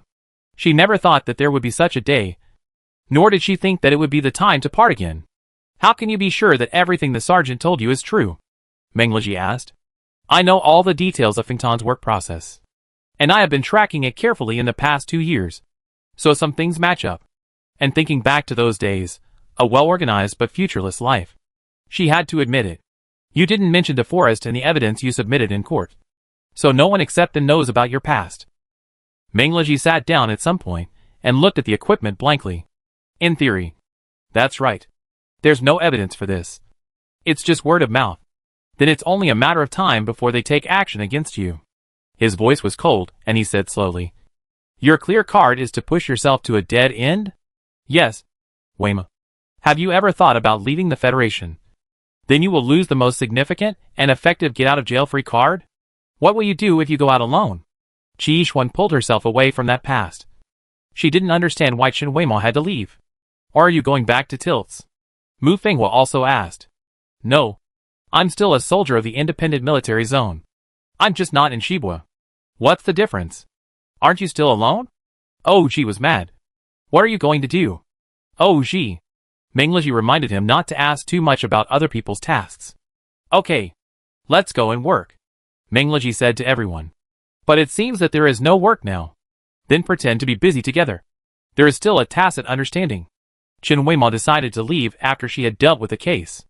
Although she was safe and sound in the Shibua station, the Federation was not so peaceful. Shibua's victory meant that the federal law had been ineffective for many years, and that the belief in public morality and good customs that citizens were proud of in the vast interstellar space had slightly collapsed. It's not that no one knew there were problems here, but the flaws did not outweigh the merits. They were proud that such a huge and sophisticated social operation machine could be maintained for hundreds of years. But now this pride is cracks, and they don't know how to fill it. She appropriately chose some public interviews, and chose to analyze the problem calmly between complaining and hatred. She did not blame Hashi for rashly reporting, but felt that they were very courageous. As for Quirion, it was difficult to verify whether he had made false evidence, so she did not express her opinion. The rest of the blank was left to the audience, coupled with Shibo's instigation. The trivial matters of these pharmaceutical companies were all enthusiastic people. It was brought up, including the almost forgotten artificial breeding and synthesis of dangerous star beasts. Gu Qinglai was pushed to the forefront again. One contradiction can be covered up by another contradiction, and Gu Qinglia's abandoned child will soon take effect. These days are a rare time for Chen Weima to relax. There are still many people who worry about her photos and videos, and make up a lot of tragic stories on the Star Network. But they don't know that she has been on vacation and sleeps until noon every day at Lao Shua's house, because the Fenian festival was coming. She had nothing to do as an idle person, so she might as well go and hide away. She and Shibo agreed that she would leave the Federation after the festival. Chen Weima stretched and rolled on the bed, and after a long series of getting up and getting ready, she stared at the ceiling in a daze. The last time she celebrated the Fenian festival was 3 years ago. As usual, Lao Shua was not at home after the festival. Ir had not been back to the Federation for a long time, and went crazy in Hughes City. She was left alone again. Chen Weima thought about it, and when it was night, she strolled out alone, under the grand fireworks. The light brain on her wrist vibrated slightly. Chen Weima's survival record check in group. Group member Shibua all. What? Chen Weima asked quickly. We were afraid that you would die outside accidentally, so we thought about it, and asked you to report at any time. For example, post a selfie to prove that you are still alive. You discussed this during the holiday? Not at home. Fenghua and I are at the base. Yuan Yishuan and the captain should be at home. Seconded. +1. The two sisters also appeared. Only Meng Liji didn't say anything. Chen Weima was concentrating on chatting in the group. When he looked up, a familiar car appeared on the vast land. Captain! Chen Weima waved from a distance. Meng Liji got out of the car, looking a little absent-minded. Where are you going? Captain? Just taking a walk. He was going to find Chen Weima, but when he got here, he hadn't thought of a reason yet. What a coincidence. I was going to find you. Fortunately, I met you on the way. Otherwise, I would have been disappointed.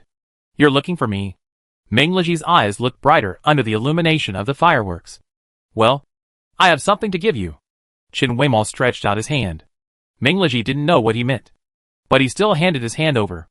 Chen Weima pressed his hand on the optical brain for a few times, and scanned Meng Liji's face again. What? Meng Liji found it a little funny. I have saved some money in the past few years, but because the currency outside is not unified, I don't know how to calculate it, so I just folded it into this. She projected a 3D screen. This is all yours. The screen showed a 3D image of a very small planet, with a large house on it, and farmland and gardens around the house. This is... Did Meng Lin know what she was going to do? I roughly calculated that the renovation probably cost more than 80 million. Plus other equipment, weapons, etc. Even now, Chen Weimao still found the calculation scary. There was a mountain of banknotes in front of her, and she couldn't eat it raw that fast. In short, this land is mine. The house is mine. And I've added a set of defense devices, so I can pay off my debts. After hearing this, Ming Liji felt a little complicated. With an inexplicable subtlety, it sounded like a settlement. After paying off the money, you won't come back? Ah? No. I don't know. Chen Weimao was stunned, then reacted. No. Let's put this one thing first. I almost got led astray by you. Chen Weimao took a step toward the stone, and his eyes were level with Ming Liji's. After paying off the money, I feel like I don't owe anyone anymore, and I can get along normally.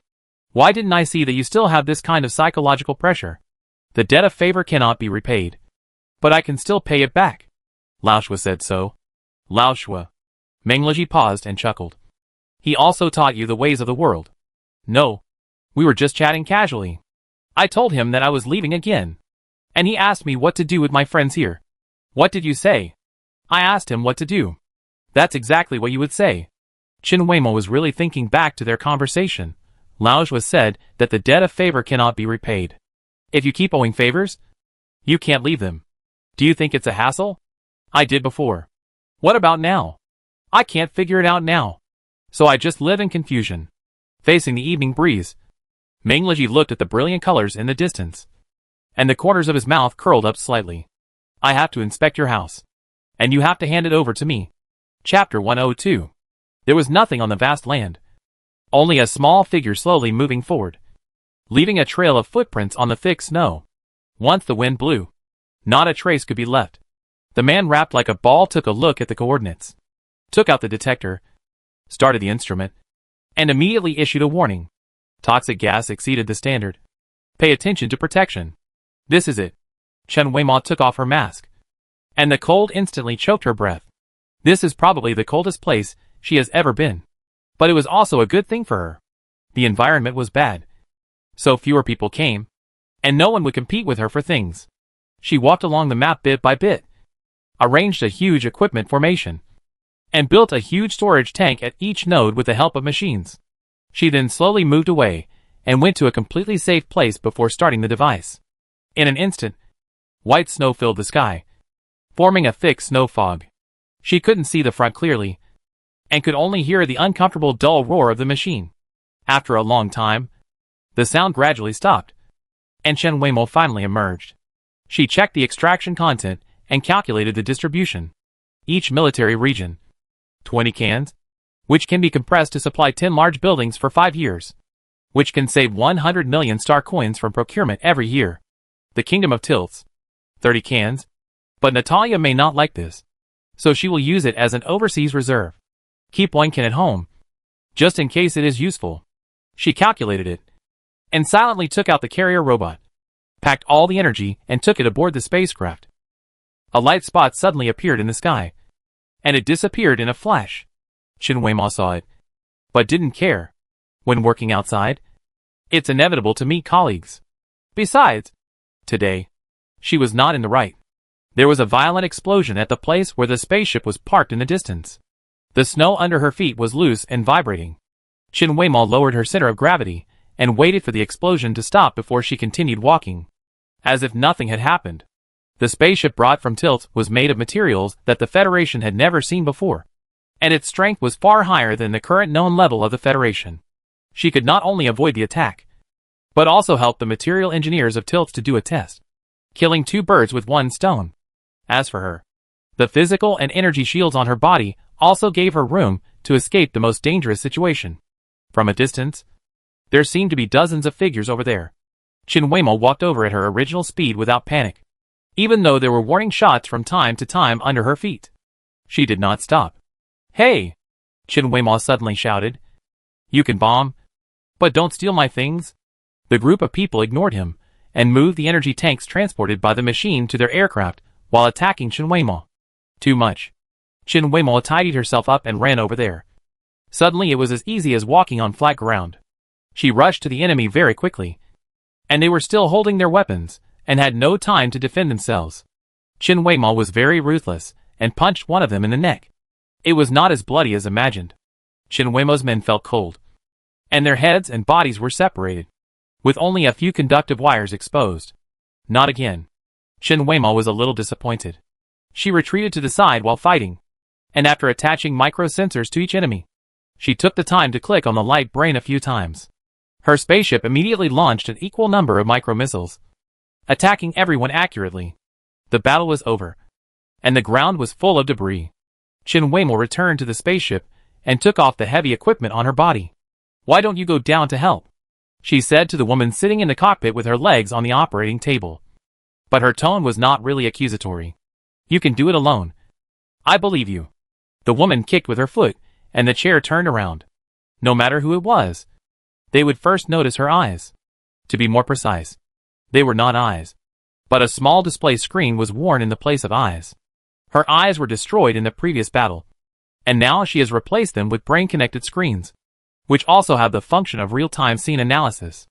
As for why she chose this kind of exaggerated one instead of artificial eyeballs, she is happy. Chen Weimo went to the rear cabin to check the storage of energy tanks, and 80% of them were already loaded. "It's an intelligent machine again this time," Chen Weimo complained to the man. "Didn't I tell you a long time ago that there shouldn't be many people like me left? So how could they all be sent to deal with you? You think too highly of you. I've been busy for half a year, and can only get you? Why? Did you feel wronged?" Zuyun sat up straight. Ever since Chen Weimo left Shibua, she has been looking for energy all over the interstellar. Using the information given by Hua Cheng and the intelligence given by Natalia, she found out all the illegal and secret energy targets outside the country of DeForest. In more than half a year, she has openly robbed or secretly occupied the energy bases of 5 planets. This has already made DeForest furious. She has encountered more than a dozen attacks, including direct confrontations and assassinations, but she escaped them all. Zuyun was a lucky trophy in these dozens of battles. Chen Weimo herself was surprised that she could meet a cyborg like her. The fight was fierce. If Chen Weimo hadn't known that the relative weakness of cyborgs was the heart, she would have died in the melee. But she was also lucky. One of the dozens of cyborgs was severely damaged, and his brain recovered some human emotions. But the price was that his body function was not half of Chen Weimo's, and he had a pair of eyes. "It's good to be alive." This is the first sentence Zuyun said after he regained consciousness and sorted out his muddled life for more than 10 years. This time, the quantity is not large.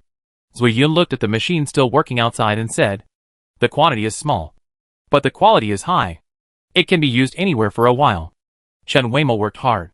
"You take it home later. I have to go somewhere else." "I won't go." Zuyun refused directly. "Your friend goes to your house whenever he has time.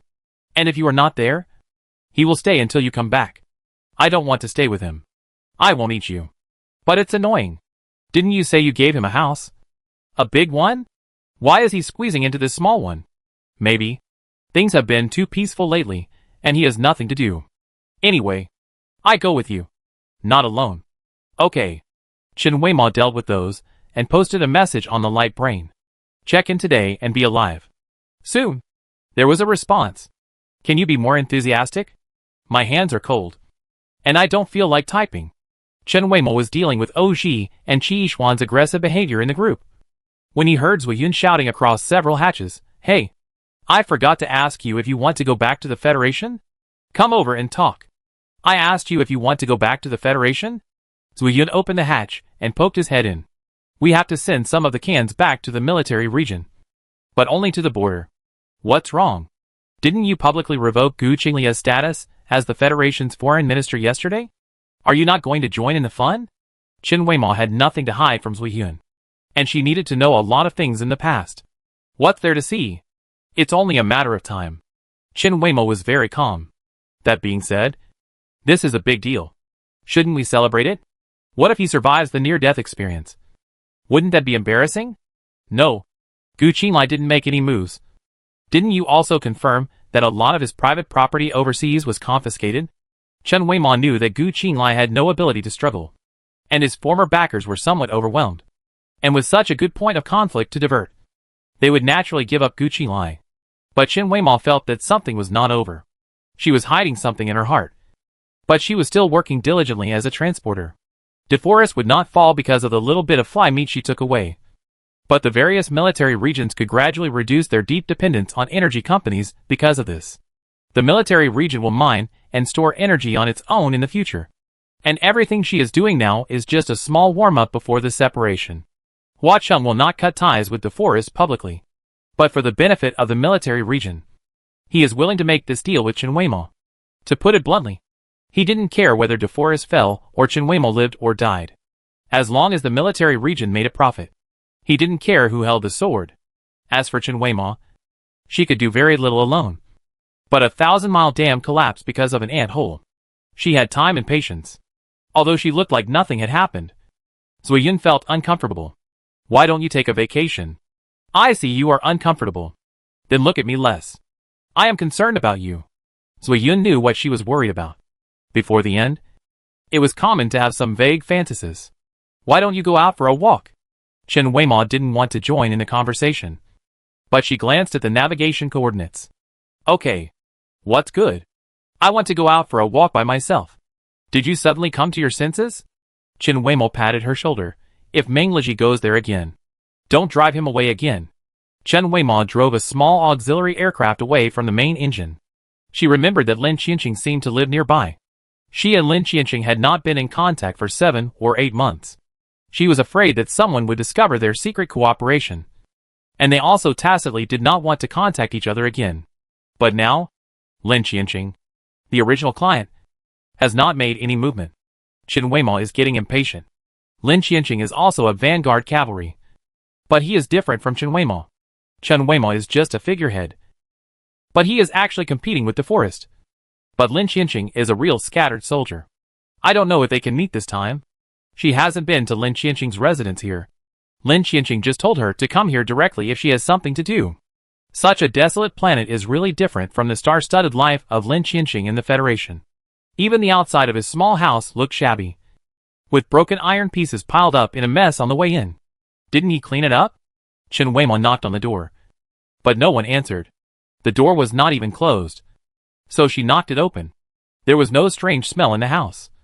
But she became alert. Whether Lin Qianqing was there or not, this was not normal. Chen Weimo slowed down her steps. There seemed to be someone in the house. There was a very slight sound from the innermost part. She gently pushed open a crack. It was Lin Qianqing. The room was in a mess. He was kneeling with his back to Chen Weimo, supporting himself in pain. Lin Qianqing? Chen Weimo wanted to confirm his condition. Chen Weimo? His voice was clear, and he didn't seem to be injured. But for some reason, Chen Weimo seemed to hear some doubts. Chen Weimo? Chen Weimo. He repeated the name several times. Natalia. Are you doing well? Chapter 103. Although Chen Weimo didn't move, his heart almost stopped beating. Lin Qianqing had never asked such a question before. He only cared about what news Chen Weimo had obtained from the Kingdom of Tilts. And his expression and eyes. His eyes were so hot and intense, like a wolf ready to attack, with some obvious murderous intent in his untamedness. Is it Lin Qianqing? Chen Weimo tried to ask again. But when he saw Lin Qianqing stand up, covered in dirt, and his clothes twisted, he still had the same expression. Chen Weimo knocked him out and took a deep breath. After waiting for several hours, Lin Qianqing finally woke up. Before he opened his eyes, he felt a sharp pain in his head, and he fell to the ground. The weirdest thing was that Chen Weimo looked at him motionlessly from a high position. How long have I been sleeping? He sat up and rubbed his temples. Why did you look at me lying on the ground and didn't help me? Chen Weimo didn't say anything. Lin Qianqing recovered and asked, Why did you come to me? Still no response. What's wrong with you? Chen Weimo looked at him, and it seemed that he didn't remember what he looked like at all. You don't seem surprised that you're on the ground. Change your sleeping place occasionally. It's fresh. Lin Qianqing's feet suddenly left the air, and he was pressed against the wall by the neck. Is this your first time? Rose Hill? Chen Weimo looked directly into the other person's eyes, which was extremely oppressive. Lin Qianqing couldn't breathe anymore, so he quickly patted Chen Weimo's hand, signaling her to relax a little. Let go first. I tell you something. Chen Weimo hesitated. The surrounding layout didn't give Lin Qianqing much chance to counterattack, so she let go a little. Lin Qianqing felt like she was reborn, holding Chen Weimo's arm and coughing violently, Why are you so impulsive? Can't you just say it nicely? If you keep talking nonsense, you won't even have the right to speak. Lin Qianqing held Chen Weimo's arm and didn't let go. He said helplessly, do you know that if you ask like this, she will know? Rose Hill? Looking at Lin Qianqing's expression, Chen Weimo was right. At that time, Natalia said that the memory of the ranger was passed down from generation to generation, and she suspected that Rose Hill was pretending to be Lin Qianqing. But now, Chen Weimo felt that Lin Qianqing was also there. She is not out now, but she knows everything that happened outside. Lin Qianqing has completely recovered at this moment. Did you see her just now? What happened? Nothing. It seems that Her Majesty the Queen knows the secret of the ranger. Lin Qianqing looked a little lonely, but not too much. She's right. Rose Hill, my mother, is here.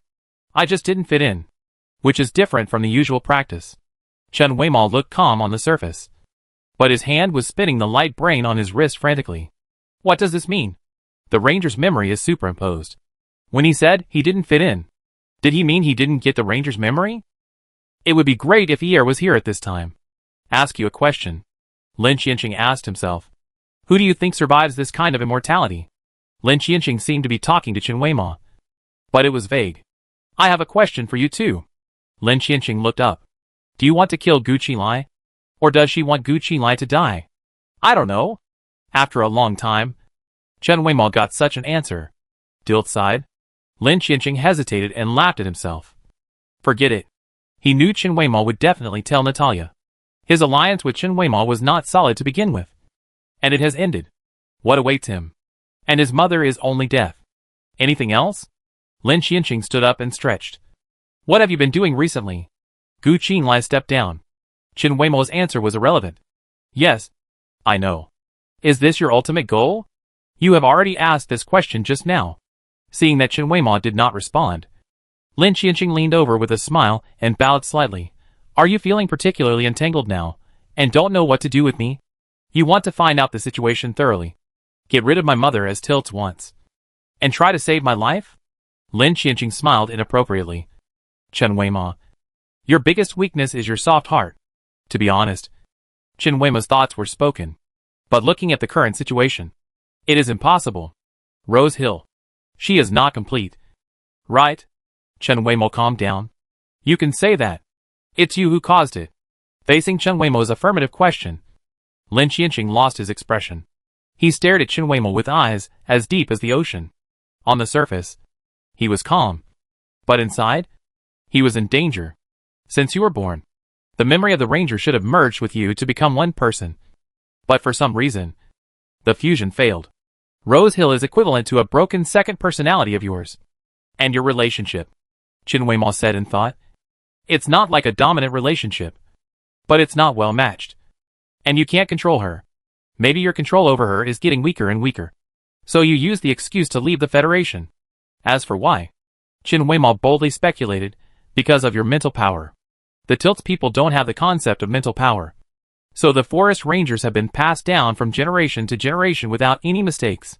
And Lin Qianqing is the first combination of Tilts people and outsiders. She doesn't know much about mental power. But Meng Liji said that it can be understood that without considering the restrictions, the higher the mental power of a person, the harder it is to kill, and the stronger the attack power. In this case, it is very likely that Lin Qianqing passively hurt Rose Hill's spirit.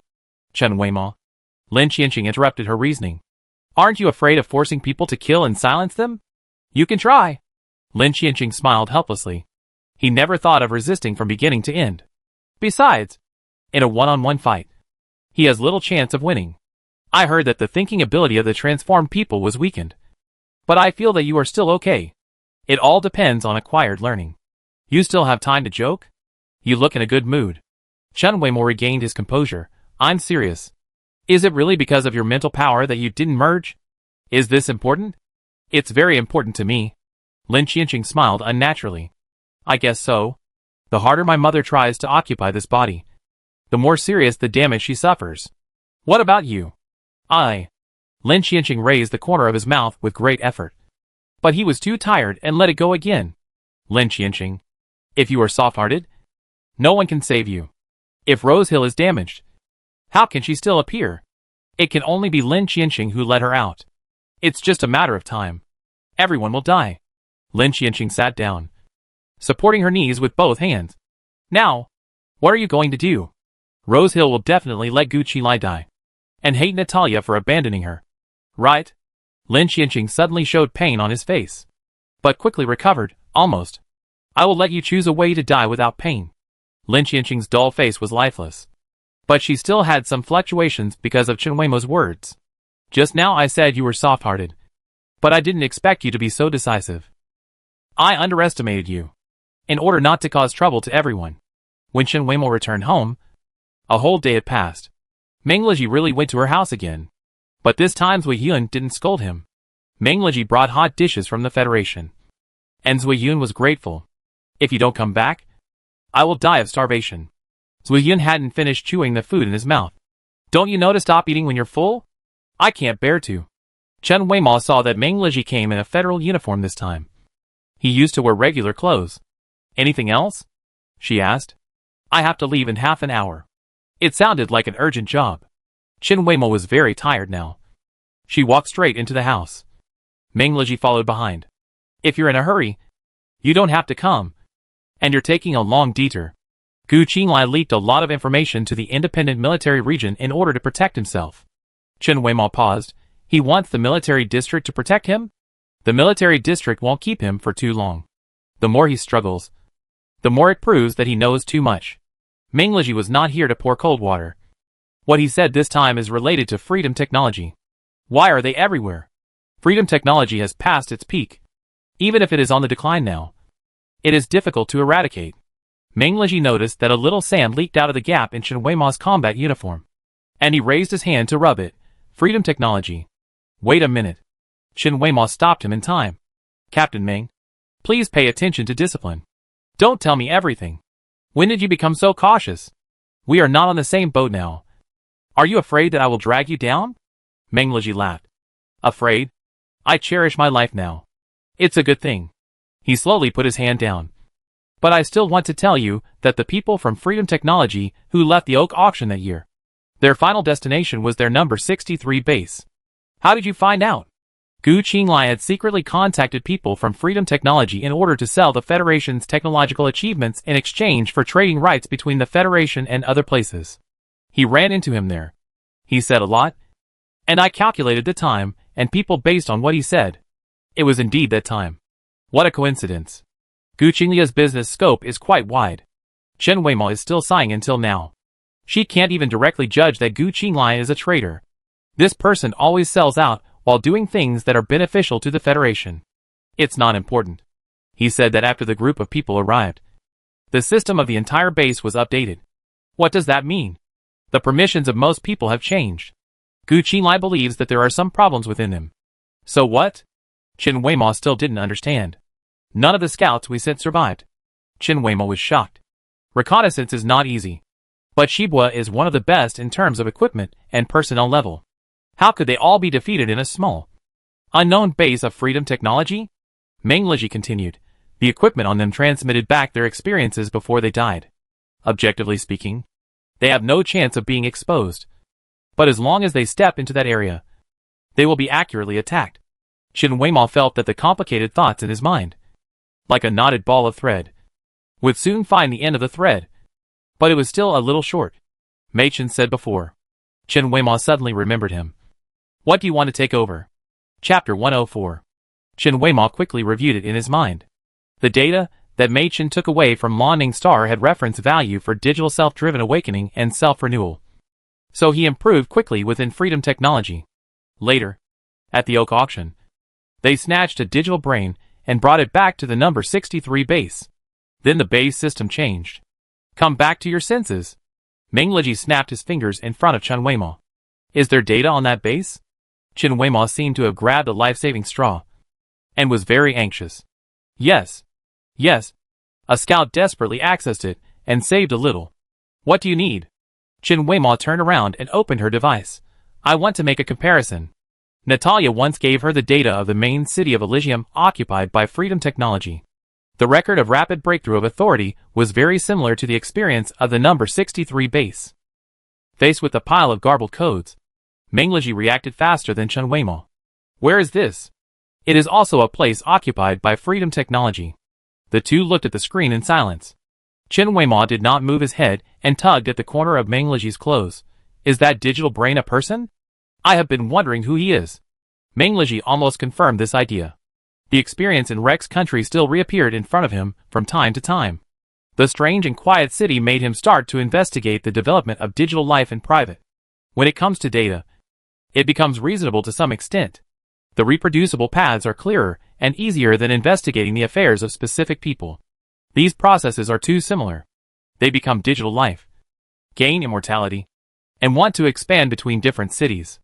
However, all outsiders in Rex country are on guard against them and have trapped them in that small piece of land. And Free Technology has established connections with many places in the interstellar space through its legal or violent cooperation. So if their conjecture is true, then that person may have infiltrated many planets. As for the many talent attacks related to Freedom Technology, I'm afraid that people are trying to occupy the bodies of people with advanced brains. As for why they are still doing this kind of extremely low cost effective thing, I'm afraid only they themselves know. What's your reason for going? The Federation and Freedom Technology haven't had a direct conflict yet, Chen Weimo asked. Gu Qinglai is a reasonable reason. And after this time, it's hard to say. Will you be in danger? I have to go no matter what. Mengleji's expression was solemn. The autopsy of Mei Chen's body at that time showed that his brain had undergone strict and delicate neural transformation. Nothing can be seen at ordinary times. But as long as the relevant topics are involved, his brain will self-destruct immediately like an obedient machine. What kind of confidential matter is this? And it is very likely that there are many people like Mei Chen. Then I will also.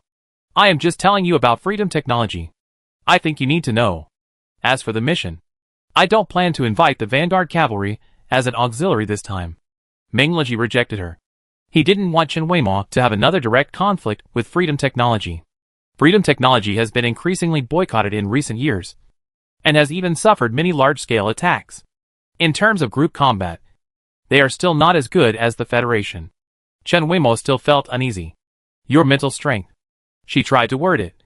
You need to be tougher. Defend it strictly. Don't be fooled. Yeah, Mengleji thought.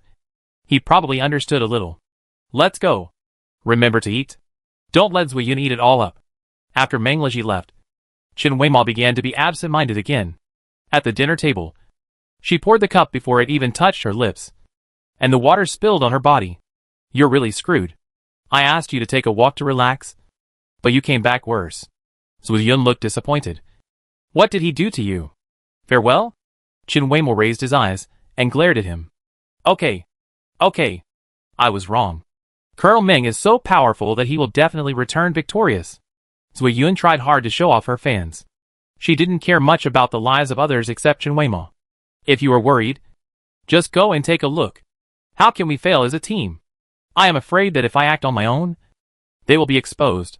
I think you are a little too modest in many things. Zhuiyun gathered his facial features in disdain. We are not good at fighting. But have we ever lost a fight? This time it is not a fight between a few people in the village. Who cares? Let's go or not? Let's go! Hippo has been hovering over base 63 for a long time, and the detection results show that there are at least several hundred people below. However, they did not react to Hippo's arrival at all. But the unmanned probe they sent down would be shot down immediately if it approached, and they couldn't send a message down for negotiation. If they don't attack people directly, then we can't attack. Qi Ren hated this kind of stalemate the most. Usually, in order to gain the moral upper hand later, one must not be the first to take action. Why didn't you take action? Our scout died in there. Oh, Ji was extremely excited. We are here to fight this time. Mengleji looked at the base observation tower on the monitor and felt that something was wrong. They were waiting for him to take action. But from the surface, they did not make any deployment. Does our mission require us to leave someone alive? Mu Fenghua suddenly asked. It's time to start a war. They obtained the Federation's technology by improper means. Just this point. What do you think we should do according to the Federation's usual style? Although Oji is a soldier, he is unwilling to mention these default rules. Calculate the density and airdrop comprehensively. Mengleji gave the order directly. It's better to let the soldiers take the risk of those lives directly. Yes. No sound can be heard in space. They can only watch the buildings on the ground burst into huge dazzling sparks through the windows. Shibwa has never done a one-sided massacre. Captain! Captain! Someone reported in a panic. What's wrong? The life test results show that there are still hundreds of people. This scale of bombing only killed dozens of people? Mengleji ordered again. Stop the attack and zoom in on the ground. The smoke dissipated, and ruins appeared on the screen. Limbs occasionally appeared among the broken walls. But if you look closely, the cross-section is not flesh, but mechanical structure. Captain, these seem to be all intelligent machines? Because there is a biomass energy core inside. The life detection system identified them as living people. So there are no living people in this base? Chi-Xuan asked. A chill rose behind her. Or did they run away before we came? It is unlikely that they ran away. We did not receive any news. Mu Fenghua rejected the latter possibility. It can only be.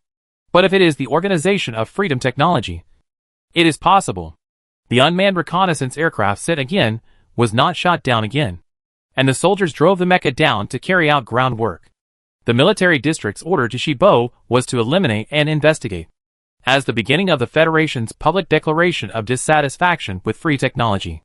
But Mengleji wanted to see if this base had what he wanted. After he went down, he went straight to the central area of the base, using mental power to test. There were indeed no living people here. He took a risk, got out of the mecha, and entered the broken equipment room. He took out a backward device without federal authority from the folding device and connected it to the system here. Because the energy here is provided by division, he can still connect intermittently. All of them were records of weapon designs. Mengleji saw that they were indeed of the Federation style. But he could not easily import his own equipment. All his personal actions were strictly limited here. Fortunately, he had ready-made digital life parameters for reference. So it didn't take too long. Debris still fell from the gap from time to time. And Mengleji was not in a hurry. Suddenly, the ground began to shake violently. And Mengleji was forced to enter the mecha before he had time to collect his equipment. This was not like an ordinary secondary collapse. Captain, the building outside is completely collapsed. Come out quickly. Oji passed a message to Mengleji. His voice was very anxious. The actual situation outside was very complicated and could not be explained in a few words. Oh, she could only let Mengleji escape from the area where he might be buried. Of course, he could see that the collapse was not caused by the building's natural collapse. It was like seeing a ghost. The crooked building fell down violently at a tricky angle. Not only this one, but the surrounding buildings also fell like dominoes. Before they could rise to the air to evacuate, several mechas were almost trapped in the ruins. He was outside maintaining order. And the more he thought about it, the more something was wrong. Is this city really alive? The evacuation raced against time. And in just a few seconds it seemed like several lifetimes. Time became turbid and sticky, as if the movements had slowed down. At the same time, violent explosions occurred on both sides of the road. What was this? Oji also paid attention to the explosion point while escaping. It didn't look like a delayed explosion after the pipes in the building were damaged. This was clearly an explosion point underground. They were tricked. But they couldn't see where the enemy was. Or they were everywhere. Two figures flew by at low altitude. They were Chi-Ran and Mu Fenghua. They dodged and accurately deployed support devices to prevent the steel and iron pillars that lost their foundation from falling to the ground. They also had to fight for the opportunity to continue searching on the ground. Oji followed immediately after seeing this. And Shibo and the others could cooperate instantly without communication. Besides, his melee mecha was more suitable for working in such complex terrain. During their temporary retreat, a small aircraft quickly penetrated the atmosphere and entered the chaotic planet. The soldiers of each squad of Shibwa were moving in the opposite direction and gathered in the air. Even if someone noticed it, they only warned each other in a small area. After counting the number of people, it was found that only Mengleji was not there. Chi-Ran's head banged, and she felt empty instantly. She immediately looked up Mengleji's location and the current body function data. Just now, Mengleji took the lead in rescuing the ground terrain. But he and she were moving in two different directions. Captain just held up a building that was about to collapse for me. So I went first. Someone reported to everyone through the headset the last time they saw Mengleji. It sounded like he was about to break. And there was another small explosion on the ground, which was particularly eye-catching on the land that was almost calm. Chapter 105. Chen Weimo had never seen such an annoying combat robot.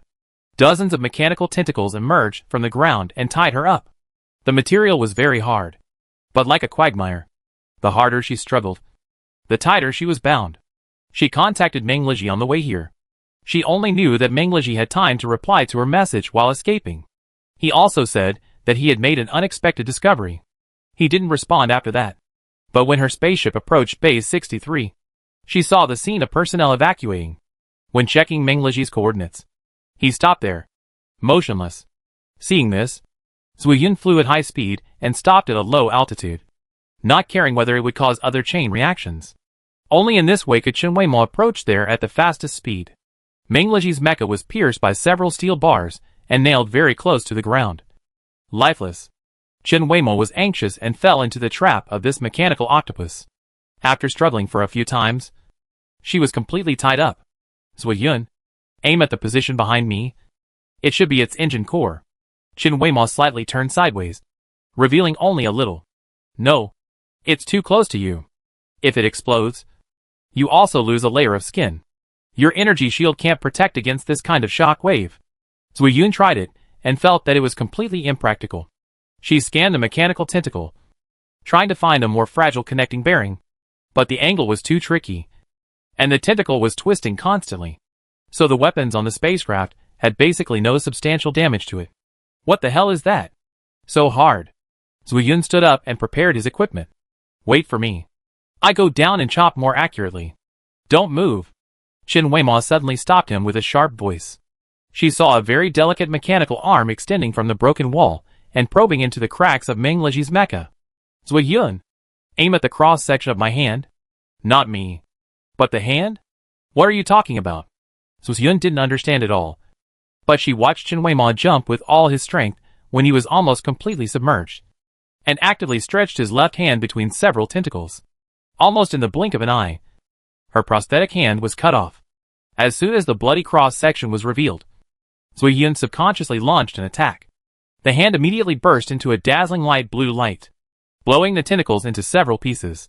Chen Weimo, you are crazy! Zuyun cursed. And when the overall structure of the mechanical octopus showed a tendency to loosen for a moment, she aimed at the engine without hesitation and got off the spacecraft. The moment Chen Weimo was disconnected from the hand, she was swept to the ground by the tentacles below. But under their protection, she was not affected by the explosion.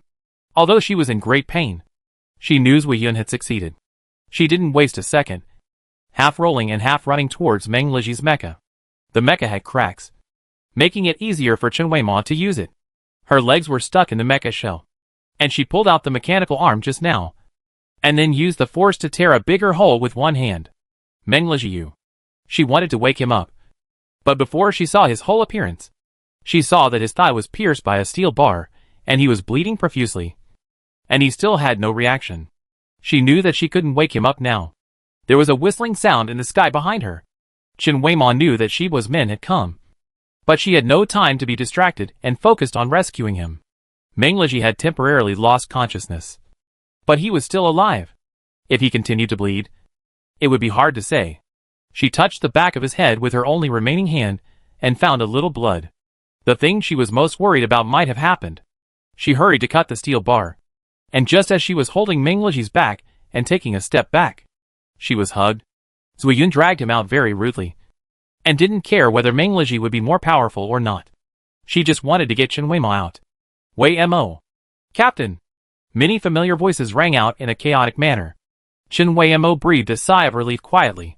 Zuyun, let go. I won't move. They are coming. Perhaps because she had someone to rely on behind her.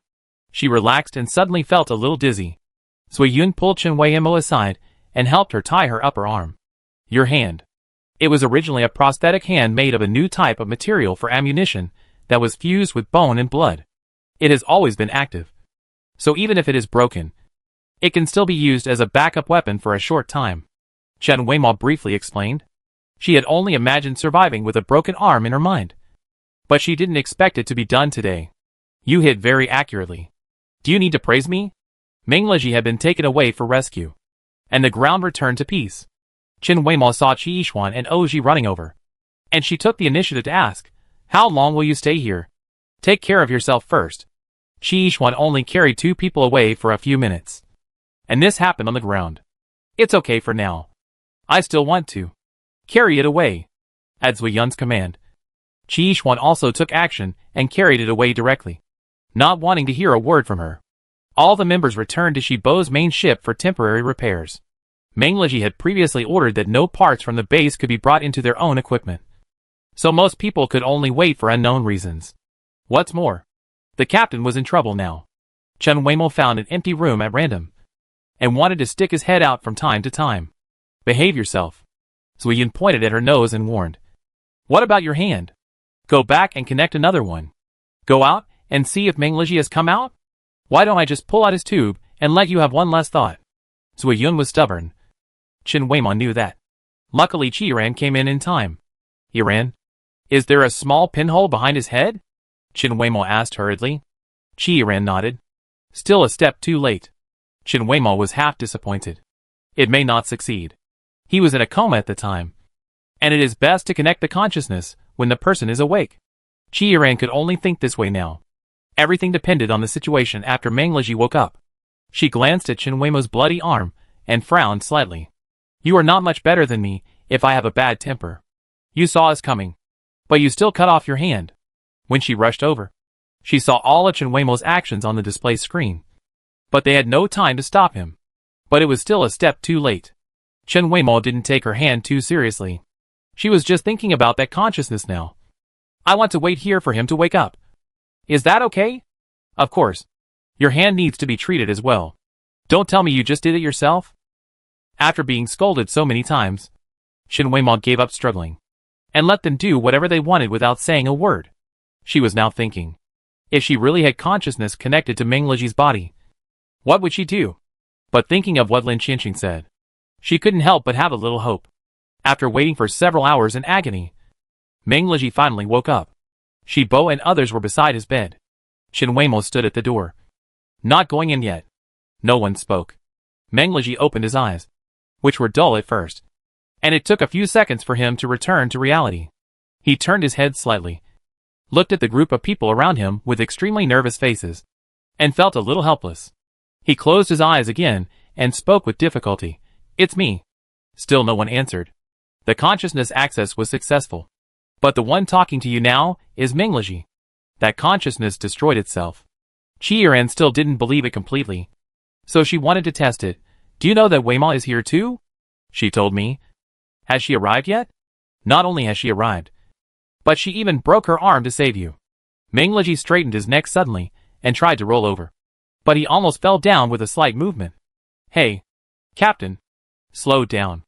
Oh, Ji was relieved when he saw this reaction. And he went up to help her with great insight. She's fine now. Chi-Ran breathed a sigh of relief and pulled Chen Weimo in while talking. Chen Weimo originally wanted to listen to the situation at the door and prepare for the worst-case scenario. But the topic suddenly turned to herself. And before she could react, someone had already come in. She gave a few people around her a crazy look. Why is it different from the agreed plan? It hasn't been tested yet. It's hard to deceive people with their first reaction and subconsciousness. Mu Fenghua took off his glasses and rubbed the corners of his eyes, whispering to them. The glasses are a behavioral emotion analyzer, and the data results are highly similar to Meng Leji himself. At least now, he is indeed himself. Tell me what's going on. Chi-Ran brought the business back to the main task. Since you're fine, can I go first? If I don't take this hand now, it will be too late. Chen Weimo interrupted weakly. The conditions for using that material are quite demanding. So it must be equipped before the wound heals. She has already wasted a lot of time here. Then go quickly. I take you there. Chi-Ran was stunned and immediately arranged. No. My friend is still waiting for me. Chen Weimo hid the arm that was wrapped but still bleeding behind her back. Said hello to Meng Leji, and then left quickly. She was somewhat aware of Chi-Ran's probing method. Run. She fled back to tilts with Zui Yunfei. This return with injuries even alarmed Natalia. When Chen Weimo put the severed limb into the semi-solidified metal liquid, Natalia carefully recalled everything that Chen Weimo said happened in the past few days. Do you believe Rose Hill and Lin Qianqing? According to my observation, they do. Chen Weimo suppressed the pain in his voice, but still answered patiently. That's interesting. Natalia personally input the program to shape Chen Weima's novice. And she was even very skilled. Lin Qianqing is a genius with self-destructive consciousness. Lin Qianqing saved Rose Hill. In a sense, he took the initiative to give up part of himself and let an incomplete consciousness run wild in his mind. And Lin Qianqing must know that he was giving up everything and stepping into the normal choice. Father wanted to kill mother. Mother wanted to kill me and take over the body. And I almost killed my mother unconsciously. Who wouldn't collapse? Besides, he has been living in this chaos since he was a child. Chen Weima summed it up. That's what I said. Natalia's hand stopped on the confirmation key and suddenly raised her eyes. Did you really kill Lin Qianqing? Chapter 106. Kill them. Chen Weimo carefully looked at her newbie. She had already gotten through the most painful part, and now she just needed to slowly get used to it. Natalia looked at her and chuckled after a while. Don't worry about them. They are not a big deal. In her needs, she only needed to avoid potential conflicts between countries. As for Rose Hill or Lin Qianqing, an insignificant person would not pose any threat to her. What's more, Lin Qianqing was self-exiled, and he had been marginalized in the Federation. Your captain, was he really invaded by consciousness? I only heard him say this. I don't know the details. Isn't this like your style? Leaving without finding out. Although Chen Weima looked indifferent, he was still very curious. Is he in a hurry to come back and fix his broken hand? Is he in such a hurry? Natalia felt that Chen Weima seemed to have something he didn't say, but it shouldn't be an important link. Those who were harmed by freedom technology before either died or went crazy. Some people dissected their bodies and found that their brain nerves seemed to have been greatly stimulated and damaged. This kind of problem cannot be restored, but it can be guessed. Natalia has been briefed with Chen Weima. After all, if the people in the Federation can really find out the secret and untraceable actions of freedom technology, it will not be a bad thing for her. During this period, she secretly destroyed many base systems of freedom technology. Not physically, but paralyzed them, with the purpose of encircling and intercepting the consciousness. But she is always one step behind in tracking down consciousness invasion. This time, it is delivered to the door, so it is useless to use it. They wanted a carrier with excellent body and mind, but they were greedy and their main consciousness was strong. Just like Lin Qianqing, which resulted in the consciousness that entered later not having an overwhelming advantage. So in the end, but Lin Qianqing took the initiative to give in. If he can do it, then Meng Liji will not have any problems. Right? Chen Weima seemed to be talking to himself. Why don't you just observe him? Yes. Natalia deliberately asked with a joke, what will you do if he fails? To be honest, I really thought of many ways. Chen Weimo didn't notice Natalia's teasing. Thinking very seriously, I even thought about beating him stupid. Is this a bit beyond your ability? A bit. Chen Weima frankly admitted that she had no idea what to do. She didn't expect Meng Liji to have such an accident. Accident? She suddenly stood up. Where does this fighting spirit come from? Natalia was shocked. I have to go back and ask. Chen Weima didn't even have time to go home. He just urgently called Ir and Zui Yun to leave immediately. On the spaceship, Chen Weima stood in front of the window the whole time, with his hands on his chest, fingers tapping on his arms, and the whole person had an aura that kept strangers away. Ir was just supervising the work in the Gem Valley, and was suddenly escorted by Zui Yun. But Chen Weima didn't say anything.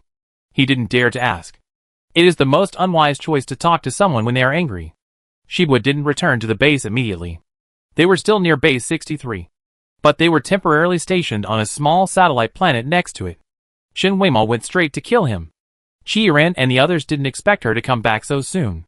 But Qi Yiran was very happy. She had been very angry for the past 2 days. But it was not easy to vent when she was on a mission. Scold him, Qi Yiran suggested directly. After saying this, Chen Weima understood. She pushed open the door and saw Meng Liji sitting on the bed with 3 screens in front of him. He looked pale and was trying to stay alert. Weimo? Meng Liji was a little surprised. He subconsciously propped himself up with both hands, but his movements suddenly seemed to be restrained by something. He lay down a little calmly. Your hands. Chen Weima saw all the changes. She raised her newly made hand. The color had not yet returned to its normal state, and her movements were a little stiff. It's installed. Just a few days to get used to it. You do it. Meng Liji patted the bed. Chen Weimo glanced at the light screen that Meng Liji had pushed aside. Many of them were about conflicts when human body modification was banned in the Federation. I'm sorry. Meng Liji's hand naturally covered her prosthesis and rolled up her sleeves. The connection between the prosthesis and the arm was still a little higher than before. Your mecha has been pierced into a sieve. I'm afraid you are too. I'm sorry because I didn't faint because of external injuries. Did you choose to faint? Yes. They were all understandable words. But she couldn't understand them together. Meng Liji knew it was difficult for her to understand. Not to mention her. When she talked to Shibo and the others, they didn't fully understand. I treat myself as a machine that can be turned on and off. But the consciousness is always behind the control. So although I don't know what happened in the outside world, I have no problem in my consciousness. It's like building a palace with countless rooms. And I am the only owner here. To trick him in? Yes. Chen Weimo didn't know what to say. Should he be said to be extremely confident? Or too risky? Is he here outside? Meng Liji suddenly asked. He may not be able to deal with you. So, there are pros and cons. You can guard it tightly, but you can't let others confirm whether it is safe. Meng Liji was very serious when he said this. I decided to do this at the last minute, and I didn't have time to tell anyone. So I'm sorry. Forget it. She had no right to blame. And she didn't do a good job. She was embarrassed to say it even if she wanted to, as she was met with such a sincere apology right at the beginning. But if I didn't push him so hard. Meng Liji twisted the quilt with his fingers, his mind wandering. Stop having such dangerous thoughts.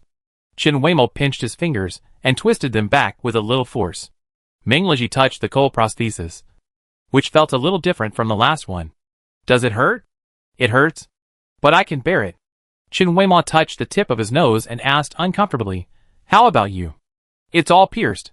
It's nothing. Chen Weimo narrowed his eyes. Look into my eyes and say it again. The nerves are slightly damaged. But the Federation has corresponding treatment methods. No wonder he seemed to have difficulty moving just now. Chen Weimo let out a sigh of relief and shrank back. So what do you know after all this trouble? I have met him before. Meng Liji said hesitantly. What do you mean by belong to? He took advantage of my coma to connect my consciousness and followed the route I planned to enter the Palace of Consciousness, hoping to destroy my consciousness. But when he found out he couldn't do it, he immediately self-destructed. So you don't know who he is? I don't know. But he revealed a lot of information while he was wandering around. And I already have a clue. Chen Weimo stared at Meng Liji, as if he was looking at a magical creature. It felt like he was describing a chase. But in the eyes of others, he just lay unconscious for a few hours. So, he is also a federal? Chen Weimo pointed at the light screens. High probability. And he should be the person who was in charge of your transformation project back then. Meng Liji's eyes were dark. And I don't know what he was thinking. Grayrel? Chen Weimo was stunned for 2 seconds. And there was a knock on the door outside. It was the doctor who was coming to check. Chen Weimo immediately came back to his senses and stood aside with great insight. The doctors were very polite to Chen Weimo. They had also heard about her story of saving the colonel even at the cost of her hand. It was rare to see someone who would risk his life to save the colonel. Colonel, do you feel anything here now? The doctor gently pressed around the wound. Numb and tingling. Chen Weimo looked straight at Meng Liji. But he avoided her gaze. This was the only feeling he had from a penetrating wound. This was much more serious than he said. But the doctor seemed relieved. It's okay. At least he's recovered. How long will it take? This depends on the individual. Since the colonel has already felt something, we just need to continue to stimulate him. Normally, it will take about a month. Meng Liji nodded. But asked again, I heard there is a kind of light needle. Yes. But? The doctor knew what he wanted to say instantly. Your injuries have not recovered yet. I need to be able to move without too much difficulty within a week. The doctor looked at his medical data, and his face gradually wrinkled. Again? He had to ensure the colonel's life first. But on this basis, Meng Liji's soft and hard tactics made extra risky treatment almost a daily routine. He felt that his medical ethics were almost ruined. Thank you, doctor. While the doctor went out to prepare the equipment, Chen Weimo lifted a corner of the quilt. Meng Liji had a 3-finger-wide metal ring on his thigh. But there was still a distance between his leg and the ring, as if his leg was suspended in the middle. This is conservative treatment, which helps the nerves regain sensation. It works, but it's too slow, Meng Liji explained. You did it yourself. He laughed. The doctor was reluctant. So why don't you try to persuade me? You have to bear the consequences of your own choice. How cold-blooded. Chen Weimo was too lazy to watch him act pitiful. So he was about to get up. But his arm was grabbed. Are you leaving? I came here just to realize that you might not be a simple accident. Are you here to question me? Meng Leji's eyes sparkled. I was. Okay. I'm sorry. I shouldn't have. Ah. I know. I know. Chen Weimo was soft-hearted and felt that she was being manipulated. After I finish investigating the ruins below, I will go back to Hughes. In addition to reporting, I will also investigate Grayrel's matter. Meng Leji began to report on his own initiative. Wait a minute. Chen Weimo suddenly remembered something very important. Below. Is that consciousness copied into your brain or simply transmitted? Don't worry. There is no trace of a technological society down there. I asked them to destroy the system. Oh! Chen Weimo was relieved. Why are you still reporting in this situation? It's my duty. I have to crawl over it. Seeing Chen Weimo's speechless and disgusted face, Meng Leji seemed very happy. Will you come back to the Federation with me this time? Chapter 107. The Vanguard Cavalry cannot return to the Federation without a special reason. Chen Weimo said faintly. There must be a reason. And it must be a legitimate reason. What do you want me to do? It's not that she didn't want to help. But she hadn't officially told Meng Leji about the things she was doing outside the Federation. Although he might have guessed a little bit. If she returned to Hughes, wouldn't that be a trap for herself? Waiting for DeForest to secretly trip her up? I want to go to the underground market outside Hughes. Meng Leji answered. What is that? A place where you can buy almost anything you want. Didn't Lao Shui tell you? He is one of the earliest founders of the underground market.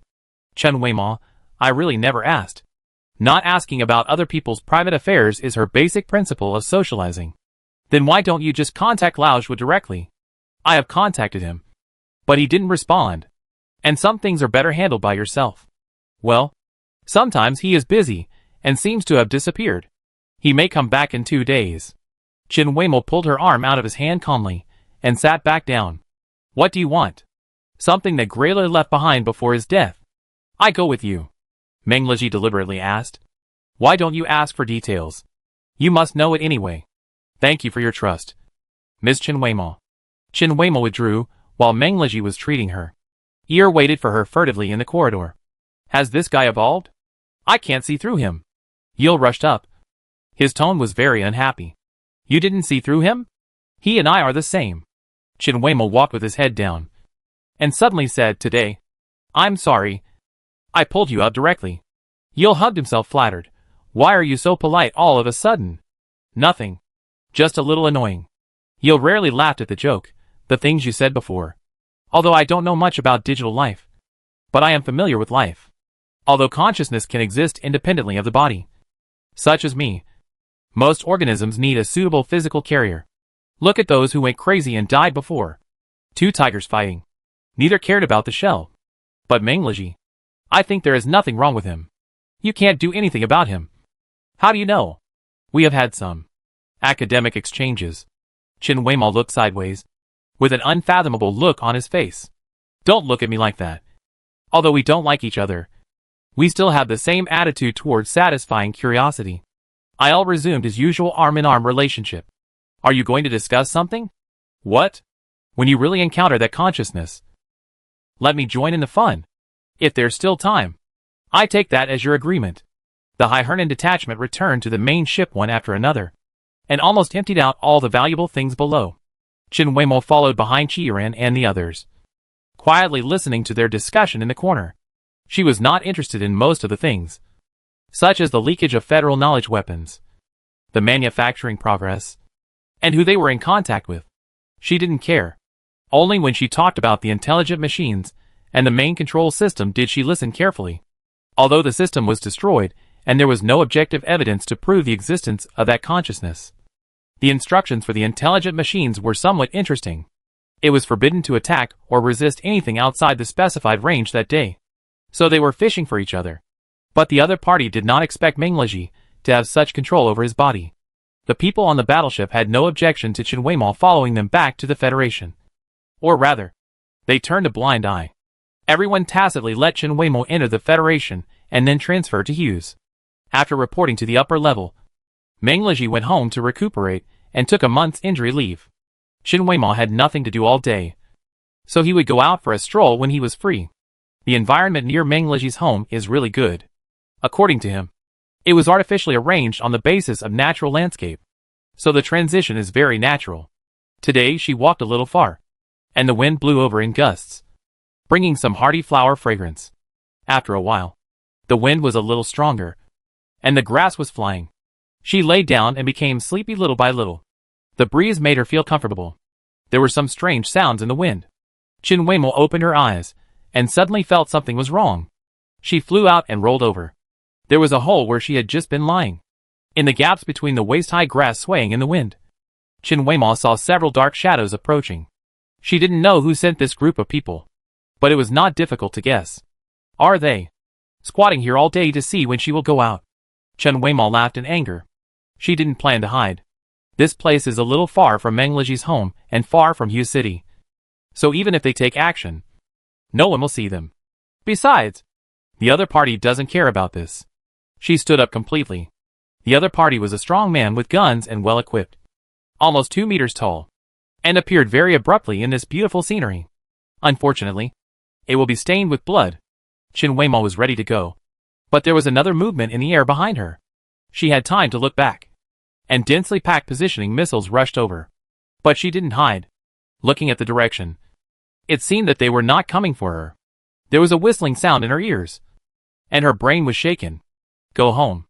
The group of people had no obvious identity symbols, so Chen Weimao had to pick up all the weapons that were still intact and usable and take them away. Meng Lizhi leaned against the outermost gate, with one leg on the ground. Why do you know things so far away? Chen Weimao put several guns on his back and supported him consciously. That's also the range of my home. Meng Lizhi also unceremoniously shared some of his weight with the people next to him. I bought the land first and built the house later, but the area I bought is a bit larger. Federal regulations stipulate that anyone who trespasses into a private property can be shot directly. Don't you want to know who you killed? It doesn't matter. They want to kill you. Meng Lizhi didn't say anything, seeing that Chen Weimao hadn't come back for a long time. He turned on the nearby surveillance camera and saw Chen Weimao lying in the grass. As for how long he had watched, he didn't know. Go to the underground market at night? Meng Lizhi asked. Are your legs okay? I just want to limp as a cover. You are not pretending. You are really lame. Chen Weimao accompanied him for several days of light needle treatment. She didn't know much about the treatment method. She just thought it was a high-tech torture. The accompaniment was too immersive. When the doctor used the equipment to treat his wound, she was so nervous that she crushed the shelf, and the equipment was scattered all over the floor. Meng Lizhi laughed at her for several days. The external injury is almost healed, but the nerves have not fully recovered. Sometimes it is a bit weak. We can just play a pair of brothers and sisters who seek medicine everywhere. Chen Weimao pondered, and it made sense. Should we act harmless, walking around because we are afraid and cowardly? Right, brother? Yes. Meng Lizhi's hand on Chen Weimao's shoulder tightened slightly. What about our faces? We are still a little famous. Right?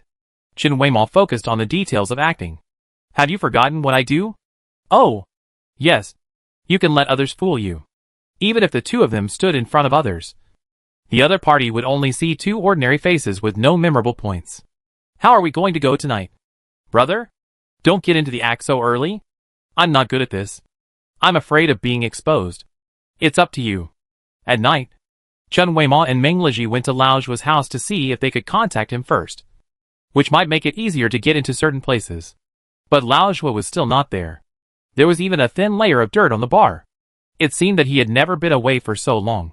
Before Chen Weimao became a pioneer cavalry and left the Federation, he specifically told Lao Zhuo not to contact him unilaterally for the time being, in case his affairs caused him trouble. Although Lao Zhuo smiled and didn't take it seriously, the two of them hadn't sent messages for 7 or 8 months. Let's go to the market first, and talk when we come back. Chen Weimao took the initiative to leave. There was no point for her to guard an empty house. The underground market was not far from Lao Zhuo's house, in the same area, and there was no obvious entrance or exit. When the style of the houses on both sides became like stacked urns, it meant that they were already in the market. There were no vendors in this market. Anyone who could find this place knew the relevant people, so they would also know the approximate location of the person they were looking for. Chen Weimao felt like she had walked for a long time, but she didn't see a single living person. Is there really anyone here? But Meng Leji walked straight to the depths of the second floor, as if he was familiar with the route. After Grayler's death, the research materials he had done were to be destroyed. But everyone knew that his things were valuable, so they couldn't be completely destroyed. And there would always be sporadic materials leaking out. And in order to make it easier to sell, the best way out was the underground market, which was almost impossible to trace. It was completely unexpected that Meng Leji could follow this. He worked day and night to trace back the source of the auction house's digital brain, and found a buyer from the market among countless people involved. It would be best if he could find some traces of Grayler today. If not, he would have to face Freedom Technology and buy directly from them. The seller they were going to contact today, although young, was the one who took over the junk that was once precious but now no one cherishes. Brother, is this true? Chen Weimao grabbed Meng Leji's clothes, her voice trembling slightly. But in fact, she almost supported Meng Leji's entire body, even though Meng Leji's legs were still strong. I heard it's here. Meng Leji glanced at her. She said she couldn't act, but now she's more realistic than herself. But the medicine in this place. Chen Weimao continued to pretend to be weak and scared. Since she entered the underground, she has noticed that there are at least 4 or 5 people nearby spying on them. Don't worry. There will definitely be people. Meng Leji took the opportunity to hug her tighter, and the two of them walked against the wall in a funny way. I say, you too. If you walk this way, you won't be able to reach the end even when the sun rises. A hoarse voice came from the wall, but no one was seen. Chen Weimao screamed immediately and threw herself into Meng Leji's arms. Sister, it's late at night. Be quiet. A small hole opened in the wall, revealing a pair of cloudy eyes. You are? Meng Leji blocked Chen Weimao behind him and asked cautiously. Buying things here? He didn't seem to have any bad intentions. I've been here for so many years and have seen many people. It's rare to see people like you two who can't walk a meter in 5 minutes with 4 legs entangled together. This is our first time here. You must be so brave to come here for the first time. We are here to find the 4th room in front. Do you know what we are here to find? Meng Leji pretended to be surprised. Isn't this obvious? The little mouth closed with a click and stopped talking. Chen Weimao then pulled out his ostrich-like head and looked around cautiously. Your acting skills are so superb that they scared me. Meng Leji whispered a sentence in his mind. Chen Weimao didn't react at all, but pretended to look at the laptop nervously and clicked a few times quickly. I watched some dramas in the afternoon to catch up. Chapter 108. Those who want information about the past will basically come to Wu Zhao. His room is different from the dark and dirty corridor outside. It is very clean inside, but the desk in the middle of the room is piled up like a mountain. It is hard to tell whether the books are piled on the ground blocking the desk, or just piled up with books to form a desk. Wu Zhao is almost buried in the books. What are you here to buy? He asked with his head down. My brother's leg is broken. I heard that you have a treatment plan here. Chen Weimao pretended to be brave and spoke timidly. What's wrong with you? Nerve damage. It's not a serious problem. Go back and practice more. Wu Zhao sent him away directly. I've been practicing for a long time, but it's still not very effective, Meng Leji said to himself. He pretended that one of his legs was almost powerless since he came in, relying entirely on Chen Weimao's support. I know that nerve damage is nothing in the Federation, but we don't have that much money. We can only buy the old method. It shows that your will is not firm. You should persist more. Wu Zhao still didn't want to continue, and his intention to refuse was obvious. This is not the usual way of treating guests in the underground market. Here, as long as you pay the money, you can sell anything. What's wrong with this Wu Zhao? Chen Weimao smelled a faint rotten smell when she entered the room. This should not be the smell of a clean room. She hugged Meng Leji's arm, and her eyes drifted to the desk. Meng Leji and Wu Zhao pulled a few more times, but it was still useless. Forget it. Let's go. He turned around and wanted to take Chen Weimao away, but at the door, their steps slowed down. He gave Chen Weimao a look and interrupted Wu Zhao's thinking for a moment. At this moment, Chen Weimao appeared in front of Wu Zhao and pushed the table away. Chen Weimao was very familiar with the things under the table. It was just that there were many more knife marks on the body, and the head and body were almost separated. with only a little shriveled muscle tissue to barely connect them. Meng Lizhi also stayed where he was. Chen Weimo's hands froze on the half-dry corpse, and she suddenly pulled Wu Zhao over and pressed him to the ground. Seeing that Wu Zhao was about to be strangled to death, Meng Lizhi gently put her hand on Chen Weimo's shoulder.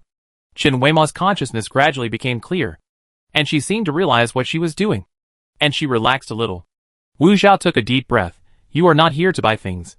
Who are you? Before I ask you a question, you'd better not say anything. Otherwise I don't know if I will kill you. Chen Weimo couldn't pretend anymore.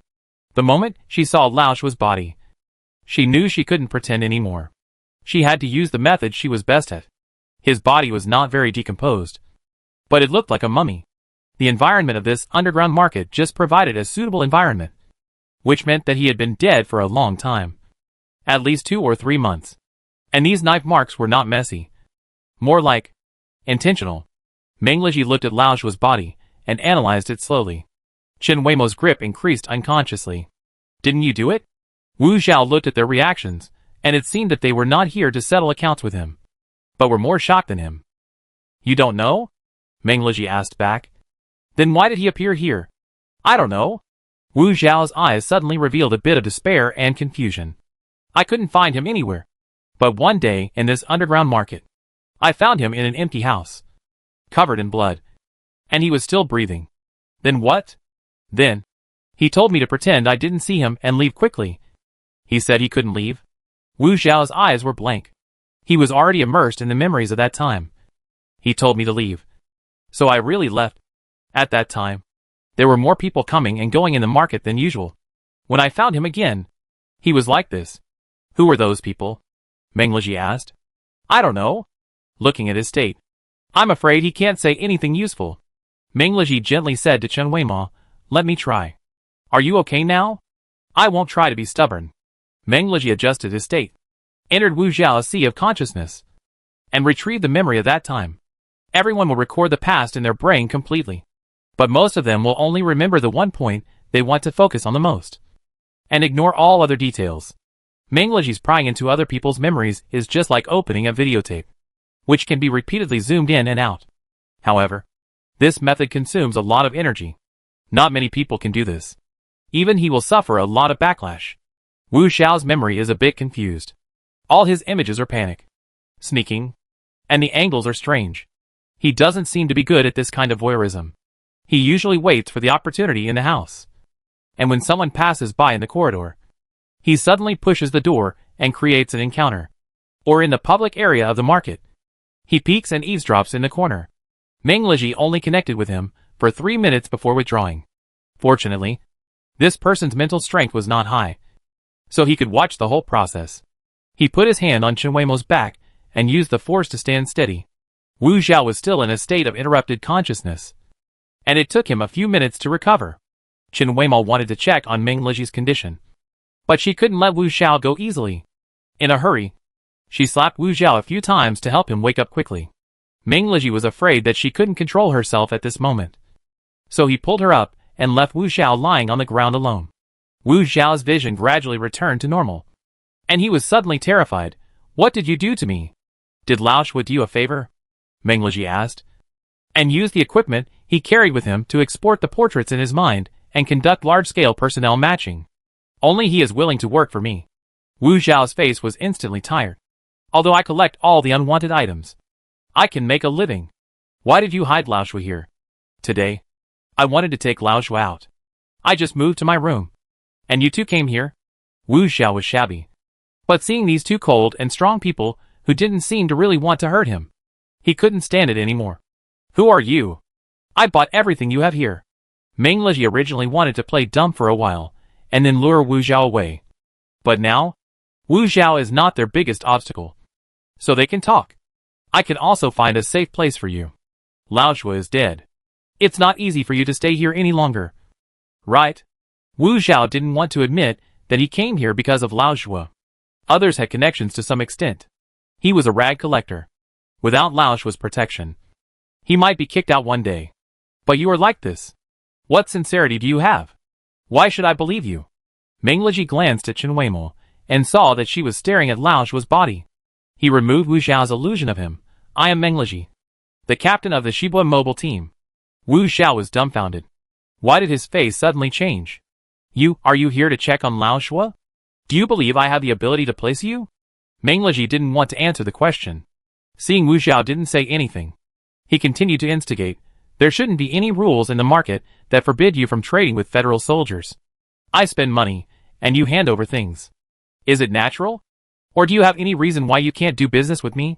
No. No. Everyone said that Colonel Meng Leji was a good person. Even in their circle, he was well known and never broke his promise. But what about the person next to him? She seems to have a special relationship with Lao Shua. Lao Shua's body will be kept by you for the time being. I will come to pick you up the day after tomorrow.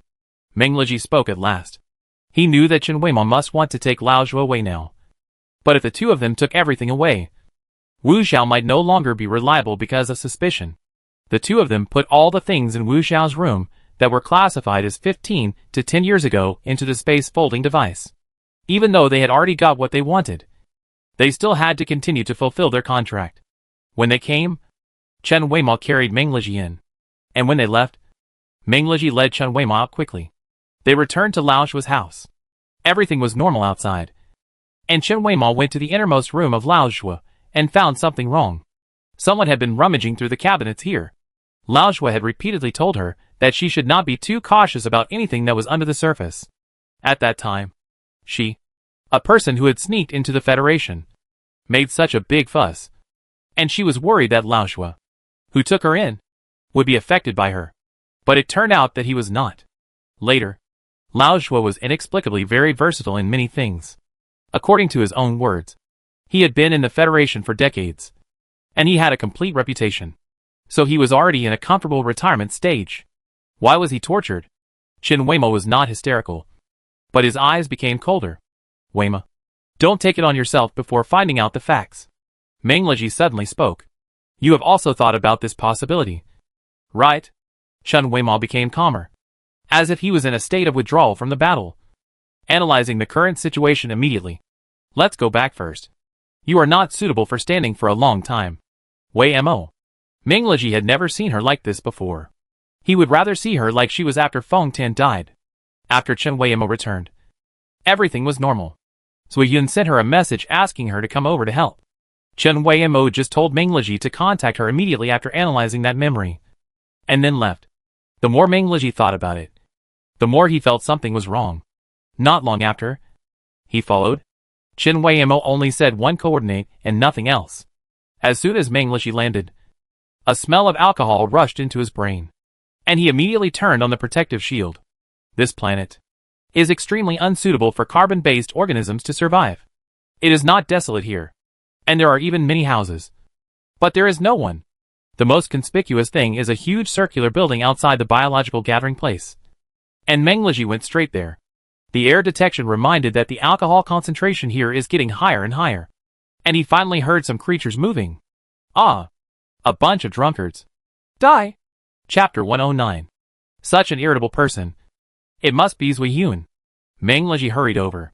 Zui Yun was seen walking through the long corridor with a bunch of people wearing heavy protective clothing, who looked like humans and kept making noises. Meng Leji called her. Zui Yun turned around. Although she was a little annoyed with Meng Leji, it was still good to see him at this time. Colonel Meng. Zui Yun had never been so polite before. Come and help. Can your mental power hypnotize them? They are annoying me to death. Meng Leji said nothing. And soon, this group of drunkards calmed down. What happened? Meng Leji asked. Don't mention it.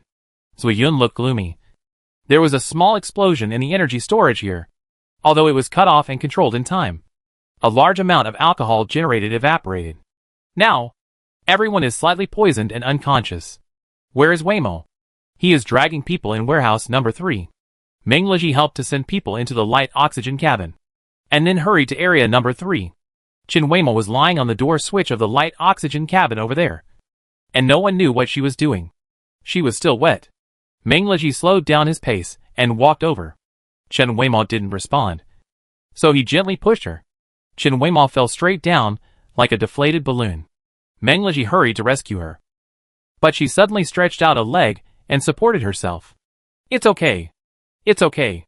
Chen Weimo buried her head in the back of her hands, freed one arm to rest on Meng Leji's chest, and said in a vague voice, "I'm still awake." "You are poisoned too?" Meng Leji thought. "Shouldn't it be?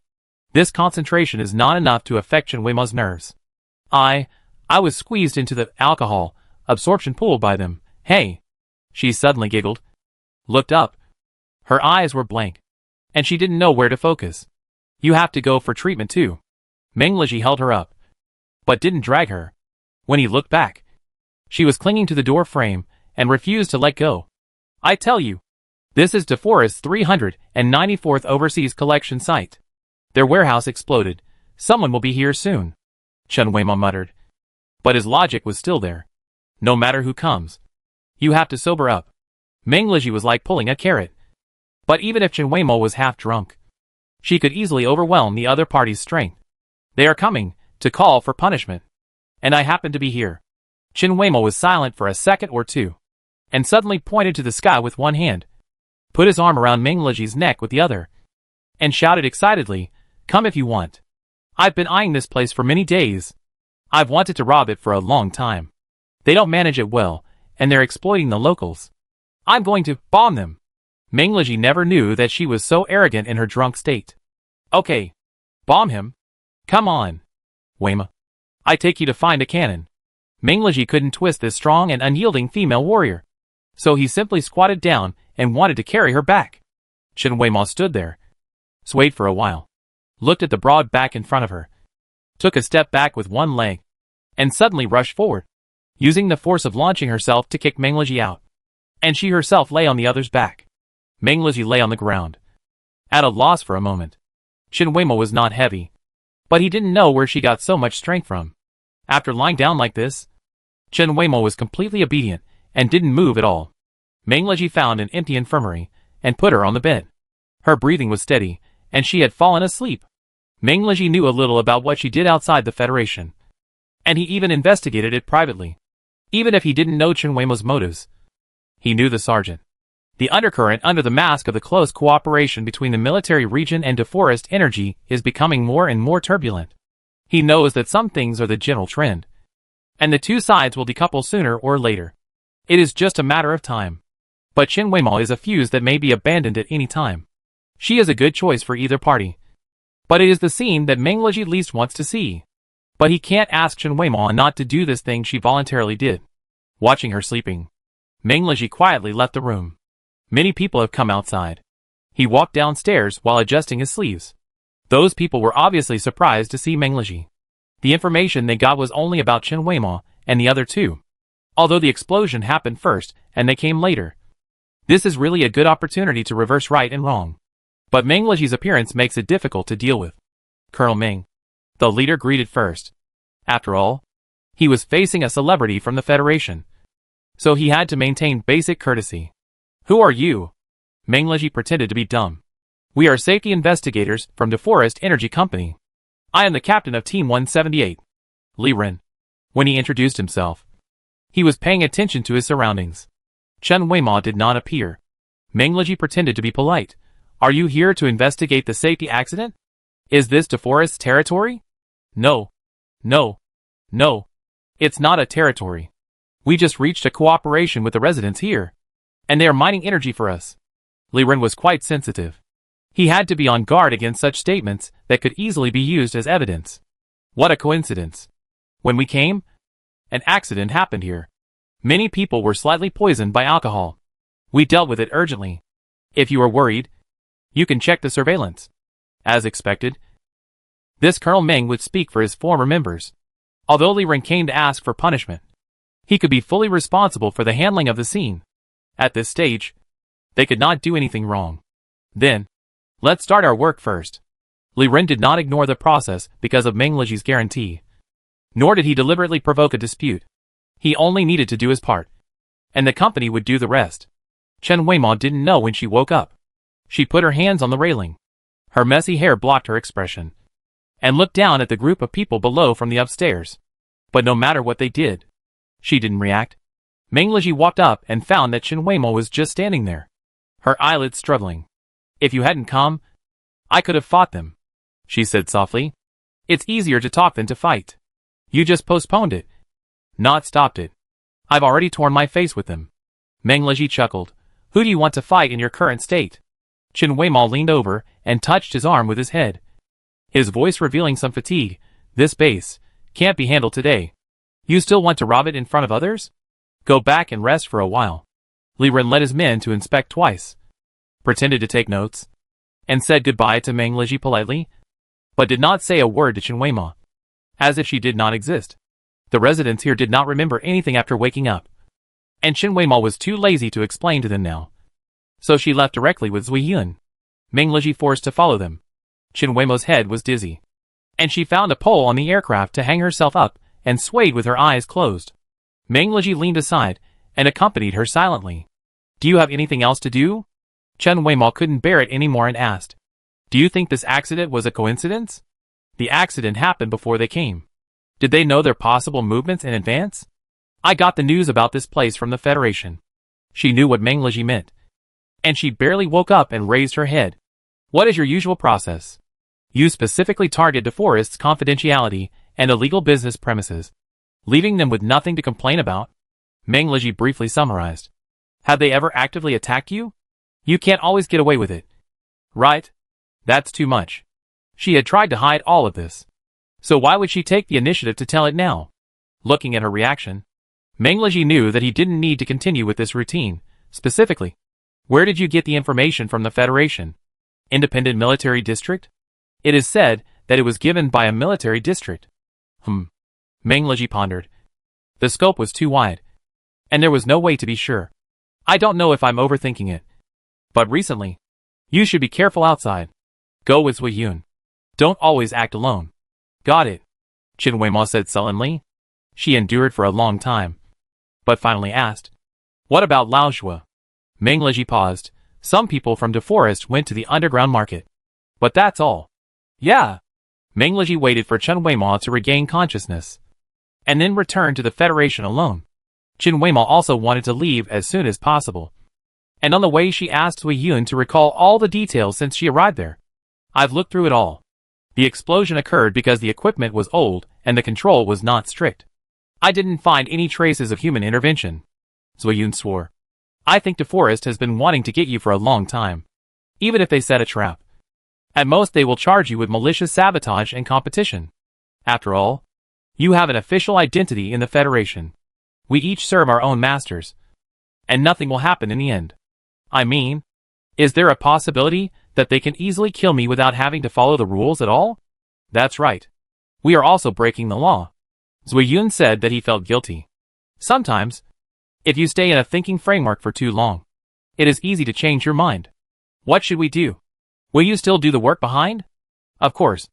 Even if it is a fire pit. You have to jump. If you jump, will anyone rescue you? No. Zui Yun slapped and lay on the floor of the aircraft. It doesn't matter. If there is a problem, we can just run away and survive. Chen Weimao sometimes likes her way of doing things that she doesn't use often because she values her brain. It's simple and direct, and doesn't cause any trouble for herself. Anyway, no matter how they defend themselves, DeForest will kill them. It's just a matter of time. So before that, let's boil DeForest like a frog in warm water and cut off his strategic cooperation. Chapter 110.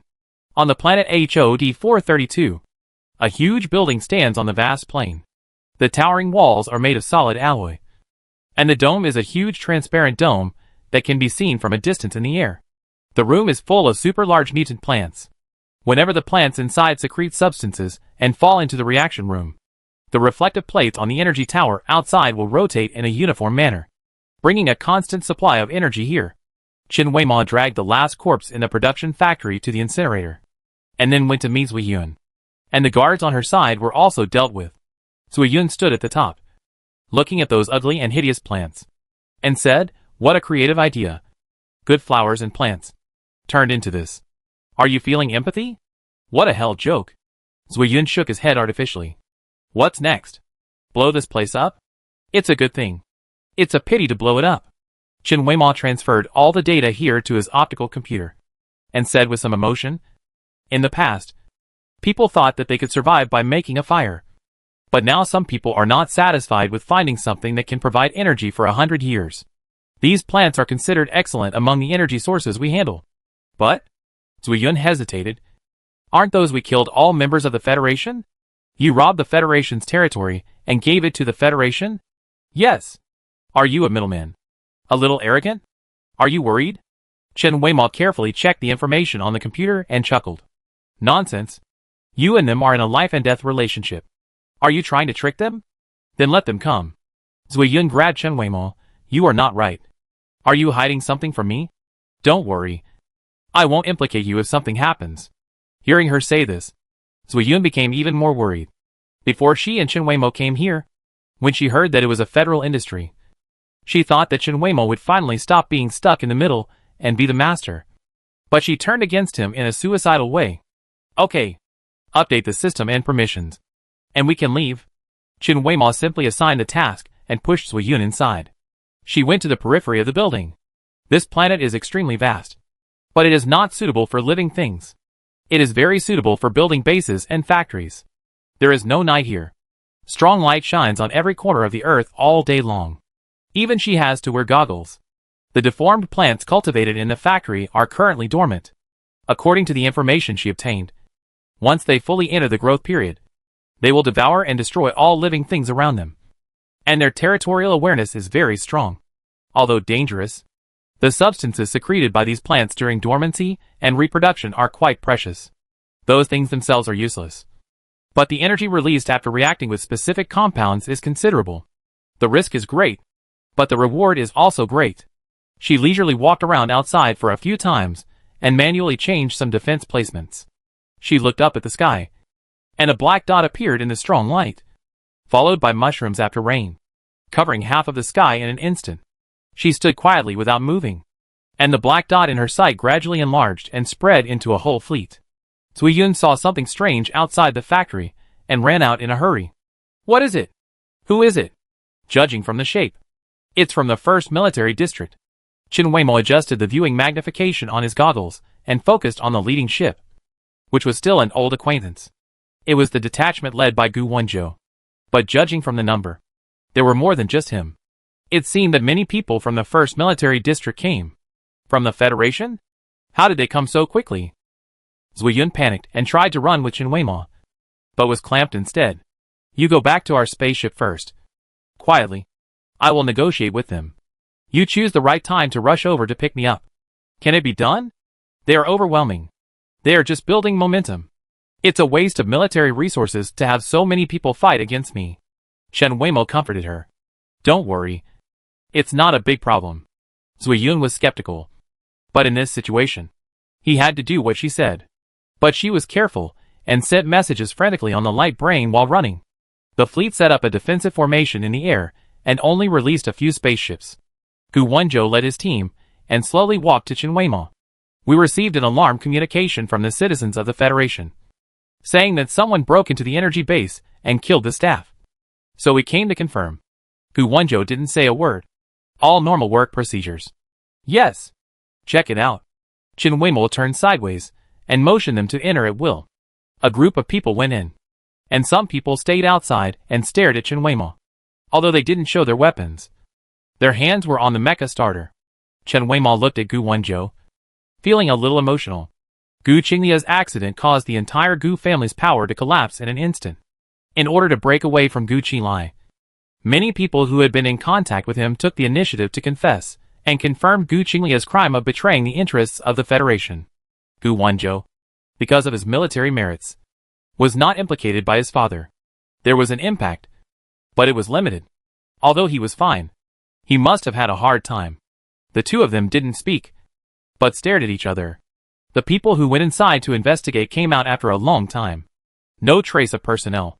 No signs of fighting.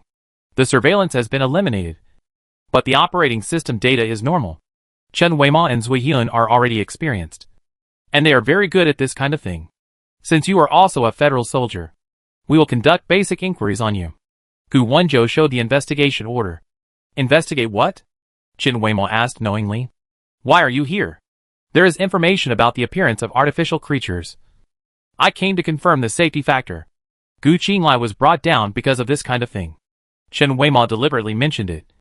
And the faces of the people behind Gu Wenzhou became a little subtle. Really? You caught up again? Gu Wenzhou's tone was light, and no emotion could be heard. I hope Captain Gu understands that my background has made me very sensitive to these things. So it is inevitable that I pay more attention to them. Of course, when compatriots are in trouble, we naturally help each other. Shi Chen cleared his throat gently behind him.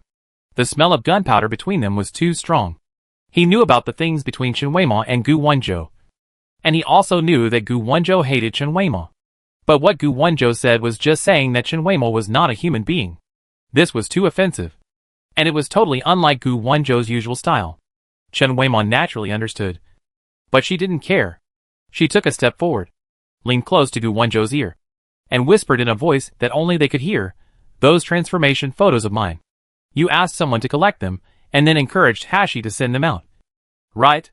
She later checked it out. Although there was no direct evidence, she had a hunch that the scapegoat behind Hashi should not only be Gu Qinglai. Otherwise the change of direction would not be so abrupt. The key point was after she came into contact with Gu Wenzhou. "Whether it is you or Gu Qinglai, you are really decent to come up with this trick." Chen Weima smiled, her eyebrows and eyes bright.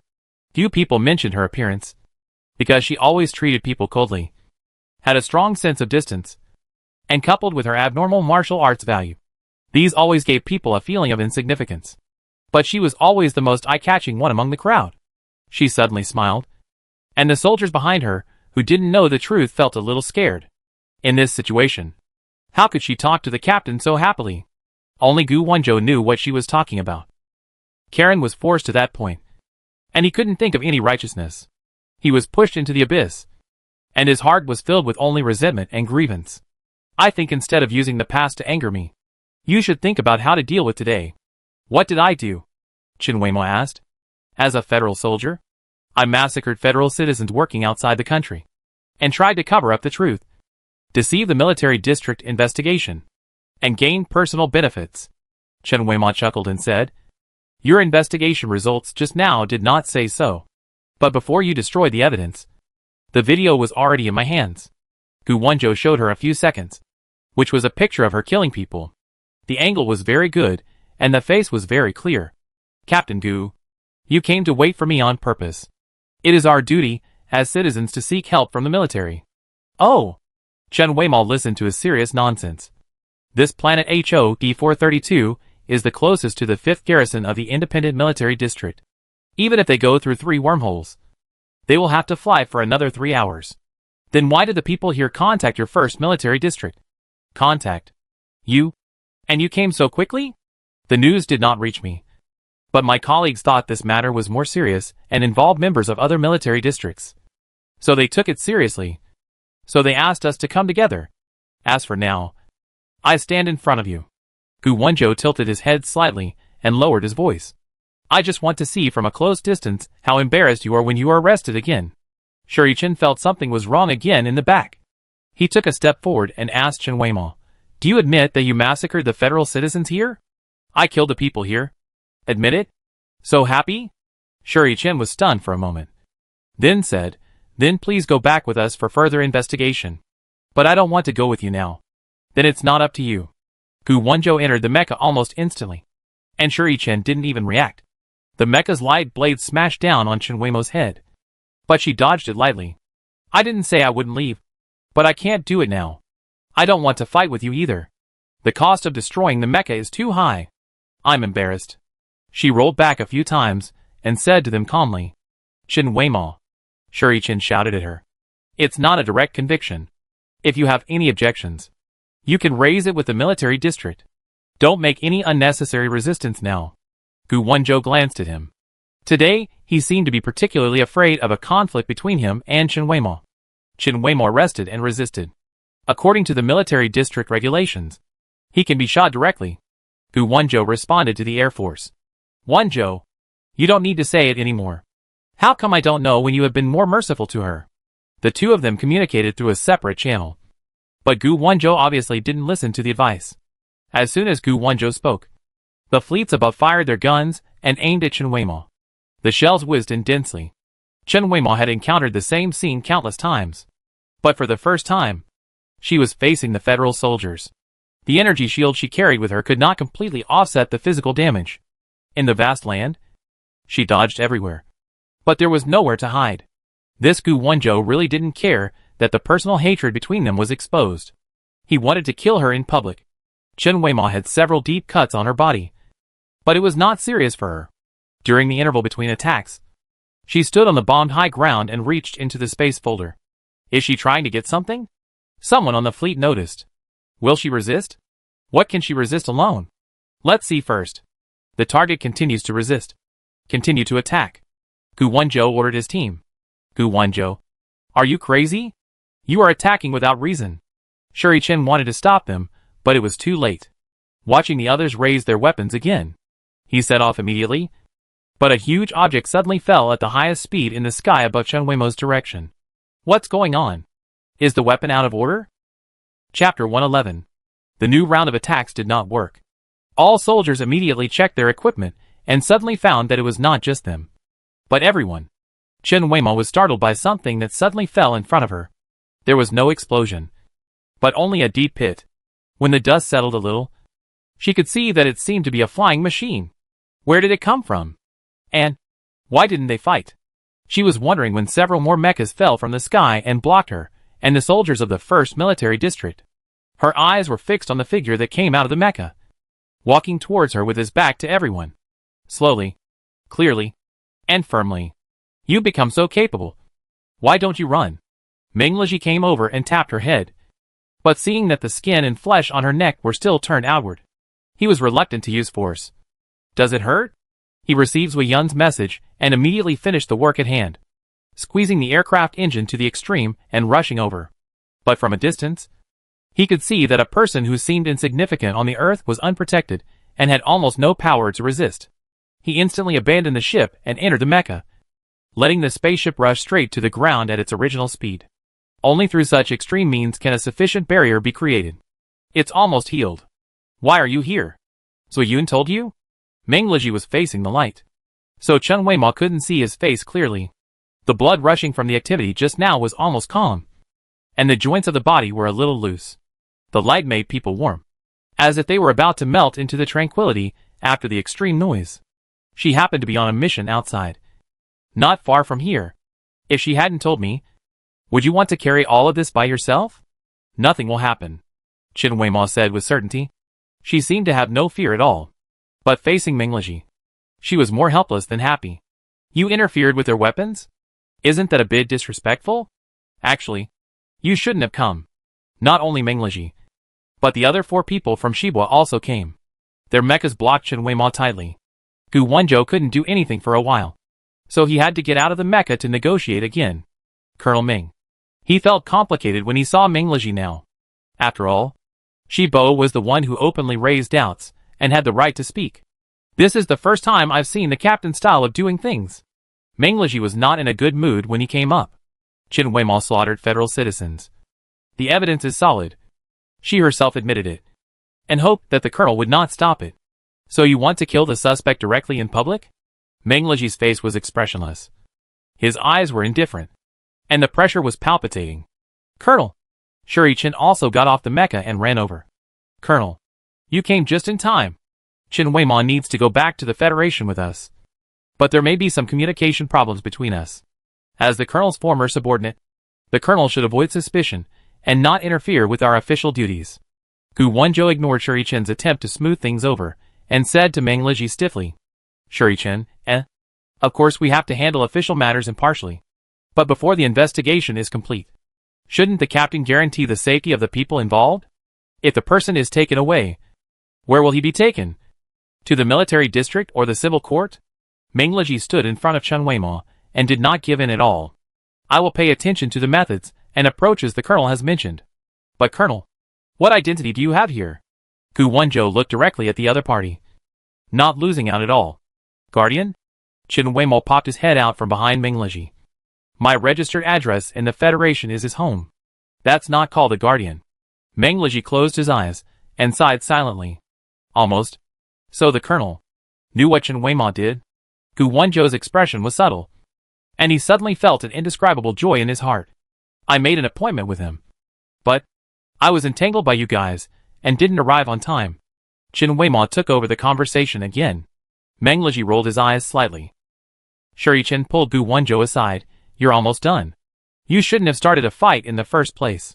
Chen Weimo didn't show any clear physical resistance. If you continue to be unreasonable, you'll be easily held hostage. Are you? Gu Wenzhou hesitated. Am I something? From now on, you should be quiet. Colonel Meng is well known in the military region for defending Chen Weimo. But no matter how much he defends him, he has never crossed that line. Otherwise, why didn't Chen Weimo get any preferential treatment after so many things happened before? Didn't Chen Weimo keep saying that she didn't want to leave now? Then ask her what she wants to do. I feel that something is wrong with this matter. She is too calm. She doesn't look like she was caught after committing a crime. Numbular. Just listen to me. Meng Leji kept looking at Chen Weimo coldly, and she gave her a cheerful fake smile in return. I told you to be careful before. I listened. I really listened. Chen Weimo finally got a little flattery at this moment. What about today? Is your leg completely fine? Stop changing the subject. Chen Weimo smoothed the wrinkles on his clothes, eyes bright, and said nothing. Meng Leji sighed and didn't ask any more questions. After Shuri-chan and Gu Wenzhou finished discussing, he came over to ask Chen Weimo. I just said I couldn't go with you because the things here haven't been dealt with yet. She wiped the blood from her neck. The wound had healed halfway, but the blood was still half dried and stuck to her body. She felt uncomfortable. After all the trouble you guys made, I guess I won't be able to leave for a while. What do you mean? She pointed to the transparent cover of the factory. You may have woken them up. The plants haven't moved yet. But if they go inside and look at the surveillance panel, they will find that the values are fluctuating abnormally. Don't shoot yourself in the foot by bombing indiscriminately in special scenes without considering potential threats at all. Captain Gu. She threw a box to Gu Wenzhou. You want to investigate. At least protect the assets of the Federation first. Gu Wenzhou stared at Chen Weimo and glanced at the things in the box. They were some fixers with unknown liquids. Put them on the veins of the plants. Be gentle. Chen Weimo took the initiative to explain and attached a planar analysis diagram of the plant. Shuri-chan looked down at the complete information and asked, where did you get the core technology of the small energy production base of the DeForest subsidiary? All of Chen Weimo's current actions seem to be premeditated, but the subsequent response seems too hasty in comparison. Even if he returns to the Federation, there will definitely be people who question this. The Vanguard cavalry is always wandering around, and it is possible to find out anything outside. I think Captain Gu should understand. Chen Weimo's answer made the atmosphere, which had just been eased, drop to the freezing point again. Shuri-chan felt that he was unnecessary to be the peacemaker. These two people simply could not talk calmly. He turned around and asked their people to resume the investigation as normal, and replace the leaders of other teams to negotiate with Chen Weimo. Meng Leji stood quietly by the side, and even if the soldiers secretly looked at his face, he had no opinion. Chen Weimo had no time to greet the other people in Shibuya. She could only give Meng Leji a few words before being taken on the spaceship. I locked Zui Yun in the spaceship. They just want to take me away, and they won't detain her. Don't let her enter the Federation. What about you? Although Meng Leji followed her wishes and didn't make things difficult for the people of the military region, he knew that she would inevitably be taken away again, and the inexplicable anxiety in his heart was still eating away at his reason bit by bit. Do you believe me? They said I killed ordinary citizens of the Federation. I don't believe your allies. Chen Weimo chuckled. I don't have such a thing. Do you need me to do anything? Meng Leji asked. He knew Chen Weimo was determined to get involved in this mess, and he couldn't stop her. It seems. It's nothing. Chen Weimo moved her hands and feet. Maybe she wouldn't be able to move freely for a while. She turned around, avoiding everyone's sight, moved her lips slightly, and said a few words silently. Okay. Got it. Meng Leji let his hands hang down naturally. His fingers slightly bent and opened, but he didn't raise them. Let's go. She followed the people from the 1st Military District onto the spaceship. Very casually, the others in Shibuya had been on guard against a sudden attack from the 1st Military District, watching closely from the side. But they were also surprised that Meng Leji came over and did nothing except blocking the initial attack. When everyone left, Shiran trotted over. What's going on? There are times when you don't know what she's doing. Are you done yet? Meng Liji tapped on the light computer a few times, and a lot of information appeared on it. It was what she quietly passed to him when he was blocking Chen Weimao just now. Fenghua, how much information do you have about the biological experimental basis of freedom technology? There are 53 public ones and 39 private ones. Compare them one by one. Yes. This is not difficult. Mu Fenghua agreed very readily. He is a mecha master who has been forced to study for a double degree in biology in recent years. It is no problem for him to read this kind of thing. If you find any consistency, go public? No. I'm just curious. Oji asked in a daze. Captain, you won't save her? Let's talk about it later. What do you mean? Let's talk about it later. Are you hiding something from us again? Meng Liji glared at him. And Oji suddenly realized that he seemed to have touched someone's sore spot. So he shut up immediately. Qi Yiran looked at Meng Liji's reaction and guessed something. After all, she is a soldier of the independent military region. Should we send someone to solve the problem? She is a pioneer cavalry specially approved by the sergeant major. And she takes orders directly from the sergeant major. You want to go find him? I have to test his attitude. Meng Liji went to find the well-hidden spaceship, and saw Zui Yun banging on the door frantically from a distance. The door had already deformed slightly. Chen Weimao's authority was higher than Zui Yun's, so she could remotely control the spaceship and lock Zui Yun in. She didn't want Zui Yun to face the flood of federal soldiers with her from the beginning. Zui Yun only realized it after being locked up. Where is she? As soon as Zui Yun came out, he grabbed Meng Liji and asked. She was taken away. Zui Yun's face was full of curse words. But he didn't curse.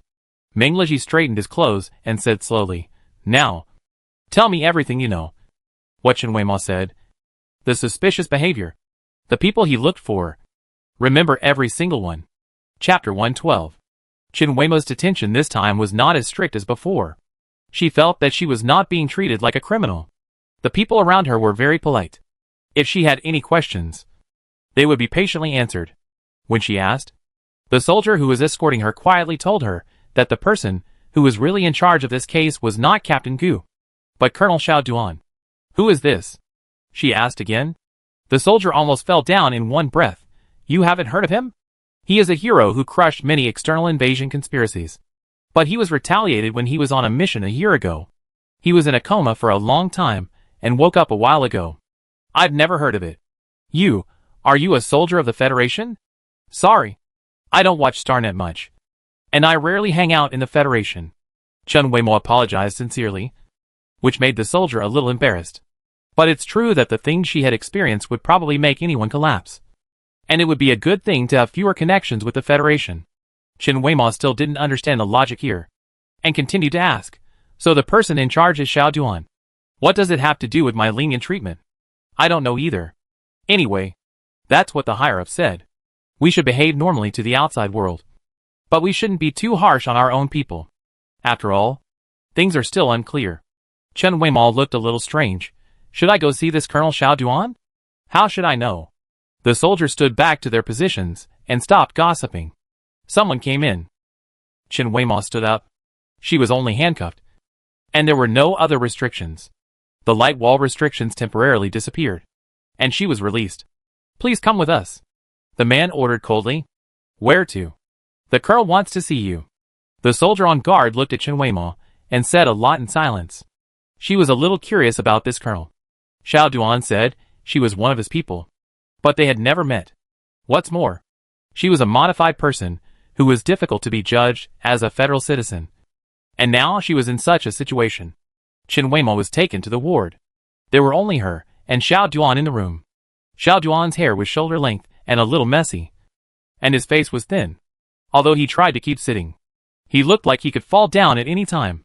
Seeing Chen Weimao coming in, he wanted to raise his hand on the quilt, but it shook uncontrollably, and he stopped moving. He just greeted her. Hello. I'm Xiao Duan. It's our first meeting, so I'm a little rude. Please sit anywhere. He seemed to be seriously injured. There are not many injuries that are considered difficult and complicated in the Federation. But he was still unconscious for so long, and his body is still very weak. Chen Weimao sat on a stool beside the bed and looked at him silently. Xiao Duan took the initiative to speak. In fact, we have met before, but we have never spoken. This is a formal meeting. When? In the League? Wu Dun provoked you and challenged you once. Chen Weimo thought for a long time, but still had no impression. Xiao Duan smiled. His lips were bloodless. I just watched from a distance. It's normal that you don't remember. Colonel Xiao. Chen Weimo interrupted his greetings. What do you want me to do? Just want to ask for details. My interrogation record should have been given to you a long time ago. Right. Indeed. But I want to ask something else. Chen Weimo listened attentively. What is your relationship with Freedom Technology? Such a sudden question. Chen Weimo answered truthfully. They used me as a test subject. And I want to dismantle their organization. Xiao Duan nodded. And seemed very satisfied with this straightforward conversation. The leader of Freedom Technology is an engineer who transformed your project back then. I have seen the evidence you submitted in court. The federal legal system is really strict. Sorry. I don't know if this counts as your privacy. I basically don't have such things anymore. Thanks to everyone. When Xiao Duan was in a coma, Bai Zhong was still making a fuss in the Federation. And he only learned about everything that happened recently. The Shibua mobile team, which has been at the forefront of this war without gunpowder, has exposed many ugly truths without fear of power. But until the fact that Chen Weimo was a modified person was exposed, he vaguely realized that every timeline before this seemed to lack an invisible connecting line. And this hook might be Chen Weimo. Because if it was her, then the motive is not hard to imagine. Her past was all shaped by the Federation. And she had no choice at all. In this case, what does the rise and fall and stability of the Federation have to do with her? Xiao Duan's apology was fleeting. And he asked again, do you know about me? I just heard a little bit today. Before the Federation publicly expressed its dissatisfaction with Freedom Technology, I had already attacked Freedom Technology privately. Many times. A year ago, when I was on a mission outside, my team was attacked by an enemy of unknown origin. I was seriously injured and unconscious. And my deputy, my friend of 20 years, died. Chen Weimo thought she was about to start listening to a sad memory. But the other party said, but I have never told anyone the real situation at that time. Those people were from Freedom Technology. We quickly eliminated them. But the one who really hurt me was actually my friend. And he died in my hands. Xiao Duan smiled self-deprecatingly. His throat was dry. And he seemed weak when he coughed. Why are you telling me this? Chen Weimo asked, not showing too much surprise. Because you must be standing on the opposite side of free technology. Chen Weimo found it a little funny. You don't even know me. But you are sure just because Tangi participated in the project of transforming me? Aren't you afraid that I am a tool they created to confuse people? Trying to open up right away is more frightening than knowing each other for a long time and still keeping secrets. People can act all the time, but they can't pretend their personal will. Xiao Duan looked out the window, which was the only place where he could contact the outside world now. Just like my friend. Now thinking back, his change was not overnight. But I chose to believe and turn a blind eye. But your trust in me is really scary. Xiao Duan pulled the corner of his mouth slightly. It's a bit abrupt. But in my current state, I can't find a better candidate. And you came to me on your own. I was brought here because I killed all the employees of an energy factory. What does it have to do with the question you asked me? Chen Weimo. Xiao Duan raised his eyelids. Tired but clear. Let's cooperate. Cooperation on what? I need someone to go outside to help me deal with Freedom Technology. And I can help you solve the current dilemma. Chen Weimo motioned him to continue. Originally, only the 3rd defense zone where Gu Wenzhou was located received the news. But I intercepted them and brought the case to me. No wonder Gu Wenzhou didn't bother me these days. It turned out that he had no right to intervene. A higher rank can crush a person. This is true. Chen Weimo raised his hands and shook the shackles. Thank you. But I don't need it. I can leave anytime I want. The 1st military zone arrived in an area that is not under our responsibility very promptly. Don't you think it's a coincidence? Are you saying someone did it on purpose? Xiao Duan remained silent. Chen Weimo raised his eyebrows and glanced at him. A colonel from the 1st military region told me that the 1st military region might be trying to trick me, and that he would save me regardless of the truth. This sounds indeed suspicious. Xiao Duan followed her thoughts and continued. What if Colonel Xiao directed and acted it out on his own? Deliberately luring me into a trap? I don't have the energy to do these twists and turns. I probably won't live long. So let's be frank. Chen Weimo didn't expect him to persuade him like this. How about it? Xiao Duan went back to the original topic. Cooperation. I will put your case on hold for now, Colonel Xiao. It's really not necessary. Chen Weimo was a little helpless by this inexplicable enthusiasm. If he really intervened, it might become a ready-made handle. If you have confidence, I can wait for you to come out. Xiao Duan stopped when he saw that things were going well, and didn't force it anymore. He didn't know where Chen Weimo's confidence came from, but maybe there was something he didn't know. If she could solve it herself, he would be more relieved. But Xiao Duan did not revoke the order to relax supervision on Chen Weimo. DeForest's contact person arrived at the military district and immediately made a fuss. Please give us a reasonable explanation from the military. Why the murderer is so casually imprisoned. Your shielding is so fair and above board. I will report it to the military court. A person in charge named Bai Hung resisted the urge to curse at the people of the military district and tried his best to communicate with quality. But for the soldiers of the military district, this was unprecedentedly rude. Chen Weimo leaned against the wall, listening to the man accusing her crazily in front of her through the light wall. She only hated why the light wall was not soundproof. It was so noisy. Bai Hung glanced at Chen Weimo, thinking that this person was cold-blooded and cruel. Not only did he not leave a single person alive, he also burned everyone without leaving any evidence. And now, she is still impatient? Chen Weimo, you will pay the price for what you did, he said harshly. The soldiers next to him were very upset. First, they were dissatisfied with him making a lot of noise here, pointing their fingers at their faces. But they couldn't really let the victim, with nowhere to turn. They could only endure it. Second, they strictly followed Xiao Duan's orders, but they would occasionally have doubts in their hearts. Chen Weimo herself had said many times that she did kill someone. But the colonel still ignored her and only conducted a background investigation that was not related to the murder case. After Bai Hung left in anger, Chen Weimo came over and said, Colonel Xiao, where did you find out? The soldier guarding her was almost familiar with Chen Weimo, but after being disturbed by Bai Hung just now, he was now very angry and was not in a good mood with Chen Weimo. Your independent military region sends people once a day and asks every day, but you haven't found out anything. How can I know? Chen Weimo knew what to do and sat down again. The soldier was a little embarrassed by her silence and started to make excuses. But you are so proud. You are just a vanguard cavalry. Why would the independent military region be so worried about your life? I don't know. Chen Weimo played with her shackles, her eyelashes drooping, her eyes as dark as a deep pool. I don't know why he suddenly went crazy and wanted to do such a show of loving his soldiers like his own sons. Chapter 113. Colonel Xiao. It's been 8 days. I don't understand why you still don't convict Chen Weimo. Bai Hung rushed directly to Xiao Duan's ward. He had lived here shamelessly, but the first military region refused to give an explanation. However, others were very polite and patient with him. Sometimes he felt guilty even when he was in power. Mr. Bai. Xiao Duan waited for him to finish speaking, and his eyes fell on the light brain again. I have explained it to you many times. Some things are still in doubt. In order not to miss a judgment, I think we should be more rigorous. Did she admit to the murder? Yes. Then what's the question? Xiao Duan looked at him with a dead face, and he was extremely annoyed. He was already at his limit to be expressionless. In the past, he would never let someone say a sentence twice in front of him. But now, he has endured this Bai Hung for 6 days. 6 days? He couldn't figure out what Chen Weimo wanted to do, so he had to delay it indefinitely and do some irrelevant investigations to confuse people. But Chen Weimo did not accept his kindness, and inadvertently pushed him into this painful rhythm. Colonel, Lieutenant Yu Xianyun of the 5th Military Region has something to report.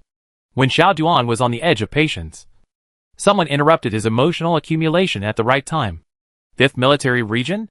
Xiao Duan did not expect that he had little contact with the 5th Military Region, and he had never met this lieutenant.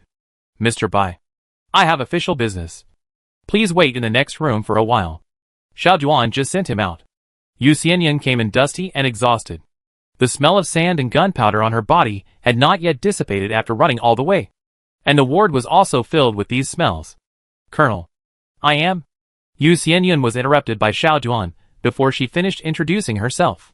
They were all soldiers, so Xiao Duan didn't pretend and got straight to the point. I know who you are. Just get to the point. Yes. Yu Xianyun was stunned, but immediately followed Xiao Duan's rhythm. I came here to ask for the colonel's consent. I want to verify and compare the energy on the planet HOD-432. I know that it is under your control now. So I want to apply for entry. Reason: my team discovered a group of star bandits who were suspected of stealing federal weapons. After investigation, it was found that they were indeed illegally circulated. But they were modified, and the power used in the weapons was generally different from that of the federal ones. When I followed their transactions, I noticed an energy dealer who frequently went in and out of the planet HOD-432. How long ago did you discover the group of star bandits? 10 days ago.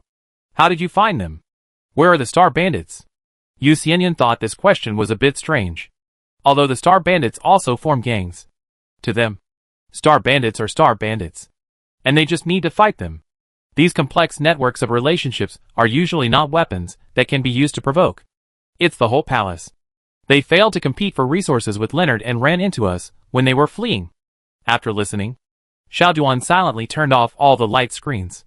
Only compare the types of energy? He asked again.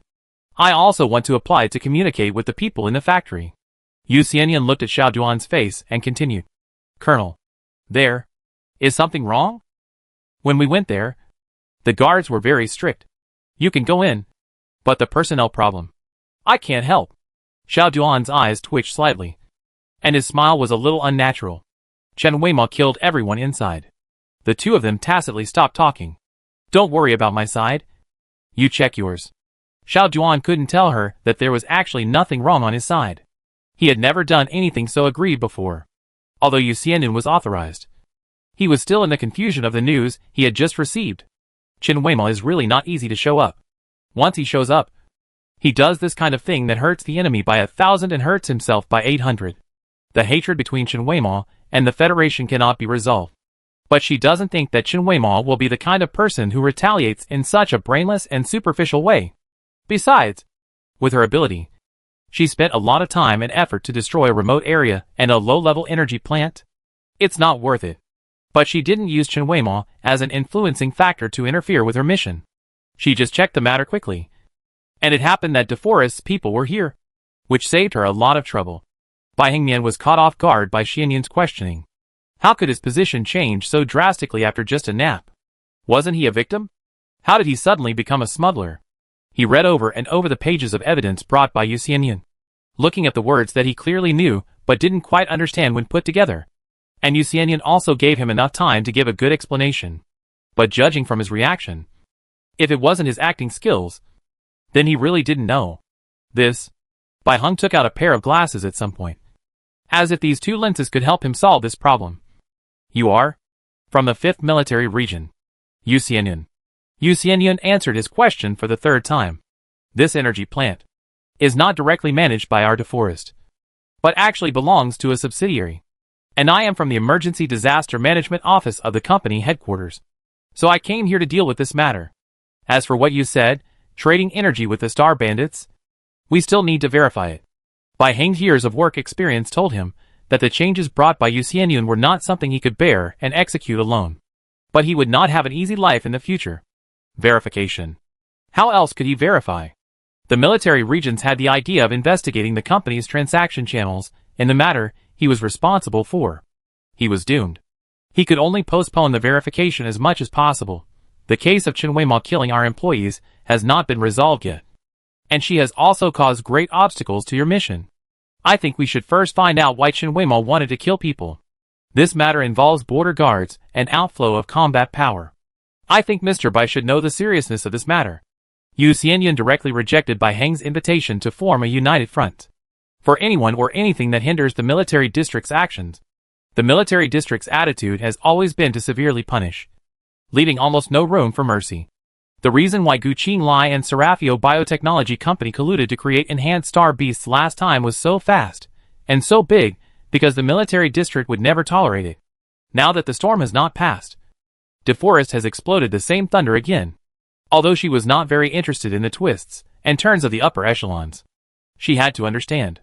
During this period, the various military regions have been vaguely trying to strengthen and consolidate their autonomy. And the best way to decouple is nothing more than weapons and energy. Now there is an opportunity to fully check the exchanges between DeForest and the outside world. It sounds good to say that they are afraid of being deceived. but in fact it is to cut off their lifeline transactions. The lieutenant said that the company can be searched on a large scale.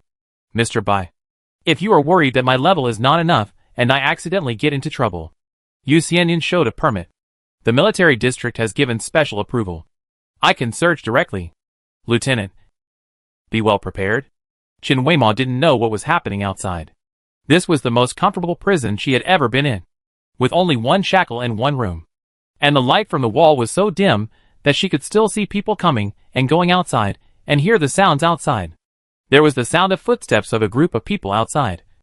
But there was only one person walking closer and closer. Chen Weimao. She turned over and saw Yu Xianyan standing outside alone. Why are you here? Something's going on. Come here. Yu Xianyan waved at her. The soldier helped Yu Xianyan temporarily close the light wall. As soon as Chen Weimao approached the border, Yu Xianyan grabbed her collar and lifted her up. Lieutenant! The soldiers on both sides suddenly panicked, not knowing what was going on. It's none of your business. Turn the light wall to the strongest setting, and no one else can enter unless you are allowed in. Why are you so irritable today? Chen Weimao let her vent. Although it was a problem, she didn't feel strange. Okay. Tell me what good things you did. Yu Xianyan's movements were irritable, but her tone was not so strong. I did good things. Yu Xianyan put her down in frustration and slid down against the wall.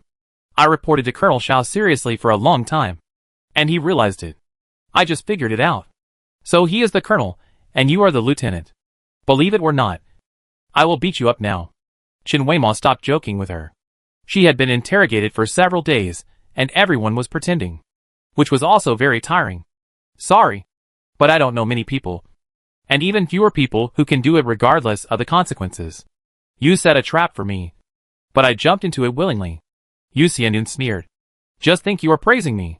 The question Xiao Duan asked reminded her that Leonard was a subordinate of Sheng Tai's branch, and many people turned a blind eye to the unclear cooperative relationship between Qin Weimao and Sheng Tai. The whole palace was forced by Leonard to take a designed path and headed straight for her team. I'm afraid that the whole palace doesn't know why he is so unlucky. He just lost a battle and then ran into the federal army. As for the energy circulation, Yu Xianyan grabbed her hair on both sides frantically. Are the routes of the vanguard cavalry so wide now? How come she knows so many things? No. They really don't know that their nest has been dug up. They really don't know about this on HOD 432. Many places that are far away and have lacked supervision are no longer working for DeForest. No wonder. Then do you know who you killed? Chen Weimao did not answer, and Yu Xianyan regretted asking. It was not that Chen Weimao did not want to say it, but it was difficult to explain it clearly. She knew that it had become one of the backup energy storage areas of Freedom Technology. Before the official operation, she secretly went there once and changed their emergency request for help from Freedom Technology to the 1st Military District of the Federation, which was the military district with the closest connection with DeForest. She did not know Yu Xianyan's attitude towards Freedom Technology, so she would not easily say it. Are you going to investigate DeForest? Qin Weimao was the first to break the silence and asked. Well, with my limited number of people, I can't investigate much. However, you should understand that everything is difficult at the beginning, and this trend will not change. Qin Weimao touched his nose and felt a little guilty. Then you should be careful. DeForest's people are very fierce. I know. I'm just going to explore the way. Yu Xianyan is a little upset now. Oh, by the way, you almost forgot. What? Your sergeant has declared war on Freedom Technology. This is the first time in the Federation. Chapter 114. Qin Weimao opened her mouth slightly and looked at Yu Xianyan, but she didn't say anything for a long time. She only knew that the military district had sent people to ask about her recent situation every day, but no one told her about this matter. Not even Xiao Duan. When did it happen? Midnight yesterday. Not only Yu Xianyan. Most of the federal soldiers were confused by the recent series of major events. Previously, the Shibwa mobile team revealed that the biomedical company secretly manufactured dangerous star beasts. And now the independent military district is making trouble again. Although from the perspective of the fundamental interests of the Federation, they are doing the right thing. But at this speed, I wonder if they can bear it. How did the war start? Has it started now? The war was declared in the middle of the night, and a planet was seized from Freedom Technology in the morning. Yu Xianyan showed her the star network. Colonel Ming's brief report is now spreading everywhere. But there is something very strange. What? Your military district is not kind. Yu Xianyan pointed to the joint release. You are put on a very high pedestal, saying that as the best pioneer cavalry in the military district. You have searched for a lot of evidence of Freedom Technology's crimes that endangered the interests of the Federation in the past year, and even found evidence of collusion between the inside and the outside, and made great contributions. You are now the target of public criticism. Who would be a good person to push the vanguard cavalry to the forefront? An auxiliary post has now become the source of all motivations. They have tied Chen Weimao tightly. If there are any changes in the future, they can also say that because the vanguard cavalry has too much freedom. Chen Weimao secretly made some small moves. If you can't make it, the 5th Military Region welcomes you. Yu Xianyan stretched out her hand. Chen Weimao slapped her hand back. Taking the opportunity to sow discord and poach people will also reduce points. Yu Xianyan had a look of as expected. Anyway, you were backstabbed. The Independent Military Region issued 2 briefings. The first one was a very brief explanation issued by Mengleji after the battle, which only described what Freedom Technology did in that place and the results. Because the incident happened so suddenly, it caused an uproar. All the garrisons and troops of the Independent Military Region quickly issued a joint statement, which was written in great detail, serious and extremely inflammatory, and vividly described the sacrifices and forbearance made by the military region for the Federation. This behavior is not professional, but it is very useful for ordinary people. No wonder. Chen Weimao roughly browsed through it, and the whole person relaxed and snorted. No wonder the sergeant changed his usual attitude of being indifferent to her. Since she was arrested, he sent people as if she was a highly valued hero who endured humiliation. Old thing. But he still kept a hand, and didn't reveal the fact that she was looking for energy sites for various military regions. He still needed this capable and quiet succor of his. In this way, the delicate and fragile alliance between them can continue to be maintained. You should be brought to trial soon. Right? Then, should you go out? Yu Xianyan asked. I hope so. Yu Xianyan deliberately sighed loudly, hugged Chen Weimao, and leaned his head against his head. People like you who are crazy about disrupting the social order of the Federation should be arrested. But you are really good at taking advantage of loopholes, forcing the illegal to be reasonable. In fact, I have a lot of handles. But your alliance of interests is linked together. Yu Xianyan was silent for a moment, and suddenly his expression was a little distorted. Hey, are you just an intelligence dealer? Sometimes. Really? Lieutenant. The light wall suddenly disappeared. The soldiers outside were holding guns, and their steps were obviously ready for attack. But when they saw the extremely close distance and strange posture of Yu Xianyan and Chen Weimao, they couldn't say anything. What's wrong? Yu Xianyan asked, as if he didn't notice the state of the soldiers. That? Oh! Colonel Xiao summoned Chen Weimao. You're right. And you came pretty fast. Yu Xianyan pursed her lips, wanting to say something. But seeing the soldiers' nervousness, she suddenly had an idea. She didn't get up immediately, but just stared at the 2 soldiers with interest until they were annoyed. After staring at each other for a while, she suddenly turned around and kissed Chen Weimao on the face. Let's go! Chen Weimao, Yu Xianyan left cleanly, and only the 2 bystanders were embarrassed and shocked. Leaving? Did he look for me? Chen Weimao felt that these 2 people were just nervous about Yu Xianyan coming over angrily, and were afraid that she would do something to them. So they came to help. Really looking for you. Then let's go. This time, the atmosphere of this station was different from before. Everyone was in a hurry, and no one knew what they were busy with. Xiao Duan seemed to have never left the bed, and his complexion did not improve at all. But he was still stubbornly dealing with something, and the doctor next to him must have advised him for a long time. It was not until Chen Weimao came in that the doctor had no choice but to go out. You should still follow the doctor's advice, Chen Weimao reminded him in the first sentence. It's no use. Xiao Duan coughed lightly, still sounding weak. Yu Xianyan didn't come too late. You can finish this soon. What was the final result? Xiao Duan finally raised his head and looked at her formally.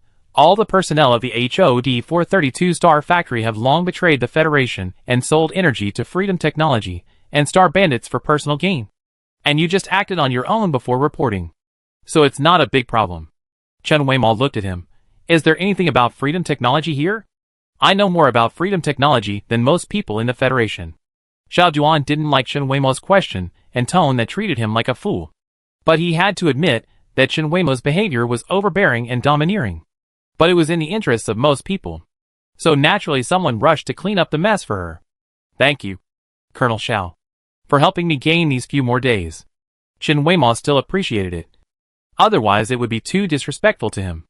Xiao Duan snorted, sneering at this kind of behavior of giving a slap in the face and then giving a sweet date. When did your independent military region target Freedom Technology? I don't know. I'm not familiar with them. I'm asking the Shibwa mobile team. Colonel Mengleji. She may not really be that closely related to the independent military region. But Shibwa is definitely different. Xiao Duan read the two public statements of the independent military region. He didn't expect Mengleji to really give up such a legitimate introduction to explain their attack. There was no trace of Chen Weimo in the briefing. On the contrary, the military district's report. All the credit and hatred were piled on Chen Weimo alone. And the military district just fought back from the position of the victim. With a halo bursting. Ah! Chen Weimo's voice gradually weakened. Xiao Duan rolled his eyes at her and asked more carefully. Freedom Technology has always had a strange obsession with outstanding talents in a certain field in the interstellar space. Colonel Ming. Have you encountered it? Yes. Did you discuss whether this matter should be kept secret? Xiao Duan was both angry and amused by her. He found that this person was just stubborn and occasionally liked to make trouble. But he didn't lie much and preferred to avoid answering directly. Many people have heard of this. If Colonel Ming has also encountered it, it's not surprising. It's not difficult to know whether he has been injured in accidents during his travels in the past few years. Oh! Do you know why Freedom Technology did this? Chen Weimo looked directly into Xiao Duan's eyes and nodded solemnly. Consciousness invasion. Xiao Duan said these 4 words calmly. And when he saw that Chen Weimo did not deny it, he breathed a sigh of relief. Have you encountered it? No. I am not outstanding. I am not good at technology. And my mental strength is not as good as Colonel Ming. I am just guessing. You are too modest. She guessed it. But she got countless fragments of clues after traveling all over the country and risking her life. Xiao Duan did not notice the change in her tone. And continued, I followed the current leader of Freedom Technology and got some things from a long time ago, which are a bit strange. What? I've been thinking that if it was a consciousness invasion, they persisted in finding an excellent host body, which means that the person didn't want to die at the time, but was forced by the situation. Perhaps he converted his consciousness into a digital mode in an emergency, and then waited for others to help him return to the body. And Freedom Technology has invested so much manpower, financial resources and material resources. This person should have a close relationship with Tangy. For example, her mentor. Grayler. Are you just sitting here and imagining all day long? Chen Weimo didn't know what to say. My ability is limited, so I can only do this. Xiao Duan was still immersed in his own speculation. People always talk about scientists who openly supported human body modification in the past. So it's hard to find out. But it is said that many people have seen Tangy's feelings for her teacher. So what did you get? Chen Weimo brought the conversation back to the part she was most interested in. Because Mengleji hadn't given her any news yet. Some old and dilapidated equipment that Grayler had used before. How did you get it? Chen Weimo felt that this man was a bit amazing. The last time she and Mengleji bought a pile of junk at the underground market, it was not there. There were only some relics of people related to him. I have some informants in Hughes. Xiao Duan said this, pinching his eyebrows tiredly. Something happened in the underground market not long ago, and the things were urgently moved out, resulting in some damage. Fortunately, the records inside have been poured out as much as possible. I just don't know if these devices will be used as evidence in the future, and whether there will be any impact. What happened? Chen Weimo suddenly felt uneasy, and his palms felt cold. Nothing. Some people have been rampant in the Federation for a long time. They have no scruples, and are willing to offend local tyrants to get what they want. What local tyrants? Xiao Duan looked at him in confusion. Why would Chen Weimo be interested in this? But he still said, there is a person who has been in Hughes for a long time who was arrested and killed by DeForest. The people there did not take action for the time being due to their pressure. But later, there was a crisp sound of metal cracking, followed by a clang to the ground. Chen Weimo slowly stood up. His hands were no longer restrained, and naturally dropped. DeForest? Chapter 115. Do you know Lao Shua? Xiao Duan suddenly realized that Chen Weimao was a person who cared more about the result than the process. So she exposed the chaos within Defrest in this way, so that other forces could take advantage of it. How could someone like her chase him, and ask about those useless details of obtaining evidence? Why did Defrest want to kill him? There is no way to find out. The only one who knew was Lao Shua, and anyone who tried to eavesdrop was killed on the spot. Xiao Duan looked at Chen Weimao's reaction. Although she was calm, she looked like a ghost looking down on the world without any emotion. At this moment, she looked like the rumor made at that time. A man-made weapon without subjective consciousness. Do you often contact him? He asked. No. It's useless to think too much about things without evidence. Meng Leji also said so. But Chen Weimao always felt that DeForest would not do such a thing for no reason. And at that time, she was the most fierce stage of destroying their energy base outside. She was elusive, and her speed and frequency of sneak attacks almost left them helpless. It was much more difficult to track her whereabouts alone than to track a large group of people. I believe you will not impulsively destroy everything you have accumulated before. Xiao Duan sincerely, but not too seriously advised. I think the most urgent thing is that you should think carefully about what you will encounter if you continue to be a lone pioneer cavalry after you go out. What do you mean? Do you think DeForest will come to kill me? You may have only had a private conflict before. But now that it's out in the open, you've given the Federation a legitimate reason to investigate the company. They won't let you make any more trouble no matter what. They're busy with their own affairs. How can they care about me? Now there's also the mess of freedom technology. If you die, you can just blame them. Chen Weimao had thought about this possibility. But it was only a matter of time. Being timid would only lead to failure. Not to mention that she had saved her life many times in the hail of bullets. What do you want to do by looking for me? She didn't want to dwell on that question. The independent military region has expressed its attitude towards freedom technology. Perhaps the Federation will not hold out for too long. After all, many places have been resentful of freedom technology for a long time. Xiao Duan disagreed. It takes a long time for a huge organization to collapse. I'm afraid of that kind of secret infiltration, which is hard to guard against. Are you talking about the problem of consciousness occupation? I think Colonel Meng will continue to investigate. I'm curious about another one. Chen Weimao's expression changed slightly. Xiao Duan brought up a light screen and slid it in front of her. Freedom technology has grown so big. Not just relying on those crazy people who find fault with scientists everywhere. There are also many people who really do things. Such as him. Chen Weimao knew this person. Yi Ling, who was once a meritorious mechanic who reversed the backward state of Venus Star. But later his ambition exceeded the limit of objective reality. In order to create an energy storage device that transcends physics, he actually used an entire planet as material, completely ignoring the tens of millions of lives living on it. After the accident, he was silent for a long time, and then appeared in freedom technology. But he was not a very high-level engineer. Instead, he wandered around the interstellar space because he was not very conspicuous. Chen Weimao knew him because he heard about his team by chance when he was helping Natalia to smuggle freedom technology. Natalia classified him as a person with a first-level danger level. But because of the unknown projects and achievements in his hands, she did not touch him for a long time. Natalia could not fully find out what he was doing. So Xiao Duan knew. Seeing Chen Weimao reading the information seriously, Xiao Duan quietly pressed his chest. He didn't feel well before Chen Weimao came in, but he tried to finish his speech. But it was a bit difficult. Chen Weimao finished reading the information Xiao Duan gave her, with a serious expression. When she looked up to ask him a few questions, she saw his increasingly pale face. She then noticed that Xiao Duan pulled out 2 wires from his body and hid them under his body. Are you sick? Chen Weimao pressed the pager, and the doctors came in one after another. She stepped aside and stood in front of the window. Although Xiao Duan was not happy about his interruption, he had no strength to resist now. He was as thin as a piece of paper, and was manipulated by the doctor at will. Chen Weimao watched from the gap. The doctor skillfully and quickly opened his body. Most of the inside was replaced with artificial organisms. The medical method of the Federation is quite advanced, and the military is better. But Xiao Duan still looks very weak. His attending physician sewed him up and cursed for a long time. Seeing that Xiao Duan closed his eyes and ignored him, he had no place to vent his anger. He glared at Chen Weimao and glared at the stubborn man on the bed. He had to go out again to prevent himself from being angry to death. There were only 2 of them in the room again. Xiao Duan seemed really tired and did not take the initiative to continue the previous topic.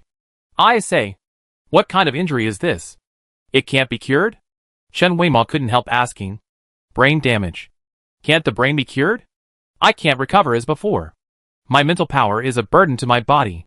This sequelae is a disaster for a commander. His mental power and physical functions drag down each other. I don't know how long he can hold on. How about cutting some? I just had a part of my brain cut off. And then strengthened my body. And now I'm living well. It's because you had a part cut off that you won't be beaten for saying this. Xiao Duan didn't expect that she would take the initiative to introduce herself to human body modification. But he didn't dislike it. He was just surprised that Chen Weimo didn't hate herself, who was created by others. She regarded the modification as a means, and even used herself to achieve her goals, without falling into infinite self-pity. It's risky. Forget it. Don't die on the transformation platform. Chen Weimo didn't force it. She hesitated for a moment and said, Can I touch your organs? As you like. Xiao Duan closed his eyes completely. He didn't like other people's sympathetic eyes. But Chen Weimo's frankness made him suddenly uncomfortable. Who doesn't know that she is a cyborg? And she has a feeling that she regards herself as one of the same kind? Very subtle. Probably because there are too many reinstalled parts. The requirements for the sterile environment are not so strict, and it is no longer considered a complete human standard. Chen Weimo had come into contact with similar organ and tissue replacements before, so she was not unfamiliar with them. In fact, because she was a modified person, she deliberately learned more about this aspect. There was only a faint long mark on Xiao Duan's suture. If it wasn't seen with one's own eyes, no one would know that he had just been cut open. She touched it gently, and the organs inside were still slowly returning to their positions. There was a semi-external device exposed on the surface of the skin at the position of the heart, which was convenient for timely rescue. There were also metal nails between the hips and waist, and it seemed that even the bones inside had been replaced. So when this person was rescued, there should be nothing left.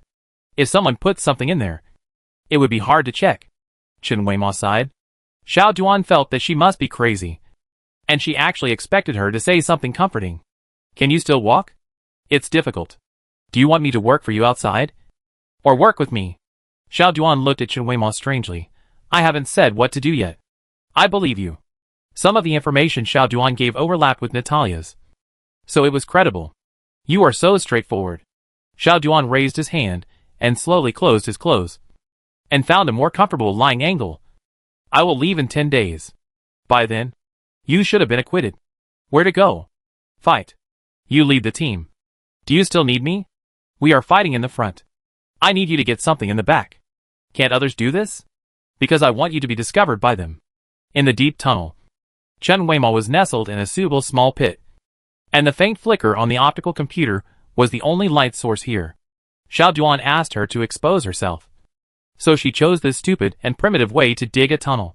After digging for 3 days, she was almost close to the factory, but no one had discovered her. She simply stopped and looked at the Federation Star Network. Since she was released and the communication equipment was restored, Meng Leji never sent her a message again. The same goes for the other people in Shibua. In the past, no matter how busy they would come to confirm their life or death. Even if they were on a confidential mission, Meng Leji would simply report when they would leave and when they would come back.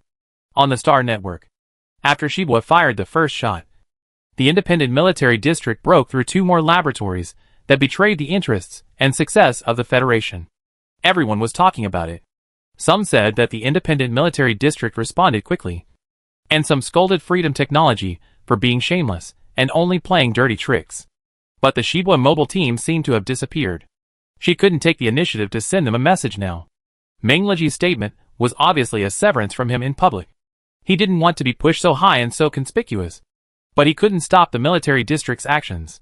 I hope that old sergeant won't make things difficult for them. Chen Weimo is now very annoyed when she thinks of that old sergeant. He also sent a message, asking her to take a good rest, and the military district will take over her efforts. But Chen Weimo knew that he didn't mean to sever cooperation. He still needs to find energy by himself, and the blow to Freedom Technology and DeForest can be partially fulfilled. Chen Weimo wrapped up his clothes. It was still a little cold underground, but it was not entirely the temperature of the underground. This place was close to the operating core of the factory, and affected by it. The temperature here was only below zero. The soil in the tunnel was shaking slightly, and it was unknown whether it was caused by the experiment or Xiao Duan. According to the original plan, she should have been discovered by now, and Xiao Duan should have been attacking vigorously. And then the firepower of freedom technology was insufficient to resist, and she was taken inside and imprisoned to figure out some routes, and finally get what she wanted. But now, Chen Weimao looked at the hole that had just been blown through above her side, and was stunned for a moment. Chapter 116. This factory is empty. The damaged building is full of neatly broken walls, waste soil and debris, and even people are broken neatly.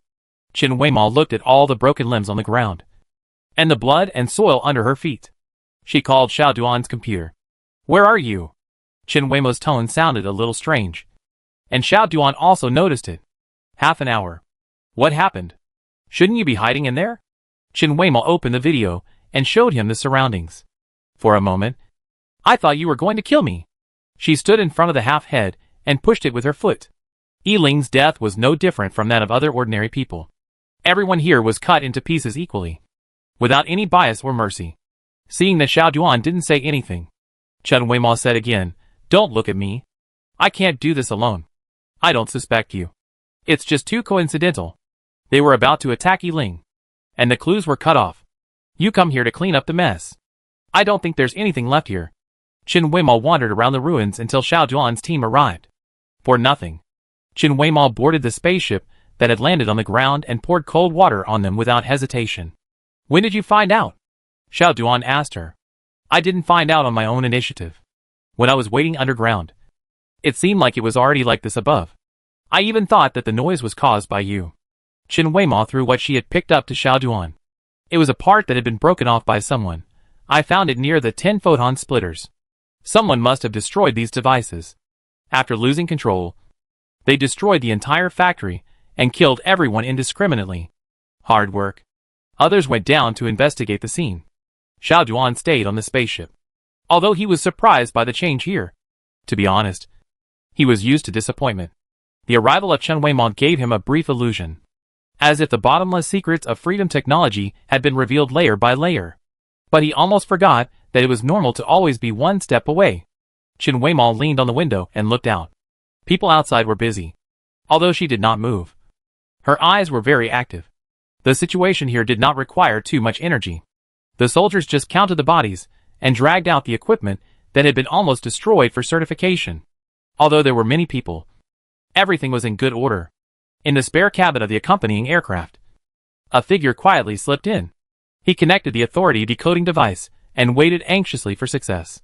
He didn't expect that freedom technology would do such a thing, destroying people and the land so thoroughly, and even betraying him. Xiao Duan was notified of the team's departure at the last minute, and only told a few close people before that. And freedom technology's move was harmful to others and not beneficial to itself.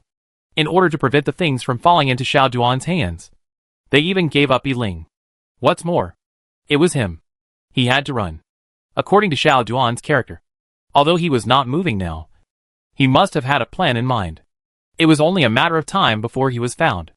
If he didn't run now, he might not have a chance in the future. The decryption device flashed twice, and he opened the hatch as if he had found a treasure. At the moment when the lights in the cabin were turned on, his sight was swallowed by a black shadow. He was rushed out. The subconscious of years of fighting made him want to enter the mecha, but he found that he could not move. "Xiaobixin." Someone called his name word by word. "What are you doing?" "Wu Xin." Xiaobixin couldn't struggle free, so he pretended to be angry. "Everyone is outside. What are you doing here?" Wu Xin slowly approached, squatted down, and took out a necklace from under his collar. "You are carrying the things that Ai Sham gave you, and doing something that harms your companions. Why is it you?" Xiaobixin was stunned.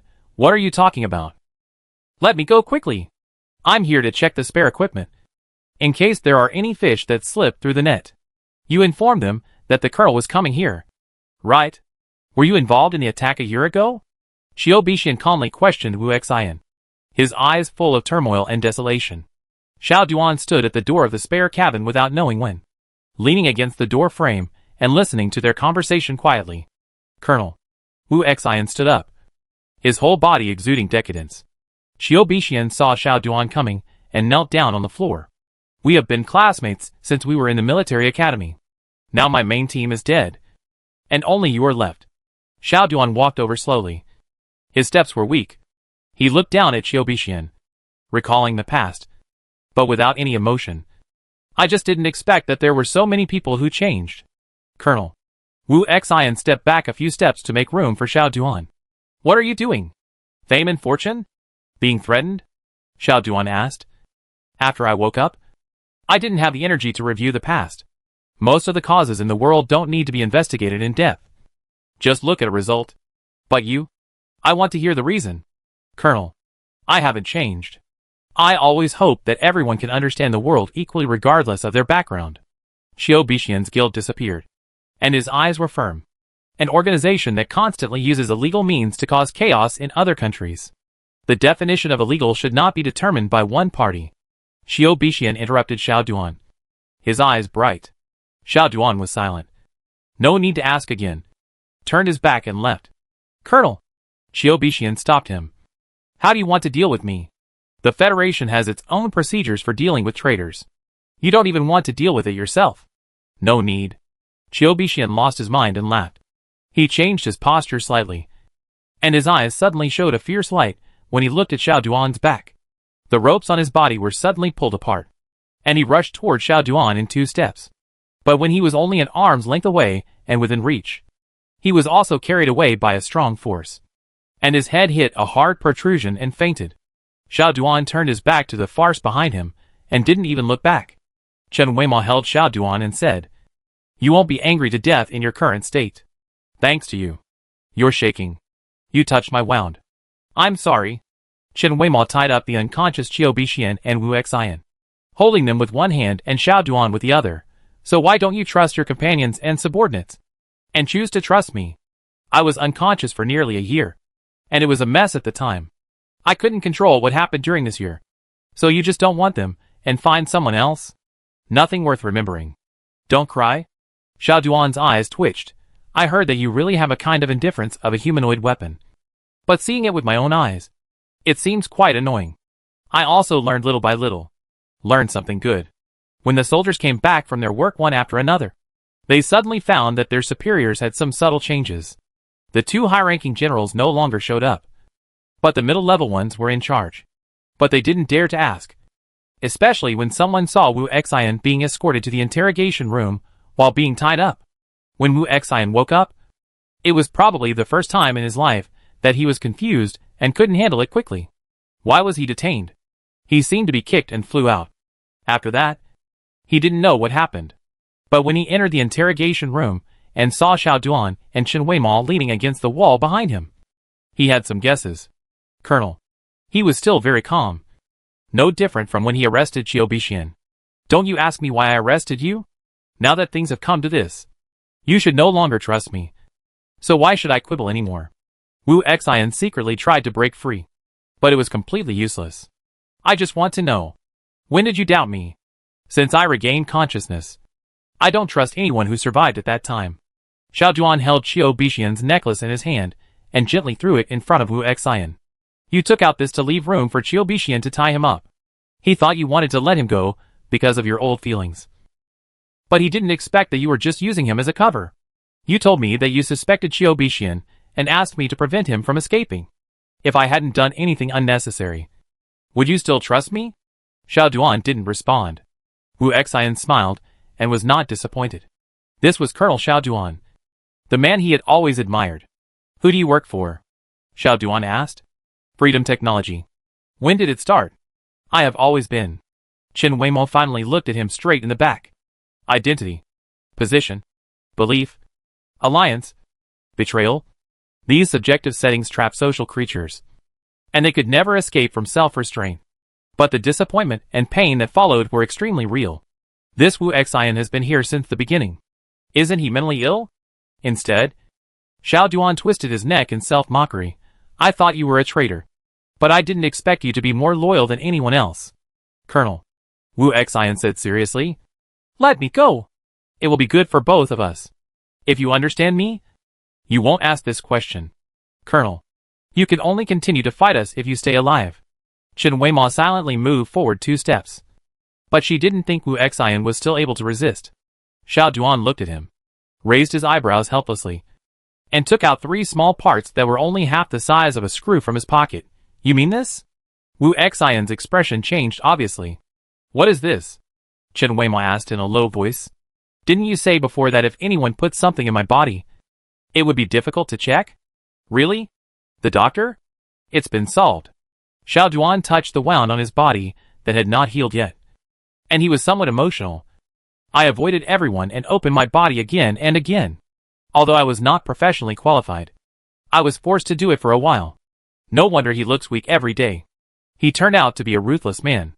Chen Weima slowly extended his thumb. Xiao Duan looked at Wu Xian again. But you think highly of me and tried so hard to kill me. Now, can you tell me who you work for in Freedom Technology? Originally, I should have killed you when you were unconscious. Wu Xian was confused for a moment, but immediately returned to reality. He looked up and looked at Xiao Duan, and dark brown sticky blood suddenly flowed from the corner of his mouth. Chapter 117. Chen Weimo immediately went forward to check. This scene seemed familiar. Xiao Duan's face was gloomy. He didn't expect Wu Xian to die suddenly in front of him. After you go back, check his brain to see if there are any sensors connected to the nerves. Chen Weimo pinched Wu Xian's head. His face seemed to overlap with Mei Chen's face in his memory. Do you know what's going on? She pondered for a moment. I met a similar one before. When I asked him what the purpose of Freedom Technology's search for people was, he seemed to trigger a certain keyword, and the microbomb installed in his brain exploded directly. After Chen Weimo finished speaking, she suddenly paused. Mei Chen's death was to protect Grayler's consciousness. And Wu Xian's death was to protect whom? Who is the person who didn't let anyone know that he killed a genius scientist in his organization? According to Xiao Duan, he believed that the factional division within Freedom Technology was also serious. So what kind of identity did this person have in Freedom Technology? Chen Weimo briefly told Xiao Duan about Mei Chen's matter, and Xiao Duan immediately understood her doubts. I will investigate Wu Xian's correspondence and all suspicious past events. But after that, Chen Weimo, I need to cooperate with you completely and honestly. I don't care about other things you do in the Federation. But as long as it is related to Freedom Technology, we need to share information. Maybe she wants the stable order of the Federation to collapse. But Xiao Duan just wants to know everything about Freedom Technology now. Chen Weimo's mind is a little confused now. She glanced at the silent dialogue box on her head and said, I need to leave first. If you want to find Colonel Mengleji, it's best not to go now. Xiao Duan guessed that he wanted to cooperate with Chen Weimo, which actually meant choosing to exchange information with Mengleji. Now Chen Weimo is most likely to find this former boss. Chen Weimo was stunned. Why? The military district's affairs are not announced to the public.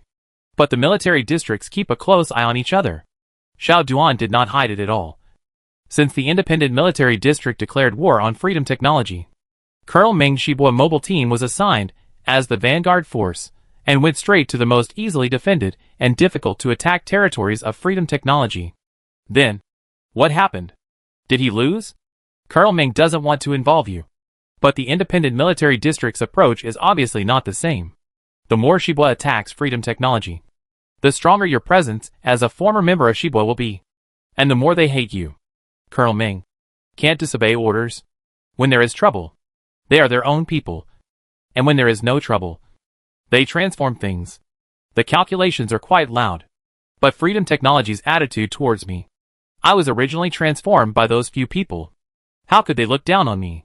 Chen Weimo said this without resentment. Just objectively. Now thinking of Xia Fei's appreciative and satisfied look when he looked at her. It was clearly her handiwork on her body. Pure narcissism. And others even just regarded themselves as a failure. Have you ever had a direct confrontation with Freedom Technology? Xiao Duan asked again. Not really. It would be fine if you don't think about it too much. If you really think about it again and again. She was elusive and troubled Freedom Technology everywhere like a ghost. And she also did a lot of things to stir up trouble in private with the help of Natalia's camp. But they know you. Xiao Duan had no evidence. Nor did he know Chen Weimo's specific past. But he still had a vague feeling that if Freedom Technology wanted to kill someone, it would not be so negligent in tracking. He and Chen Weimo knew about Freedom Technology to a similar extent. And Freedom Technology tried every means to disintegrate his team from within. And then took his life. If Wu Xian had not been soft-hearted in the end, he would not be alive now. And Chen Weimo had caused so much trouble for Freedom Technology, and even exposed the past activities of those people in the Federation. But she was still standing in front of him. If you really want to go find Colonel Ming. Xiao Juan thought about it, and finally gave in. His team was falling apart, and he didn't want to see the same thing happen to others. They are having a hard time now. If you go, maybe we can solve it together. Are you going? Xiao Juan laughed. An officer from the 1st Military Region is going to find the Independent Military Region at this critical moment. Do you think I am too safe here? Then I will go quietly, so that no one can find out what I am doing with you. Change your words. Chen Weimo contacted Zui Yun. Zui Yun was not as noisy as before. This time, he just set a coordinate very calmly, and asked her to come over quietly. This was an unfamiliar coordinate. Zui Yun did not elaborate. Chen Weimo approached the planet, and watched from afar. The huge crystal pillars with warm pink light on the ground stood evenly on the Earth, reflecting the lusts. The energy detection on the spacecraft gave a reminder that the amount of energy contained below seemed to be very huge. She hid the spacecraft and came to the agreed location, which was inside a crystal pillar underground. It wasn't so dreamy inside. It was all rugged and ugly black soil. She noticed someone behind a stone and walked slowly over. But a black shadow suddenly jumped out. Chen Weimo didn't resist, and let Zui Yun pin her to the ground. The raised fist didn't fall, and Zui Yun's face was full of dirty words. You tricked me to leave and go alone. And I need you to protect me? Sorry. I don't want to lie to you. Chen Weimo felt from the beginning that it was impossible for Zui Yun to really not react with her personality. So she had to let her vent her anger. I did something there from the beginning. I always knew that it had been bought by Freedom Technology. We are almost inseparable. And I don't even know when you went there. You? Zui Yun wanted to curse something, but after holding it in for a long time, he rolled off her and sat aside. Since you set a trap for them, you have to act more realistically. Ah. I know. You are right, Zui Yun said unhappily. In fact, she was no longer angry when Chen Weimo was locked up, but she still had to show her attitude. Chen Weimo pinched Zui Yun's clothes with 2 fingers, and when she didn't respond, she asked, Where have you been these days? Ming Leji said, You wouldn't let me go to the Federation. At first, he asked me to hide near his base. But after a few days, he asked me if I wanted to go with him to fight Freedom Technology. Ah? What? It's not like I can't fight. No. Why did he let you go? When it came to this, Zui Yun crossed his legs and started to complain. That old bastard Hua Cheng. I mean, your sergeant major wanted to have a good reputation and really achieve results. And everyone had to obey him. And then Ming Leji confronted this old guy. Why are you so angry? Is this the first day you knew him? Chen Weimo comforted her. What about Ming Leji? You didn't know it in there. Hua Cheng pushed you out, saying that you were a chess piece he had made early on. And all the credit became his. Then Freedom Technology secretly sent a letter to the Independent Military Region, proposing to use you in exchange for the machinery factory and energy plant on 2 planets. When did this happen? Chen Weimo was a little flattered. Just after Ming Leji publicly issued the first briefing. Zui Yun was so angry that his teeth itched. And then Hua Cheng was tempted? But who wouldn't be tempted by such a deal? Chen Weimo could understand it. But what she didn't understand was why Freedom Technology suddenly spent so much effort to get her. Did he start to suspect that there were other supporting forces behind her? Such as tilts? Of course he did. But Ming Leji went to see Hua Cheng once. I don't know what they said specifically. After that, Ming Leji went to fight Freedom Technology non-stop. So this is it? The third one. It's been taken down. Did they have many casualties? No. Chen Weimo, Freedom Technology. When did it become so fragile? I thought Ming Leji was annoying because he was always nagging. But he was very loyal. Zui Yun rarely gave a high evaluation. They are packing up their equipment and preparing to return. Did he know I was coming? Maybe. I told him I would not continue with him. And he should have known about your release before me. Please spread the word for me. I want to sneak in. Just walk in. I don't know if we can find them now. Chen Weimo was almost confused by the sudden news and forgot her original purpose. Originally, she wanted to learn about Shibua's recent situation through Zui Yun. Now that they were in the same place, she would definitely go over. To be honest, Chen Weimo didn't think this was a war zone at all. There was no sign of conflict at all. The man-made buildings were intact, and she couldn't even see a bomb crater. She climbed over the wall and the window with ease, and leaned on the iron frame ceiling and called out to Chi-Ran softly. You? Chi-Ran was originally very focused on checking the list, and was startled by the sudden voice. Chi-Ran next to him was so scared that he even took out his gun. Have you degenerated to the point where you can't go through the main door? Yes. I feel like I haven't seen you go through the door normally for a long time. Chi-Ran agreed. Chen Weimao grabbed the iron rod and flipped down neatly. Are you done fighting? Chi-Ran resisted, rolling his eyes, and tried to be calm. We didn't fight at all. Where is he? He's in a spaceship. I don't want to bother with him. Sometimes when Chi-Ran is angry, Chen Weimao doesn't dare to talk to him. She opens her eyes wide, smiles slightly, and looks at Chi-Ran for help. Chi-Ran slightly solved the problem. The captain picked places without intelligent machines and robots, and solved them directly with mental power. All?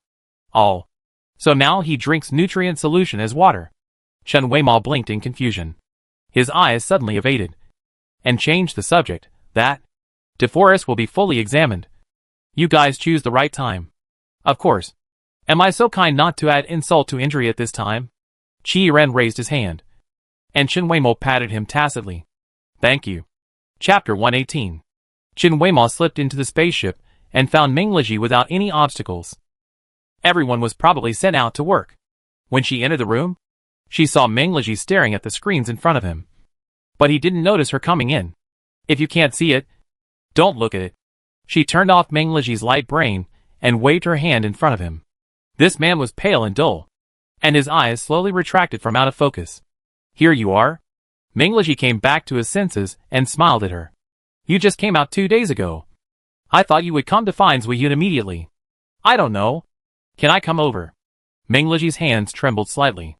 I don't mean to draw a line between us. I know. Chen Weimao dragged him to the bedside. Such a tall man was now light and fluttering, letting her fiddle with him. I just don't want to cause trouble. No trouble.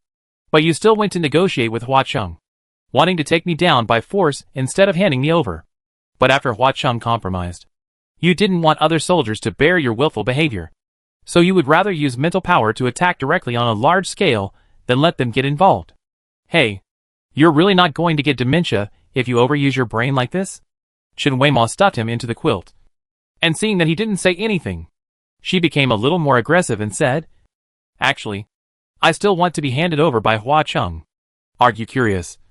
What exactly do they want to do by suddenly changing their usual behavior and offering a large price for me? And I think that even if I'm handed over to them, it's not completely impossible for me to escape. You? She supported herself on the bed with both hands, so she didn't lose her balance. Isn't she weak? How did she suddenly have such strength? Chen Weimao forgot that she could breathe for a moment. Her body was tightly encircled by 2 arms, and the cold fingertips gently rubbed the back of her neck. She was almost embedded in his body. I'm sorry. What are you sorry for? What do you have to be sorry for? Can you first? She suddenly realized that if she spoke in this position, the other person's hair would move slightly. She wanted to stand up a little, but she was held tightly. I wanted to say sorry a long time ago. Huh? At that time, you were accused of colluding with bandits and locked up. I ran around to appeal, and it seemed that I was busy every day. But in fact, if I wanted to, as long as I was strong enough, I could get you out. But I didn't. Later, the sergeant gave you conditions to guide you to work alone outside the Federation, and I didn't interfere. So you were extremely unequal to take the risks and responsibilities that the federal soldiers should bear outside. This time, too, he used you to stage a grand drama. But he didn't care about your life or death at the center of the storm. And I, Meng Liji. Wait a moment. Chen Weimao finally broke free from his arms, holding his face with both hands. What nonsense are you talking about? You have always done your best within the rules you should abide by, without overstepping or abusing your power. What's wrong with you? You don't mean to say that you didn't protect me well, right? Chen Weimao looked at the other party's surprised eyes, and said very seriously, I don't need protection. Everyone else is an outsider. How others treat me is in their own interests and their logic. If they treat me well, I am lucky. If they treat me badly, it is also normal. I am lucky to meet you, But I always look ahead and behind. If I am more decisive. You are a colonel of the Federation. Consider more people, and a more stable situation. Try to avoid conflicts. This is what you should do. If you turn the world upside down for one person. You are crazy. Chen Weimo pinched his face, and shook it deliberately. You have done very well. Meng Leji's eyes were rippled, and his long eyelashes trembled. The ripples in his heart had not yet completely dissipated. The next second, he was buried in a shallow hug. Maybe you feel more sorry for what I said. But, whether it's Colonel Meng or Meng Leji, I should say thank you. Meng Leji couldn't see her expression. His voice was muffled, but it sounded like his mouth was upturned. But before he could say anything, the warmth of the hug disappeared quickly. Okay. Rest. Chen Weimo turned and left. Turning off the lights, and closing the door without hesitation, she walked out quickly, and let out a long breath. Chen Weimo. She was startled by the sudden roll call, and was ready to defend herself. What's going on? Didn't you notice me? Oji took the initiative to talk. But he looked like he had seen a ghost. He was alone. And 2 pounds of dirt would fall off his hair and body if he moved casually. What's wrong? Didn't you go to see the captain? What happened? No. He went to sleep. Oji suddenly lowered his voice, revealing some hidden excitement. You knocked him out? No matter what we say, he can't rest. He's like a stubborn donkey. Don't tell anyone else about this. Maybe the method is wrong. Chen Weimo cleared her throat. Her mouth dry? Perhaps because she had said too much. She quietly quickened her pace. Have you finished cleaning up? No. Freedom Technology is really generous. There is such a big industry in this remote place. The more we clean up, the more we have. The most important environment used to stabilize the materials is still in a completely weightless state, which is very troublesome. It's okay here. You look like you have never seen the world. Chen Weimo had seen countless strange landforms when he was outside, and had sneaked into countless free technology territories to investigate like a fish in water. This is indeed not a particularly excellent industry. Let's not talk about this. I have been doing this kind of logistics work recently. My mecha is so idle that it is about to grow hair. Oji stretched his waist and came over to ask curiously. You were in the 1st military district this time. Did they do anything to you? The 1st military district sometimes doesn't get along with us. Is there no personal grudge? No. Xiao Duan is a good person. I didn't say anything about him. Colonel Xiao is a ruthless man who doesn't talk much. He is really good to his own people. I mean Gu Wenzhou. I haven't seen him again. Then Shuri Chen secretly came to pass on a message, saying that Gu Wenzhou wanted to deal with you in prison? Oji looked as if it was a given.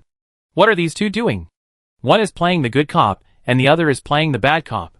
He told us that he and you are in a cooperative relationship and asked us to believe him. This? Chen Weimo looked a little embarrassed. I guess so. Oji's thoughts were written on his face, and he grabbed her neck in disbelief. Are you serious? You and Gu Wenzhou are incompatible. And Shuri Chen and Gu Wenzhou have been classmates for 10 years. How could you win him over? I'm not that powerful. Chen Weimo was used to Oji's clamor, and had long been able to ignore his actions that almost captured her. I'm helping him do something. And the only thing I ask of him is not to let me die. We just get what we need. There is no cooperation. No wonder. Oji suddenly realized. When you were besieged, you didn't run away. It turned out that there was someone inside. Do you really believe that Shuri Chen can do it? Gu Wenzhou really wants to kill me. And Shuri Chen is really afraid that Gu Wenzhou will lose control and kill me and bring him trouble. After all, Gu Wenzhou's current situation is a bit embarrassing. That's right. Shuri Chen is really good to Gu Wenzhou. Then when you were locked up, he also helped you to block Gu Wenzhou's difficulties? This should be Xiao Duan. He is of high rank, so his words are useful. If she continued to ask, she would bring up Xiao Duan's affairs. So she urgently took the initiative of the topic back. What on earth are you doing here? Are you here to slack off from me? No. I'm here to watch the fun. Oji looked proud. What's hot?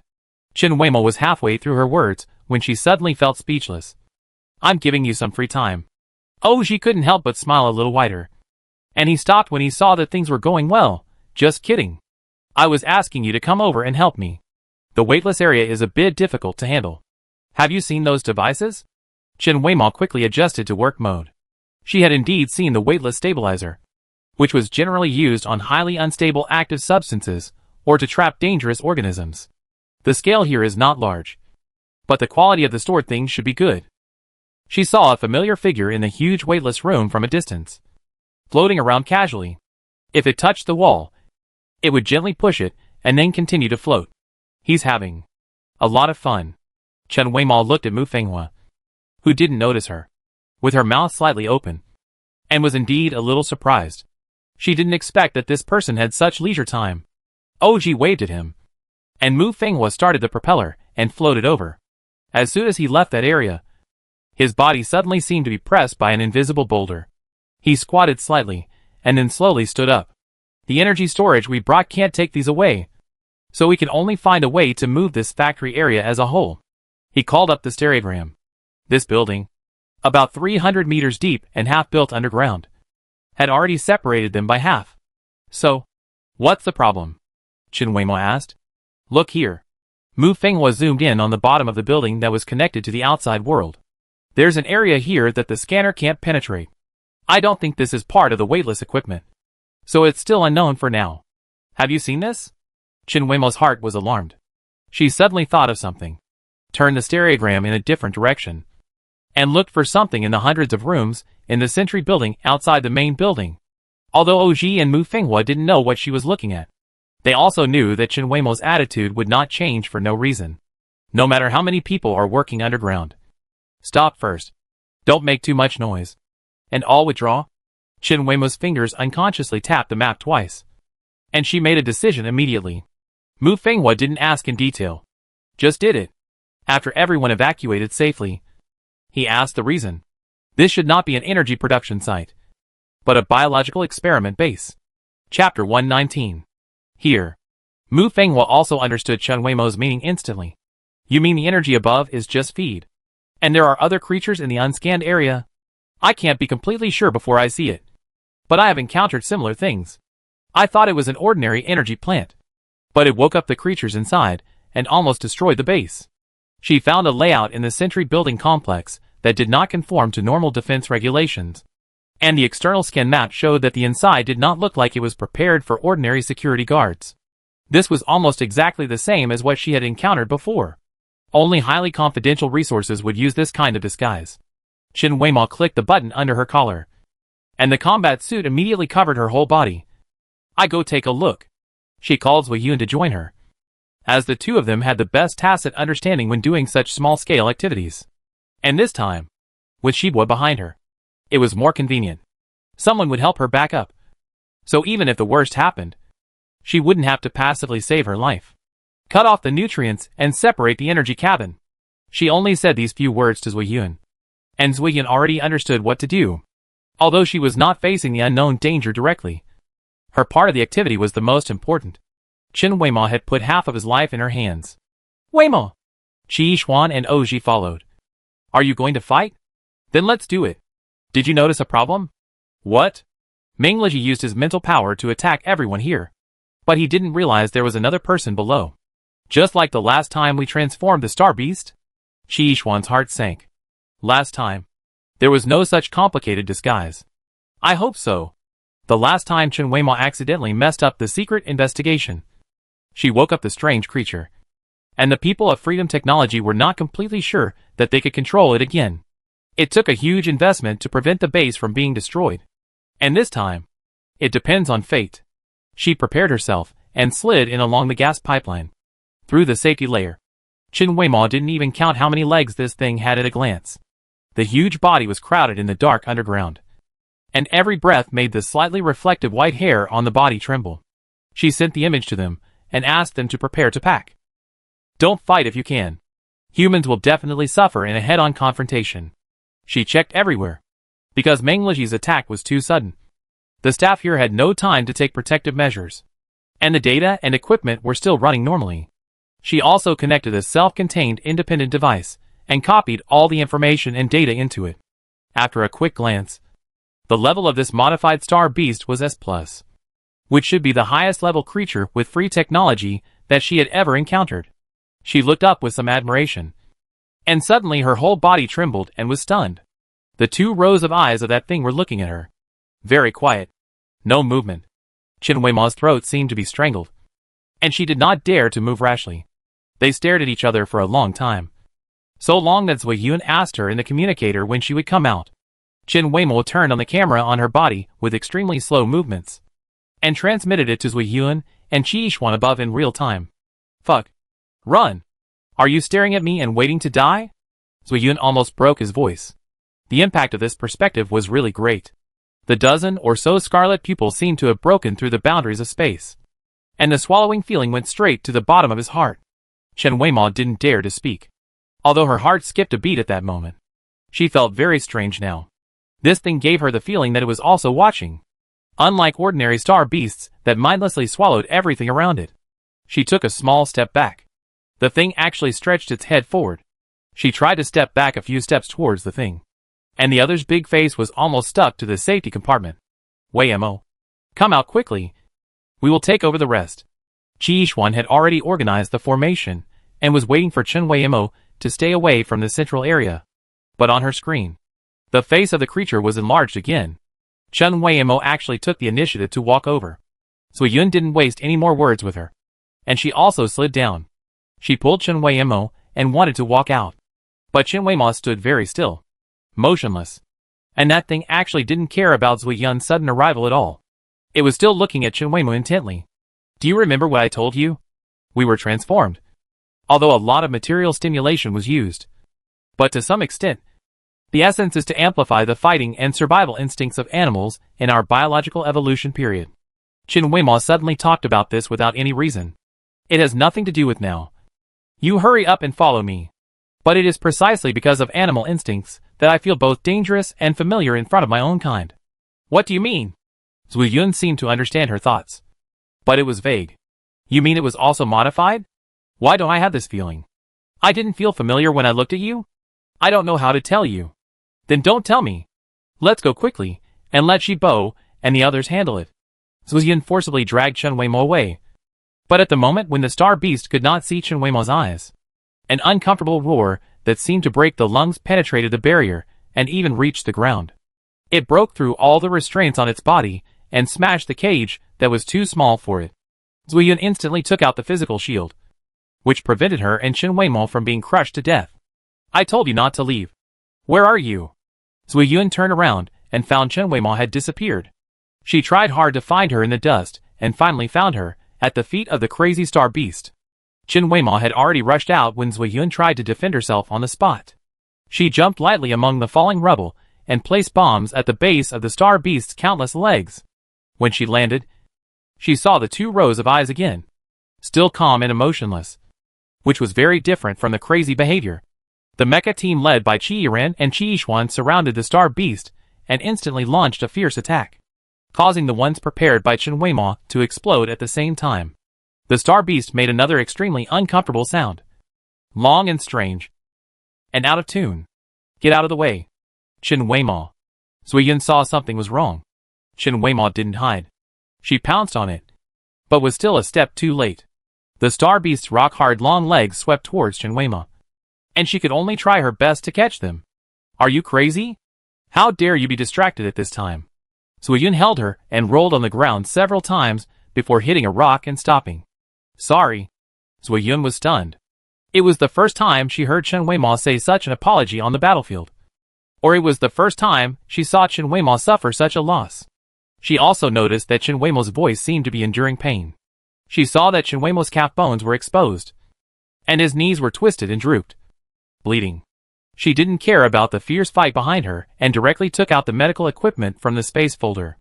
Chen Weimo didn't waste time and pushed the bones back by himself. As for the broken bones, he just asked Zui Yun to simply fix them so that they could stand and walk. The star beast was attacked by Qi Yiren and his men, and its range of motion was no longer large. She looked at the star beast that was gradually losing its mobility and felt a strange sadness in her heart. She picked up a piece of flesh and blood of the star beast that was blown off, and didn't care about the progress of the battle behind her, and went directly back to her and Zui Yun's spaceship. After a simple slice and preparation, she hesitated for a moment and uploaded the data. The system immediately started the comparison process. Zui Yun didn't know what happened to her, but it must be no small matter. She consciously stepped out to give Chen Weimo some space to calm herself down. Time passed by minute. Chen Weimao put her injured leg on the stool, found a piece of cloth to cover her face, and nestled in the seat and waited quietly. A beat broke the silence in the cabin. Chen Weimao immediately pulled off the cover on her face, and the 97% data result was displayed on the screen. In an instant, it seemed as if all the air was sucked out. Footsteps came closer and closer from the corridor outside. Very urgent. Wei Mo. Mu Fenghua and Meng Liji walked in with big strides. When Meng Liji was woken up, the Star Beast was almost under control, and Mu Fenghua did not participate in the battle at all. He was in control of the situation in the back, and clearly saw what happened to Chen Weimo and his actions. The three of them looked at each other in astonishment.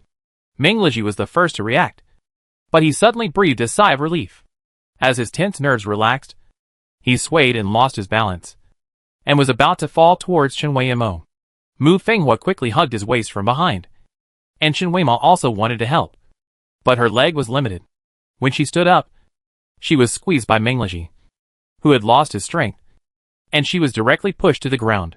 The narrow room was very chaotic for a while. Weima, are you okay? Meng Liji finally stood up and wanted to help Chen Weima, but Mu Fenghua behind him didn't let go. It's okay. You guys are here to make trouble. Chen Weimo immediately retracted her painful expression. Her hands were tightly holding the corner of her clothes. Her eyes were blank. I thought I was crazy, but it seems to be true. What's real or fake? Mu Fenghua was confused. He let go of Meng Liji and let them reunite on the ground. His eyes flashed and fell on the screen. What is this? He saw the biological slice next to him again. It seemed that Chen Weimo had done a genetic test. The comparison data on the screen was as high as 97%, basically homologous. And the similarity between humans and apes was only 95%. Do you know what kind of creature this is? Mu Fenghua sat down immediately and didn't care about the two people on the ground. Anyway, two patients couldn't make any trouble. I don't know. What is this control group? Chen Weimo turned his head and looked at Meng Liji's worried and pale face, and closed his eyes again as if to escape. That's my genome. Chapter 120. You compare the Star Beast with your genes? Mu Fenghua tried to understand this sentence, as well as the motivation and logic behind this behavior, but he couldn't understand it at all. And can human genes really be integrated with this kind of creature? Did you find anything? Meng Liji didn't seem to be surprised no matter what he heard. He just asked Chen Weimo patiently. It doesn't make sense. Even if I say it, you may still find it inexplicable. Chen Weimo lay on the ground in despair, motionless. It's just a feeling. It seems very familiar, and its eyes are full of curiosity and exploration towards me. And I seem to hear it speak. What did it say? Mu Fenghua felt a chill on his back. He was also on the battlefield, but he didn't hear anything? Could it be that Chen Weimo has evolved to the point where he can understand the language of star beasts? Did you hear its last roar? Chen Weimo suddenly sat up with her upper body. Meng Liji held her injured leg with one hand and supported her waist from behind with the other hand. But Chen Weimo seemed to feel nothing, and blood oozed out of the protective gear a little more. I heard it. And then what? Do you feel like 356? Mu Fenghua was stunned, and then his expression changed. He called up the recorded video just now and listened to that sound repeatedly. It's not a psychological suggestion. It really looks like it. Transformed star beasts cannot be compared with ordinary creatures. Any unusual things happening to them may be the result of human factors and self-evolution. There are creatures that can speak human language in the interstellar space. Most of them can be imitated, and only a small number of them with high IQ can truly learn a language. But they all know the meaning of 356. That is Chen Weimo's number. Who mentions this string of numbers in front of this star beast every day? Or does it know this number? And who in Freedom Technology has Chen Weimo's genes? The transformation process of a star beast is much longer than that of a human. If you want to succeed and be stable, it will take at least 3 years. At that time, she has not yet been to the Federation to toss up and down. According to her current understanding, it can only be the people from the Hercules project, and the possibility of data leakage is not high. Nandong Yizhou said that they were at the end of their strength at that time, and they were like rats in the gutter when they were working, and they didn't dare to let anyone notice them. So they had extremely high requirements for confidentiality. The 10 people in the project team at that time may have escaped alive or dead. If there were only 4 people left, Who would use the data at that time to do this? Chen Weimao didn't even know what this was. Did they transfer her genes to the Star Beast? Or something worse? The thought flashed through her mind. And she was upset. As if she had reached the edge of endurance again. She hurriedly asked Mu Fenghua, "Is the Star Beast still alive?" "Dead." Mu Fenghua was in a complicated mood now. If it was just a Star Beast, killing it would be just their normal duty. But this Star Beast had some strange connection with Chen Weimao. Or, they were originally from the same origin. So what kind of behavior was it for them to kill the Star Beast? "Don't panic." Meng Liji asked Chen Weimao to calm down. And then said to Mu Fenghua, "Just hand over the energy. And the Star Beast will be detained at the base for dissection." "Yes. Remember to help them." "Understood." Mu Fenghua even closed the door before leaving. He has always been very accomplished in the field of vision. Chen Weimao lowered his eyelids. "What are you two doing with your eyes? You can still notice such a small thing. Which means you are in good condition." Meng Liji wanted her to get up from the ground. But she was pressed down instead. "Forget it. I sit for a while. It hurts." Chen Weimao rarely expressed his feelings so directly, which made Meng Liji afraid to move. The biological researchers stationed here, one of them does have dealings with freedom technology. Chen Weimao smelled a familiar smell. "When did you find it?" Meng Liji suddenly raised a subtle smile. "Do you remember when I sent the unknown creatures in the field outside Hughes City to the laboratory? You were there at that time? It was just normal research. But I felt that his progress was a little unusually smooth and fast compared to others. So I simply checked it out. Not only him, but also a civilian in charge of immigration management. I waited for 2 years before I found him. But you didn't alert them? It's useless. Freedom technology needs a reasonable channel to know my movements." Chen Weimao turned her fingers.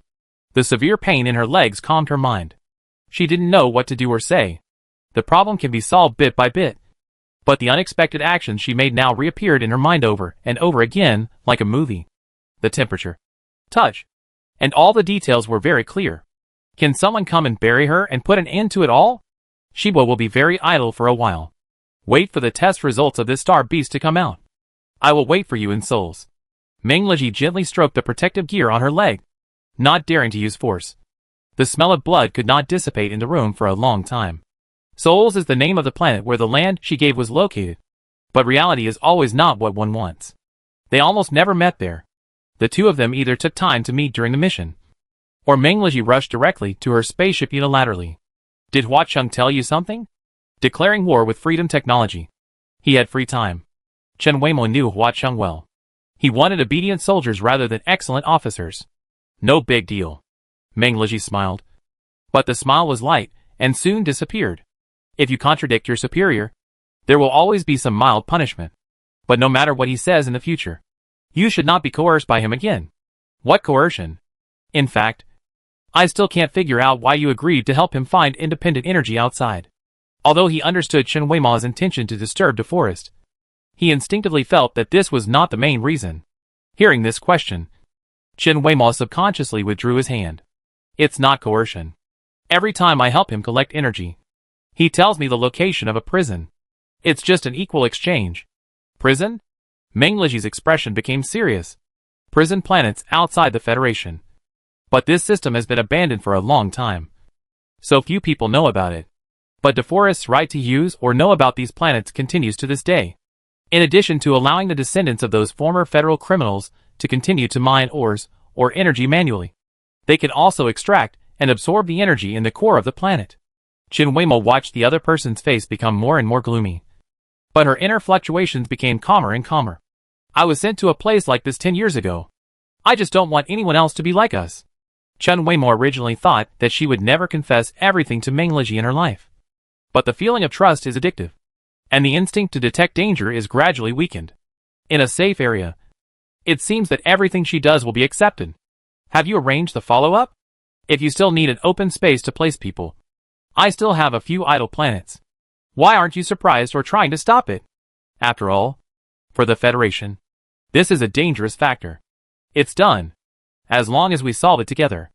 As for the others, let them go. Chen Weimao's eyes suddenly stopped.